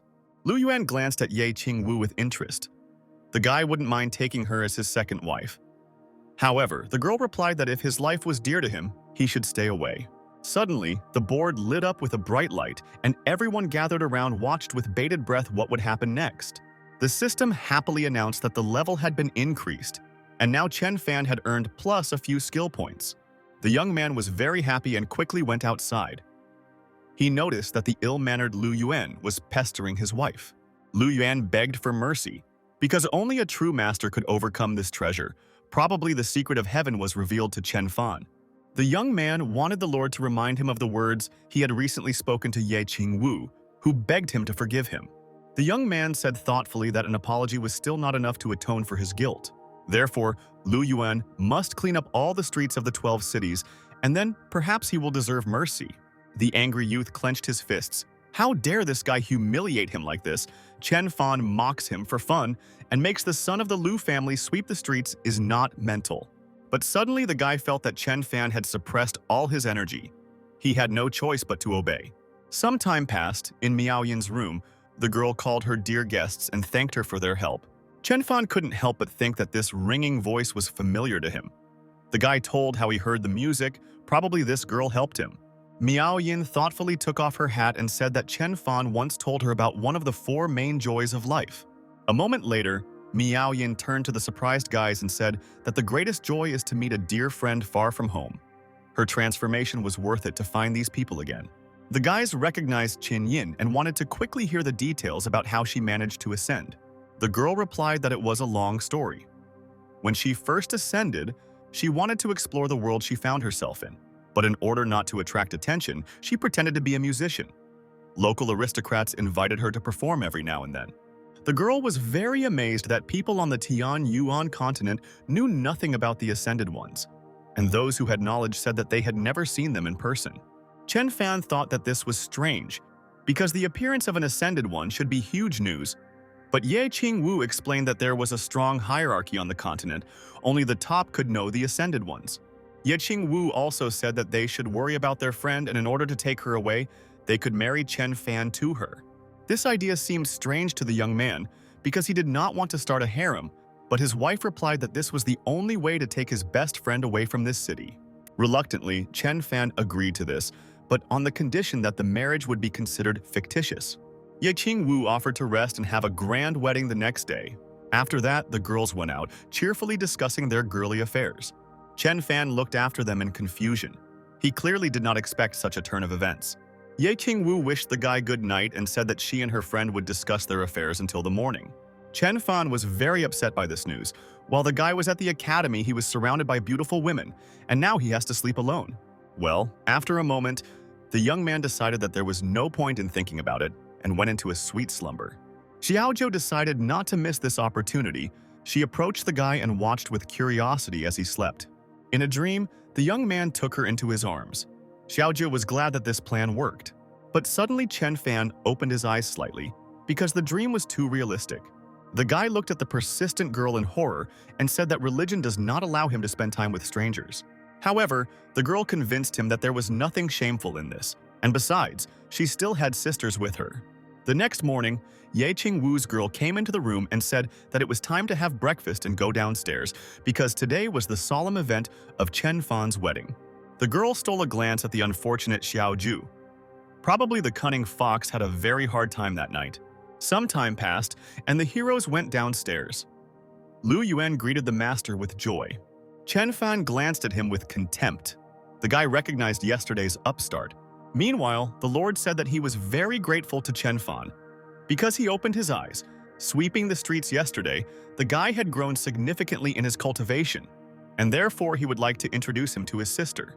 And yet Chen Fan didn't understand a little how this was possible. The young man thought that he had scared this guy a lot, so he went crazy. Holding back his laughter, the guy said that this happened because good work cleanses the mind and strengthens the body. Lu Linglong, who listened attentively, could barely restrain her anger all this time and suddenly jumped up to her brother. The girl could not understand how he could not see that in front of him was an ordinary mortal and a completely weak person.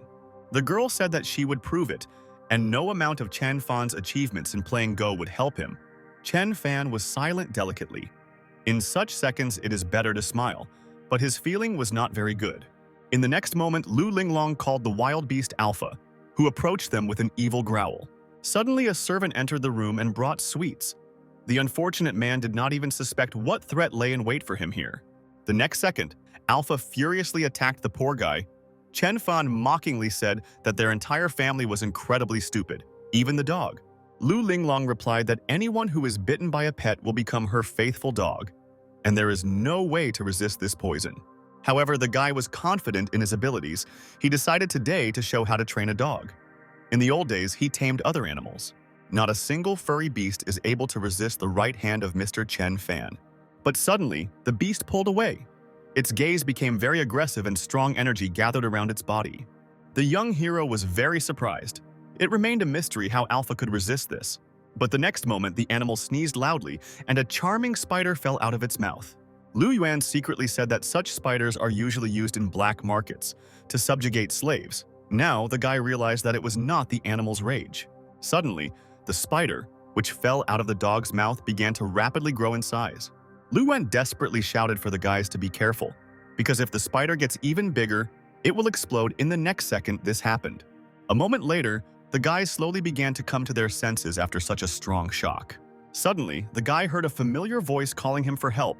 Suddenly, the young man saw Xiaobai in front of him. The faithful dog looked at him with a devoted gaze. Xiaobai, exhausted, said that he was very glad to meet his owner before his death. In the next life, the dog promised not to abandon him. Chen Fan's pain and despair knew no bounds. He could not understand how to survive such a bitter loss. After a moment, Lu Linglong began to come to her senses, but her head was buzzing very much, and suddenly, the girl discovered that Chen Fan approached her.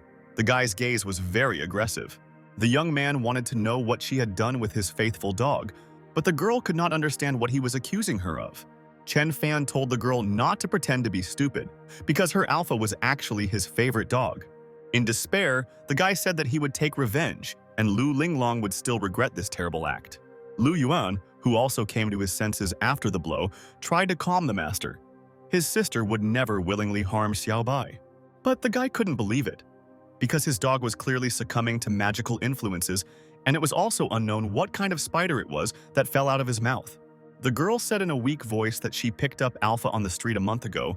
The dog was very injured, so she cured him and tamed him, but did not catch any spiders. Lu Linglong said that the spider was probably in Xiaobai's body. Because of Mi Qing's teachings, the insect was used to control slaves. The teachings of the Mitsun. This is a huge community that secretly controls the continent. They kill other people and kidnap animals, but as long as it is profitable, no one will stop them. The emperor tried to fight this. He sent people to get rid of the bandits, but the Mitsun teaching has too many allies. It is impossible to give them up. Chen Fan looked at his friend with bitterness and said that he would definitely avenge his death. The young man threw medicine to the girl and said that if this spider did not belong to her, he would not take revenge. Lu Yuan whispered that if his sister is afraid, then he is ready to drink this medicine himself. And the young hero materialized the tincture, and Xiaobai, after this medicine, the dog should feel better. A moment later, the dog's powerful body began to decrease in size, and soon only a small puppy remained. Chen Fan hugged the puppy to him with tears in his eyes. He was glad that everything worked out. And when the young man was about to leave, Lu Linglong shouted after him that she was ready to help take revenge on the teachings of Mitsun. The brother thought that after the fall, his sister had gone crazy because who are they to fight powerful opponents? The girl said that she could not completely deny her guilt for what happened to Xiaobai, and the Lu family was ready to help bring this justice. A secret agent was secretly watching this entire conversation. He could not believe that the guys managed to get rid of the spider so easily. The day passed, the wedding ceremony came to an end. Chen Fan, who was very intoxicated, could hardly walk. The accompanying person reminded that the gentleman had a young wife waiting for him. Suddenly, the young man was struck by the thought that he was in a fictitious marriage and therefore he could not afford anything extra. The guy pushed the annoying servant away and said that he would get to the room on his own. When the young man came to the door and stood in thought for a few moments, and then looked into the room, Chen Fan was surprised by the desire of these people to please in everything. But the servant did not even suspect that no one was waiting for him in this room. The next day, Bailey Street was very busy. Chen Fan invited the girls to take a walk together. He still had urgent matters. The guy hoped to find worthy students who could become good warriors, but suddenly a menacing voice interrupted his thoughts. A girl, the headmaster of the school, whose name was Liu Meimi, approached Chen Fan. She said that this is where they belong and should not be recruited in this territory. The young hero showed the permit, which he officially issued in the places designated for this purpose. However, the girl, without hesitation, immediately destroyed this sign. Apparently, the argument did not convince her. Holding back an angry scream, the lady persistently asked the guy to leave here in an amicable way. Chen Fan looked thoughtfully at his opponents for several moments. He thought that he had done everything right, but it turned out that the cattle were used to deciding everything by force. The director ordered the muscular man to mercilessly punish this guy and forever discourage him from any desire to resist. Liu Meimi narrowed her eyes slyly. She would love to see this, because an ordinary cultivator would never be able to cope with his pet. Meanwhile, several people gathered near the lady and bowed low. The scout reported that he had come with joy. A man had been found capable of removing the enchanting spider, and this could affect the training plan. The lady replied that such a thing would be rewarded with 3 pills. The elder of the Meeting sect, Liu Rushi, said that she would be happy to carry out this order.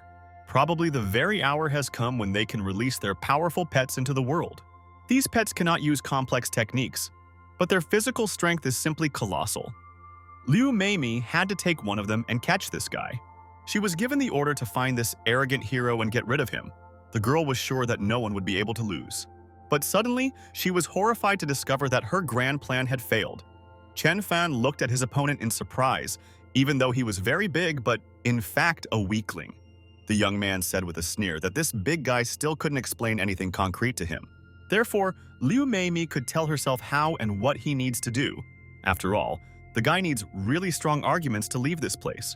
The girl immediately assessed the situation. She realized that fighting this young man was very dangerous. The girl handed him a bag of gold and asked the gentleman to spare her life and spare her life. Chen Fan was a little embarrassed. Local customs continued to amaze him. The young man wanted to take the bag of coins, but suddenly something began to glow inside.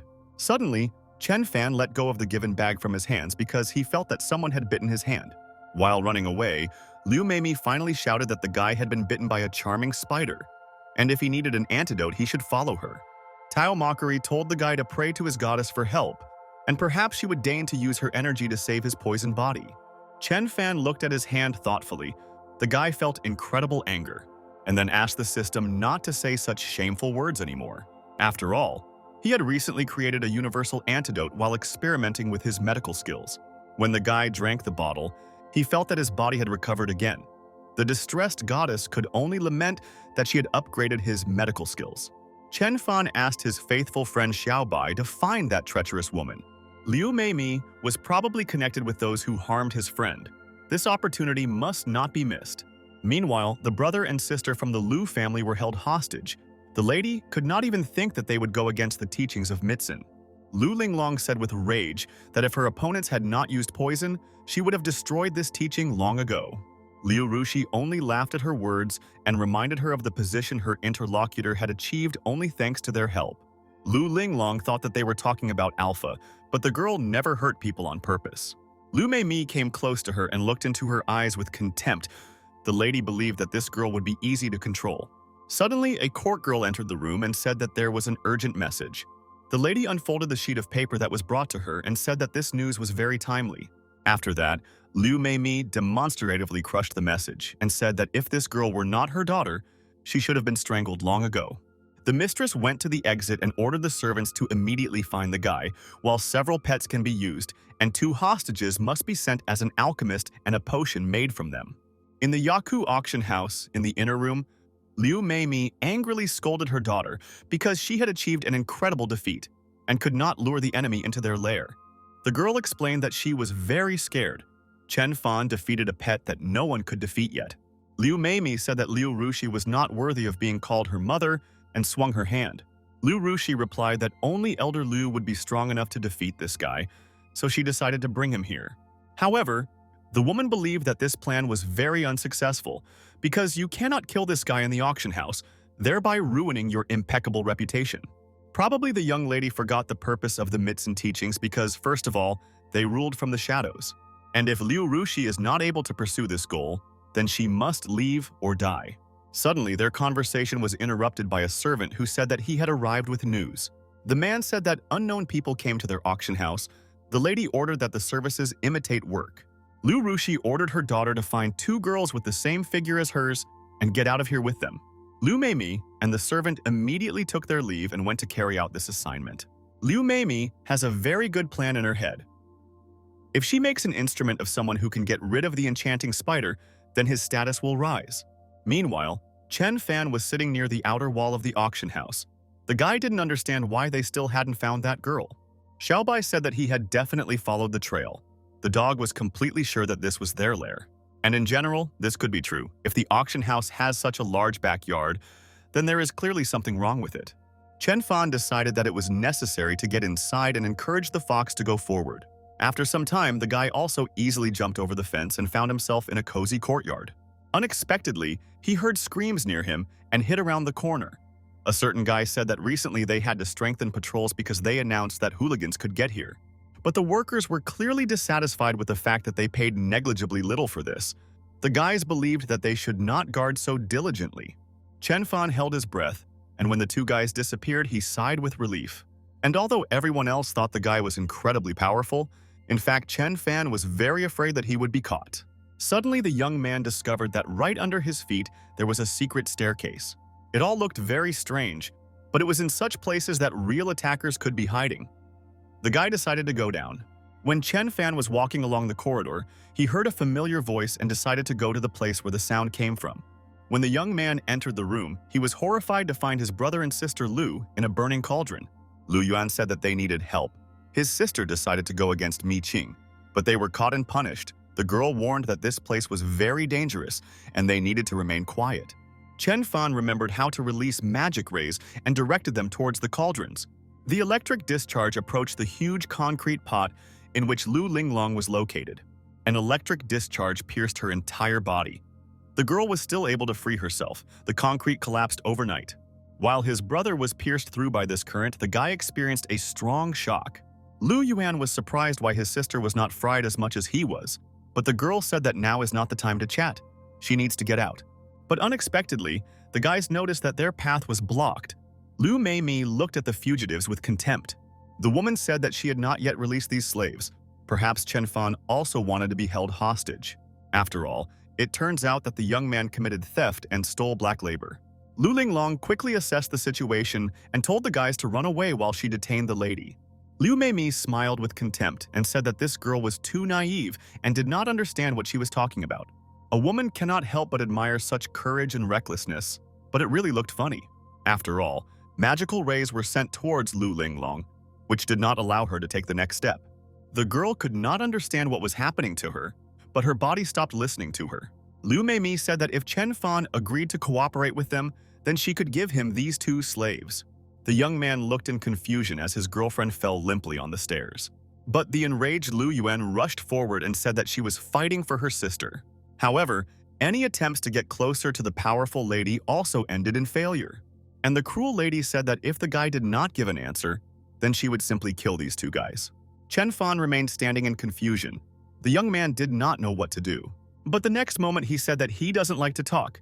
You can fight in a fair fight, and then you will understand which of them is stronger. The next moment, the guy released his magic spell towards the enemy. The woman felt an incredibly powerful force from this blow. She thought that the rank was too strong. It was throwing power to the heavens. Chen Fan angrily asked, where did her arrogance go? Is the woman no longer as confident as before?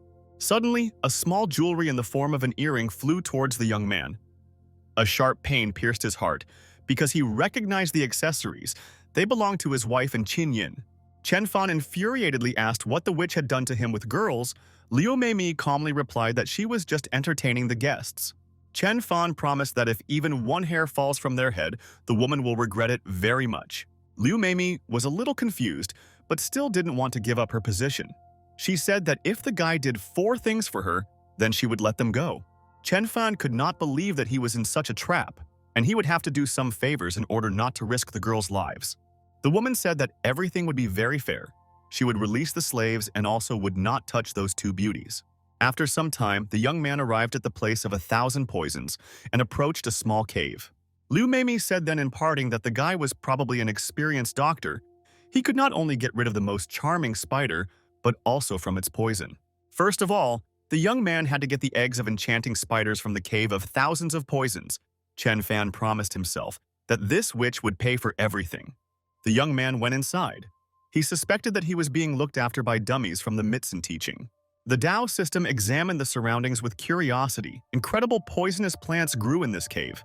Chen Fan decided not to be distracted by idle chatter and asked the system where the spies were now.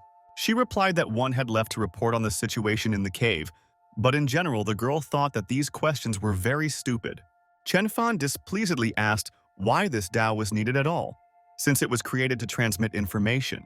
The young man decided that it was necessary to find another way out of this cave and concentrated his energy.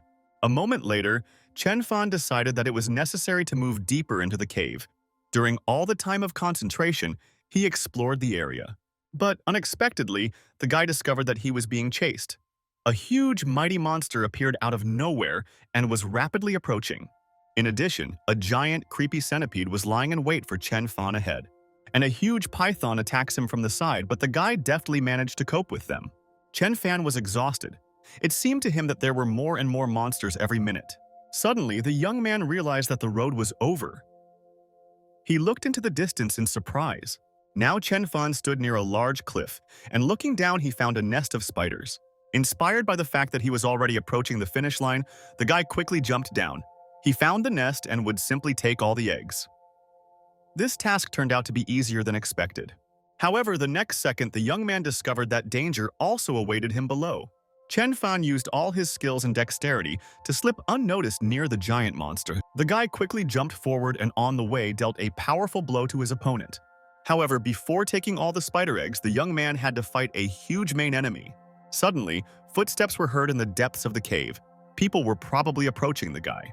But when the crowd approached, Chen Fan noticed something strange in the appearance of these people.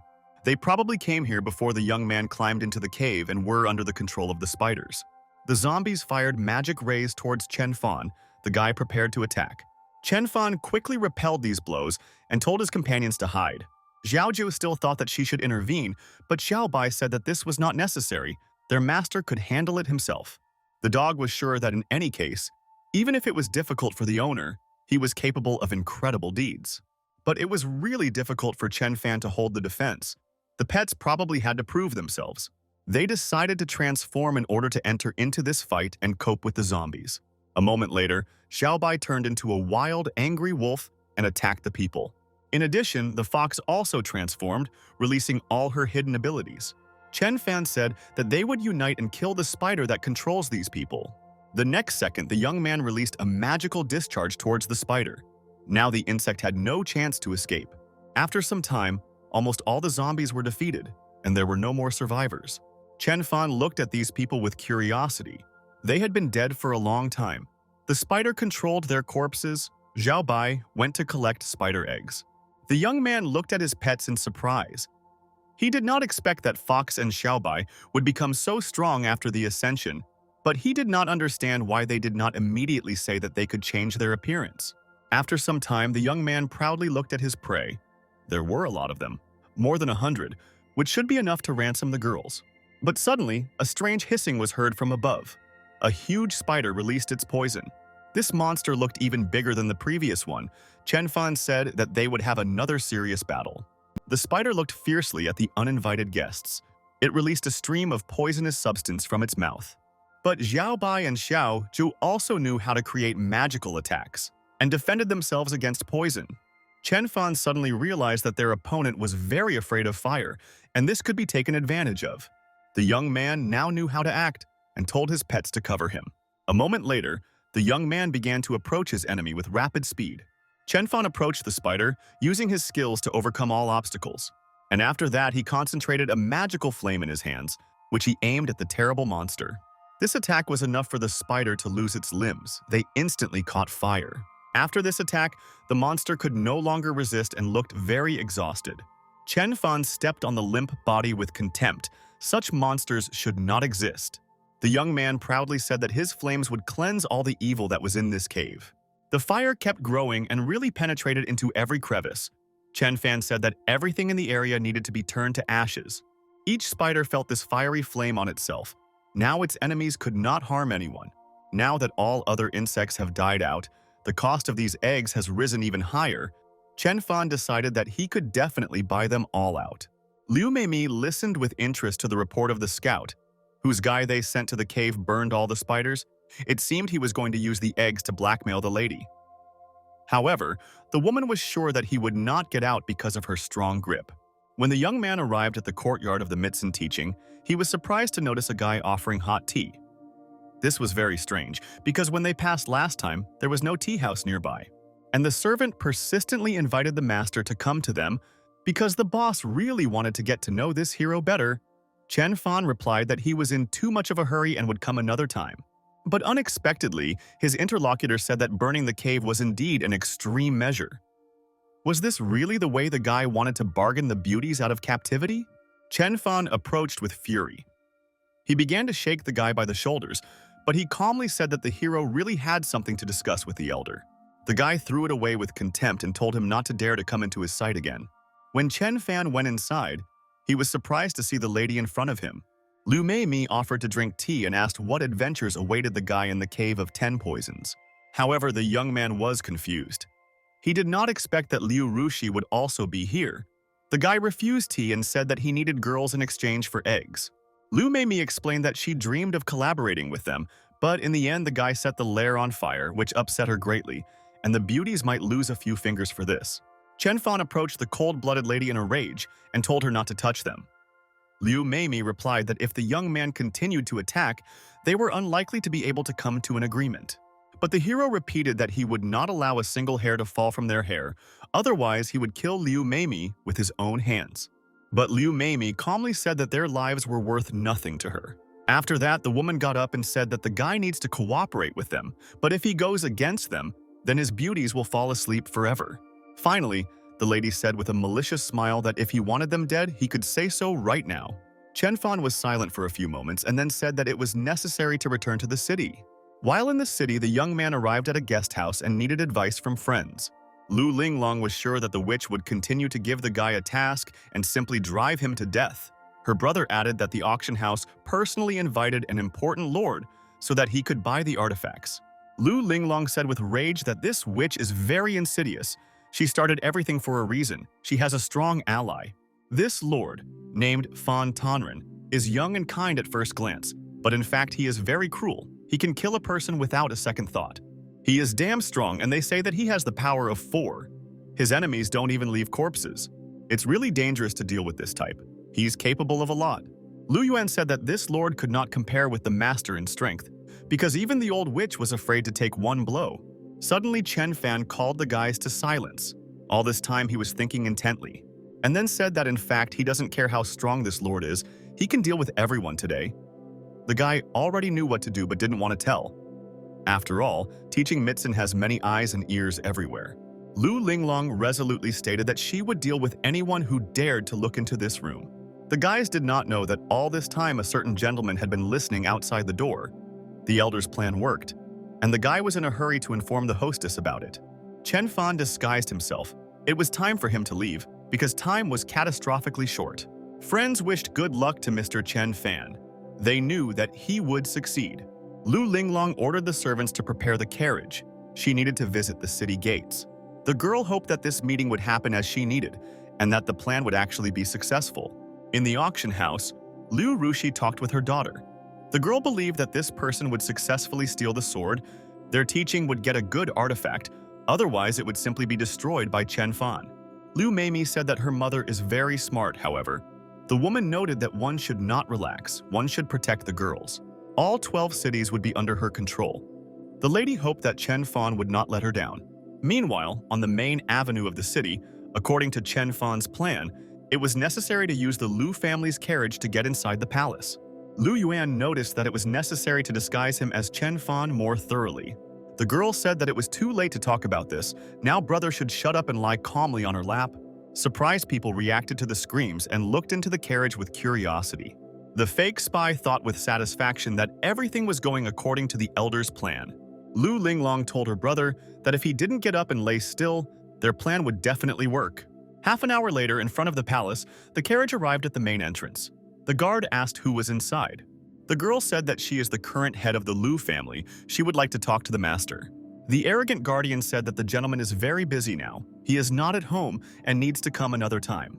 Lu Linglong said that she understood everything and approached the carriage. The girl gave a signal that it was time to leave. The guard thought that this guy was not inside, and it was urgent to report this to the elder. Lu Yuan noticed that their plan had misfired, but his sister said that they couldn't be allowed to get to the Lord's palace. Otherwise, it would arouse suspicion. We can only hope that Chen Fan will have time to save everyone. In the dungeon of the dungeon, Liu Meimi told several thugs to stay here and the rest to go with her. The girl brought all the servants and brought forbidden incense. If this guy dares to betray her, he will come here, and she will make her regret her actions. Meanwhile, the frightened Ye Qing Wu and Qin Yin were excitedly discussing what awaited them. The ladies hoped that they would not cause the master much trouble, and he would still find a way to save them. However, Liu Meimi said with a laugh that if this guy really came here, they would no longer see him. Suddenly, a loud voice was heard from the top floor. The school principal announced that today they had a meeting at a wonderful auction. If everything goes according to plan, then someday the girls will be sold into slavery. With a malicious laugh, the lady said that the poor girls should not worry. They would be sold very quickly. But unexpectedly, loud steps and the piercing barking of a dog were heard in the corridor. Chen Fan regretted that he had spent too much time on those two scoundrels who detained him. The guy quickly approached the huge guards and fired a lightning strike at them. When the young man opened the doors, we would see Liu Meimi, the girl said, with a smile that she was expecting him. It was absolutely incredible. The lady in her hands had a jug from which magical smells emanated. However, the guy was in too much of a hurry. He quickly released an attack with the help of which the girl dropped the dishes from her hands. The young man could not understand what happened. He was surprised that his attack worked differently. The next second, Chen Fan again released a magic beam, with which he froze his enemies. Liu Meimi thought in despair that it was impossible. How could the guy use his power if forbidden incense was fragrant in the air everywhere? And at this time, the young man opened the door and the animated girls exclaimed with joy. Ye Qing Wu looked into his eyes devotedly. The girl had no doubt that the young man would save them. However, the heroes needed to get out as quickly as possible. The bars quickly creaked, there was a deafening bang, and after that there was a frightening silence. Now the guys were locked up. The strong metal was difficult to attack by any means. However, a second later the guys felt even more amazing events. The prison began to rapidly rise upward. The guys heard a voice that announced that a new lot, recently ascended girls and a cultivator, had been put up for auction. In the main hall of the auction house, trading was in full swing. Liu Rushi cordially congratulated Dr. Li on the acquisition of the cat girl.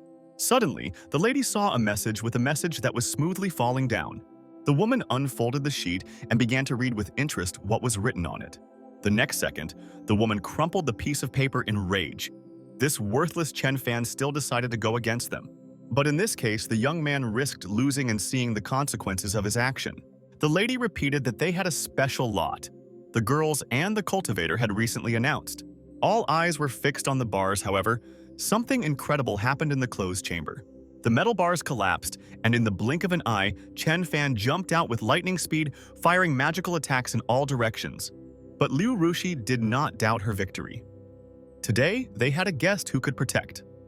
The woman tried to repel these attacks, but she understood that she was losing to the young cultivator. Suddenly, loud footsteps were heard from the depths of the hall. Chen Fan recognized the great lord that Lu Linglong was talking about. Lord of the 12 cities, Fang Tanren looked arrogantly at his opponent and assessed the situation. Liu Rushi warned that this guy was from the Ye Qing teachings. However, the young cultivator did not doubt his abilities. He launched a magical attack on his taken-aback friends. The young heroes pulled back in an attempt to repel these attacks, but such an enemy was difficult to fight. Fan Tanren said that he was in a good mood today. If the guy gives these two beauties, he can be free. Ye Qing Wu said that she had an idea on how to deal with this villain. The young man asked her to be careful.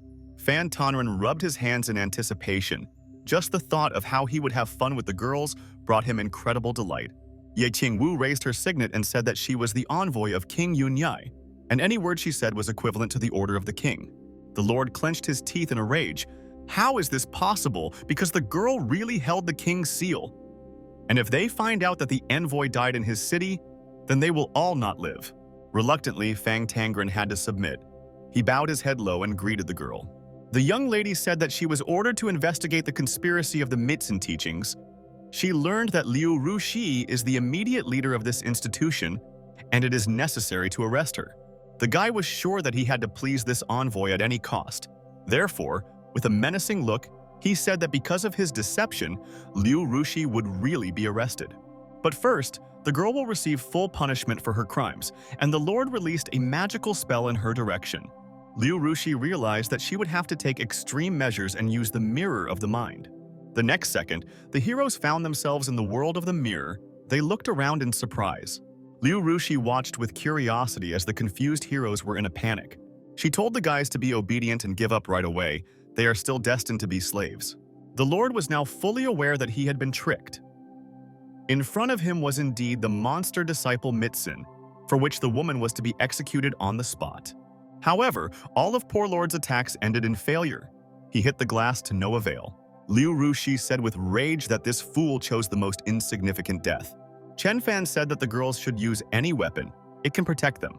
If the walls here cannot be destroyed with a sword, then the young man decided to simply blow everything up. The next second, a Ural boost rocket flew at Liu Rushi. The woman said that it was an ordinary weapon and there was nothing special about it. However, the next moment, a powerful blow pierced her entire being. The woman screamed. She felt that she was losing control over the situation and was gradually dissolving into space. Meanwhile, the mirror crumbled into thousands of small fragments, and the guys began to fall down.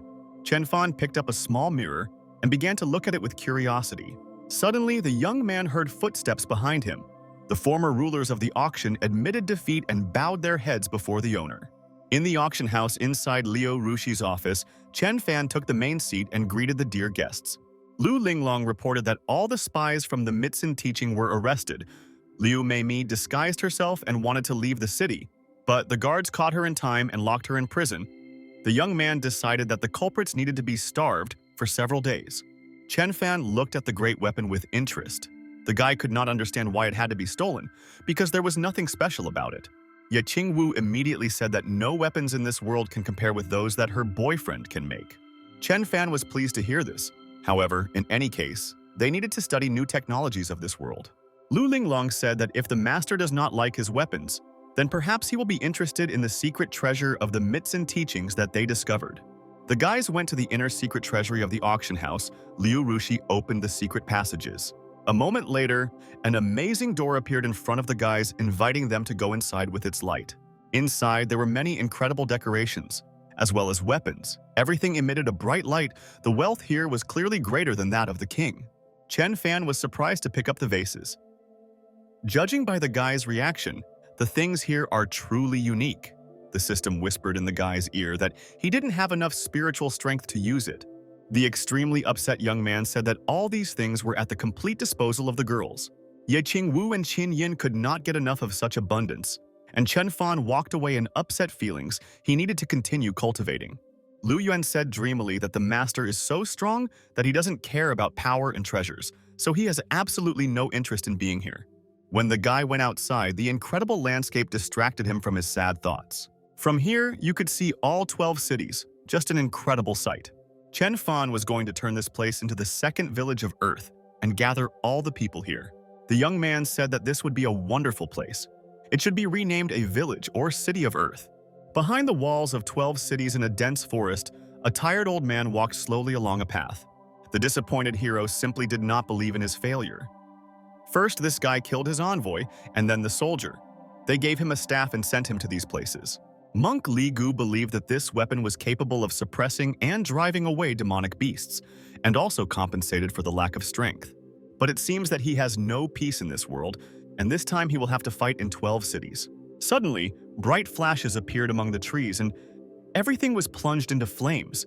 The monk thought that a demonic beast was waiting for him ahead. It's good that the old man found a pillow nearby. This beast is destined to become his first protector. The fiery bird gradually descended and turned into an ordinary black raven. The place of ascension was not far from this gentleman. Suddenly, the raven discovered the monk and was very frightened. The old man tried to grab the bird. The bird screamed angrily that it would incinerate Li Gu, and there would be nothing left of the old man.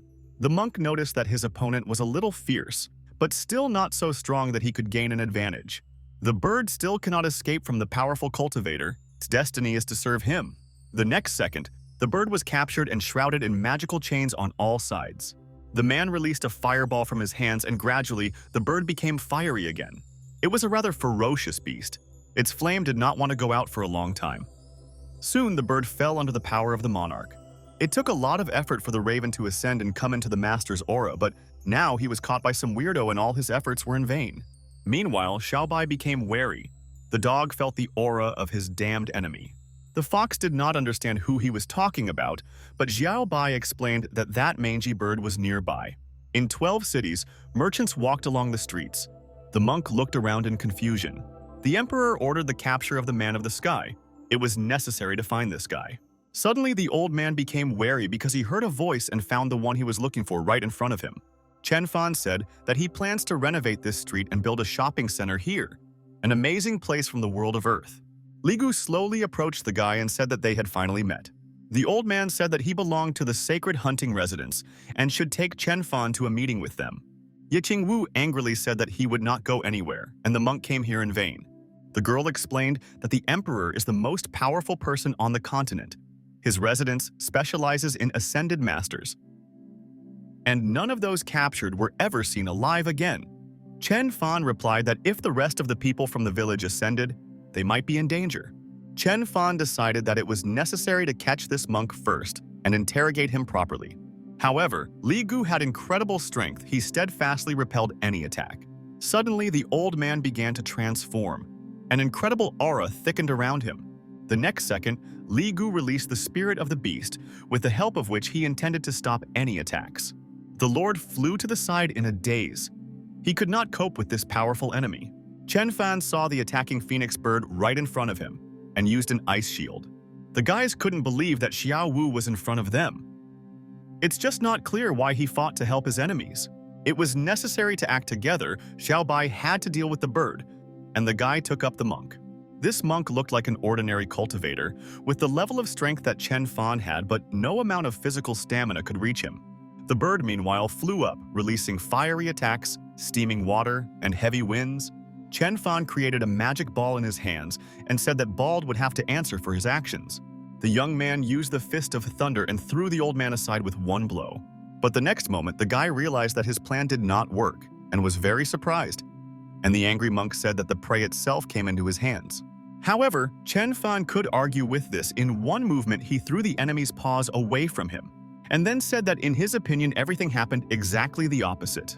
The young man used a magical attack, which made it really difficult for him as a monk to escape. Li Gu pulled away in confusion. He did not understand what technique his opponent was using. Well, in any case, it didn't matter much because he had another secret weapon in his arsenal. Suddenly, Li Gu began to rapidly grow in size. The old man towered over the trees and houses nearby. The next second, the giant with incredible ease threw Fan Tonran towards the building that was nearby. This led to devastating consequences. The monk did not need this weakling. His main goal was to capture Chen Fan. The angry old man said that now nothing would interfere with their fight, and quickly lowered a huge fist towards the young man. Chen Fan barely had time to repel this attack, yet even he had a hard time. However, making every effort, the young man ensured that the giant flew up and then quickly fell to the ground. Chen Fan said that the jokes are over. The monk must surrender to save his life. Li Gu said that the guy was not destined to hide from fate. He would still go with him. The next moment, the incredible happened. The jug the monk was holding in his hand began to swallow the young man. The girls prepared for the attack. They did not allow the monk to capture the hero. The old man said that except for the dog, no one else was worth his attention. It was necessary to simply kill them all. But the next second, the clay pot shattered into pieces at lightning speed, and a loud explosion was heard.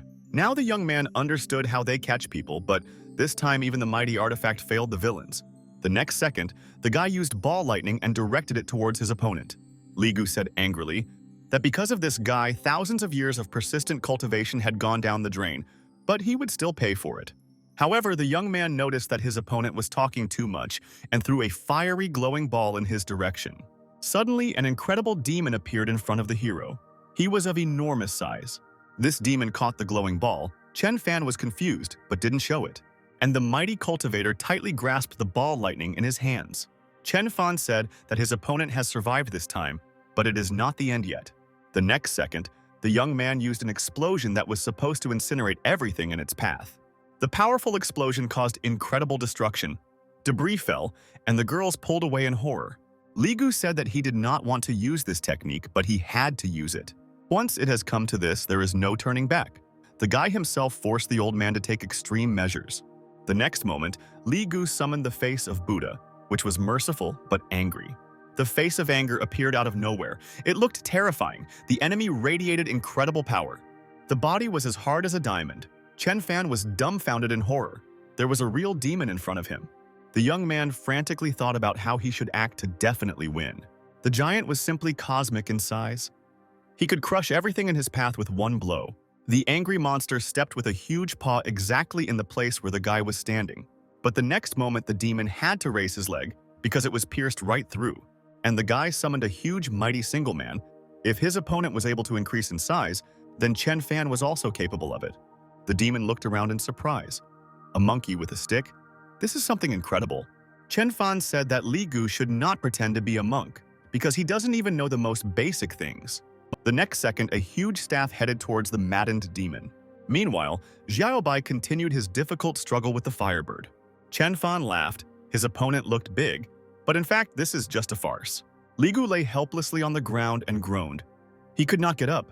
Sadness and despair pierced his cruel soul. The master's staff fell and broke into small pieces. The magical artifact could not withstand such attacks. And at that same second, the bird looked down in surprise. Suddenly, the raven realized that there were no enemies in front of him. He told Xiaobai that he was incredibly glad to see him in this place, but then fell exhausted. The dog caught the unconscious bird and said that he would take it to the master. Chen Fan gave the bird medicine, with which he was able to recover. The young man said that it was nothing serious, just that the bird was very exhausted in a couple of days. He would be fine again. But most of all, at the moment, the guy was worried about something more important. This monk was sent by the emperor. Li Gu is far from a weakling, and he should not be killed. The old man can be used in the future. It's really a pity that such a beautiful city was destroyed. However, as the old saying goes, if you don't break it, you can't rebuild it. The guy winked cheerfully at his girlfriend. Chen Fan decided to use all his skills, and if the emperor found out about his location, then meet him with dignity.